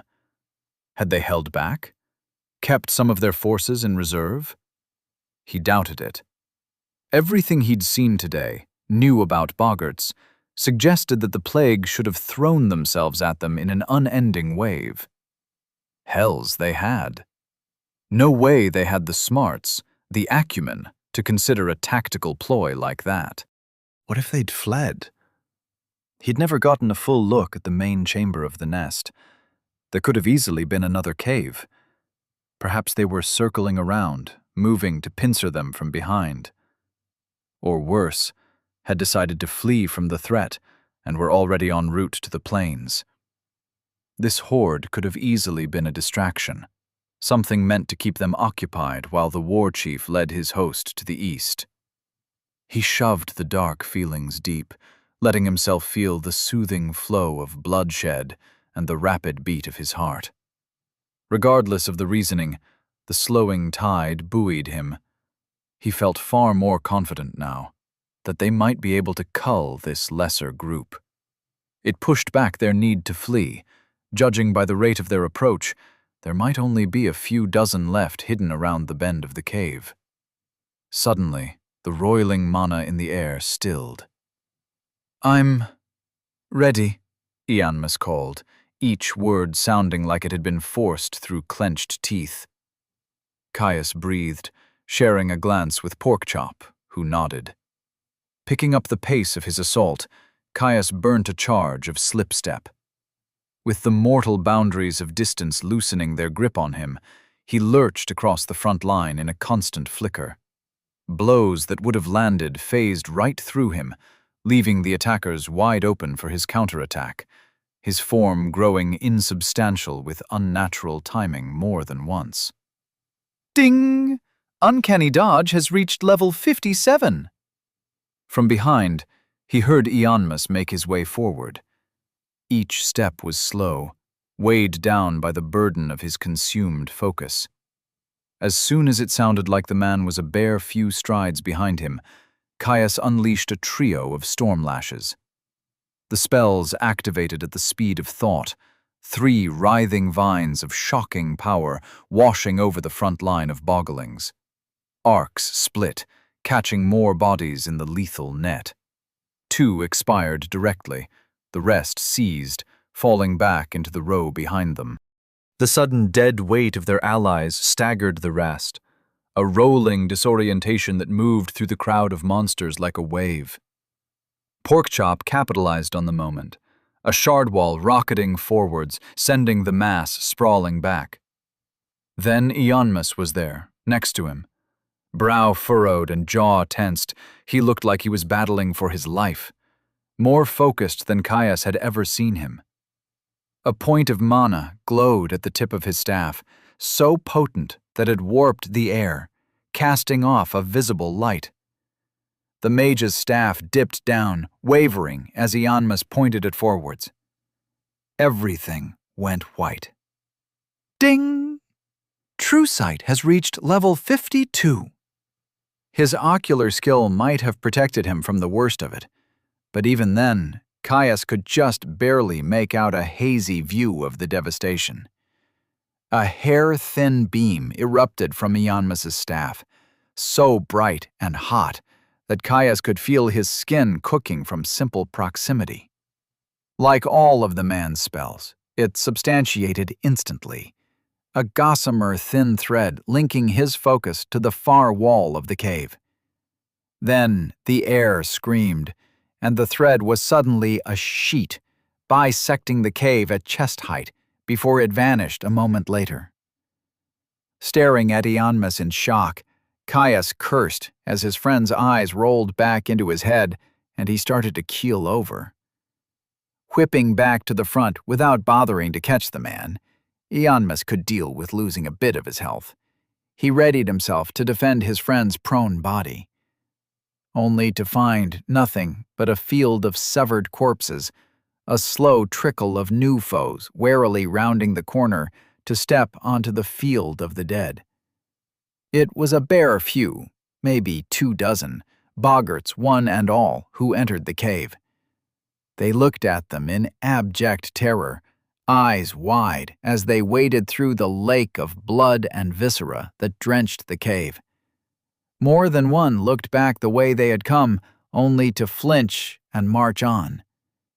No matter the certainty of death, something behind them drove them forwards to certain death. "They're afraid," Porkchop said, his chest heaving as they waited for the final bogglings to approach. It was the first chance either of them had had to rest since the siege had begun. They are, but of what? Caius's words seemed to break the boggarts out of their fugue. They screamed, taking final, fearful glances at the tunnel they left, before racing forwards with maddened abandon. "Hopefully we never find out," Porkchop replied, stepping forwards to meet their charge. Chapter 215. Decompression. Caius scrambled up the hill, battling against the scree slope as he used one hand to hold Ianmus secure to his shoulder. Loose stone gave way with every step, sending him astride backwards for every one he climbed. He wasn't the only one having a rough go at it. Porkchop's weight was working against him, making his journey to the lip of the valley even more arduous. Shifting in his stupor, Ianmus let out a soft moan, though he did little else. Caius frowned, concerned at his friend's state. Ever since he'd cast that spell, that ridiculous, all-consuming spell, he'd been out cold. When he and Porkchop had finished off the last of the boggling siege, Caius had hoped that the man would wake quickly so that they could flee, celebrate, and interrogate the mage for his idiocy. They had no such luck. Worse, once the fighting was done, he'd realized that Ianmus was moving from rocky outcroppings to shallow divots in the earth. Caius scanned their surroundings, expecting something to jump out at them, for something to go wrong in the 11th hour. That's how it went, right? Something always went wrong in his experience. Yet nothing did. They made it back to the secluded cluster of boulders that hid their tent. Seeing that small spire of illusory canvas and leather was the sweetest succor he had ever experienced. A balm on his aching mind, a tonic for his weary soul. Tension rolled off his back, leaving him feeling heavy and tired. Here, at least, they had some modicum of safety. Both he and Porkchop had taken care to lay false tracks and obscure their true route to this spot. They'd even dipped through the small stream that ran through the valley, washing away the scent of blood and muck of battle. Even if they were stumbled upon, it would have to be hellish luck indeed for a boggling to decide to search between the boulders. And even if they did that, having the ability to pierce the illusion that hid their tent was almost an impossibility. He pulled Ianmus from his brother's back, dipping into the warmth and comfort of their living space before depositing the mage on the fur-lined bed that took up one edge. Porkchop pushed his way inside, standing beside him to watch the mage. "What do we do?" Porkchop asked. "What even happened to him, for that matter?" "I think it might be mana burn, but it looks a lot worse than normal," Caius replied. Every other time Ianmus had expended enough mana at once to leave himself sickly and weak, Caius had been able to see the natural mana around the half-elf's body grow thin and hazy. Now, it was entirely absent. A disconcerting, man-shaped hole in the world. At least, at first, Caius realized he could see the faintest sheen welling up from deep within Ianmus. He sighed in relief, glad that there had been a positive development. "I think he's recovering. His mana's returning," Caius said, turning to their discarded packs. Reaching into their dimensional storage, he retrieved his pan, a haunch of beef, and some pulped vegetable sauce he'd managed to pick up from a market. Enough for a braise. "May as well make sure he wakes up to hot food. It looks like he'll need it," he continued, sitting on the floor of the tent as he went about preparing their meal. "Stew?" Porkchop asked enthusiastically, settling beside him as he eyed the ingredients. "Close," Caius laughed, "but I think you'll like it just as much." A few hours later, Caius was just finishing up the final touches to a spell hymn when a desperate gasp cut into his internal world. His heart quickened. Tightening his grip on his mana, he redoubled his efforts, weaving the final few runes he needed on a spindly array to finish his Stormlash inscription. Mana pulsed through his pathways, locking the inscription into place and sealing a portion of his pool inside of his glyph. Snapping his eyes open, Caius looked up to see Ianmus sitting bolt upright on the bed, a look of wonder on his face as he stared off into space. "Ianmus, are you all right?" Caius called, leaping to his feet and rushing over. "You've been out for a couple hours." "Something smells delicious," the mage mumbled, looking down towards the bubbling surface of their pan in the middle of the floor. A moment later, he shook his head, eyes clearing as he looked around their tent in confusion. "The tent?" he asked, dazed. "What happened with the boggarts? Did we flee?" Porkchop lumbered over, a warm rubble echoing through the space, loud enough that it would have put Caius's nerves on edge if he hadn't already confirmed that no noise made in the dimension space would exit its boundary. "In a sense, you were absorbed in your spell, so I'm unsure if you noticed, but the boggarts started to stem. After your attack, there were barely a dozen left," Porkchop replied, before he smacked Ianmus in the back of the head with a meaty paw. "Also, Elfling, perhaps next time it would be best to ask us before you knock yourself out in a life-or-death situation." Ianmus went bright red. "Sorry. I truly didn't expect that to happen. Once the spell went off, it just kept pulling deeper and deeper on my reserves, drained me utterly dry, mana and will both, on top of the extra exertion from my meta-magic." "Well, whatever it was effective. You cut what must have been 40 boglings in half," Caius replied. The spell had been an impressive display of violence for someone who had yet to reach their 4th-class skill. It reinforced his belief that Ianmus only had a rare class by dint of lacking deeds and combat experience. He certainly had far more theoretical and practical casting knowledge than most mages far his senior would have. Even if it had drained him to the last drop and taken an eon to channel, that guillotine of light had some oomph behind it, that was for sure. "Once we'd cleaned up, we got out of there. No way were we sticking around to find out what happened to the rest of the boglings," Caius continued. "Boglings?" Porkchop asked, turning to tilt his head at Caius. Caius coughed, clearing his throat. "Oh, I just started calling them that in my head. Like goblinoids, I guess. Felt weird to keep switching between Bogart and Bugbear." "As good a name as any. We might even get to make it official if we're the first to discover the bugbears, though it would surprise me if we were.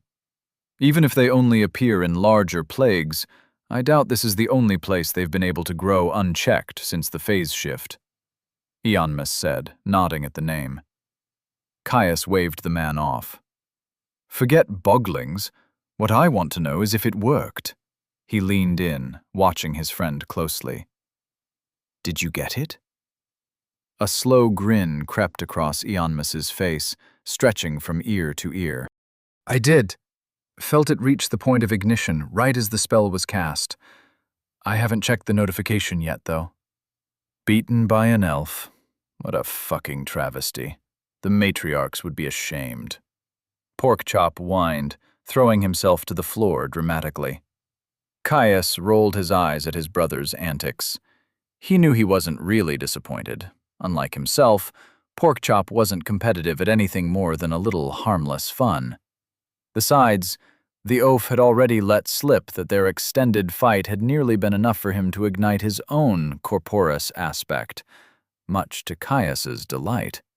If Ianmus also got an honor for being in the first 5, it would mean that Porkchop still had a chance, a pretty good one in all likelihood. He doubted many other people were going to quite the extremes as they were, or doping themselves with potions that loosened the spirit from the body. "Don't leave us all waiting, then. Ignite, Mentis. We'll keep you safe while you're out," Caius said, turning back to Ianmus.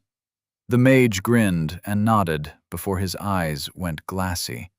A twitch was all the warning he got before Ianmus accepted his notifications, eyes rolling back into his head as he slumped back into the bed.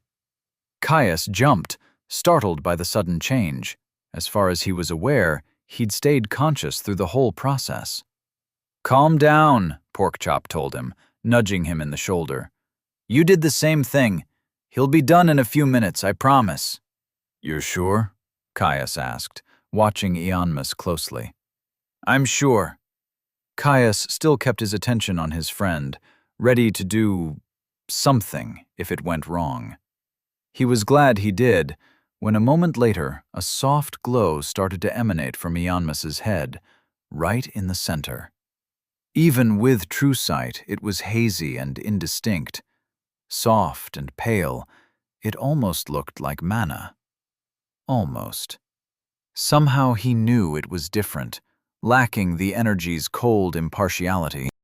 Unfortunately, it was impossible to discern anything else, least of all because it was as small as a pinhead, only just noticeable due to the sheer difference it held to his senses. "What's that?" he asked, leaning in.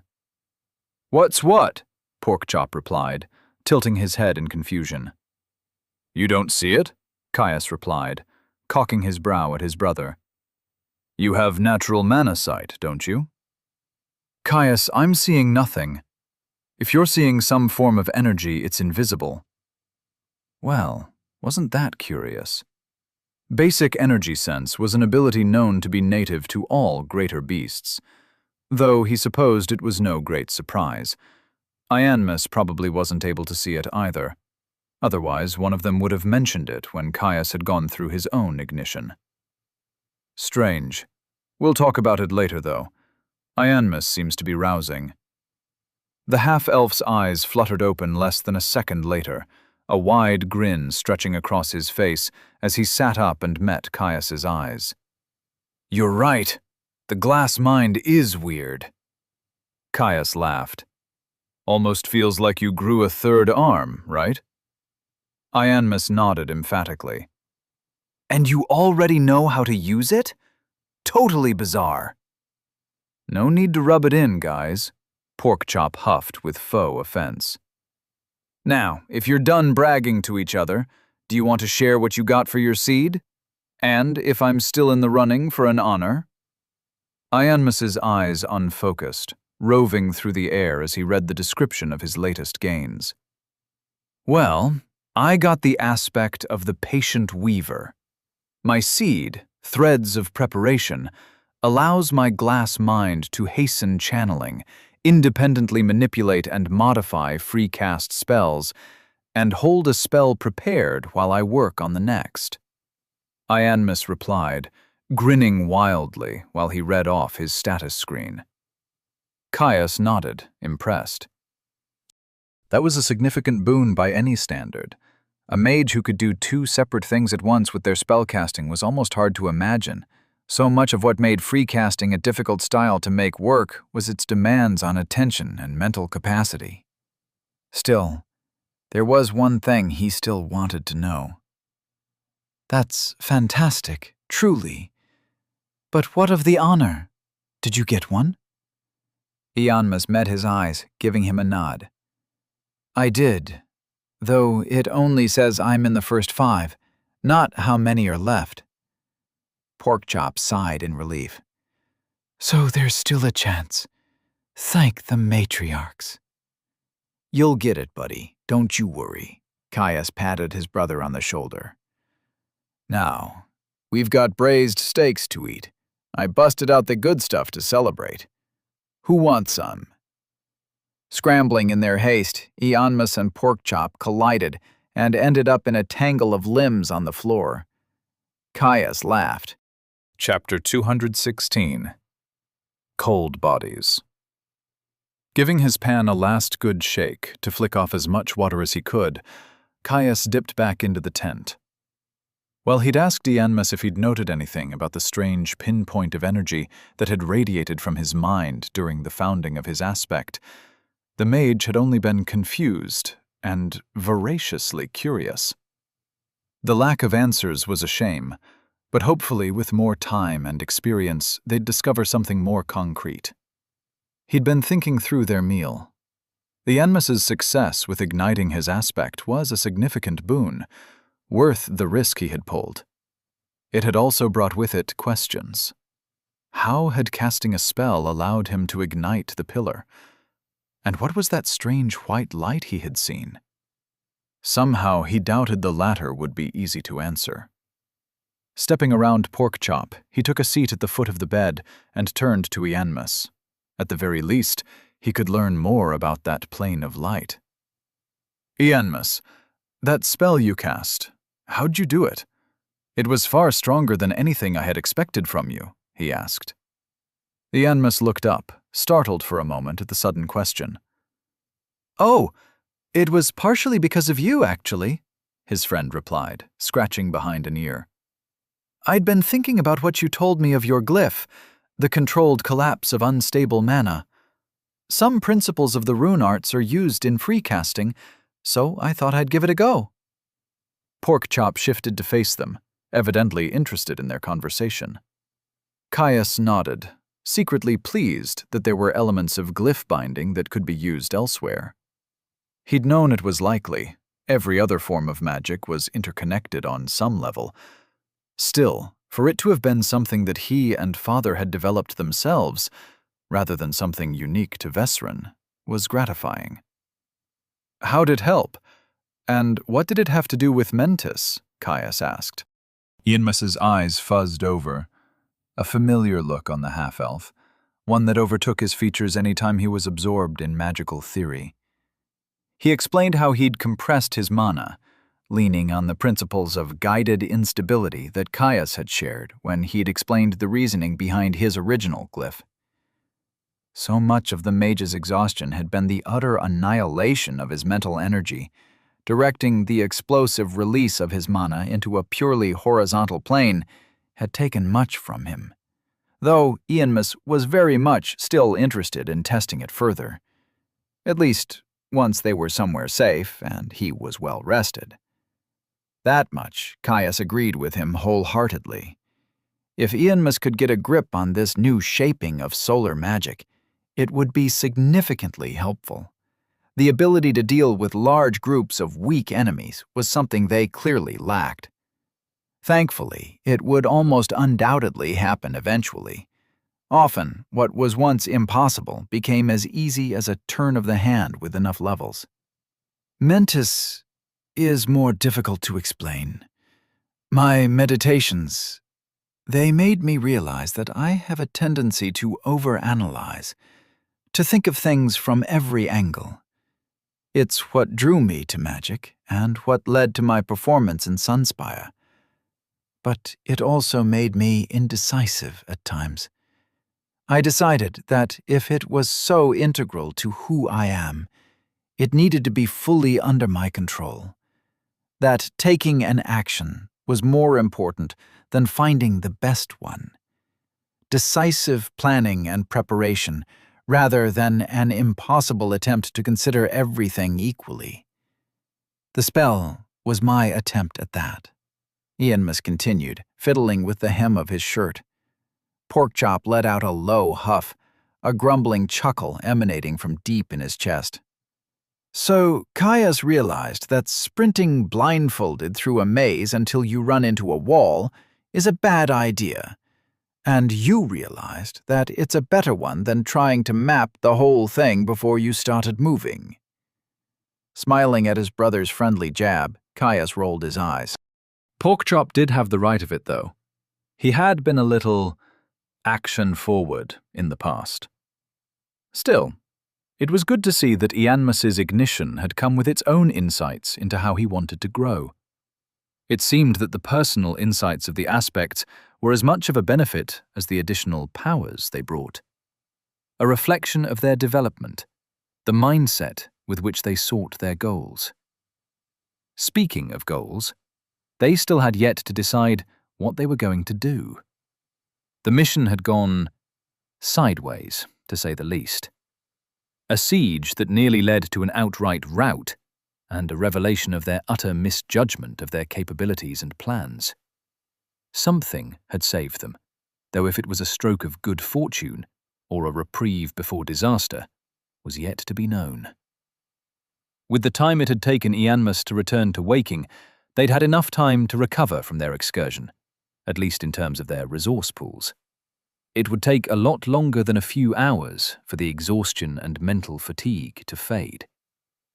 Regardless, They were in a position where they had to choose. Did they investigate? He'd need another half-hour or so to finish reinscribing, but then they'd need to choose.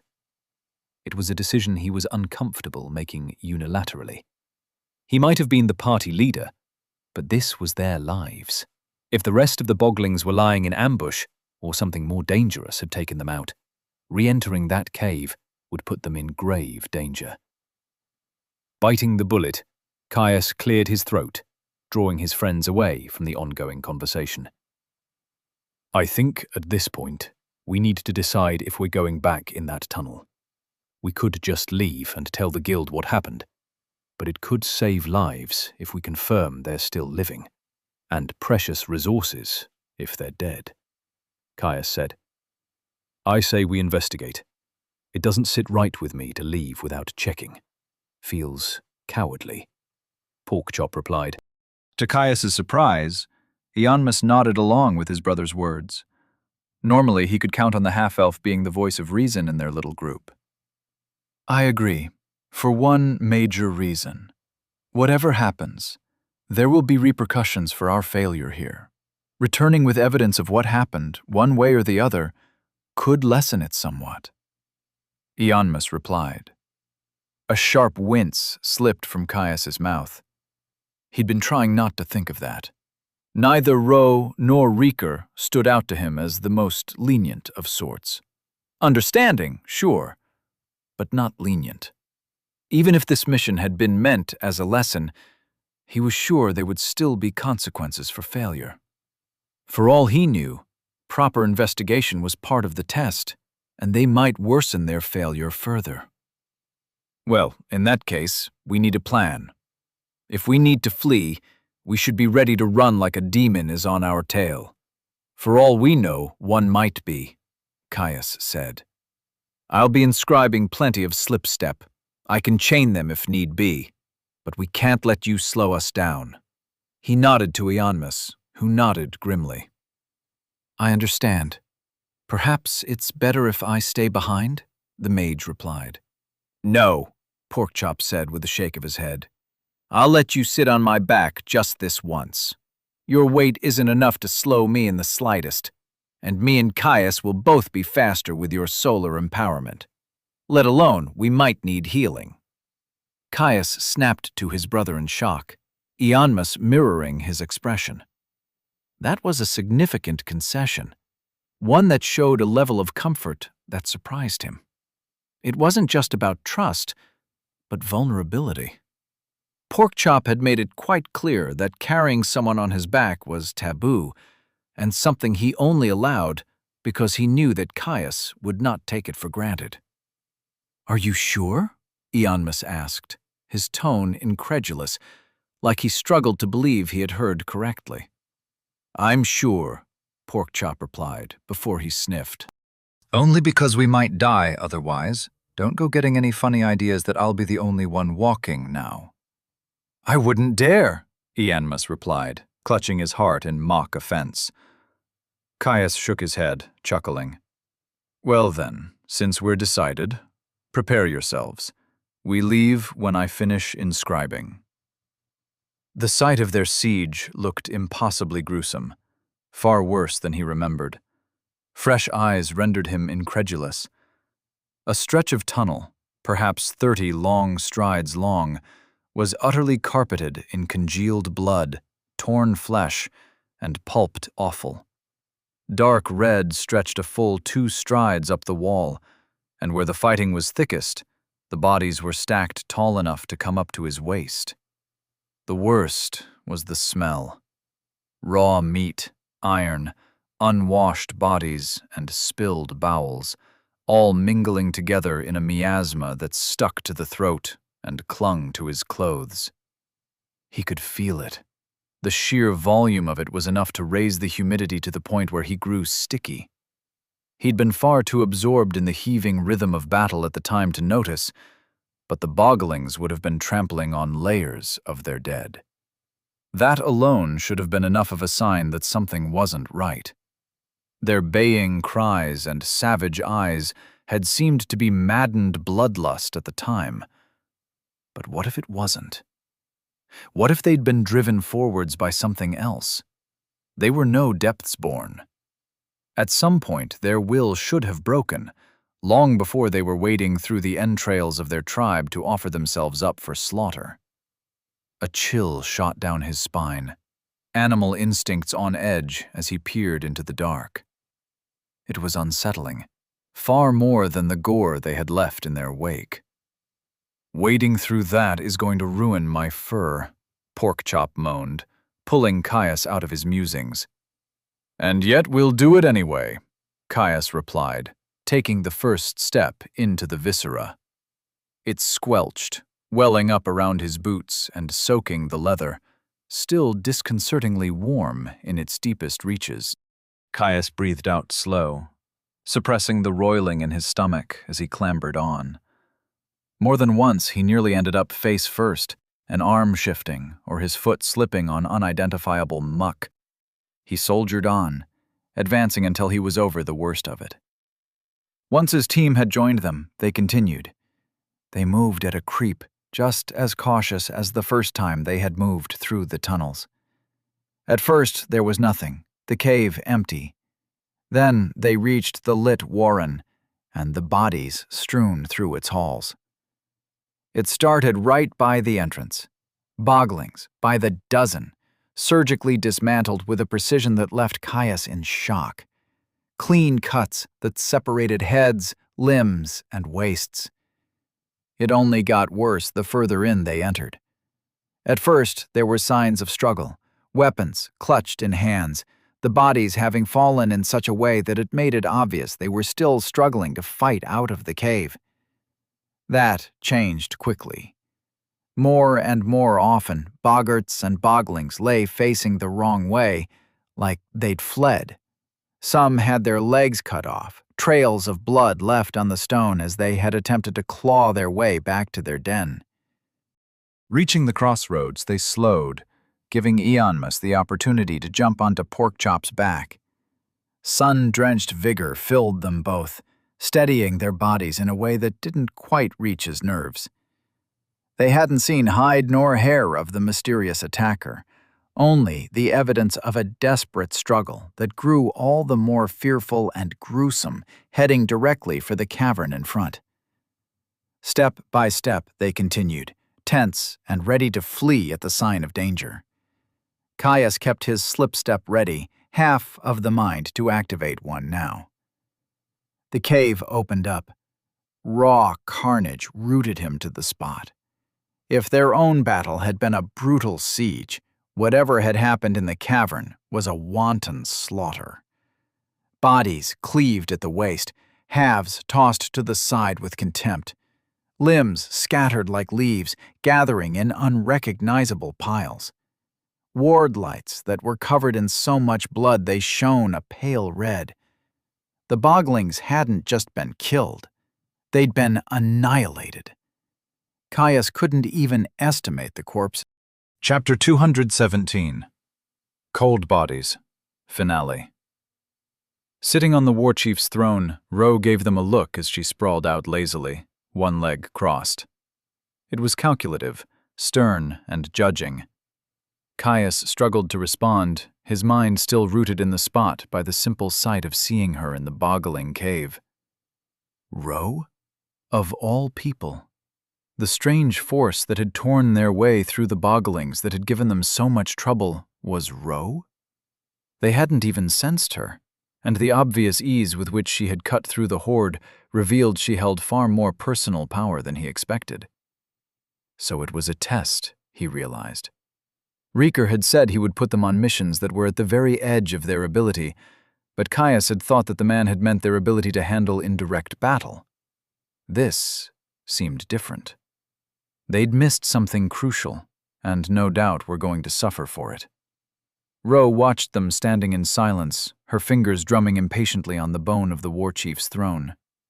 "Come on, folks, I don't have all day. I asked you a question." Her tone brooked no argument. Caius flinched, realizing he'd just spent the... They'd failed due to hubris and lack of preparation, not inability. Sure, they were poorly suited to such a fight, At least they were until Eonmus showed his capabilities with his new spell that had annihilated what must have been over 50 boglings. A spell the man hadn't even named yet. Ro smiled at his response.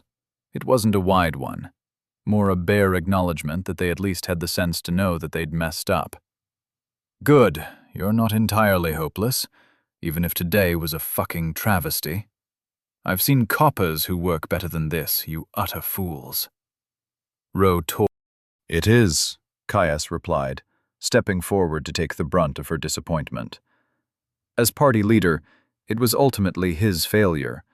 He was the one with the final say on their tactics. We should have watched the Horde for longer.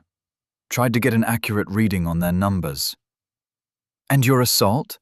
What would you have done differently then? Ro uncrossed her legs, leaning over in the chair to rest her elbow on the arm of the throne. Caius winced, thinking of all the things he should have done. There's a lot. Sneaking in was probably the best ploy, as was leaving the raiders alone. If they'd known we'd been approaching, we would have had to deal with ambushes and traps galore, probably magical ones too, with the bugbear shamans. Ro nodded, though Caius could tell by the way she rolled her wrist at him to continue that she thought it was a bare minimum of tactical acumen. Other than that, I've had the time to think. I can see 2 main things we could have done to improve our odds. 3, technically, but I don't think the last is as applicable in this specific situation. Ro cocked her head, looking at him with a touch of genuine surprise. Caius was almost offended by her lack of faith in his ability to recognize his faults, but he was sure she was more used to pampered nobles, and, in her defense, they had been more than a little reckless right off the back of her warnings about the assassin spider. Oh, you've reflected. What a surprise. Shock me with your wisdom, Greenhorn, she replied, her voice sardonic. Taking the jab with the grace Ro had earned, she had just saved their asses after all, Caius nodded. First, we were woefully uninformed of the difficulties of a large-scale cull of boglings. Boglings? Ro cut in, unable to stop herself from chuckling at the unexpected word. The mirthful smile she let slip cut the tension. They weren't in trouble, Caius realized. Her stern disappointment was smoke and mirrors. His glass mind was sure of it, cataloging her every reaction against his memories. This had been planned. Thank the gods he'd managed to crack her with a slip of the tongue, though he stood by the fact that boglings was the best term for the monsters. Ah, the boggarts and bugbears. And whatever that is, I suppose, Caius replied, nodding his head towards the stiffened corpse of the war chief. Sort of like gogoids. Ro tried to keep a stern face, but his eyes were sharp enough to catch the twitch at the corner of her mouth. Right, yes. Bogglings. It'll do. The system calls the big ones baganes, by the way, the guild manager replied, nearly choking on the name for the largest bogling. Continue. Caius nodded, doing his best to ignore the humor that Ro had found in the names. He did admit it was a strange name, but regardless if it was expected for them to fail or not, they were being judged. Trying to find the humor in it all, to joke with Ro as if she was a friend, would undoubtedly backfire. He might have, back in the guild hall, if they were sharing a pint and swapping stories. But right now, they were delvers who had failed, and she was their superior. We were uninformed. While bugbears and other developed forms of boggarts are new, cullings of a scale like this are almost certainly not. We should have asked for advice, found accounts in the guild, approaches that had worked in the past, and tactics that would maximize our success. We probably should have looked into goblins, too, since they're a similar plague to the dwarves, and they deal with them in far greater numbers than boggarts have ever been seen in, Caius said, laying out the first of their mistakes. He'd thought about it a lot. Honestly, the fact that it had taken this for him to realize he should be leveraging the experience of the guild was an embarrassment. They were an institution, with all the knowledge and experience that came with it, not just a mission board and a wallet. Yes, Rose said, throwing up her hands like she wanted to throw herself to her knees and praise the gods. I wanted to wring your fucking neck when you morons left Deadacre without asking to be shown to the archives. We have more than maps, you know. I won't fault you for not looking into goblins, though I will be mandating that for anyone who takes on a boggling contract from now on. Because this development of the bogglings came as much of a shock to me as anyone else. I only knew as much as you did before we arrived. Ro continued, before she leaned in and fixed them with a stare. However, if you'd looked into boggarts, you'd know that bugbears aren't new. Caius looked at her in shock. They weren't? What in the god's name was she talking about? It seemed he wasn't the only one surprised by her response. Ianmus's eyes were practically falling out of his skull. They aren't? Ianmus replied. But I thought they were thought of as unique amongst the lower races. Wrong, though a common belief. Boggart dens rarely grow above level 20 or 40 members before they are discovered and stamped out. However, there have been a few accounts of them growing large enough to have chiefs and shamans, who are invariably bugbears. We just thought they were closer to ogres and trolls, where a single leader and a single mage can develop into a more potent form, Ro replied, shaking her head. Caius sighed, so they'd been even more uninformed than he thought. That just reinforces my point. We should have researched. No doubt there would have been long-held approaches to culling effectively. The guild manager gave him a slow nod, like he'd just said that cows could be milked.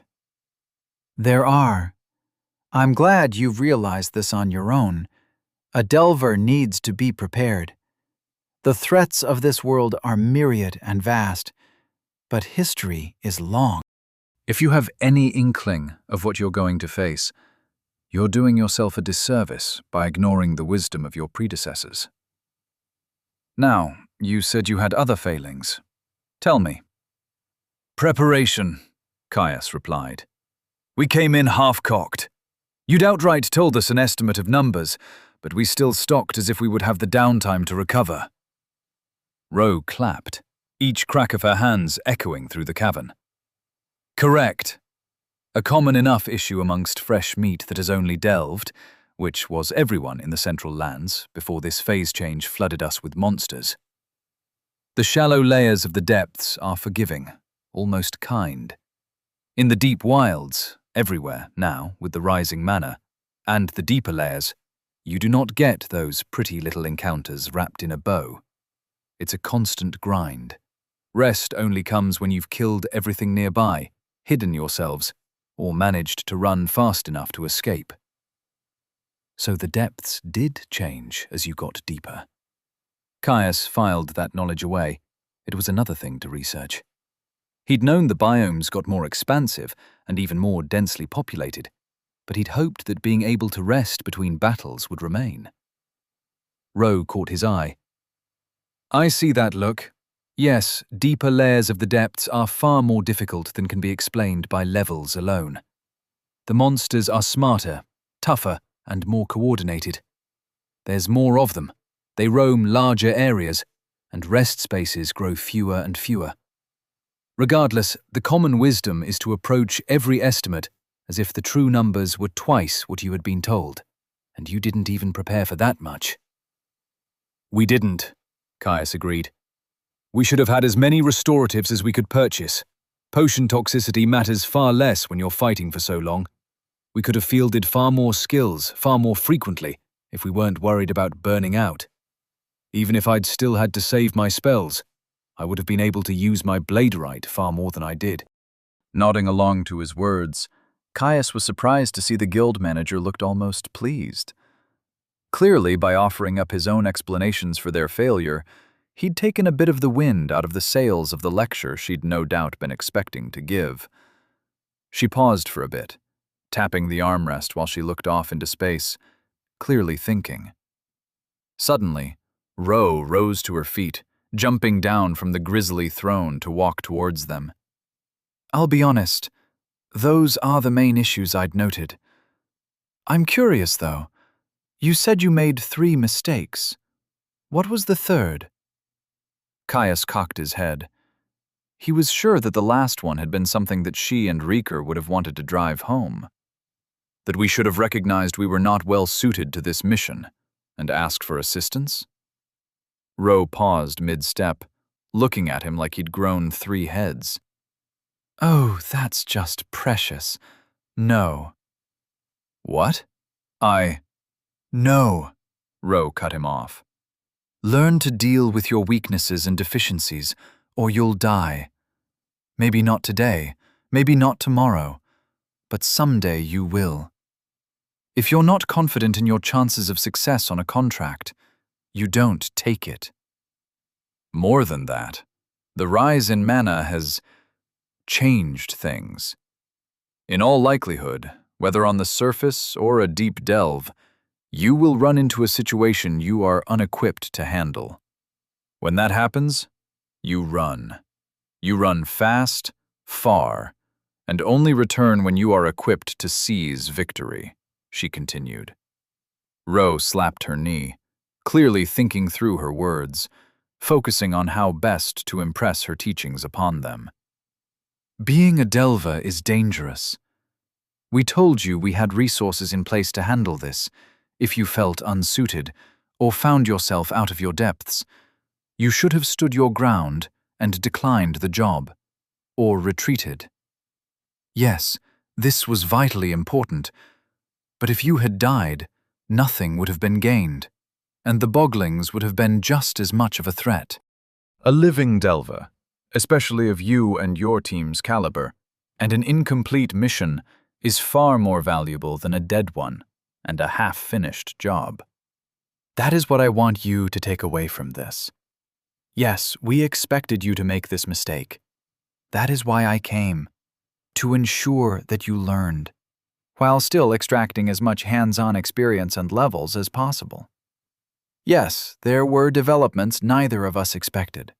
But if you had read the histories, you could have either handled it or retreated to inform us of such an event. Remember, this is no true loss. Take it for what it is, a teaching. You will have only failed us if this happens again." Ro finished, then she kept walking. Caius expected her to slow, to join them where they stood. She didn't. He spun, tracking her as she walked past. "I've got shit to do, paperwork." Ro spat the word like it was poison. "Don't make these mistakes again, and come see me when you return to the city." Then she blurred, vanishing in a gust of wind. Caius stood there, rooted to the spot as he stared after the guild manager in disbelief. He struggled to wrap his head around the woman. She traveled all the way here to simply judge their performance, tear them a new one, and then just leaves?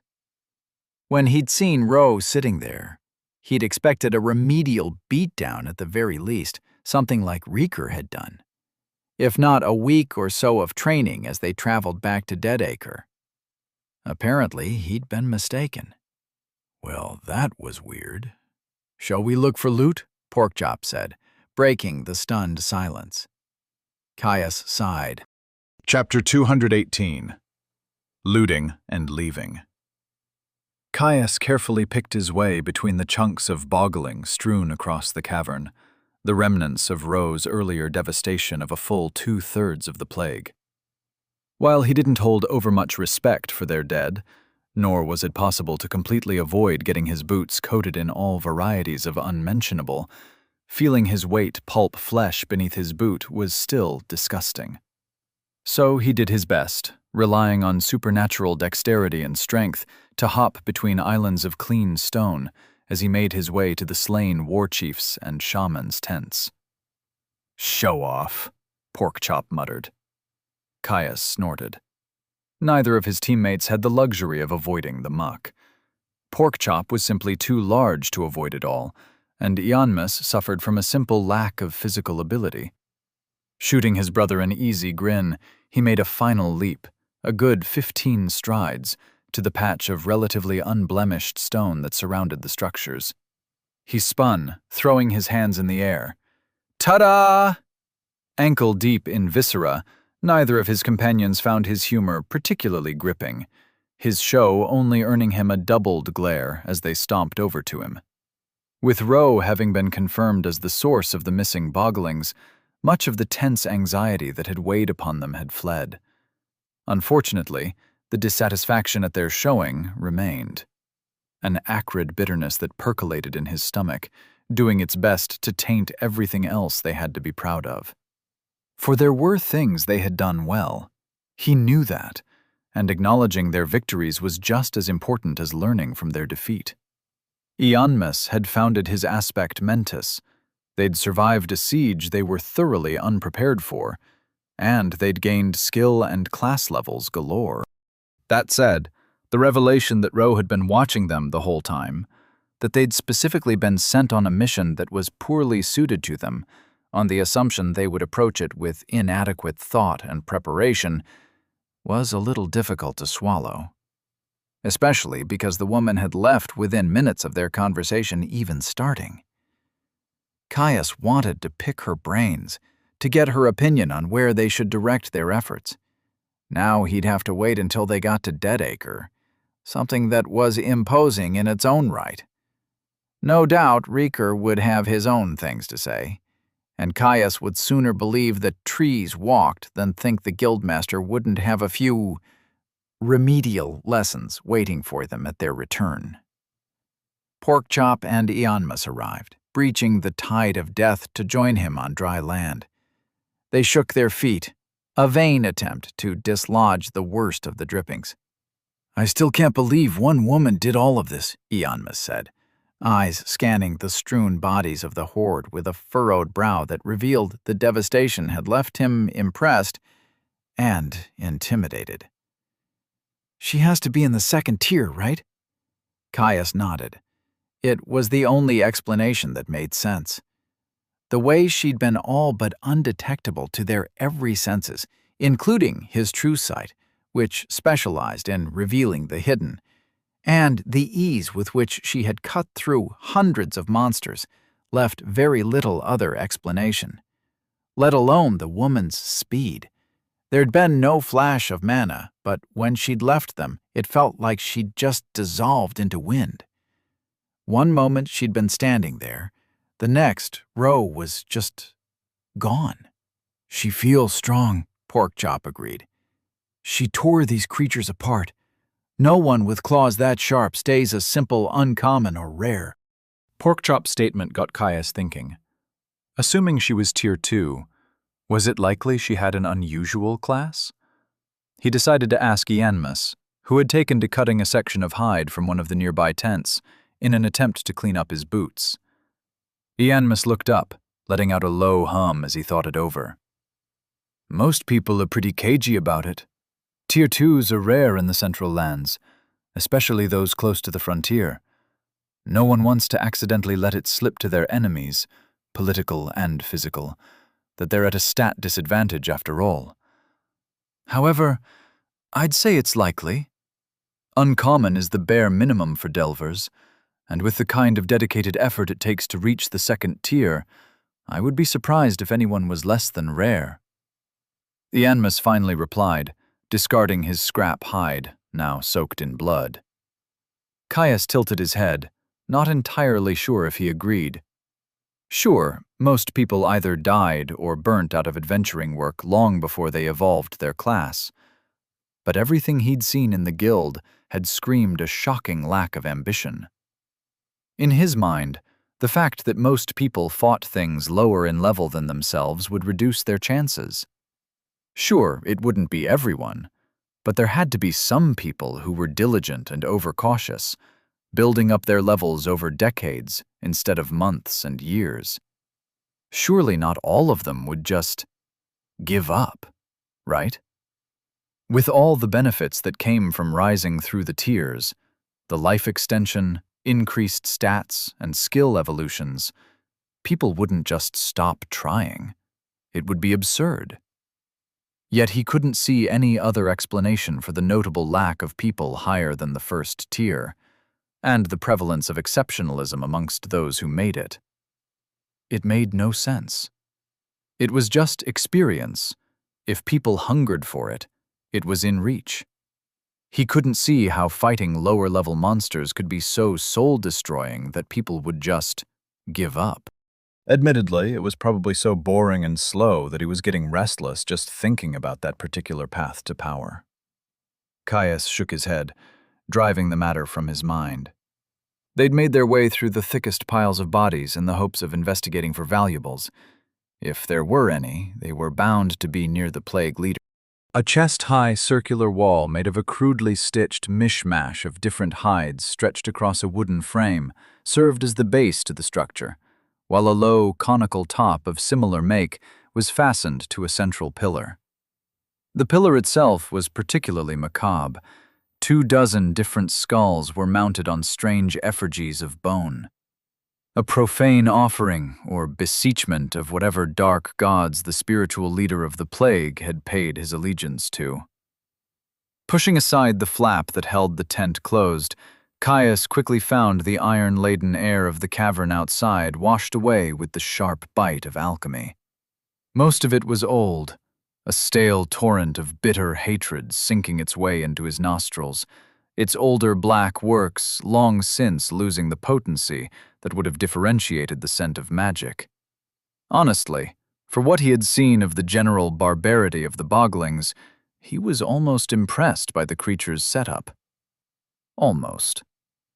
A low sleeping pit had been gouged into the stone at the far end of the tent, roughly layered with grease-streaked furs. Other than that single sign of habitation, everything else in the space seemed to have been devoted to crude imitations of alchemy and runes. Drying herbs, reagents, and poultices hung from the wooden framing of the tent's root, with more in the final stages of preservation lining rickety wooden shelves that dotted the tent haphazardly. At the center, right where a cooking pit would have normally been, several cauldrons had been set over a currently unlit fire. The pots were cast iron, no doubt stolen from whatever unfortunate souls the plague had set their eyes upon. With the residue of past experiments and so many mundane reagents filling the air, it was hard for Caius to work his way through what he was looking for. He was no alchemist, and even his toolkit was a poor substitute for a class with a full complement of synergistic skills. He'd hoped that he could rely on nothing but his nose to draw him to any choice pickings, but it seemed such a thing would not be the case. Sighing at the work ahead of him, Caius started to pick his way through the belongings of the dead shaman, taking care not to touch anything, lest he run afoul of some affliction or curse. Much like he had expected, most of the lead shaman's stash of reagents were little more than mana-infused mundane herbs, something a skilled practitioner could use in a pinch, but nothing actually worth collecting. There had been a shelf of open bowls filled with a shocking number of noxious ointments and tonics of a dubious nature, though Caius was as inclined to touch them, and he was to try to bite a bull's backside. Just the thought of messing around with boggling tonics set his stomach roiling. That said, he'd also been pleasantly surprised. Despite the careful search taking enough time that both Ianmus and Porkchop had called in to make sure he wasn't lying on the floor and foaming at the mouth, it had actually proven fruitful. The shaman had somehow managed to collect 3 reagents that were potent enough for the system to give them a rarity. One of which was even a rare, a sliver of milky crystal glowing with an internal green light, an affinity condensate, though one of the lowest grade. A shame, considering that limited its uses considerably. If it was twice the size, Caius had no doubt they'd be able to get a clean 1,000 gold, considering how hard they were to find. He'd almost missed it. hidden as it was underneath a pile of lesser herbs on a shelf tucked in a back corner of the tent. Caius looked at his haul, having laid them out on a thin bench to give them a closer look. Other than the crystal, there'd been a mushroom that reeked of fire and ash once he'd gotten close enough, and a small water skin filled with some sort of amber treacle substance. Tree sap, from the system's description. He pulled up their descriptions, wanting to take a final look. Finding even one would have been a pleasant surprise. But all three would likely bring in enough coin to rival one of their lesser missions that they'd completed on the journey over. Wasting Ash Toadstool. Uncommon, Tier 1. Affinity, Fire, Ash, Toxin. Beware the ruin heralded by ash. A magically potent fungus, brimming with the caustic remnants of flame. Reagent, Least Nature Condensate. Rare, Tier 1. Affinity, Nature. A spring breeze preserved in amber. Through miracle or a conflux of coincidence, this smallest drop of purified nature affinity has crystallized. Reagent, Hungering Hemlock Sap. Common, Tier 1. Affinity, Nature, Poison. Sometimes even the most mundane of beings can become more than their birth. The extract of a hemlock that has long steeped in potential of mana. Reagent. Chapter 219. Looting and Leaving. Reading through the descriptions of the reagents that he'd discovered in the shaman's tent for the second time, Caius focused on the least nature condensate. It was by far the most valuable of the bunch. Condensates were rare. Only in the perfect conditions would they manifest, requiring unnatural mana density with an unusual bent to a single affinity, on top of needing something to encourage it all to crystallize, though no one had ever discovered what, to his knowledge, something he could easily be mistaken on. Least ones, like he held in his hand, were by far the most common, accounting for something ludicrous like 98 in all 100 discoveries. Unfortunately, they were by far the least valuable. Larger condensates had a myriad of uses in alchemy, rune work, and large free-cast spells. Ones like the splinter in his palm lacked that potency, and were mostly just used to empower or intensify reactions that made use of their affinity or a closely aligned one. They could still empower spells, but they didn't have the staying power or ritualistic might of the rarer finds. Even still, they were expensive, both due to their rarity and because even if they lacked much of the use of their larger cousins, they were still useful. Regardless of its value, Caius thought it was likely they'd hold on to the nature condensate. If he'd stayed the path of a standard rune rite, he would have been able to use it as a reagent in any number of potent inscriptions. As it stood, it would still likely have some value to Ianmus. It could be used to potentiate spells of a similar affinity, and Solar was close to both nature and light. Scooping up his spoils, Caius left the tent to find his team sitting on a clean section of stone, far from the smears of spilled blood that splattered the stone, even though the area around the tents was only relatively clean. "Find anything good? You were in there for a while," Ianmus asked, looking at him with curiosity. "Yeah, there was a lot to get through. Found a few things, though, including this." Caius hucked the affinity crystal towards Ianmus, who jolted before desperately trying not to drop the crystalline shard. Ianmus scowled at him, though there was no bite to it. He only shot him a grin. Even a least condensate wasn't fragile enough to shatter from being dropped. "Check it out. You might find it useful. Happy to sell it if not," Caius said, nodding towards the shard in Ianmus's hand. The mage looked down, focusing on the white and green shard, before his eyes widened. "A shard of nature? That's a surprisingly good find. Yes, I'll keep it. In a pinch, I can use it to empower a spell, or speed up my channeling." "Even your light beams?" Porkchop asked, tilting his head at the reagent. "I could, technically, but it would be a waste. The healing and growth aspects of solar align much closer to nature, so that is where it would get the most effect, and probably where we would see the most use if we're ever in a spot where we need healing without a lengthy channel time. Caius nodded. He'd hoped for that, and it sounded like it would be far more beneficial for them than the 100 or so gold they'd be able to sell it for. "Can you use it more than once?" he asked, mostly out of curiosity. Ianmus nodded. "Though not too much more than that. A handful, if we're lucky, 2 or 3 if we are not, though the potency will drop each time." Satisfied the crystal would be put to good use, Caius walked over to take a seat with his friends. "What of you two? Anything good?" Porkchop snorted, shaking his head. "I wish. Just junk. Best I found was a handful of silver that the war chief had piled up as some sort of decoration." That was a moderate disappointment, though he knew that even finding the reagents was a boon. Only in the depths would you ever consistently be showered with rewards. Though there was still the stone. "How about you?" he asked, turning to Ianmus. The mage tilted his hand back and forth. So. It's only a common earth-infused stone.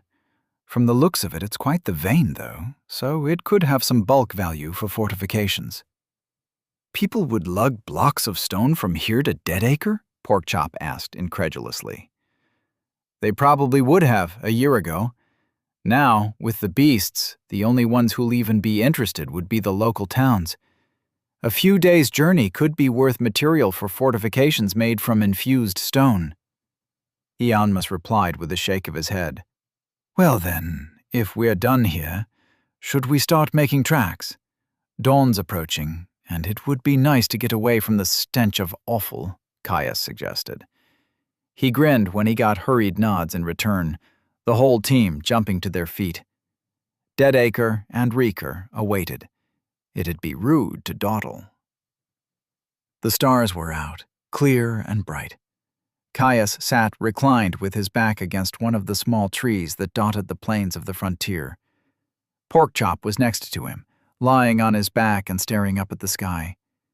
They'd decided to leave Ianmus to sleep in the tent, neither of them feeling particularly tired yet. It had been an easy day's journey, without any flashes of excitement to burn off their energy. After so many years of training, then the ordeal that was the depths, Caius found it difficult to sleep early without working off some steam. Thankfully, the night was young, and he had no issues with spending some time stargazing. He was jealous of Ianmus's ability to fall asleep at the drop of a hat. He'd asked how the man had done it, but all he'd gotten was some half-mumbled explanation of sleep being a stone for a sharp mind, as if that let him in on the secret. That said, he could understand the fatigue. It had been the better part of a week since they'd left the den of the Boglings, long enough that they'd gotten more than halfway to Deadacre. They'd had a few fights against some ornery beasts, but it was closer to busy work than anything exciting. They'd been weak things, but territorial, and hadn't been enough to even grant him a skill level. With the grinding monotony of endless grasses, even he was looking forward to their return, despite his experience at cross-country travel. Though he was worried that they'd been attacked at all. The creatures should have left them well enough alone, considering how much more powerful they were. At the very least, he'd had a lot to think about, primarily how they were growing, and what their next steps would be. As a team, they were on the cusp of their 4th-class skill, another significant jump in their capabilities. And Porkchop was right at the precipice of founding his aspect.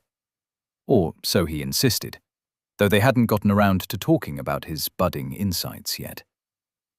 Caius shuffled back, sitting further upright. With the night to themselves, and no worry about breaking the silence thanks to beast speak, now was actually a pretty good time to ask. He reached out, prodding his brother mentally to get his attention. Porkchop listed to the side, lazily moving his head to meet his eyes. "What?" his brother asked. Just thought I'd ask you how your aspect was coming along. You said you were getting close, he replied. Porkchop paused before he rolled back over to continue staring at the sky. It's going okay. Not as fast as I'd hoped. It feels like I'm right on the edge of it, but there's something that's in my way. Caius nodded. He could understand that. When Mentis had first started to resonate in his meditations, he'd noticed that every time he'd come close, it would feel like the sensation would grow ephemeral and slip away from him. As the system had said, the whole thing was inherently revelatory. I'm sure you'll get there. Where are you getting stuck? He asked, happy to help Porkchop work through it. It's mostly that I don't know what Corporus is. After your and Ianmus's experiences, it's obvious that Mentis has something to do with your mentality and the way that you think about your goals and challenges in your path, Porkchop said, reaching up a paw to the sky. Corporus, the insights I've had that have resonated with it, feels different, closer to the physical body, how you take knocks and keep on going.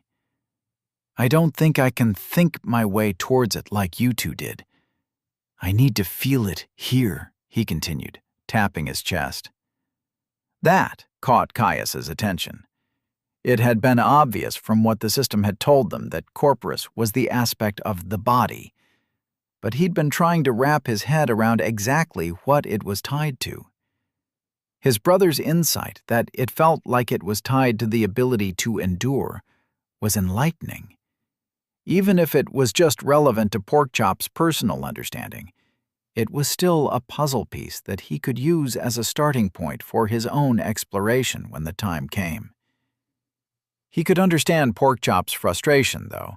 It seemed like a primal insight that was felt rather than consciously understood. Though, if anyone was bound to find it, it would be Porkchop. He was more in tune with his body than anyone else Caius knew. "What have you found so far?" Caius asked, curious about what Porkchop had discovered. "That siege was the closest I ever got. Honestly, another hour and I think I would have had it." Porkchop started, a faint wisp of annoyance drifting across their bond, though Caius knew it was only a superficial thing. He doubted Porkchop was really upset that they'd been saved from drowning in boggling guts. "When my arms felt like lead, when I knew that if I fell, so would everyone else, it felt like a weight, a responsibility I had taken on and couldn't remove, not when it was so critical.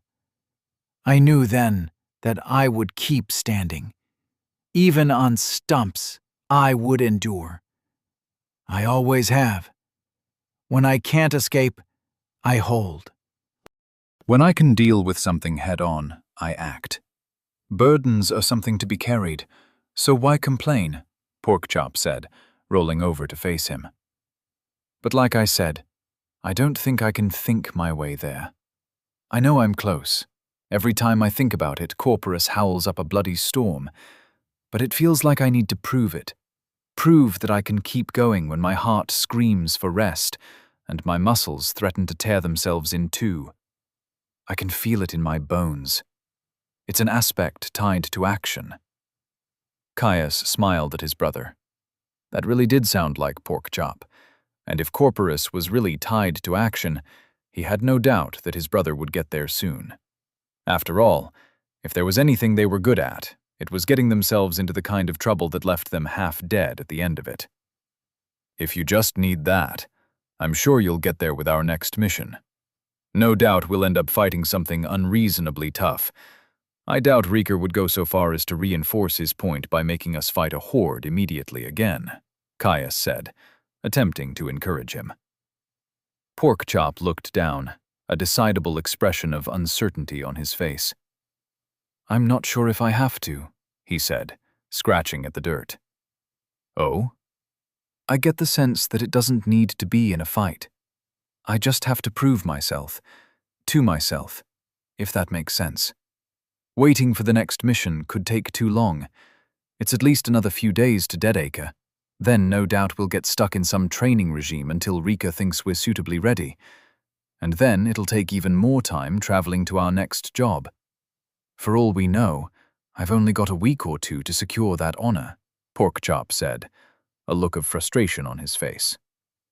Watching Porkchop's face, feeling the emotions in their bond, he realized that Porkchop was taking the potential loss of the honor harder than he realized. There was a desperation there, a hunger to move forwards, to not be left behind. Caius's face softened, and he shifted forwards, laying his hand over Porkchop's paw that was still scratching at the earth. We'll figure it out. You've got it in the bag. Do you have any ideas on how to push through? I'll help in any way I can. I don't, but Porkchop trailed off, averting his eyes as a bubble of guilt and anxiety swelled up to wash over Caius. He looked at his brother with surprise, not expecting Porkchop to be feeling guilty of all things. Was he really so worried? But what? Everything's going to be fine, he said softly. Porkchop shook his head before a thread of conviction resolved itself within him, and he met Caius's eyes. It's not that. I want to ask Rika for help. Caius froze, staring at his brother in shock. Chapter 220. Looting and Leaving. Finale. Caius stared at Porkchop with a slack jaw, trying to process the words that had just been said. Did he just hear him say they should tell Rika? Sitting in silence, his mind raced. While he had intended to tell the guildmaster about their aspects eventually, he'd meant to do it after they had all acquired one and secured an honor for themselves. If they told him now, he'd have questions. Namely, why it was so important for Porkchop to found his aspect corporus as soon as possible. Even if Rika had been understanding about the exact specifics of the nature of their strength, it would be in his duty to see if it was something he could repeat, use to empower the guild. Caius couldn't in good conscience lie to the man. There was much that the man knew, but honors were something else. If the man wasn't already suspicious of their involvement in the phase change, he would have to be a moron not to suspect something if they let honors slip. Plus, there was no way they'd be able to pretend that the only honor they had received was from founding their aspects. His and Porkchop's unnatural strength was too blatant to try that on. Rika would see through it immediately. His heart sped up at the very thought of it, kicking inside his chest as he thought of the consequences. Who knew what the man would do? Regardless of their lack of intent or control over the situation, it was still a catastrophe. A change that had impacted everyone. It was hard to imagine that someone as involved in the culling of monsters as the Guildmaster wouldn't take umbrage to their role in the rapid increase in danger. Not even just that. Honors were inherently a race. First bonuses were potent, and if word got out that they existed, it was all but certain that they would lose to someone at some point. There were too many scions and powerhouses with the backing of entire dynasties. They would leverage anything they could to secure another edge. Meanwhile, rising tension building behind his eyes, Caius forced himself to breathe. He turned his attention to his brother, who'd been watching him cautiously since he'd shared his desire to ask for help. Okay, you want to tell Rika. You're aware that if we did that, it'd most likely take us to the point where we have to share the existence of honors. I thought we'd intended to try and secure as many bonuses as we could before we even considered that. Caius said slowly, doing his best to rein in his feelings. Porkchop had trusted him in bringing this to him, and to react in fear or anxiety would be a disservice to their bond. Porkchop shook his shoulders, burning off some of his unease. I know, but the longer I think about it, the more I am unsure if we're making the right choice by keeping them to ourselves, he replied. Caius took a deep breath, rubbing the ball of his hand into his forehead. Porkchop, I know that the secrecy of the Central Lands is strange to you, but we can't burn every advantage we have to do the right thing. At least not until we are strong enough to handle the repercussions. If the guild started pursuing honors, no matter how secretively, it will get out. Then people will wonder where they learned about them, Caius said slowly, hoping that his brother would understand where he was coming from. That's not even considering the fact that we'll almost certainly lose out on more bonuses. Porkchop shook his head, firm conviction bleeding across their bond. I'm not sure if you're right. I promise I've thought about this. Hear me out, at the very least. Caius paused.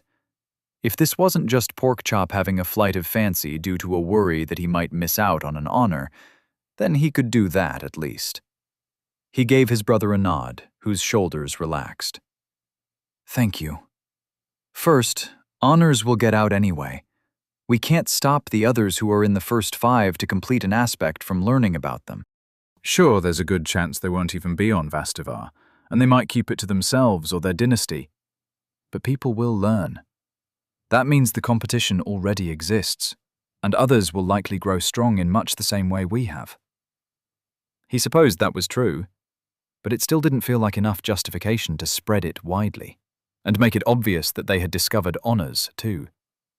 Before he could bring it up, Porkchop continued talking. It's not just that either. If we bring this to the guild, they will be in our debt. It is the greatest discovery of a millennia, and potentially far more rewarding than aspects in the long run. Is something as nebulous as a debt worth losing our advantage? Caius replied, his brow furrowed. Caius, the second that someone else earns an honor, the advantage will have already been lost.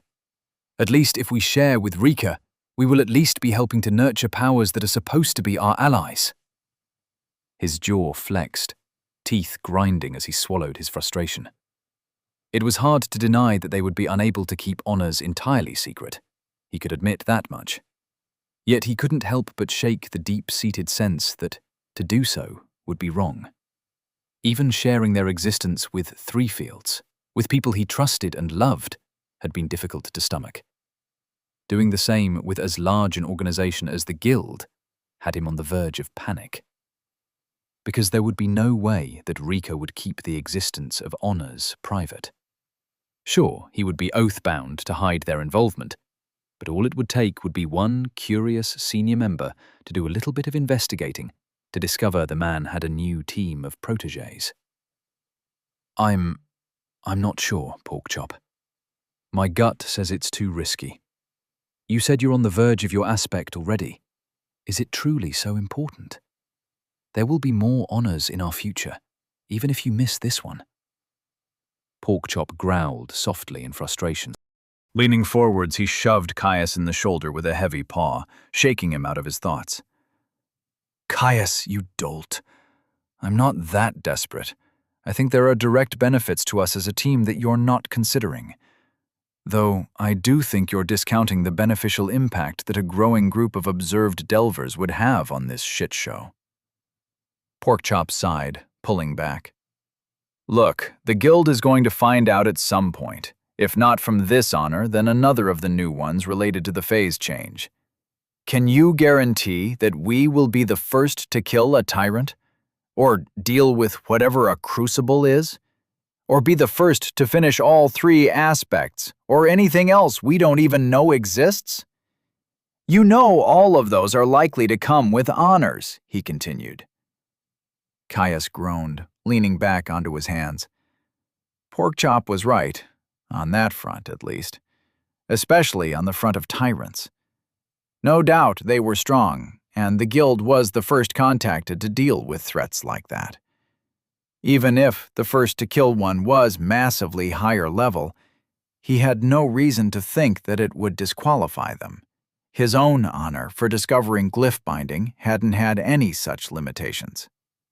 And when they find out, it'll be immediately obvious why we're so strong.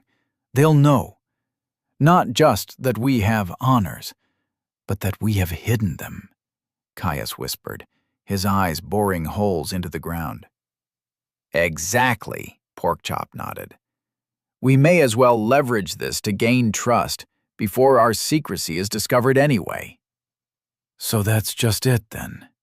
We're doomed to be discovered, to lose our advantage over the competition. Lose our bonuses to others, Caius muttered, a bitter frustration within him. It felt like every time he tried to secure safety for himself and those closest to him, the world conspired to rip it all away. Porkchop scoffed, rolling his eyes. Okay, now you're just being dramatic. Scowling back at his brother, Caius still did his best to rein in his gut reaction. Porkchop was right. Moping was pointless. If it was bound to happen, then Porkchop had the right of it. They should be planning on how best to use it to their advantage. Caius took a breath and nodded, doing his best to set his reservations to the side. All right, then. You mentioned I'd missed a way we could benefit from this. What have you got? Porkchop shook himself, happy that he'd gotten through to Caius. He sat up quickly. Okay, first, I don't think that we should be too worried about losing our advantages, or too many firsts. We both have completed legacies, multiple honors from our unclassed period, and heroic classes. That's a large gap for people to catch up, and it gives us a large advantage on getting more. That was admittedly true, though it still felt unnatural to willingly hand over the tools for people to bridge even some of that distance. He nodded anyway. The thing is, though, even if we do lose a first bonus here or there, I think sharing with the guild would net us more honors in the long run. How exactly did that work? Caius gave his brother a look, cocking his brow, who promptly responded with an exasperated stare. For the sake of all that the matriarchs hold dear, Caius, we don't exactly have a book of their names and their requirements. We have enough to guess at some, but the vast majority of those depend on our capability to kill things stronger than us and finish our aspects faster than others. What do you think would happen if the entire guild was looking for them? They'd discover things we hadn't even thought to try. Caius rocked back on his hands, staring at his brother in shock. In all his visceral hatred of sharing dangerous secrets, he'd gotten so caught up in the idea of people competing with them for the same honors that he hadn't even considered the aspect of finding them in the first place. Porkchop was right. That was a significant benefit. Even if they lost a couple of firsts, if they could get access to the requirements of others, it would more than outweigh the downsides. Especially since sharing wouldn't exactly take away the advantages they had already gained. They'd be in a far better position to attempt challenges for honors than others. It was just, would there really be people skilled enough and crazy enough to attempt the sort of deadly feats that an honor required, just on the vague hunch that it might pay off? Porkchop, of course, had already thought about that. Of course they will. Sure, most people avoid challenges, but not everyone. There are people who've earned rare and unusual classes through their own merit. Ianmus is a perfect example. Besides, I'm sure there's all sorts of obscure minor honors that will be less risky to attempt. We got one for living in the depths for a year, and we could have done that without ever fighting a champion or guardian.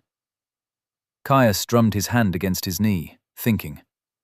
The more time he mulled it over, the more he realized that Porkchop had a good point. They had much to gain, and only a little to lose. Rika and Ro were sworn to secrecy, and would be oath-bound to assist them. They would be able to insulate them from suspicion, or at least keep their secret until they were strong enough it wouldn't matter.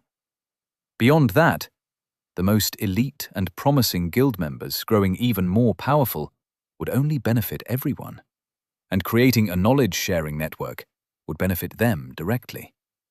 If they got in early, shared that honors existed now, they could beat others to the punch, try to influence a program similar to the knowledge-sharing of aspects, and share the details of their knowledge package so that the information could never be lost. Okay, you've convinced me, Caius finally said. Chuffing in surprise, Porkchop launched himself at Caius in excitement, pressing him to the ground with a heavy, warm weight. I knew I was right. Porkchop teased, ignoring Caius's muffled protests and attempts to shove him off.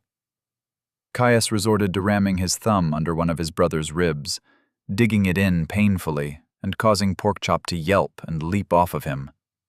"Oaf," he said with a grin, pushing himself into a sitting position.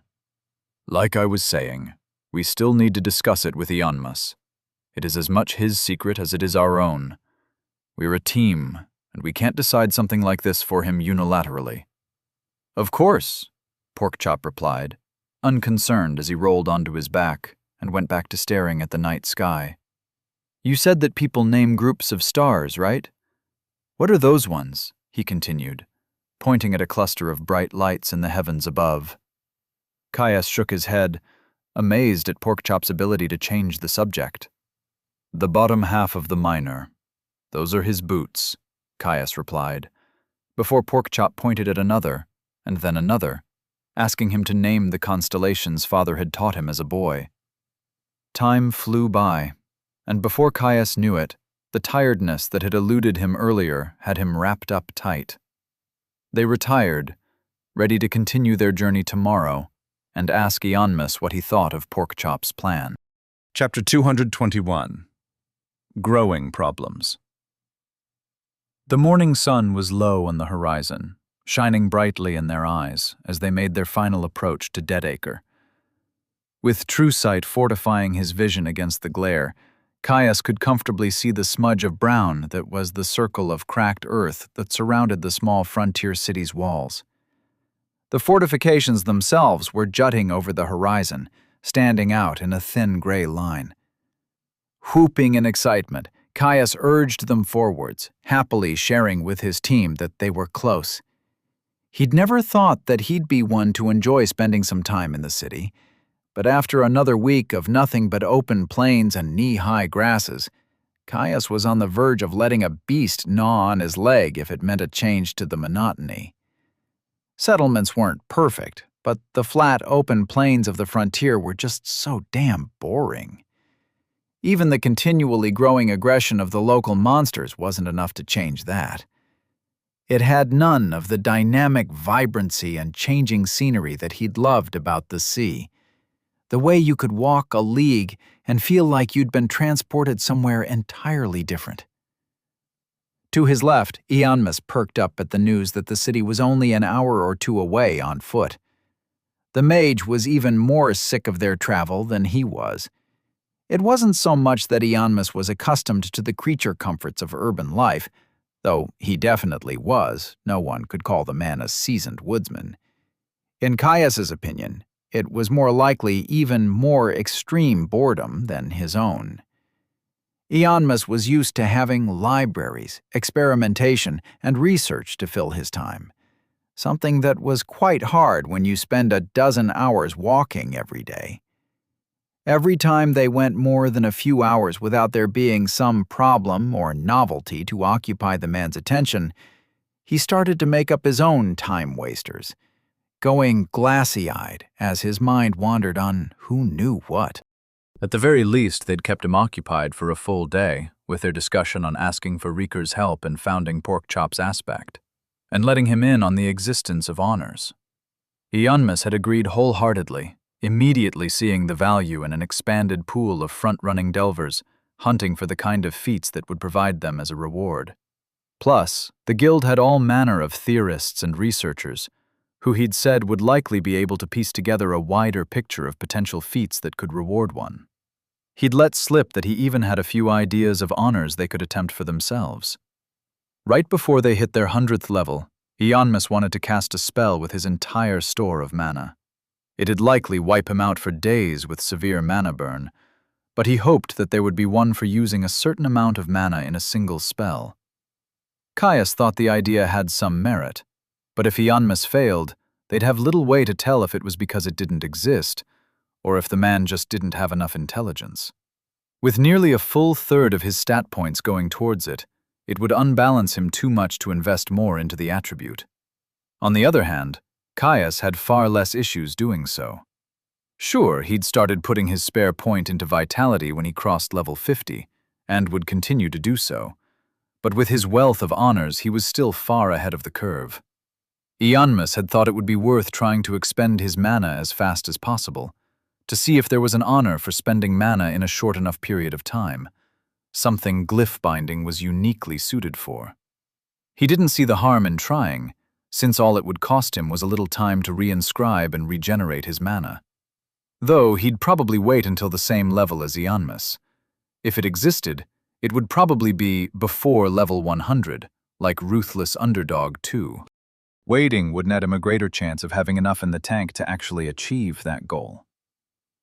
Letting his mind continue to wander, Caius slowly picked up his pace alongside his team, happy to almost be back in the city, even if their return meant a waiting scolding, hard training, and the sharing of tightly held secrets.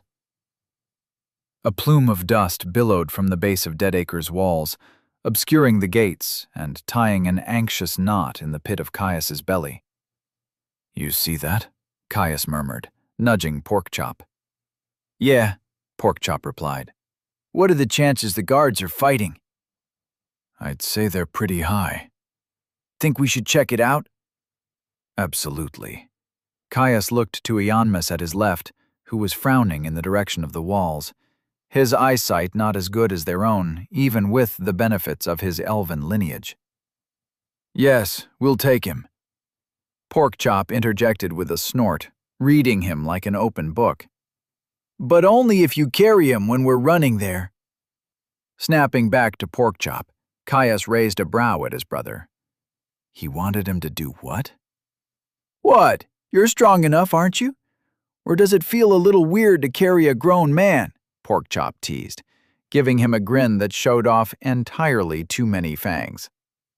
Rolling his eyes, Caius looked towards their distracted mage, before he smirked as an idea came to him. He crept up behind Ianmus, his friend still watching what was happening at the base of the city walls. "I'm going to get you back for this, you know," he said silently through his bod. Oh, please. You think this will be just as funny as I do. True. Doesn't mean I'm not going to try, though. Once he was in a single stride of Ianmus's back, Caius blurred into motion. He swept his arms out, ducking down before he ripped Ianmus off his feet in a bridle carry. Ianmus yelled, flailing madly in surprise. "What the? Put me down, you dog!" the mage hollered, doing his best to wriggle free. Caius only laughed, tightening his grip around Ianmus's chest and knees. Even if Ianmus was taller than he was, his strength was enough that it felt about as difficult as picking up a toddler, and Ianmus's was low enough his protests were as easy to ignore. "Come on, princess, we're going for a ride," he replied, dashing over to Porkchop. "What in the hells do you mean?" Ianmus's words were quickly replaced by a yelp of shock as Caius kicked off, his leg burning with exertion as he sailed through the air. Grunting as he landed on Porkchop's back, he kicked his feet through the leather loops that hung off his brother's underarmor. "Have you tried eating less?" Porkchop grunted, rolling his shoulders as he adjusted to the sudden weight. Caius scoffed, readjusting his grip on his ornery teammate, who was still silently trying to wriggle free. "This is extremely undignified, Caius," Ianmus protested. "Oh, shush. It's the quickest way to get there. Unless you want to leave those guards to sort out whatever that is by themselves," he replied, dismissing the man's complaints. Ianmus paused at his words. Evidently, he realized that for all of their joviality, both he and Porkchop were serious about coming to aid Deadacre's defenders. "Just make it quick," he whispered, halting his insistent wriggling. "You heard the man, Porkchop. Let's make this quick," Caius said, grinning. Ianmus's eyes went wide. "Well, if he insists, who am I to refuse?" Caius tightened his knees, holding himself firmly to the saddle. "Oh, by the shining spire, please don't," Ianmus pleaded. "My good man, I have no idea what you mean," Caius replied, holding the mage tighter as he leaned forwards in the saddle. Yes, you do. Please, don't. Are you perhaps a little overheated, Elfling? You seem to be in hysterics over a simple evening ride, Porkchop teased, before he dipped into their private bond. You ready? Yeah, Caius replied, still grinning wildly. You bastards! I'm not going to forget this one, Ianmus said, scrunching his eyes shut.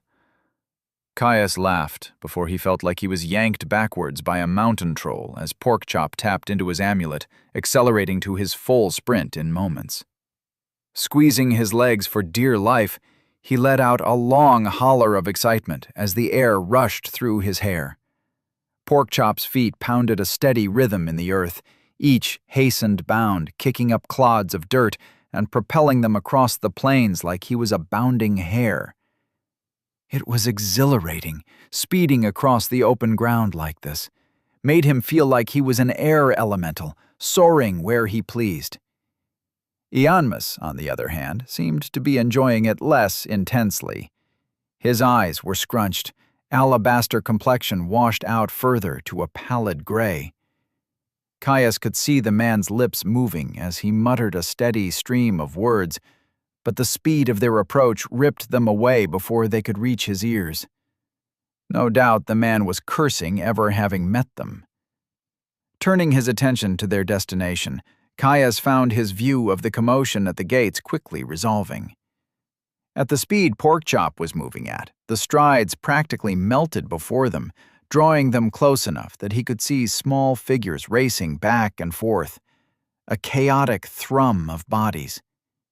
It was a fight, all right, a rather desperate one from the looks of it. Beasts, judging by the low smudges he could see flickering back and forth in the haze. Still, as best he could tell, the guards were handling it. They'd formed a line, using shields to deny the assaulting monsters the opportunity to pick them apart, while archers above loosed arrow after arrow into the targets below. Not that Caius thought that meant they could slow their approach. The monsters assaulting the gates looked like they outnumbered the guards by 4-1, a tangled wave of bodies that smashed into their line again and again. Think they'd be there to help in a few minutes at most. Porkchop at a full sprint was practically faster than lightning when compared to their normal, easy pace they traveled with. Hit them hard when we arrive. I'll jump off with Ianmus before you do, Caius said, the blurred figures slowly coming into focus. Dogs, by the looks of it, mostly lacking fur, though they made up for it with a thick, leathery hide. Now that they were close enough, Caius could see the guardsmen at the gate's faces, tense eyes filled with anxiety, duty, and fear. Sweaty beading on their brows, glinting in the sun. They were putting the dogs down, bleeding them dry with a dozen spear points every time one grew desperate enough to assault their shield line. Yet they weren't without their own casualties. Prone bodies huddled in the thin space the defenders had left between their backs and the shut gate behind them. Red blood spilled from a dozen wounds, desperate allies and comrades pressing rags into the injuries in the hopes of stemming the bleeding long enough for health to seal the bites. Not all of them were successful, or so the still form dragged off to the side of the main group suggested. It was easy to forget sometimes how slow natural healing was without a skill like his own lesser regeneration. Sure, everything would be fine in minutes if you had enough health, but that was little comfort when you could bleed out in half that time. Baying yips filled the air, joined by the sounds of desperate shouts and clanging steel. Porkchop roared, letting loose a bulwarks challenge. The guards jumped, more than a few freezing at the sound of another predator, though Caius saw them snap out of it quickly when they noticed him on his brother's back. The dogs, on the other hand, reacted to Porkchop's challenge with snarls of fury. At the distances they were, the skill was stretched thin enough that it didn't force them into focusing on them. It did, however, distract them long enough for a full dozen to go down, with spear points lodged in their skull. Deadacre's guards straightened at the small victory, buoyed by the approaching assistance. Then the moment came. Caius pushed down on his footloops as hard as he could, sending himself up and back. Ianmus gasped, only barely ready for the sudden dismount. Porkchop continued forwards, tapping into his amulet a second time as he descended on the pack of dogs like a rampaging drake. They immediately focused on the greater threat, swarming him. Bracing himself, Caius's feet touched the ground. Still backed by the momentum of their charge, he slid for a full 12 strides over the dusty and hard earth before coming to a slow stop. Caius set Ianmus down on his feet, gently shoving him towards the onlooking defenders. "Healing time, princess," he teased, the jab enough to shake the half-elf out of his daze. Giving him a final, withering look, Ianmus set off running towards the guards. They parted to let him pass, not questioning the mage's approach. Drawing his blade, Caius smiled as he watched Porkchop fling a dog through the air with a heavy swipe, blood spraying behind it in a long trail as his brother's jade claws cleaved straight through its ribs. He raced in. Chapter 222. Growing Problems. Snapping to the left, Caius planted his weight and brought his blade up into a hanging guard. The dog beast that had been trying to rush him yelped, cutting itself deep on the angled edge of a father's gift. Focused and calm, he reset his blade and slashed through its skull. Ding! Savage Hound, level 30. Slain. Experience gained. Reduced experience for slaying an enemy of insignificant strength. They were weak. Easy to kill. Even if there were a few dozen of them, they had nowhere near the numbers or organization to overwhelm him like had happened with the Boglings. A roar sounded from behind him, supported by half a dozen terrified yips, as Porkchop tore his way through a milling group of the pack. Neither of them were using their skills. There was no need, and with the watching guards, they'd give too much away. They didn't need stories of unknown magic and war beasts summoning suits of armor to make their way around town. Not that all of the guards were standing in defense of their fallen by the gate.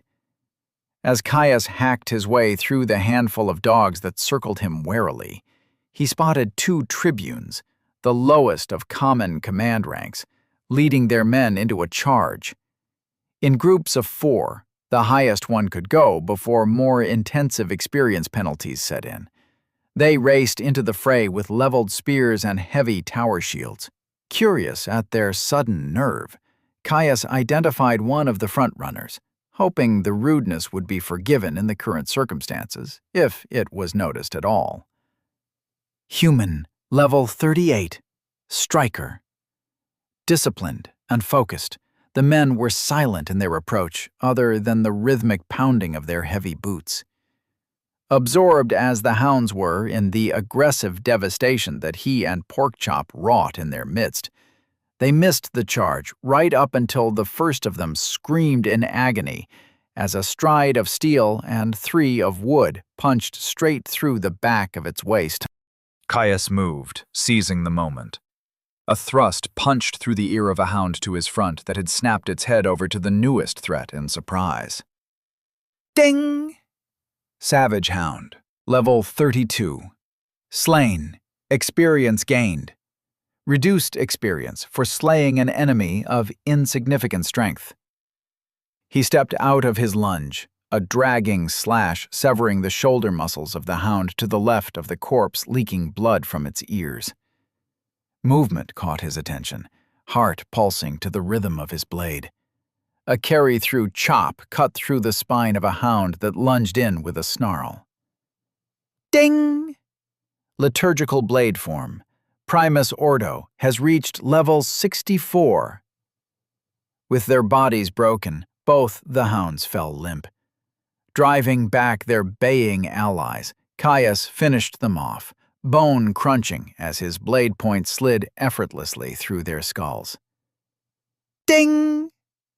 Savage Hound, level 34. Slain, experience gained. Reduced experience for slaying an enemy of insignificant strength. Ding! Savage Hound, level 29. Slain, experience gained. Reduced experience for slaying an enemy of insignificant strength. Mechanical work, but it was good to get the blood pumping. Watching out of the corner of his eye, Caius noted the smooth precision with which the tribunes commanded their men.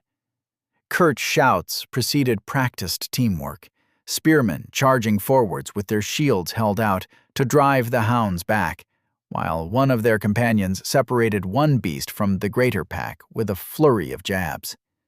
Another barked command, and the team smoothly rotated through their formation, turning to pincer the isolated hound in a sudden flash of violence. They stepped back, revealing a limp body leaking blood from punctured holes in its chest and head. One of the tribunes caught his eye, giving him a nod of respect and gratitude. Caius grinned back, before a yelping dog covered in bone-deep claw wounds sailed through the air, landing at his feet. Relaxed and smooth, he drove his blade down, feeling the kicking impact as it drove clean through the stunned beast and rammed into the hardened dirt beneath. When another hound tried its luck, Caius kicked it in the chest. Ribs cracked as the beast went flying back, tumbling uncontrollably, as his enhanced strength sent it flying into a handful of hounds that had started to harry the guardsmen that had moved to help them cull the threat. It was a simple fight, but one that still had joy to it. Half a year ago, a pack of this size and level would have torn him and Porkchop to shreds. In comparison, now he was cutting his way through their numbers with contemptuous ease, without a single class skill. Seeing the direct results of his labor laid out so plainly was enough to warm Caius's heart, a small smile creeping up his lips as contentment put a spring in his step. It didn't take much longer for the hounds to break.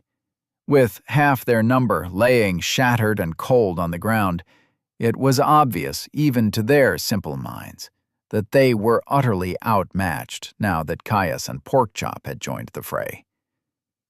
It was a sudden thing, the way the pack's snarling barks turned to fearful yips, the pack turning tail and sprinting for the plains.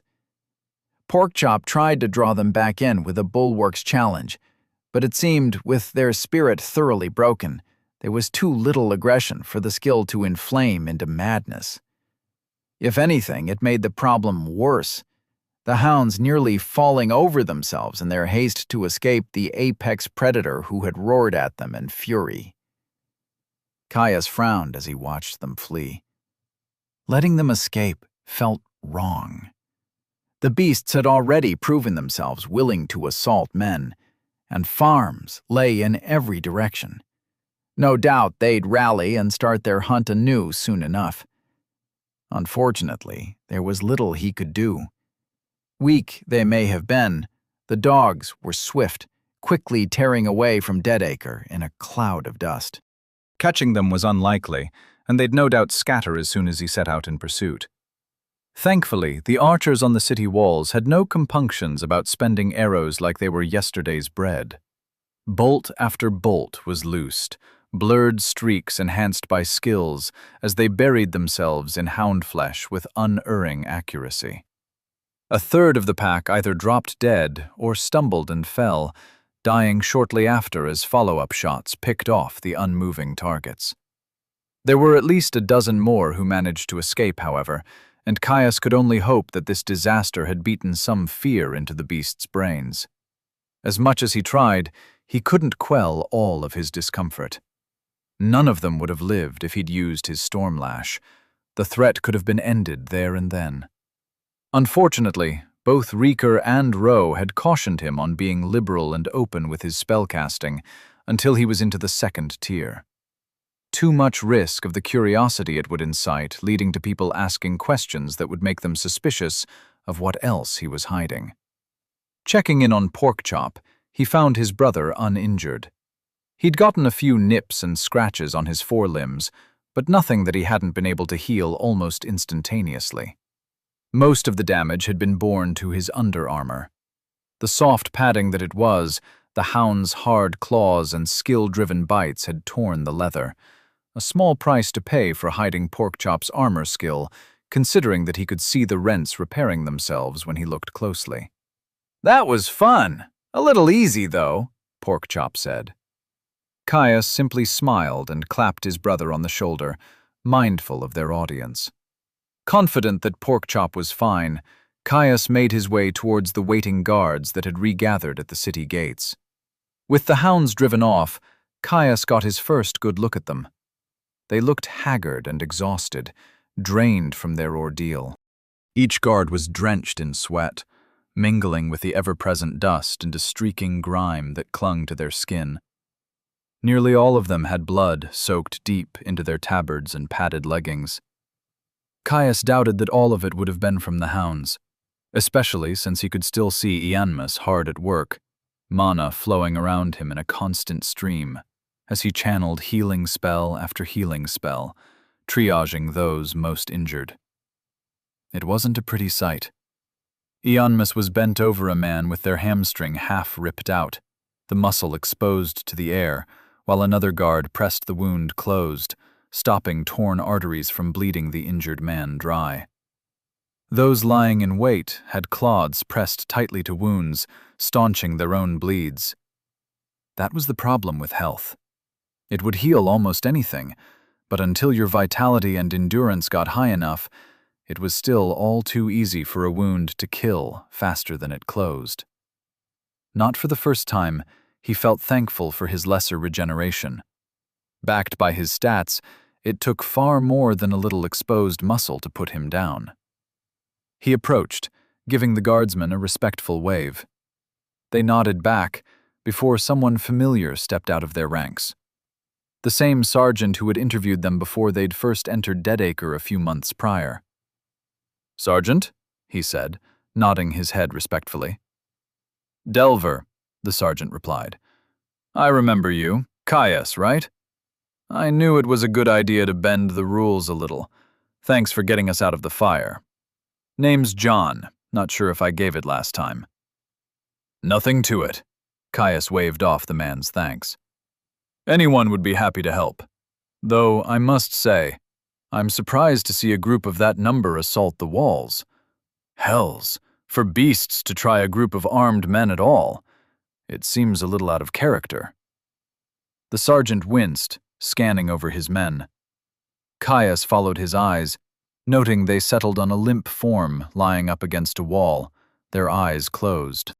A glimmer of sympathy ran down his neck. He didn't envy the sergeant.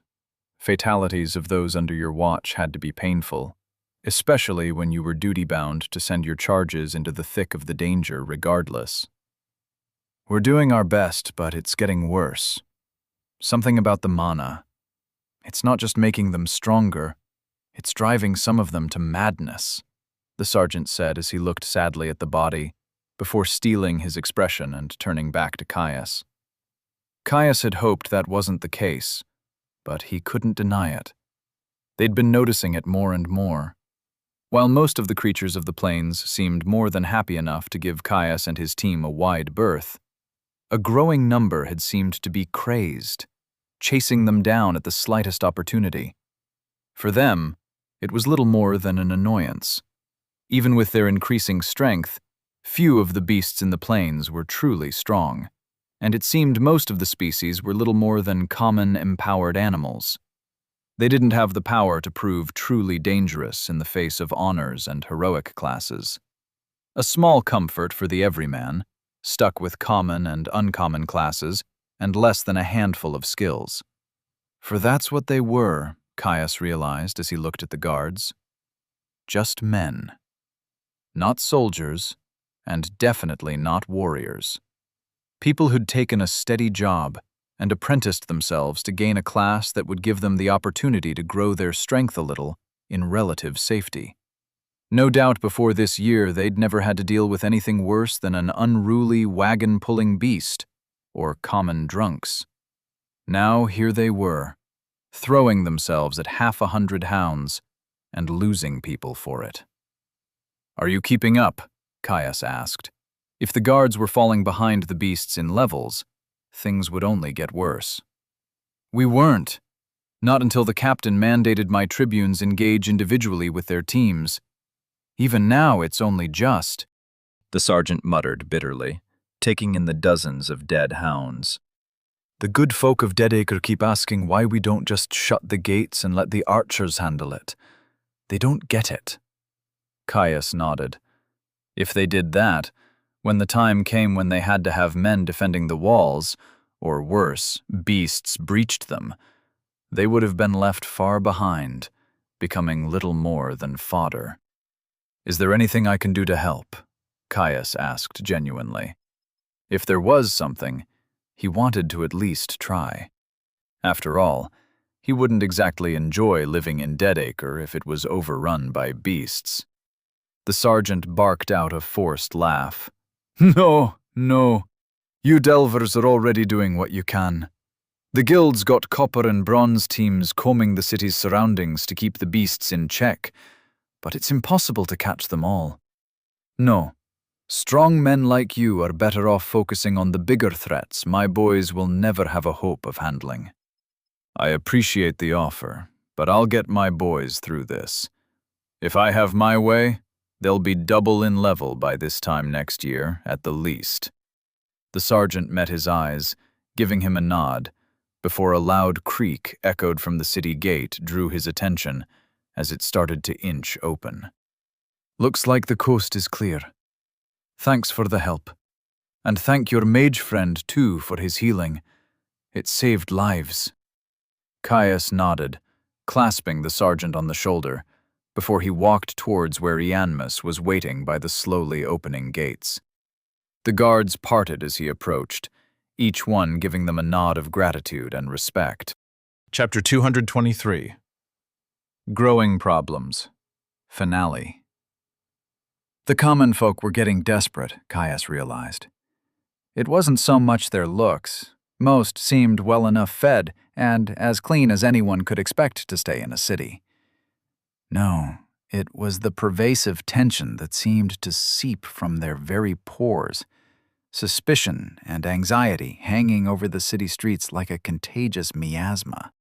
Where before people had gone about their business with single-minded focus, weaving their way through the crowds and brushing shoulders, now people were slow, furtive, as they watched those closest to them out of the corner of their eyes, scanning their surroundings just a little too frequently. As visibly traveled as they were, with a war beast at their sides, he and Ianmus got by far the most looks. Equal parts envy, suspicion, and occasionally an unnerving level of concern. It had to be what was sending Explorer's toolkit haywire. Muted and dampened as it was by his presence in a settlement, it was hard to get a clear reading. Just potential danger, somewhere, and a feeling of being watched. He just hoped it wasn't a portent of budding unrest and uneasy populace one bad day from a riot. Caius shook his head, hoping to clear the discomfort. They'd be in the Delvers district soon. That, at least, had proven a surprising bastion of normalcy in the city. After all, it was a wealthy area, and its inhabitants by and large could look after themselves. Caius walked down the wide staircase of the dusty stables, Ianmus and Porkchop close at his heels. He enjoyed the little animal motif that had been engraved into the skirting boards, a little bit of whimsical fun that he'd grown to appreciate about Hench's taste in decor. After entering the city, they'd made full haste to the inn, eager to get their rooms secured and wash off the trail dust. Hench had been as helpful as ever, simply passing over the keys and reopening their account. Caius would have been happy to pay up there and then, but the innkeeper had insisted that it was easier to do it this way when they would, in all likelihood, be coming and going unpredictably. That first wash in the stable's heated baths was heaven. Caius might have been a man of the wilds, but hot water was one of the few luxuries that he could admit were worth the discomfort of the crowds. If only artifacts that produced enough hot water to wash with weren't so bloody expensive, if they were anything approaching a portable size. Though, his other option was a larger spatial storage, something that would be a little bit more difficult to acquire than what amounted to an expensive luxury trinket. As nice as it was to be clean, none of them had dawdled, meeting in Caius's and Porkchop's shared room with damp hair and clean gear. Their conversation with Rika and Ro loomed. Two of them, in actual fact. Caius felt like he wouldn't be able to relax until it was done.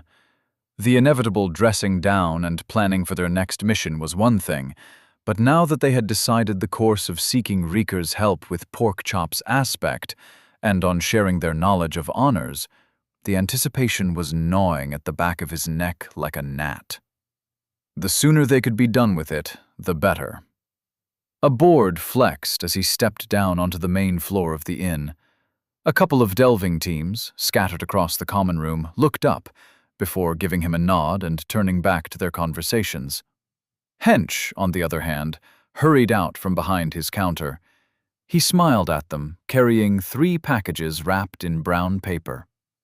"Caius, I was about to come up," he said, juggling the packages until they were piled in one hand, freeing him up for a handshake. Yong, his bonded beast, looked up from their bed at the bar's entrance, peering curiously at what had gotten their companion to move. The cat let out a friendly chirp as he saw Porkchop looming in the corner of the room, before they resettled themselves and returned to napping. "Hench, thanks again for working with us quickly. We needed that clean. We've got business at the guild, but I imagine we'll be back for dinner. Maybe you can tell me more of that story of how you found Yong in the southern jungles, eh?" "Of course, my friend. We hadn't even gotten to the best part before you last left," the innkeep replied. "But listen, I know you missed lunch, and I doubt you got the chance to eat much if you've been on the road since this morning. I made you a few sandwiches. I was going to bring them up, but I suppose you could always eat them on the way to the guild." Caius grinned, nodding to the man as he took the waxy paper packages, a quick peek inside showing thick slabs of bread filled with some leftover roast, cheese, and leafy greens. For what felt like the 1000th time, Caius was glad he'd decided to take Ro's suggestion on lodgings to heart. Hench had proven himself to be a wonderful host, making their stays easy enough that he was of half a mind to think he was almost as good as Hurin. Though he did think that the beer in 3 Fields was better. "Seriously, Hench, you didn't need to do that. We could have gotten some food on the way," Caius said, shaking his head. "Bah," Hench waved him off. "Nonsense! You're some of my best customers, and Porkchop is awfully patient with Yong. Only the gods know what fresh hell you lot are getting up to outside of those walls, keeping soft men like me from ending up in some beast's belly. A few leftovers is the least I could do." Accepting the praise with grace, Caius nodded his head to the man. Hench had proven himself steadfast in his welcome, and it was impossible not to like him. Still, as much as it would have been nice to stay and chat, they did have places to be. Giving the innkeep some final passing thanks, they left the inn, digging into their lunch as they went. However, Caius did get more than one odd look as he tore chunks out of Porkchop's meal to toss it to him. After waiting patiently for a quarter hour, Caius made his way to the front of the line that snaked its way through the guild's common room. If he'd thought the place had been busy when they'd first arrived in Deadacre, now it was positively overflowing. The place had gotten so busy that he'd had to leave Porkchop and Ianmus at a table. The line would have been unmanageable if people had been sending up their full teams. The air of celebration had fled too, leaving only focused eyes and hushed discussions as delving teams buzzed back and forth, turning in missions and picking up new ones. As the man in front of him, wearing an interesting set of dark leather armor that seemed to shift and writhe in the light, left the counter, Caius realized that the receptionist was the same well-built man that he'd seen working the desk a few times before.